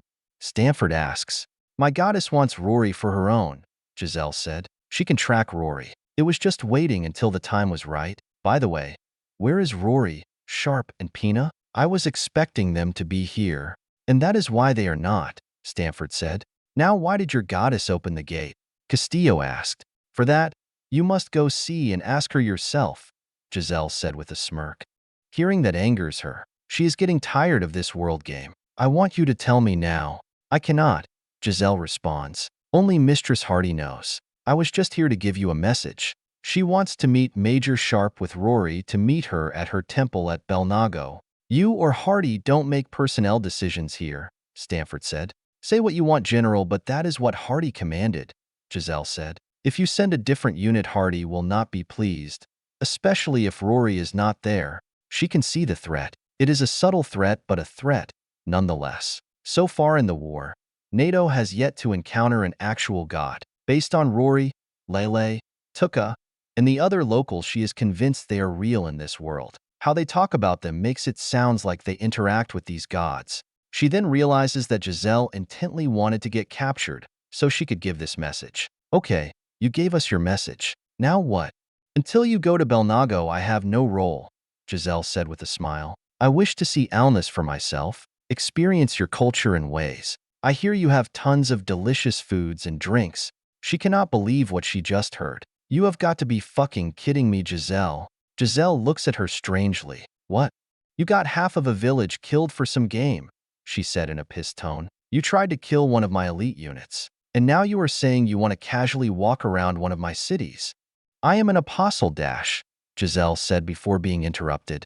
She opens the door and storms into the cell. She walks right up to Giselle, staring her into the eye. And I am the President of the United States of America, leader of the free world, leader of over 50 nations, the commander-in-chief of the mightiest military that two worlds have ever seen. She then leans right into Giselle's face. With one order, I can summon the power of God and lay waste to anything I desire. Don't ever cross me again. Giselle's eyes widen, actually fearing this woman. Yes, ma'am. She stands fully up and straightens her dress suit. You can stay. She knows Stanford will hate it, however. She understands the value of having another apostle within the ranks. While Rory is very loyal to the U.S., her interests are only to be around Sharpe. Her love for him has limited her use on other fronts. There are rules, though, she continues. You will have to pay for your misdeeds. Your punishment will be providing community service around Alnus. What does that mean?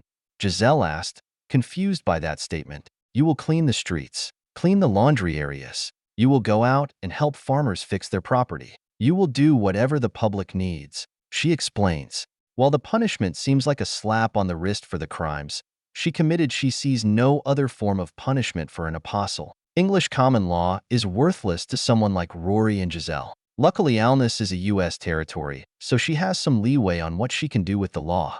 The one thing she knows she can use against them is their pride. To make Giselle do something she finds degrading. And if you try anything stupid, then you will have to deal with Rory and Carlin. Carlin will supervise you from now on while you do times, she states. Wait, Carlin Deolo is here? Giselle asks. She disappeared like 300 years ago or something. Is she really back? She turns around and walks out of the cell. That was highly unwise, Madam President, Fryen said. You must take apostles more seriously. Walking in there like that could have resulted in your death. He is right, Stanford said. Can I trust what she said too, Fryen? She asked. Is it weird that Hardy didn't give her more orders after this meeting? I can explain why she did not, Fryen replies. It isn't as common as you may think for an apostle and their god to communicate. If they have a task, then they will command their apostle. However, this is rare. When a god gives a command, and when it is complete, it is common that there are no follow-up instructions, like in this case. The gods of this world have a strict, non-directed interference policy. I see, she said. Thank you for all you have done. Wait, Giselle yells. General, I have a request. What is it? Stanford asks. I have a message from Pina's father, Emperor Molt, Giselle said. I promised him to bring his last dying word to her. Since I am being held prisoner right now, and I don't feel like ruining all this goodwill we established by busting out of this cell, do you mind telling her? Hearing that she wonders if Giselle can break the cell, and she is just being diplomatic right now. Her goal was to deliver a message and bust out to hinder that goal. I will do that, Stanford said. Fort Minnick, March 24th, 2026. Sharpe is standing in front of everyone at the mission briefing room. The leadership of everyone under his command is in the room. Vanguard 7, Vanguard 5, Vanguard 2, and the Rose Order of Knights. Recently, Tayul and all combat-capable warrior bunnies. High Elves under Hodder's command and Dark Elves, led by Gua, are added to the group due to their unique experience and knowledge in regard to fighting Imperial force and other demi-human races with them. The other two units, the Alnus Militia and the Legrath Knights, are also here, even though they are just attached to his command until their training is done. Today's agenda is to give a quick briefing of the status of the war and to upcoming missions. Good day, everyone, he said. There is a lot going on right now, so let's get at it. Operation Phoenix is about to begin. Captain. He looms to his right and sees Captain Sarah and Second Lieutenant Kira Hill next to her. Behind them, all is a large projection of the Dumas Mountains regional map. Sarah walks up and points to the base of the mountain. NATO is currently mobilizing 25,000 troops along with these three FOB-3. The primary objective is to punch through these three paths. As you all know about what happened on Balkan Hill, 4. The Empire dug in and ambushed a 1st Cav battalion. He thinks back on that report. It is every infantryman officer nightmare, having the Imperial swordsman on top of them. His friend Major Bronston died in that battle. He has been fighting since the opening invasion of Alnus Hill. Bozes raises her hand. Captain Rose, what I don't understand is how that happened. I thought you had all this technology that can see everything? Lieutenant Hill takes a step forward. That is a perfect example of don't rely too much on technology. Here are images from 5 months ago. As Hill explains, he looks up at the 5-month-old pictures of the mountain range. The drone scans showed only a natural cave network, nothing to be alarmed about. Then Hill switches to a satellite scan from Uros 2. It shows complex underground networks throughout the mountain range. Pina explained that there is a dwarf kingdom on the east side of the mountain range. It did not take a rocket scientist to figure out that the Empire ordered their dwarf allies to create a fortified underground network against NATO. When Alnus command leaders that the enemy suddenly is right next to them and dogged in, taking Alnus has become a top priority. As you can see, our lack of experience with the dwarves has allowed them to sneak up on us, Sarah says. Thanks, you too, he said and took center stage. This is the plan. He points to the map. Air assault forces will be attacking and establishing a company to battalion-size firebases along key hills. Their job is to either lure the enemy out of their holes, search and destroy, mark key locations for air bombardment, or drive the enemy out of their locations. He moves his hand down to the 3 main staging areas. Then ground units will push up the mountain range and clean them out. He thinks the plan is bold. Colonel Robert Barnes from 1st Cav, Colonel Thomas Anderson from the 101st, Tyler Cooper from 10th Mountain, Colonel Brad Wing from the English 4th Infantry Brigade, and Colonel Diogo Cruz Henriquez from Brazil's 2nd Jungle Brigade. They came up with the 3 AGCS strategy. Air assault, ground advanced, clear, secure. After the Battle of Balkan Hill, they got together and hammed out a new military strategy. He finds it quite clever. It reminds him of the air mobile strategy in Vietnam, but with a major difference. A major problem with Vietnam was that the US won the battles but then pulled out, conceding the territory. This time, both the ground and airborne forces will be aggressively going after the enemy from all sides. So, you are planning to squeeze the enemy from both ends? Beefeater asked. Your airborne troops cut off the retreat and push them to the main force. Then the main force clears out the enemy. To do that, you will have to go underground. Shandy points out. That is dwarven territory. If you don't know where you are going, you could easily get lost in their main chambers.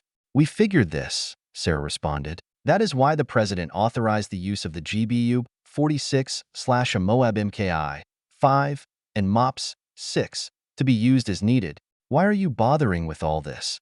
Bozes asks. Why don't you just do what you did last time and fly to Sadera?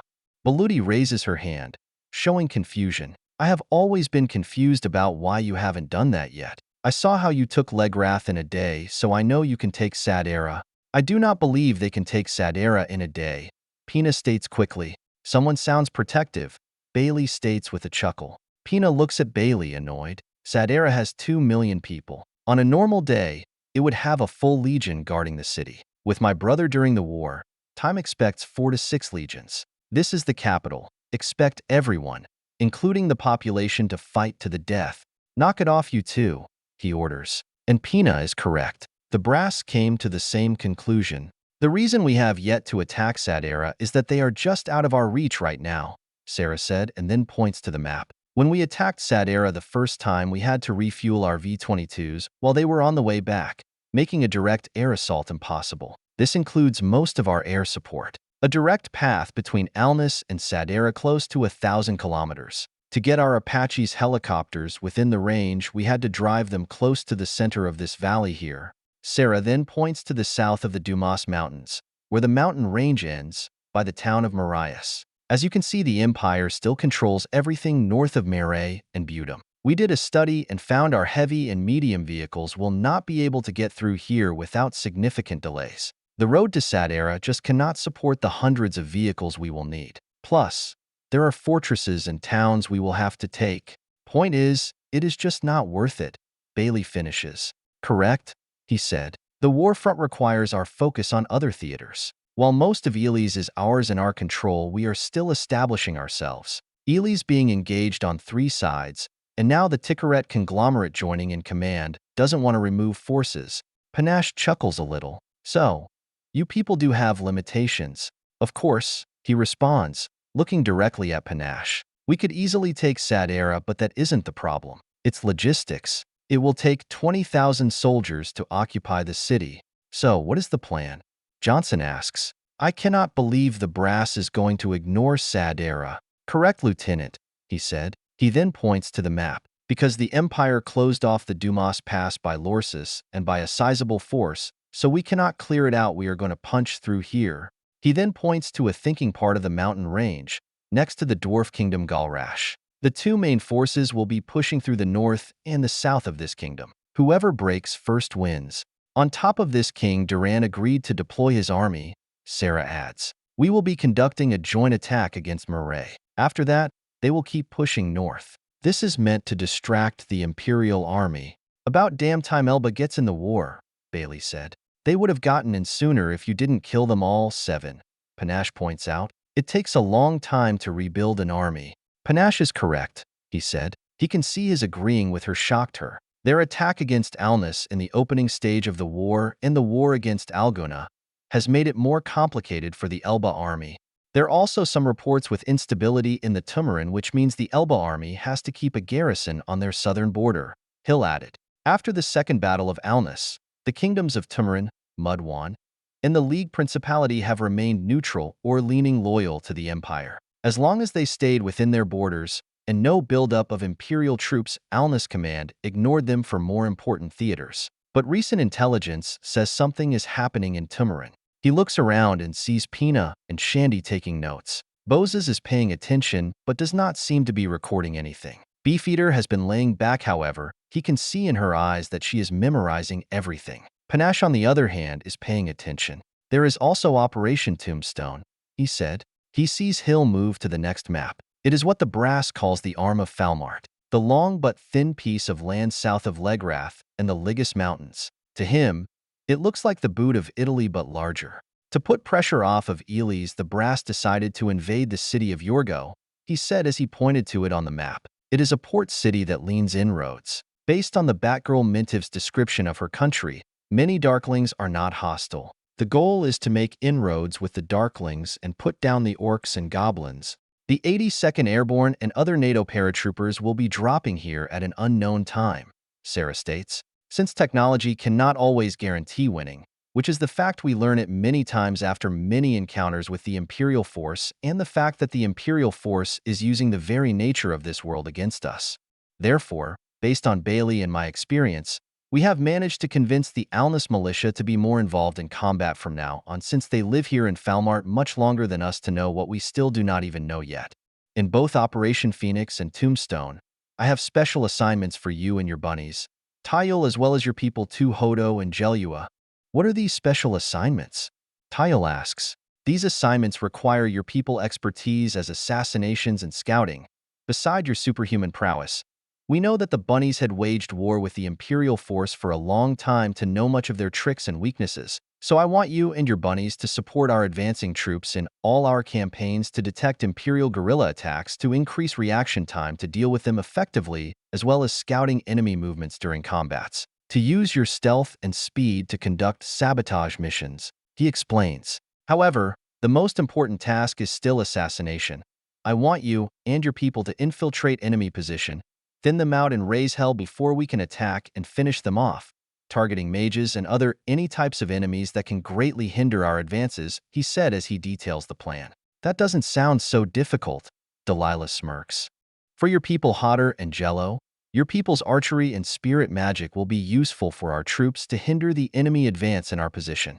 However, because you're all elves, so you know how your kind fight and operate since the Imperial force also has high elves and dark elves in their force, which their magic and archery have give us a lot of trouble lately, so I trust you people with this, he point out. About that, I have to warn you, Lieutenant Colonel, not all high elves and dark elves tribes or kingdoms fight the same ways wholly. Some tribes and kingdoms specialized in strictly sword fighting while other archery or guerrilla attack. Some groups of high and dark elves even use spirit magic differently than us. However, we will try our best, Hotter states. So where do we Rose Knights fall in this? Beefeater asks. All this sounds great and mighty, but are we just going to sit back enjoying ourselves? Bozes leans back and smirks, glancing towards Johnson. Nothing wrong with that. He hears some chuckles, but he ignores it. You Knights are not out of this fight. Vanguard 5, 7, and Rose Knights have a mission coming up. We will be engaging a mage cultish group. Intel believes they have one of Fryan body parts there. He sees this shocked look on everyone's faces. They are all shocked to hear that he is still around. He only just found out 3 weeks ago and what happened to him. While we are engaging in that mission, Vanguard 2 will be deployed to another possible target. Johnson, your mission is to get back Fryan body parts. We will be going into more details later. Roger that, sir, Johnson said. I am honored. All right, he replies and then looks at everyone. You all can study this information, however, none of it shall leave this room. You all need to continue your training because when we get back into the fight, and we will, I need you all at your best. Dismissed.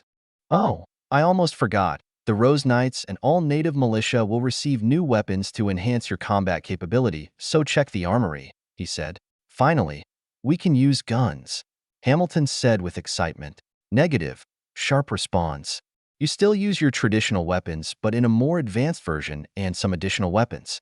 Once we're about to be deployed, you will see. No firearms, but you will like what is coming. V13, Chapter 165 Fan Stories. This is the result of the recent fan story contest. Ely's region, March 24th, 2026. Of music and war. Like smoke follows after fire, war and music are one and the same. The marching feet are the beating of drums. The clashing of steel is the strumming of the lyre. It is well known that great music comes from war. While the human musicians of the Empire may try to find music in any aspect of life, the composers of Lunaria know the truth. Only the best music is found in battle. Aen Du Min Oibel by the wood elf Lyran Maegri, depicting the siege of Oibel in which 100 elvish soldiers held off against an Orcish brigade for an entire week. Or The Dance of the Red-Stained Desert by the Siren Adurais, which interprets the Year of Khan from the Ticaret Conglomerate. It is a piece that many consider to be among the best music pieces ever produced, though I am more partial to the works of Maegri.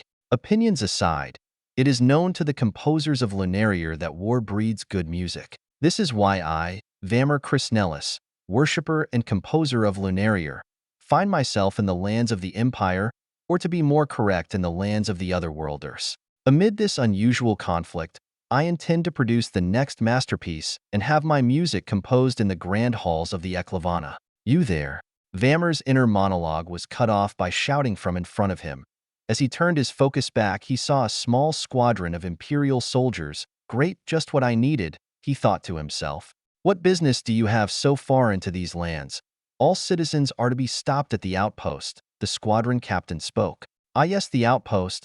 Getting past them was easy with a little magic, Vamr thought to himself. Well, if you must know, he said, pulling out the mark of Lunaria. I am a composer of Linearier on pilgrimage, and on the grace of the High Priestess Ithranal Admes I ask that you grant me passage." Vammer had said this line countless times, mostly to humans who didn't understand the meaning of this mark. Throwing around a righteous aura and a few fancy words usually got him passage wherever he needed. Today, however, was not one of those days. "I know you guys," a man behind the captain said. "You're the guy with the fancy instruments who travel around the Empire looking for music." "Ah," an educated man with a pleased voice Vammer spoke. "Why, yes, I am a dash." He was cut off by the man, but with a much more nastier voice, "And I also know you betrayed us at Blaya." Now it was time for another to speak up. "Yeah, one of you pilgrims decided to up and tell those traitors how we plan to attack." "Oh bother," Vammer thought as the man kept rambling about the Blyer incident. While it did happen, he seems entirely uninformed that the church already paid compensation. By now, a few of the soldiers had made their way to Vammer's sides, and as the tension kept rising, a soldier on his right decided to rush at him. While Vammer was no soldier, he was an elf, and he did no magic, and chanting in Elvish, he shot a spear of fire at the man. Echo Nower. The spear hit him right in the chest, sending him to the ground. His victory was short-lived as a gauntlet fist came colliding with his face, and he too was sent to the ground, and he stayed there as a captain's boot was pressed against his back. "Well then, lads, I wouldn't call today's patrol a complete loss. We managed to find a spy who attacked us unprovoked." He looked over to one of his men who was checking the fallen soldier, but he only shook his head. "You hear that, elf? You killed an Imperial soldier." The captain raised his foot only to bring it down. "We'll have our fun with you yet." He picked the Vammer up by his collar and brought him to chest height. "Right, someone get the dash." He was cut off with a bang from the tree line, and a blistering pain went through Vammer's leg, causing him to fall down again. "Shit, they followed us, get dash." Another bang and the captain simply fell dead. As the soldier around him panicked with their captain dead, Vammer was left in shock to cause death so suddenly, even quicker than the bow. I had only heard rumors, but such a thing to be real. When reality finally caught up with Vammer, he finally realized he was now alone as the soldiers had been routed, and the bangs were much closer now. With the body of the captain on top of him and the pain in his leg, he tried to get up.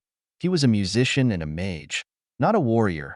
He kept at it until he felt another pair of hands join in moving the body. As the body moved off him, he turned over and saw two people in strange armor kneeling over him. Before he could speak, the two took him under his arms and began to drag him. "Get him to the tree line," the one with a short gray beard spoke. As the three reached the trees, they put him up against a tree, and one of the two left to join a few others who were holding their long sticks in the direction of the Imperial soldiers. "Medic," the one who had stayed with him called out, and only moments later another strange soldier joined him. "One through the leg," the man said to the medic. "Ceasefire." All of a sudden the bangs stopped and the soldiers lowered their sticks. "All units fall back to Point Charlie," while Vammer was distracted by who he presumed was these soldiers' commander, coming towards them, that he didn't feel the bandage around his leg until it was tightened, and he winced at the pain. "Come on, Jensen, let's go," he said, putting his arm around Vammer's while the medic, Jensen, got his other arm. It took 15 minutes of escorting until they came to a clearing in which they were confronted by another group of soldiers, and after a few more commands, they got into the strange metal carriages that Vammer had heard of. He, along with Jensen, got into the back of the metal carriage, and the captain got into the front, and he could hear him speak into a small black box. "Vanguard Command, this is Vanguard 4 Lead. We're coming back." The patrol commander was dealt with, but we couldn't get all of them because they had taken a civilian hostage, and I made the call to engage. Vammer couldn't make out any more as the engine of the vehicle started, and he turned his attention back to Jensen, who had his leg and was using a small blade to cut off his trousers. As he got a look at his leg wound, he looked up to Vammer. "Well, looks like it was through and through. Nothing, some painkillers, and time won't fix." Vammer had no time to ask what painkillers were as the car began to move, and he jolted in shock. When he calmed down, he saw that they were now moving, and that Jensen, relatively unfazed by the movement, began wrapping his leg. "You are otherworlders, yes. Where are you taking me?" Vammer finally said. "Yup, we're Americans. I'm Sergeant Jensen Pritchett's. As for where we're taking you, we'll be dropping you off at our outpost for the region, a place called Fiener." Jensen finished tying the bandage and Vammer winced at the small pain. "Once you're there, you can get this looked at, and if you're interested in going to Alnus, just follow the stream of refugees." The way Jensen said it dinged at Vammer's pride. "I shall have you know I am no refugee. I am Vammer Chrysnelis, a proud follower of Lunarier and practitioner of the arts, he said in a very noble tone. So, what like a pilgrim? Jensen asked, with a flat tone completely ruining Vammer's moment. Yes, a pilgrim, Vammer answered. Hey Pulowski, Jensen said, drawing Vammer's attention to a man sitting in the front seat. Apparently our elf friend here is a pilgrim. Pilgrim of what? Pulowski asked. Don't tell me you follow that Talon fella. As if I would associate with someone so boorish, Vammer took offense, but calmed down knowing these other worlders probably knew nothing of Flammart's religions. No, I am a follower of Lunarier, patron of the gifted, in all things creative and god of music and arts. I am on pilgrimage to these lands so that I may create music from the ongoing war between you other worlders and the Empire. So you're a musician? Jensen asked. I am a composer first and foremost, but I can play music as is my natural skill as an elf, Vammer boasted. What do you play then? Pulowski asked. From his satchel Vammer pulled out a small leaf amulet which confused both soldiers until Vammer chanted a small elvish phrase. Inai Mara Ana tu Lindel. After this chant, the amulet began to glow and expand until it reached a much bigger size, almost as long as his arm. When the object stopped glowing, it revealed an ornate piece of wood with holes located at equal points down its spine. Despite its rustic look, it was hard to deny it wasn't a fine piece of work. That was cool, Jensen said. Is it a flute?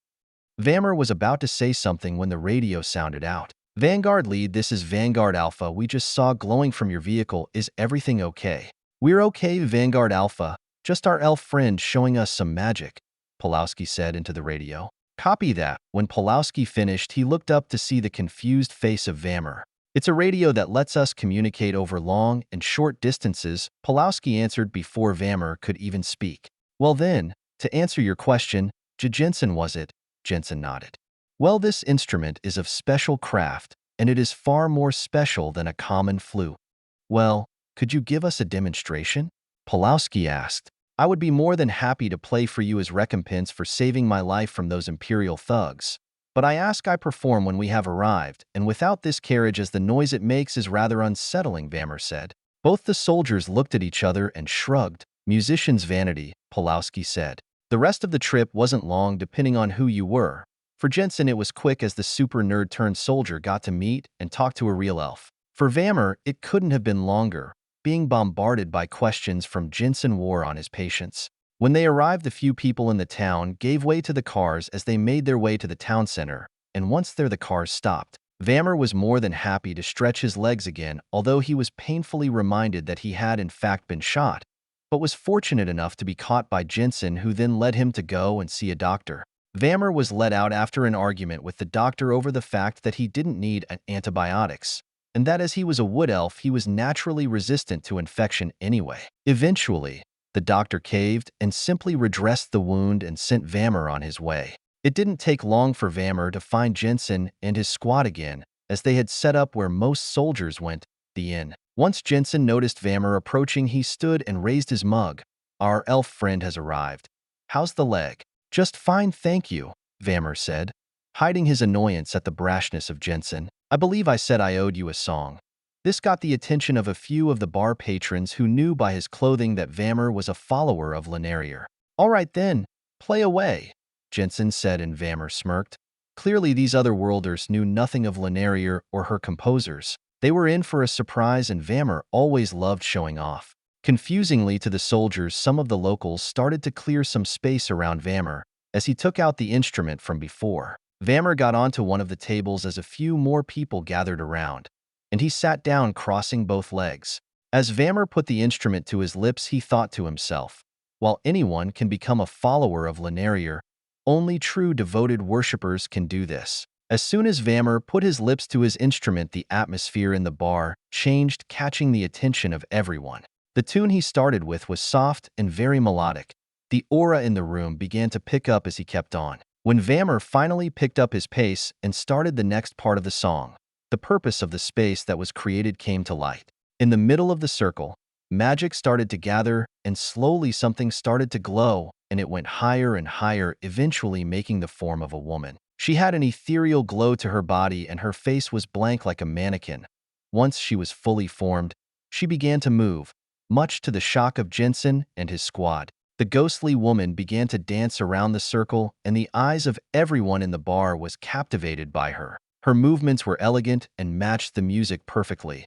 At times her dance seemed to defy gravity, but she perfectly moved to keep going. As the music finally reached its peak, the woman stood tall, and her body began to peel away into butterflies that dissipated as they flew away. As the music finished, everyone in the bar found themselves silent for a moment, all of them feeling a sense of calmness before someone started clapping, and then the whole room burst into cheers. While playing his music, Vammer had made the projection of the ethereal woman, as well as casting some effect magic that would calm and rejuvenate all those who were listening. This was the ability of Vammer's instrument. Unlike most flutes, this one was a magic flute, something that was only given to true devotees of Lelei. As the name suggested, the flute acted like a wizard's staff, but where normal staff could cast any magic with moderate success, a magic flute specialized in casting illusion and effect magic. The secrets of musical instruments were guarded very closely by followers of Lelei, and while the Empire and other states had tried to replicate or steal the magic, it hadn't worked. Vammer had even received a letter from a friend which said High Priestess Ithranal Admes had been approached by the Empire to join in the fight against the Otherworlders and had turned them away.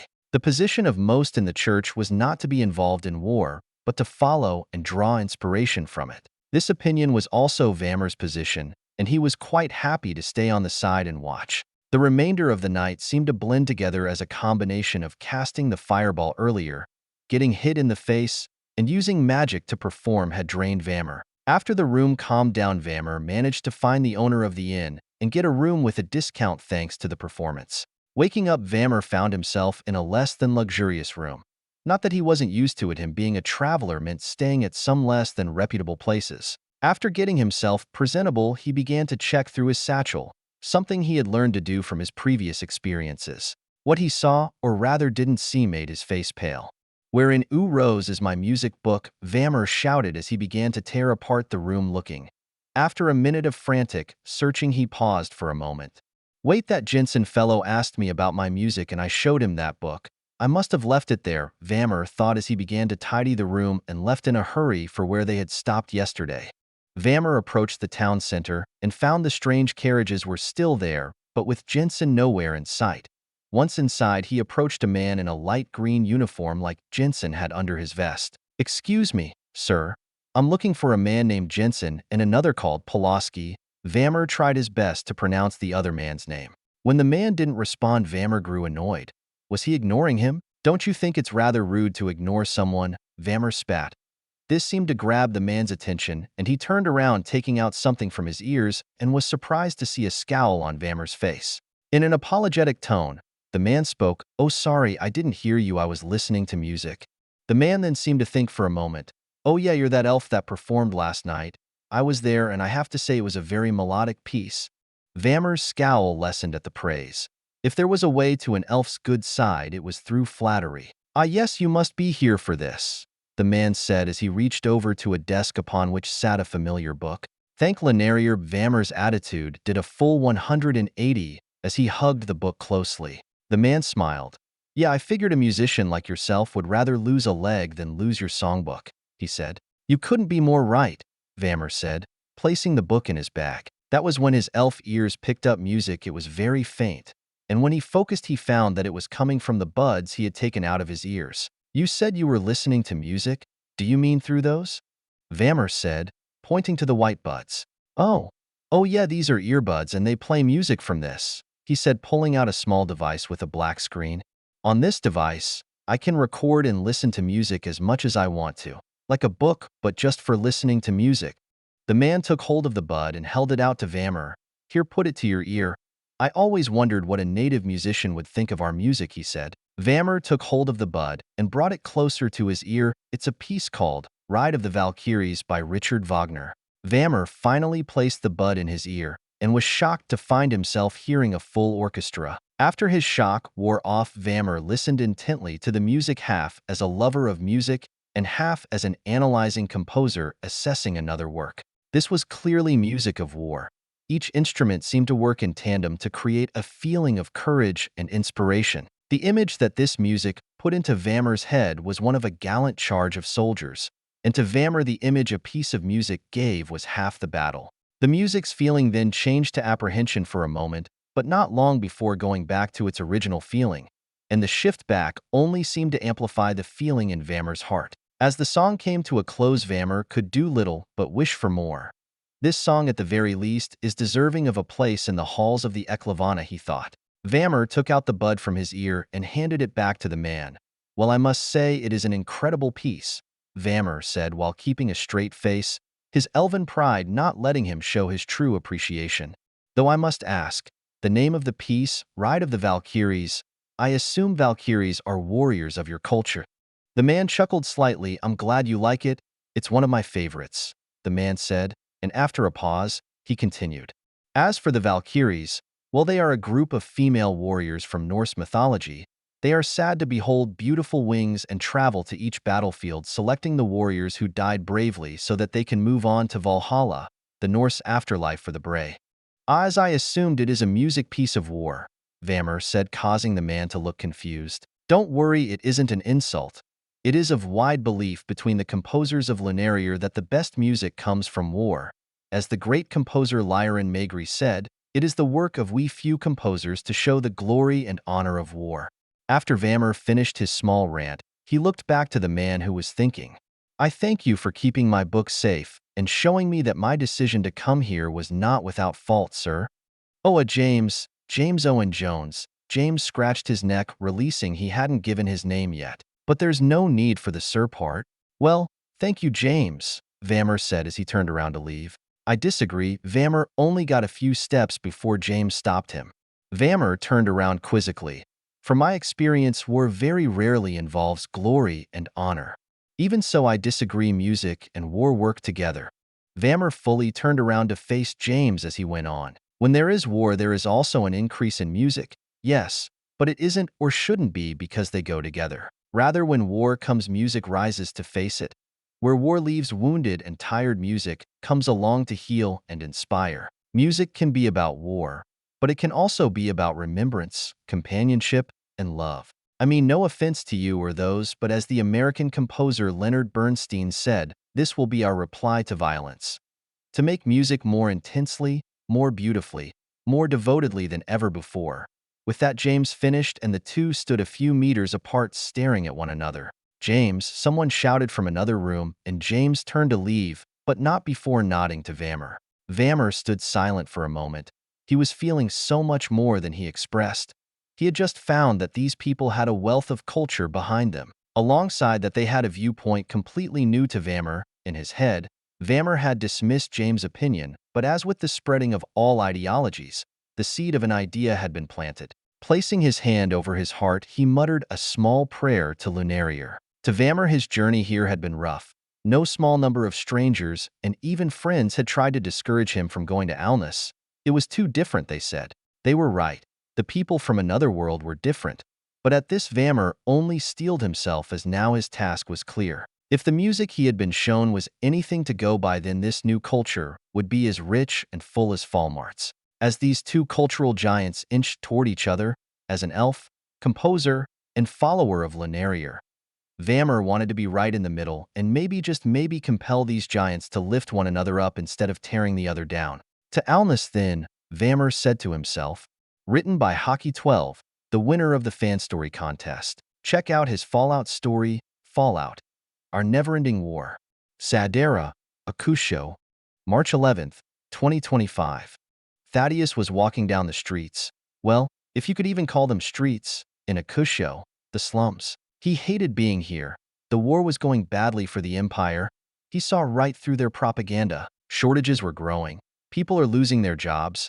And the amount of robberies have skyrocketed due to the city guards being called to the front lines. However, he had a job to do, and he wasn't going to fail now. When he had first set his eyes on the capital of the Empire, he thought it was beautiful, that nothing could rival it. He was proven wrong when he learned about the slums and seeing the otherworldly cities with his own two eyes. He adjusted his belt to make his sword more visible, warding off potential muggers. The place is different than before. It has become even more populated and dense, and the stench of unwashed peasants is almost unbearable. But he carried on to his destination. Soon reached the sewers, where the waste of hundreds of noblemen dumped their royal shits and pisses into, and the smell was enough to make you puke. He tied a water-soaked cloth to his face to dampen the stench, and he went inside. After he reached an intersection, he turned left. But after lighting up his torch and looking at the walls, "Shit," he said. "Wrong way." He went back to the intersection and this time turned right. Eventually, he lit his torch again and scanned the walls, and there it was, a circle carved into the wall. Nothing suspicious, but he knew the true intent of it. He went up to it and knocked in a specific pattern, and the secret door slid open, disguised as the sewer walls. He walked inside and was greeted by his boss, Aurelius. "Good to see that you're alive, my boy," he exclaimed happily. "Come have a seat at the table with us and has a beer," he said, practically scooping the younger man up and plopping him at a random seat around a table, and he tossed him a bottle of beer. Thaddeus took the beer and took a long swig and sighed when he was done. "So, I take it you know what you're here for, right?" asked Aurelius, while he was looking at the reports from the other agents. "Yes, sir," Thaddeus replied. Being a royal guard has its perks, mainly listening to his plans to thwart the otherworlders and the talks of secret weapons and diplomatic talks. Zorzel was talking about how he could use the ogres as distractions while stealth archers catch the enemies by surprise, killing as many of them as they could. The archers are also ordered to not capture any otherworldly weapons, as the last guy got his head blown off. "Fucking idiots, honestly," replied Aurelius. "The Empire still thinks they could win. After losing countless men to the otherworlders, he thinks throwing even more med to their meaningless deaths would solve anything." He angrily ranted. "The war has taken a toll, and everybody living on Falmart, directly or indirectly. Many families lost their children and husbands, and some starve in the streets as basic food like bread skyrockets. Aurelius's drug, brothel, and slave businesses suffer as nobody wants to buy them anymore. The only people aren't affected are the noblemen, stuck-up man-children who do nothing but argue over meaningless subjects, but also drink wine until they can no longer stand. I personally think the Empire has started a war that it cannot even wish to end," said Aurelius. "Sir, if you don't mind me asking, do we have any chance against the otherworlders and their weapons?" asked Thaddeus. "The cult says that they have found the artifact they were looking for. With it in their possession, they should be unstoppable." "Well, so they claim," replied Aurelius. "The cult, a bunch of crazy crackheads who don't worship the current gods, but instead they worship a being called YELONM4KER who they claim created everything. Well, what does the artifact even do?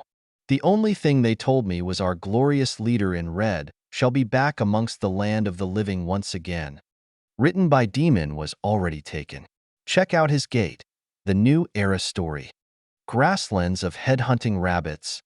October 23rd, 2022 to May 18th, 2025. The Failed Royal Rescue. Shortly after the fall of the warrior bunnies, Tayul was framed by Zorzel as traitor to her people who sold her own people to save herself. To make sure she did not scream his deception, he gagged her mouth so she couldn't reveal the truth. Zorzel's goal of framing Tayul was not only to destroy her reputation, but to lure more warrior bunnies to be captured and enslaved in case some of them went after Tayul for revenge. True to her intention, Delia was the first one to go after Tayul for her supposed treachery. As she infiltrated the imperial camp to kill her treasonous queen, Zorzel was raping Tayul in his tent. She screams at Zorzel for betraying the deal of leaving her people alone. In exchange, she would submit herself to him. Zorzel boasted loudly that playing the mind game with savages like her was fun and exciting, and he cherished the despair of Tayul of watching her home burned and her people being slaughtered and enslaved while they all blamed her for it. Unknown to him, Delia heard everything, and she changed her objective to save Tayul and her people in order to wage guerrilla campaigns against the Empire in the long term and flush them out of the land. Unfortunately for Delia, several mind-controlled bunnies within the camp detected Delia's presence and attacked her, causing her to be exposed. As she was surrounded by both Imperial troops and her brainwashed brethren and was about to be captured as she couldn't bring herself to harm her kinds and she was outnumbered, Tayul used the distraction of Zorzel and broke free from his bonds and rammed herself at the formation of Imperial troops, creating an opening for Delia to escape. As she escaped, She screamed that she would rescue Tayul someday when she gathered enough of her people to reorganize the warrior bunny's army to get revenge on the Empire. For past 3 years, Delia tried her best to rescue and reorganize her people, but failed miserably since she just only won against a whole empire. She sadly gave up and winded up in Italica and served in formal clan as maids and bodyguards. Despite this, she tried her best to tell the truth about Tayul's circumstances to her people, but not all of them forgave Tayul or believed her words. Only a few, like Mamina, still loyal to her queen and took pity for Tayul. Her chance finally came when the U.S. arrived. Written by Tom Richmond. July 18, 2025. The Unlikely Moles. People says family bond is the strongest bond of all, and it can transpire above all forms of loyalties. This is clearly applied to Mui's older sisters Elle and Louis. These two girls were married to House Roan and Miss Han to secure necessary connections, relationships, and supports from higher nobles within the imperial court, which is a norm in the noble society. The two sisters strictly followed this rule and committed themselves to their husbands and the houses they were married into for the sake of formal clan. However, due to the patriarch rule, they were demanded to be loyal to their husbands' houses at foremost. When Italica was on the verge of being attacked by NATO, they pledged with their husbands to send troops to Italica, but due to Molt's scorch earth tactic, they refused. When Italica broke away from the Empire and being an official part of NATO, the two women discussed at Mui treason action against the Empire, but at the same time took pity of her as they thought NATO forced her to betray Italica to the Empire. However, things changed when Mui secretly sent a letter delivered by the faithful formal butler Bartholomew to them about the true circumstances of court formal death. The sisters at first didn't believe the content fully, but they knew how their father was always at odds with imperial government, so they investigated themselves.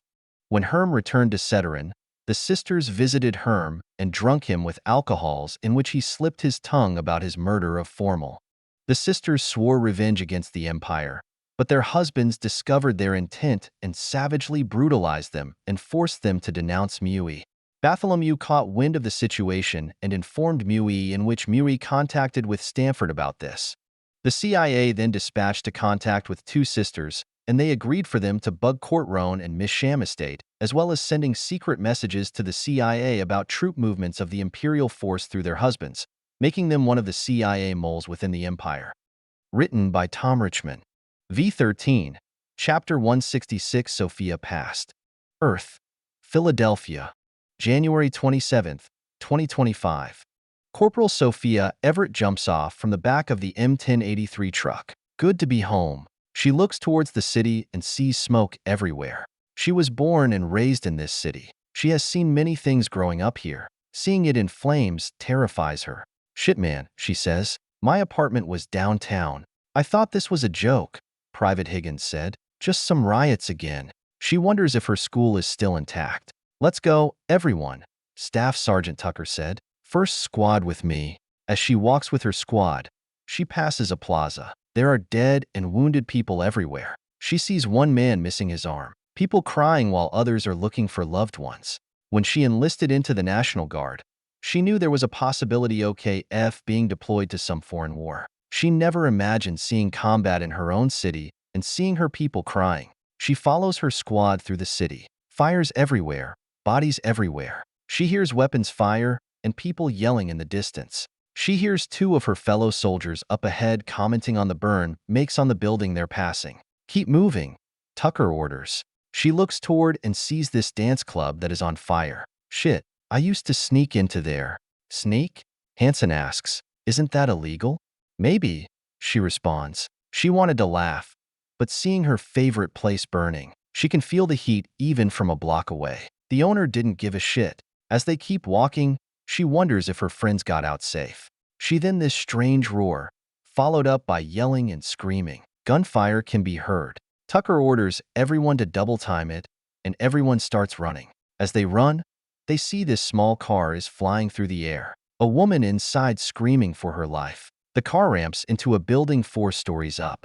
She couldn't believe what she just saw. She was not able to stop and allow her brain to catch up because of her fellow soldiers screaming over the radio. She rushes, and the squad rushes forward to join the rest of the platoon. She rushes around the street corner, and what she sees is chaos.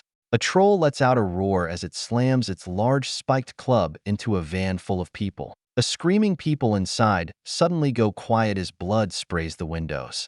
She also sees this ogre beast reaching into a bus. It pulls out this man as he screams for his life. The ogre then eats that man and then reaches back into the bus. Get in the game, Sophia. She rushes up behind her teammates as they take cover behind some cars. The 35-size platoon opens fire at the two monsters and the Roman-like swordsman on the streets. She stands up and opens fire, killing a swordsman. To her surprise, the enemy infantry went down easier than she thought. With all that armor, she assumed it would take more bullets. The troll tosses its club at the truck some soldiers using, killing 2 and wounding 3 others. With the combination fire, the troll finally dies. The ogre goes down an alley and flees deeper in the city. They are running, she yells. Stay focused, Tucker says.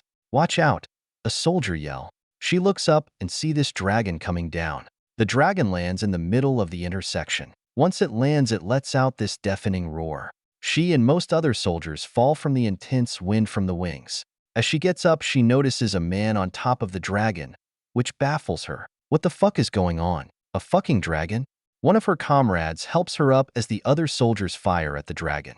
Tucker then runs up. You okay, Sophia? Yes, Sarge, she responds. Good. Tucker responds. Our squad heading out. We need to get to a police station that is under siege. The platoon is going to hold here and engage the dragon and these swordsmen. She hears someone well, watch out. Then, a fireball hits the building above them, spreading fire everywhere. I know that station, she responds as she takes cover from the flames. There is an alley we can use as a shortcut. As the battle rages, she follows her squad down the street. She sees destruction and bodies everywhere. When they get to the main street, she and everyone else stop. Sarge, the alley is right there. Holy fuck, a soldier says. She looks at the main street more closely and sees what the soldier sees. The street is littered with civilian bodies. As the civilians were fleeing, they were run down and slaughtered by cavalry and wolves. Then an arrow hits one of her comrades in the neck. She then sees about 30 swordsmen executing survivors of the cavalry charge from before. She also sees a man with pointy ears, an elf. We need to get across, Tucker says. Suppressive fire and move by twos. She starts firing at the enemy as arrows hitting the cars around her. She takes out one of the swordsmen, the bullet going through his shield and armor easily. She is surprised that this enemy is wearing metal for armor. Most bullets can go through metal that thick. These soldiers are better off wearing nothing. The real problem is that there are many vehicles between her team and the enemy, making it harder to take them down quickly. The ones who were out in the open, using their shields as cover, were quickly taken out. The others are proven harder to kill. When it is her turn, she rushes down the street, using the cars as cover. She sees dead bodies in some of the cars, as many of them were killed while inside. As she gets to the other side of the street and sees the enemy pushing up a catapult, she and 2 others start shooting at the people around the catapult. However, the artillery piece fires. The fireball hits a gasoline truck close to the rest of the squad. They rush away as an explosion happens. From the blast, she backs away, protecting herself from the intense blaze. She can hear the screams of 2 of her squad mates as they burn. She also sees 3 of the enemy soldiers engulfed in flames as they were too close. She can see that the enemy did not understand how and why the truck exploded. Shit, man, a soldier says. I didn't sign up for this. Shut up, she responds. She hears Tucker giving the order to take point. She just keeps watching the soldiers falling over engulfed in the flames. She sees Tucker get in front of her as he makes her look at him. Keep your head in the game, Sophia, Tucker said. We need you to get us to that police station, or they are all dead. She looks at him with respect. Tucker has been in the National Guard for a long time. He was there in the city trying to stop the Marxist riots 5 years ago. Follow me, she said, and starts running. She understands how important it is to get to the police station and help hold the line. Their job is to just hold back the enemy until the regular military gets here. Because of Hollywood, most people think the military can respond within seconds of a crisis. While there are rapid response units, that is not the standard for most of the military. Mobilizing tens of thousands of soldiers and hardware takes time which Philadelphia does not have. The squad moves through the city, using the alleys and back streets to move around. During this, they could hear the sounds of battle all over the place. The sound of buildings being destroyed, people crying out, and more. She stops and kneels. Sarge, the police station is 3 blocks in this direction. She then hears a large explosion from that direction. Sounds like they are facing hell. A soldier comments. Yeah, she replies. I wonder if Tiffany's Espresso is still standing. This really pisses me off. 5 years of rebuilding for nothing. My school, my first job all gone. Don't worry, Sophia. We will bust these bastards' nuts. Private First Class Parker says.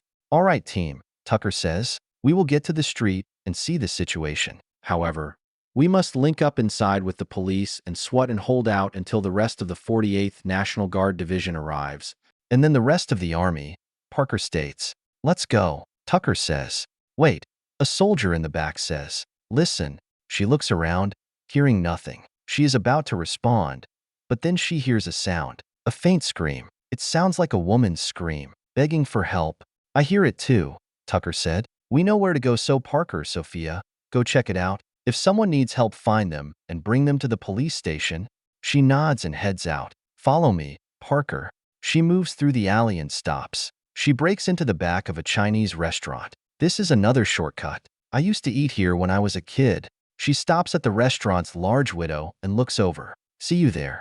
Right in front of the gas station, Parker said. She looks closely and sees 3 men and one of those pointy-eared men. She hears another scream and notices a woman on the ground. Bastards, she said. Okay, I will cover you and pick them off. You go in and save the damsel in distress. Then we will rush to the police station. Roger that, Parker says. She sees Parker moving outside, using the cars as cover. She looks up and sees an F-16 Fighting Falcon taking out a dragon. She is happy to see this, showing the first signs of the American counterattack. She looks out and aims her rifle. Once Parker gets close, she opens fire, taking out one of the soldiers that were watching the rape. At the same time, Parker opens fires at the soldiers, flanking them. This forced 2 others out of cover where she could pick them off. Once Parker confirms that they are dead, he rushes over and helps the naked woman off the ground. She gets out of the Chinese restaurant and takes cover by a truck. She waves at Parker, signaling that she is going to cover them.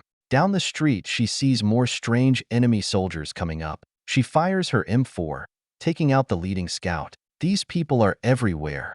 As she unloads her magazine, she turns around to retreat. Right then, she sees a dark elf standing right there. Before she could aim her rifle, the elf moves towards her and knocks the rifle out of her hands. She tries to swing a punch, but the elf blocked her. She cannot believe how fast the elf is moving. She feels him grabbing her arm and getting tossed around. She hits the street pavement hard and rolls. She stops and then feels this boot on her back, preventing her from standing up. She looks up and sees this man in Roman armor standing there. Good catch, the man says. She killed a few of ours, the dark elf said. She then feels the man kick her hard. From the kick, she rolls over twice, holding her side. She grew up downtown, living a poor life. She got into many fights, mostly with other girls. She remembers once getting into a fist fight with a dude and lost it. However, she remembers knocking a tooth out. Right now, she feels nothing but pain, never feeling being hit before with so much force. The man walks over and grabs her. He lifts her and tosses her at the side of the car. You inferior bitch. You killed my friends. Imperial, the dark elf said. What are you going to do with her? We already killed everyone here. As she listens to them debate what to do with her, she stands up holding her side. She feels like all the energy is out of her body. However, she looks inside the car and sees this dead boy. She can see the arrow in the boy's chest. She feels a hand on her shoulder as she gets spun around. She feels a hard punch on the ground. She falls to her knees and throws up. She breathes heavily.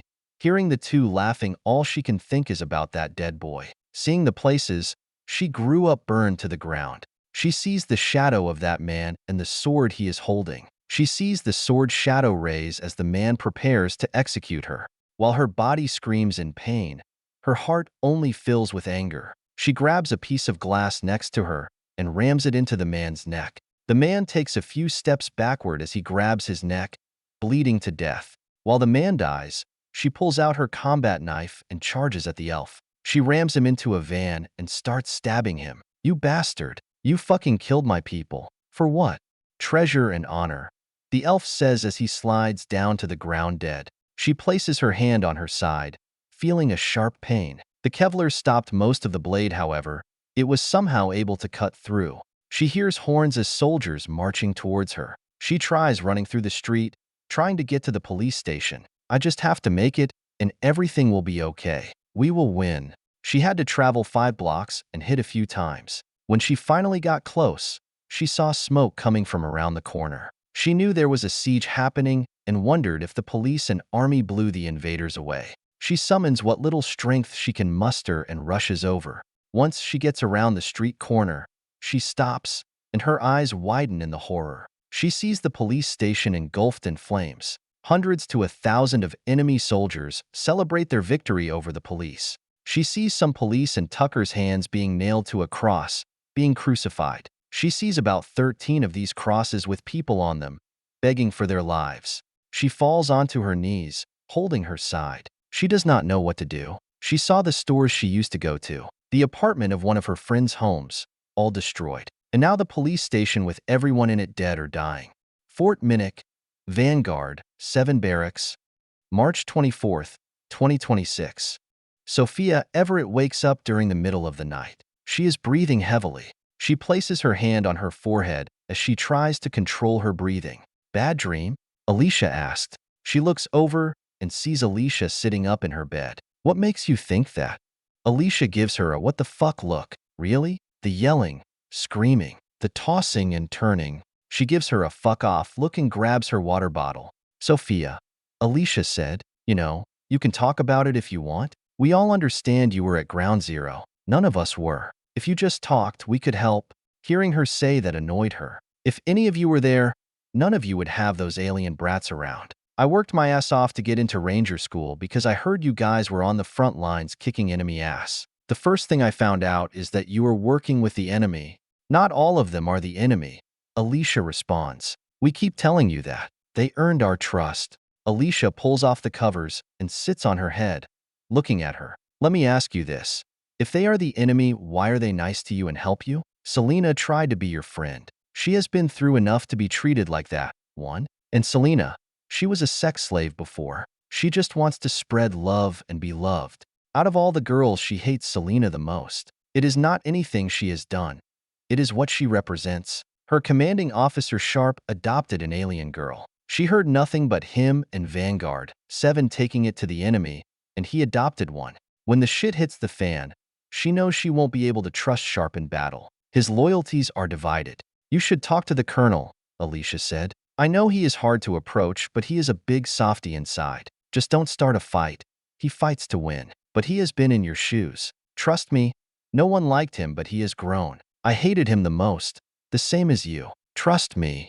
Yeah, I am totally going to take life lessons from a 30-year-old dude sleeping with his adopted daughter, she states in a sarcastic but degrading manner. She has heard stories that Sharpe and Selena sleep in the same bed. She saw that when they were on the mission to Camp Galileo. After saying that, she sees Alicia grab her and flips her on the ground. You fucking bitch, Alicia yells. That is way past the red line. Show some respect. That is my niece. After Alicia lets go, she gets up and glares at her. Fuck off. What the fuck? Alicia says in confusion. God, I wish I knocked your lights out last time, one. She then gets out of bed and grabs her pants. She puts them on and leaves. Going to go sleep in the Humvee. She walks through the barracks lounge room and sees Andrew and Hamilton sitting on the couch watching the romantic film, The Notebook. It was one of her favorite movies growing up, and it just pisses her off more that Andrew is showing Hamilton it. Andrew looks over. Sophia? He asks, confused. Where are you going? Shouldn't you be in the shack? She responds angrily. Frost's girlfriend flew over, and now I cannot get in, Andrew replies. Which is fine. She then heads to the front door but hears Hamilton speaking. Ah, if you are going outside, shouldn't you grab a jacket? Hamilton said, concerned.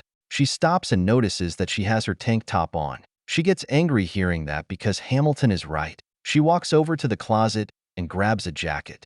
She walks outside, ignoring them. She walks over to the Humvee and gets inside. She locks all the doors and lays down. She brings her legs up and holds herself. Then, she cries herself to sleep. Fort Minnick, Training Field, March 24th, 2026. Pina is standing there, arms at the ready.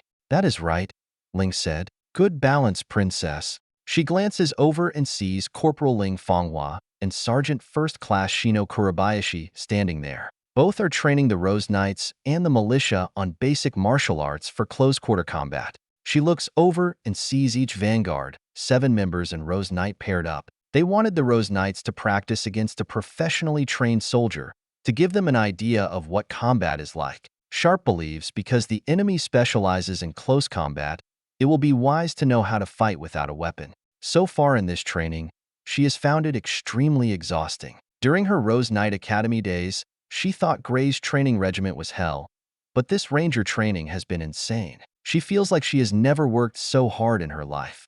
When Sharpe said they had to go through specialized training to continue following his command, she agreed, thinking it was going to be easy. Some of her knights were insulted by the idea since they already have seen combat, and they have already proven themselves in battle. She quickly learned how wrong she was. She looks back at the girl named Sophia. Something seems off with this woman. While everyone else seems to be level-headed, not trying to hurt each other, Sophia seems to be very hostile towards her.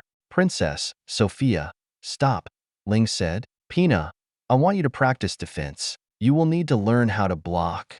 Okay, she said and got in the defensive stance they showed her. Bring it. Everyone, begin. Shino orders. Suddenly, she sees Sophia's fists flying at her. She blocks the punch and then again. However, each punch hurt her arms, like Sophia was throwing too much strength into her punches. Hey, she said, this is training, not a real fight. Sophia ignores her and continues her attack. I want you all to get used to the movements, Ling said. Starting tomorrow, you will be getting more advanced martial arts. Knights, there are many benefits of martial arts. Ling starts to walk by everyone as they train. Martial arts help your reflexes, mobility, body strength, physical and mental health, and much more. As you already know, knights, men have a greater advantage in physical strength. It will be wise not to get into a fist fight with one. Ling then stops, holding out a hand to make a point. However, brute strength doesn't equal to guarantee victory. Martial arts teach you to use your opponent's strength against them, giving you the advantage. Their strength becomes your ally. She agrees with Ling there. She has fought men before without weapons, and she found it very painful. However, she learned early on that with a weapon, the fight becomes more balanced. Sharpe had her knights watch a video by Shadiversity about how women are able to defeat men in battle because they are well-trained and have good weapons. Sharpe said he wanted the knights to know weapons are the great equalizer in battle. She takes a step back, trying not to get hit. Sophia, this is training. No need to punch so hard. You want training? You got training, Sophia said. She moves her arm and blocks it. She feels a lot of pain from the punch. Ouch. She rubs her arm. What are you doing? What is your problem with me? Are you having your monthly bleed?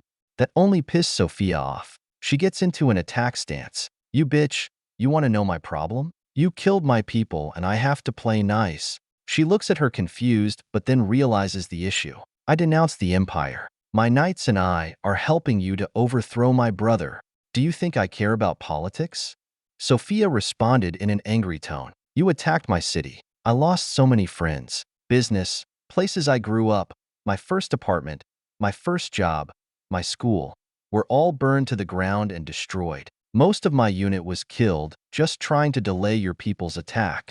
Sophia swings a punch at her. I saw what happened at the police station. 57 policemen, National Guardsmen, and militiamen slaughtered or were crucified by your people. You people are no better than ISIS, burying people alive and such. You all deserve a bullet in the head, but here I am training my enemy. She doesn't know how to respond. She realizes that Sophia is not like the other Rangers. Sophia lived and fought in the city the Empire attacked, Philadelphia. She saw everything the Empire did to her people, and she can see it has scared her deeply. How the Empire and other kingdoms fight. What they did at Philadelphia is normal. By Earth standards, it is considered barbaric. She first learned this with Sharpe and Anderson after the Battle of Italica, too. I don't know what you want me to say, she responds. I was not there, and I was a foolish girl back then, naive of the world. That won't bring any of them back. Sophia yells and punches her on the cheek. She falls on her butt, placing her hand on her cheek. Ouch. Hey, oh shit. Sophia gets on her and starts trying to punch her. She places her foot upon Sophia's chest, pushing her back. Sophia grabs her leg and flips her around, twisting her leg. "Stand down, Sophia," Carlos orders. She looks back and sees Shino grab Sophia, trying to pull her off. Ling grabs Sophia's other arm and both overpower her, forcing Sophia to let go of her leg. "Let go of me," Sophia yells as she struggles. Hamilton drops to her side and holds her. "Are you okay, princess? Can I get you anything? How is your leg?" "I am fine, Hamilton," she responds and then thinks. "Water, please." She sees everyone stop their training and watch the fuss. She then sees Chief Master Sergeant Carlos Cruz walk over. He goes right to Sophia and grabs her shirt. He holds her close, and while she cannot hear what he is saying, it did not sound good. Sophia quickly calms down and shrugs him off. "To the stockade now," Carlos orders. "And tomorrow you will be doing 5 kilometers. Randy walks over and starts chewing Sophia out. He then escorts her to the base guardhouse. Carlos looks at everyone with a glare. "What are you all doing? None of you stopped the fight or continued your training. Inaction gets you killed and allows this crap to happen. You either act or you don't now get back to training." She cannot believe how serious this man is. She thought Sharpe was no bullshit, but Carlos is on a whole other level. Everyone quickly got back to training. Carlos then walks over to her and kneels. "How is the leg?" She looks down at her leg and back at him. "I am fine, but it does hurt." Carlos nods. "Sorry about that. Where is that?" "Oh." Jerry, the Vanguard 7 medic rushes over and starts looking at her leg. "It looks fine, but I don't recommend her going back to training today. I let it rest for a day, maybe 2. "Fine," Carlos said. "It is better not to push too hard. Besides, we need to let that pretty face rest." She looks at Carlos, blushing. She watches him walk away to take care of the training. "Christ, I see why he and Sharpe like each other," Jerry said. "They are both flirt monsters." "Ah yeah, I see that," she responds, not knowing what else to say. Hamilton rushes over with a bottle of water. "Here you go, princess." She looks at Hamilton and smiles. "Thank you, Hamilton." "Hamilton," Jerry said, "can you take her to the infirmary? I want her to rest there for a bit." As Hamilton helps her get up, she looks to where Sophia went. She should have expected to meet a soldier who was directly affected by her people's surprise attack. She has gotten too used to the other Rangers and how well they treated her and her knights. The only other time she has seen that much hatred was with Sharpe early in the war, especially after their argument after their attack on Sadera 3. Everything became personal to him, and she had to find many American slaves to regain his trust. The truth is she fully understands how Sophia feels. She was just as angry when the Rangers attacked Sadera to free their people, for she saw thousands of royal guards die from their attack. Homes, businesses, citizens, all destroyed during their attack. She had to learn to let that anger go because, in the end, it was her people's fault. The attack would never have happened if they never attacked and kidnapped their people. She hopes that Sophia can find a way to move on. Epilogue Part 1. Wow, 166 chapters, and the story is only getting started. When I started this book March 2019, I never thought I would get this far. I thought I would get to chapter 6 and get bored because no one who want to read my book. I even stopped for a month until I started getting comments saying, "Not bad," and so on. I forgot to disable notifications, lol. After that, I decided to continue and see where things go. It has been a trying adventure, but it has been amazing. I have learned so much and gotten better. Thank you to everyone who stuck with the story as I figure things out. As many you know, I am currently fixing the early volumes, fixing grammar, point of view, spelling, fixing dialogue, and so on. I updated Volume 1 last week, and Volume 2 to 6 is coming. I will release the remastered chapters by volumes to help cut story confusion. Only Volume 1 had a major overhaul. Because of Wattpad 200 chapter limit, I have to cut here. I do not want to cut a volume in half because I reached the limit. But this is not the end of the story, only the beginning. I am continuing the story on Part 2, then Part 3, Part 4, and so on. This story will not end when the Imperial War is over. It is only setting up things to come. I am also setting up a calendar system for the books going forward. You already seen it in the remaster copy of Volume 1 and the recent chapters. I will be updating old chapters and adding a date on there. I do want to say special thanks to a few people. I know my story could make it this far by myself, but the high quality of the story, the lore, action, and all the character, I have to give a huge thanks to many fans of mine. They are a big reason how my story has maintained a great consistently in quality. Part 2 is here, so stay tuned to upcoming chapters here. https://wwattpad.com/story/239-51120-gate-war-of-2-worlds-part-2 https://webnovel.com/novels/chapter/edit/17896943906580405/480417511218191112 https://138-11101/1/gate-war-of-2-worlds-part-2 https://fiction/42118/gate-war-of-2-worlds-part-2. I have a side picture book. Please check it out. I try to get maps and character pictures made and I post them here. If you are a fan and like to make a fan art, I put them all here. Enjoy. https://wwattpad.com/story/200736076-gate-what-w-pictures.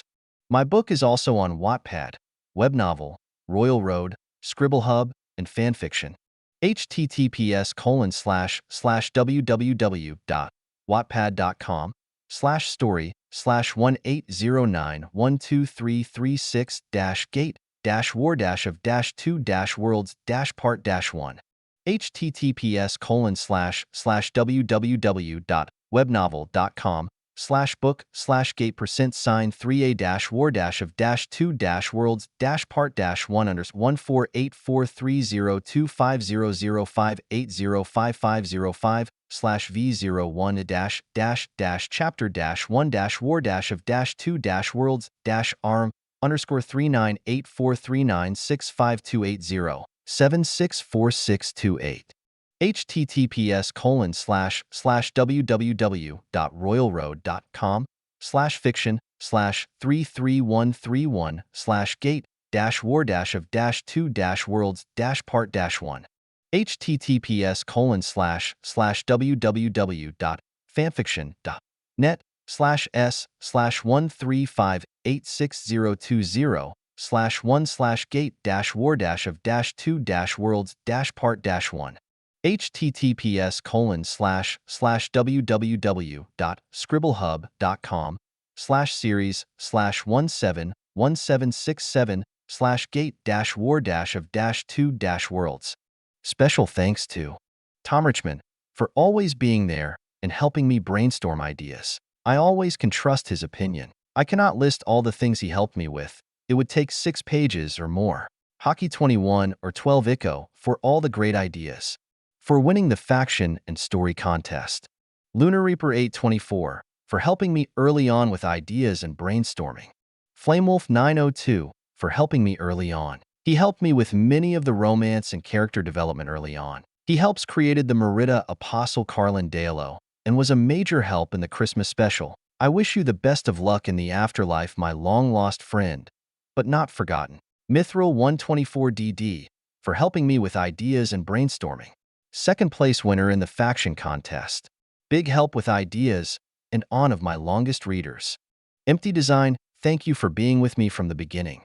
For always being there when I have questions and help me improve on my editing early on. He gets credit for helping me fix my past tense problem I had in the beginning. Guackboy JB for being there in the beginning and helping me brainstorm. It was his idea for me to include Tayul into the story and have her be rescued by the Rangers. I never would have included her if it wasn't for him. Saitamaririep for helping with ideas and brainstorming. Thank you. Vexer 502 for being a big help early on in the story with ideas and brainstorming. Erishur Zeros for helping with old edits and proposed me doing the remaster project. Special thanks to my editor team. Ari Lesmana, you've been a pro. Thank you for all the hard work you put into editing. Lucer Fear, being the first person to be my editor and follow through on it. Thank you so much. Pradamostin, thank you for all the edits. You helped made the workshop channel be fun and engaging.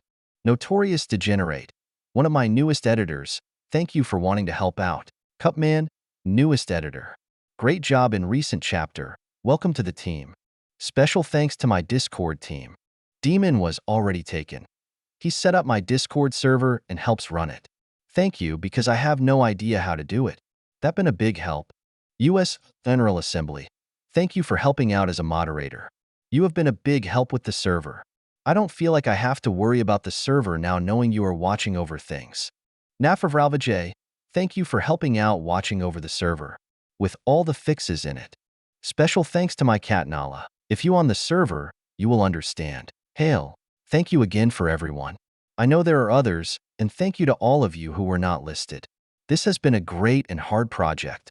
I will keep giving it my all. I know the last volume has been a bit slow, but there is a reason for it. It is laying the foundation for what is to come, and holy fuck. I guarantee you will not be upset.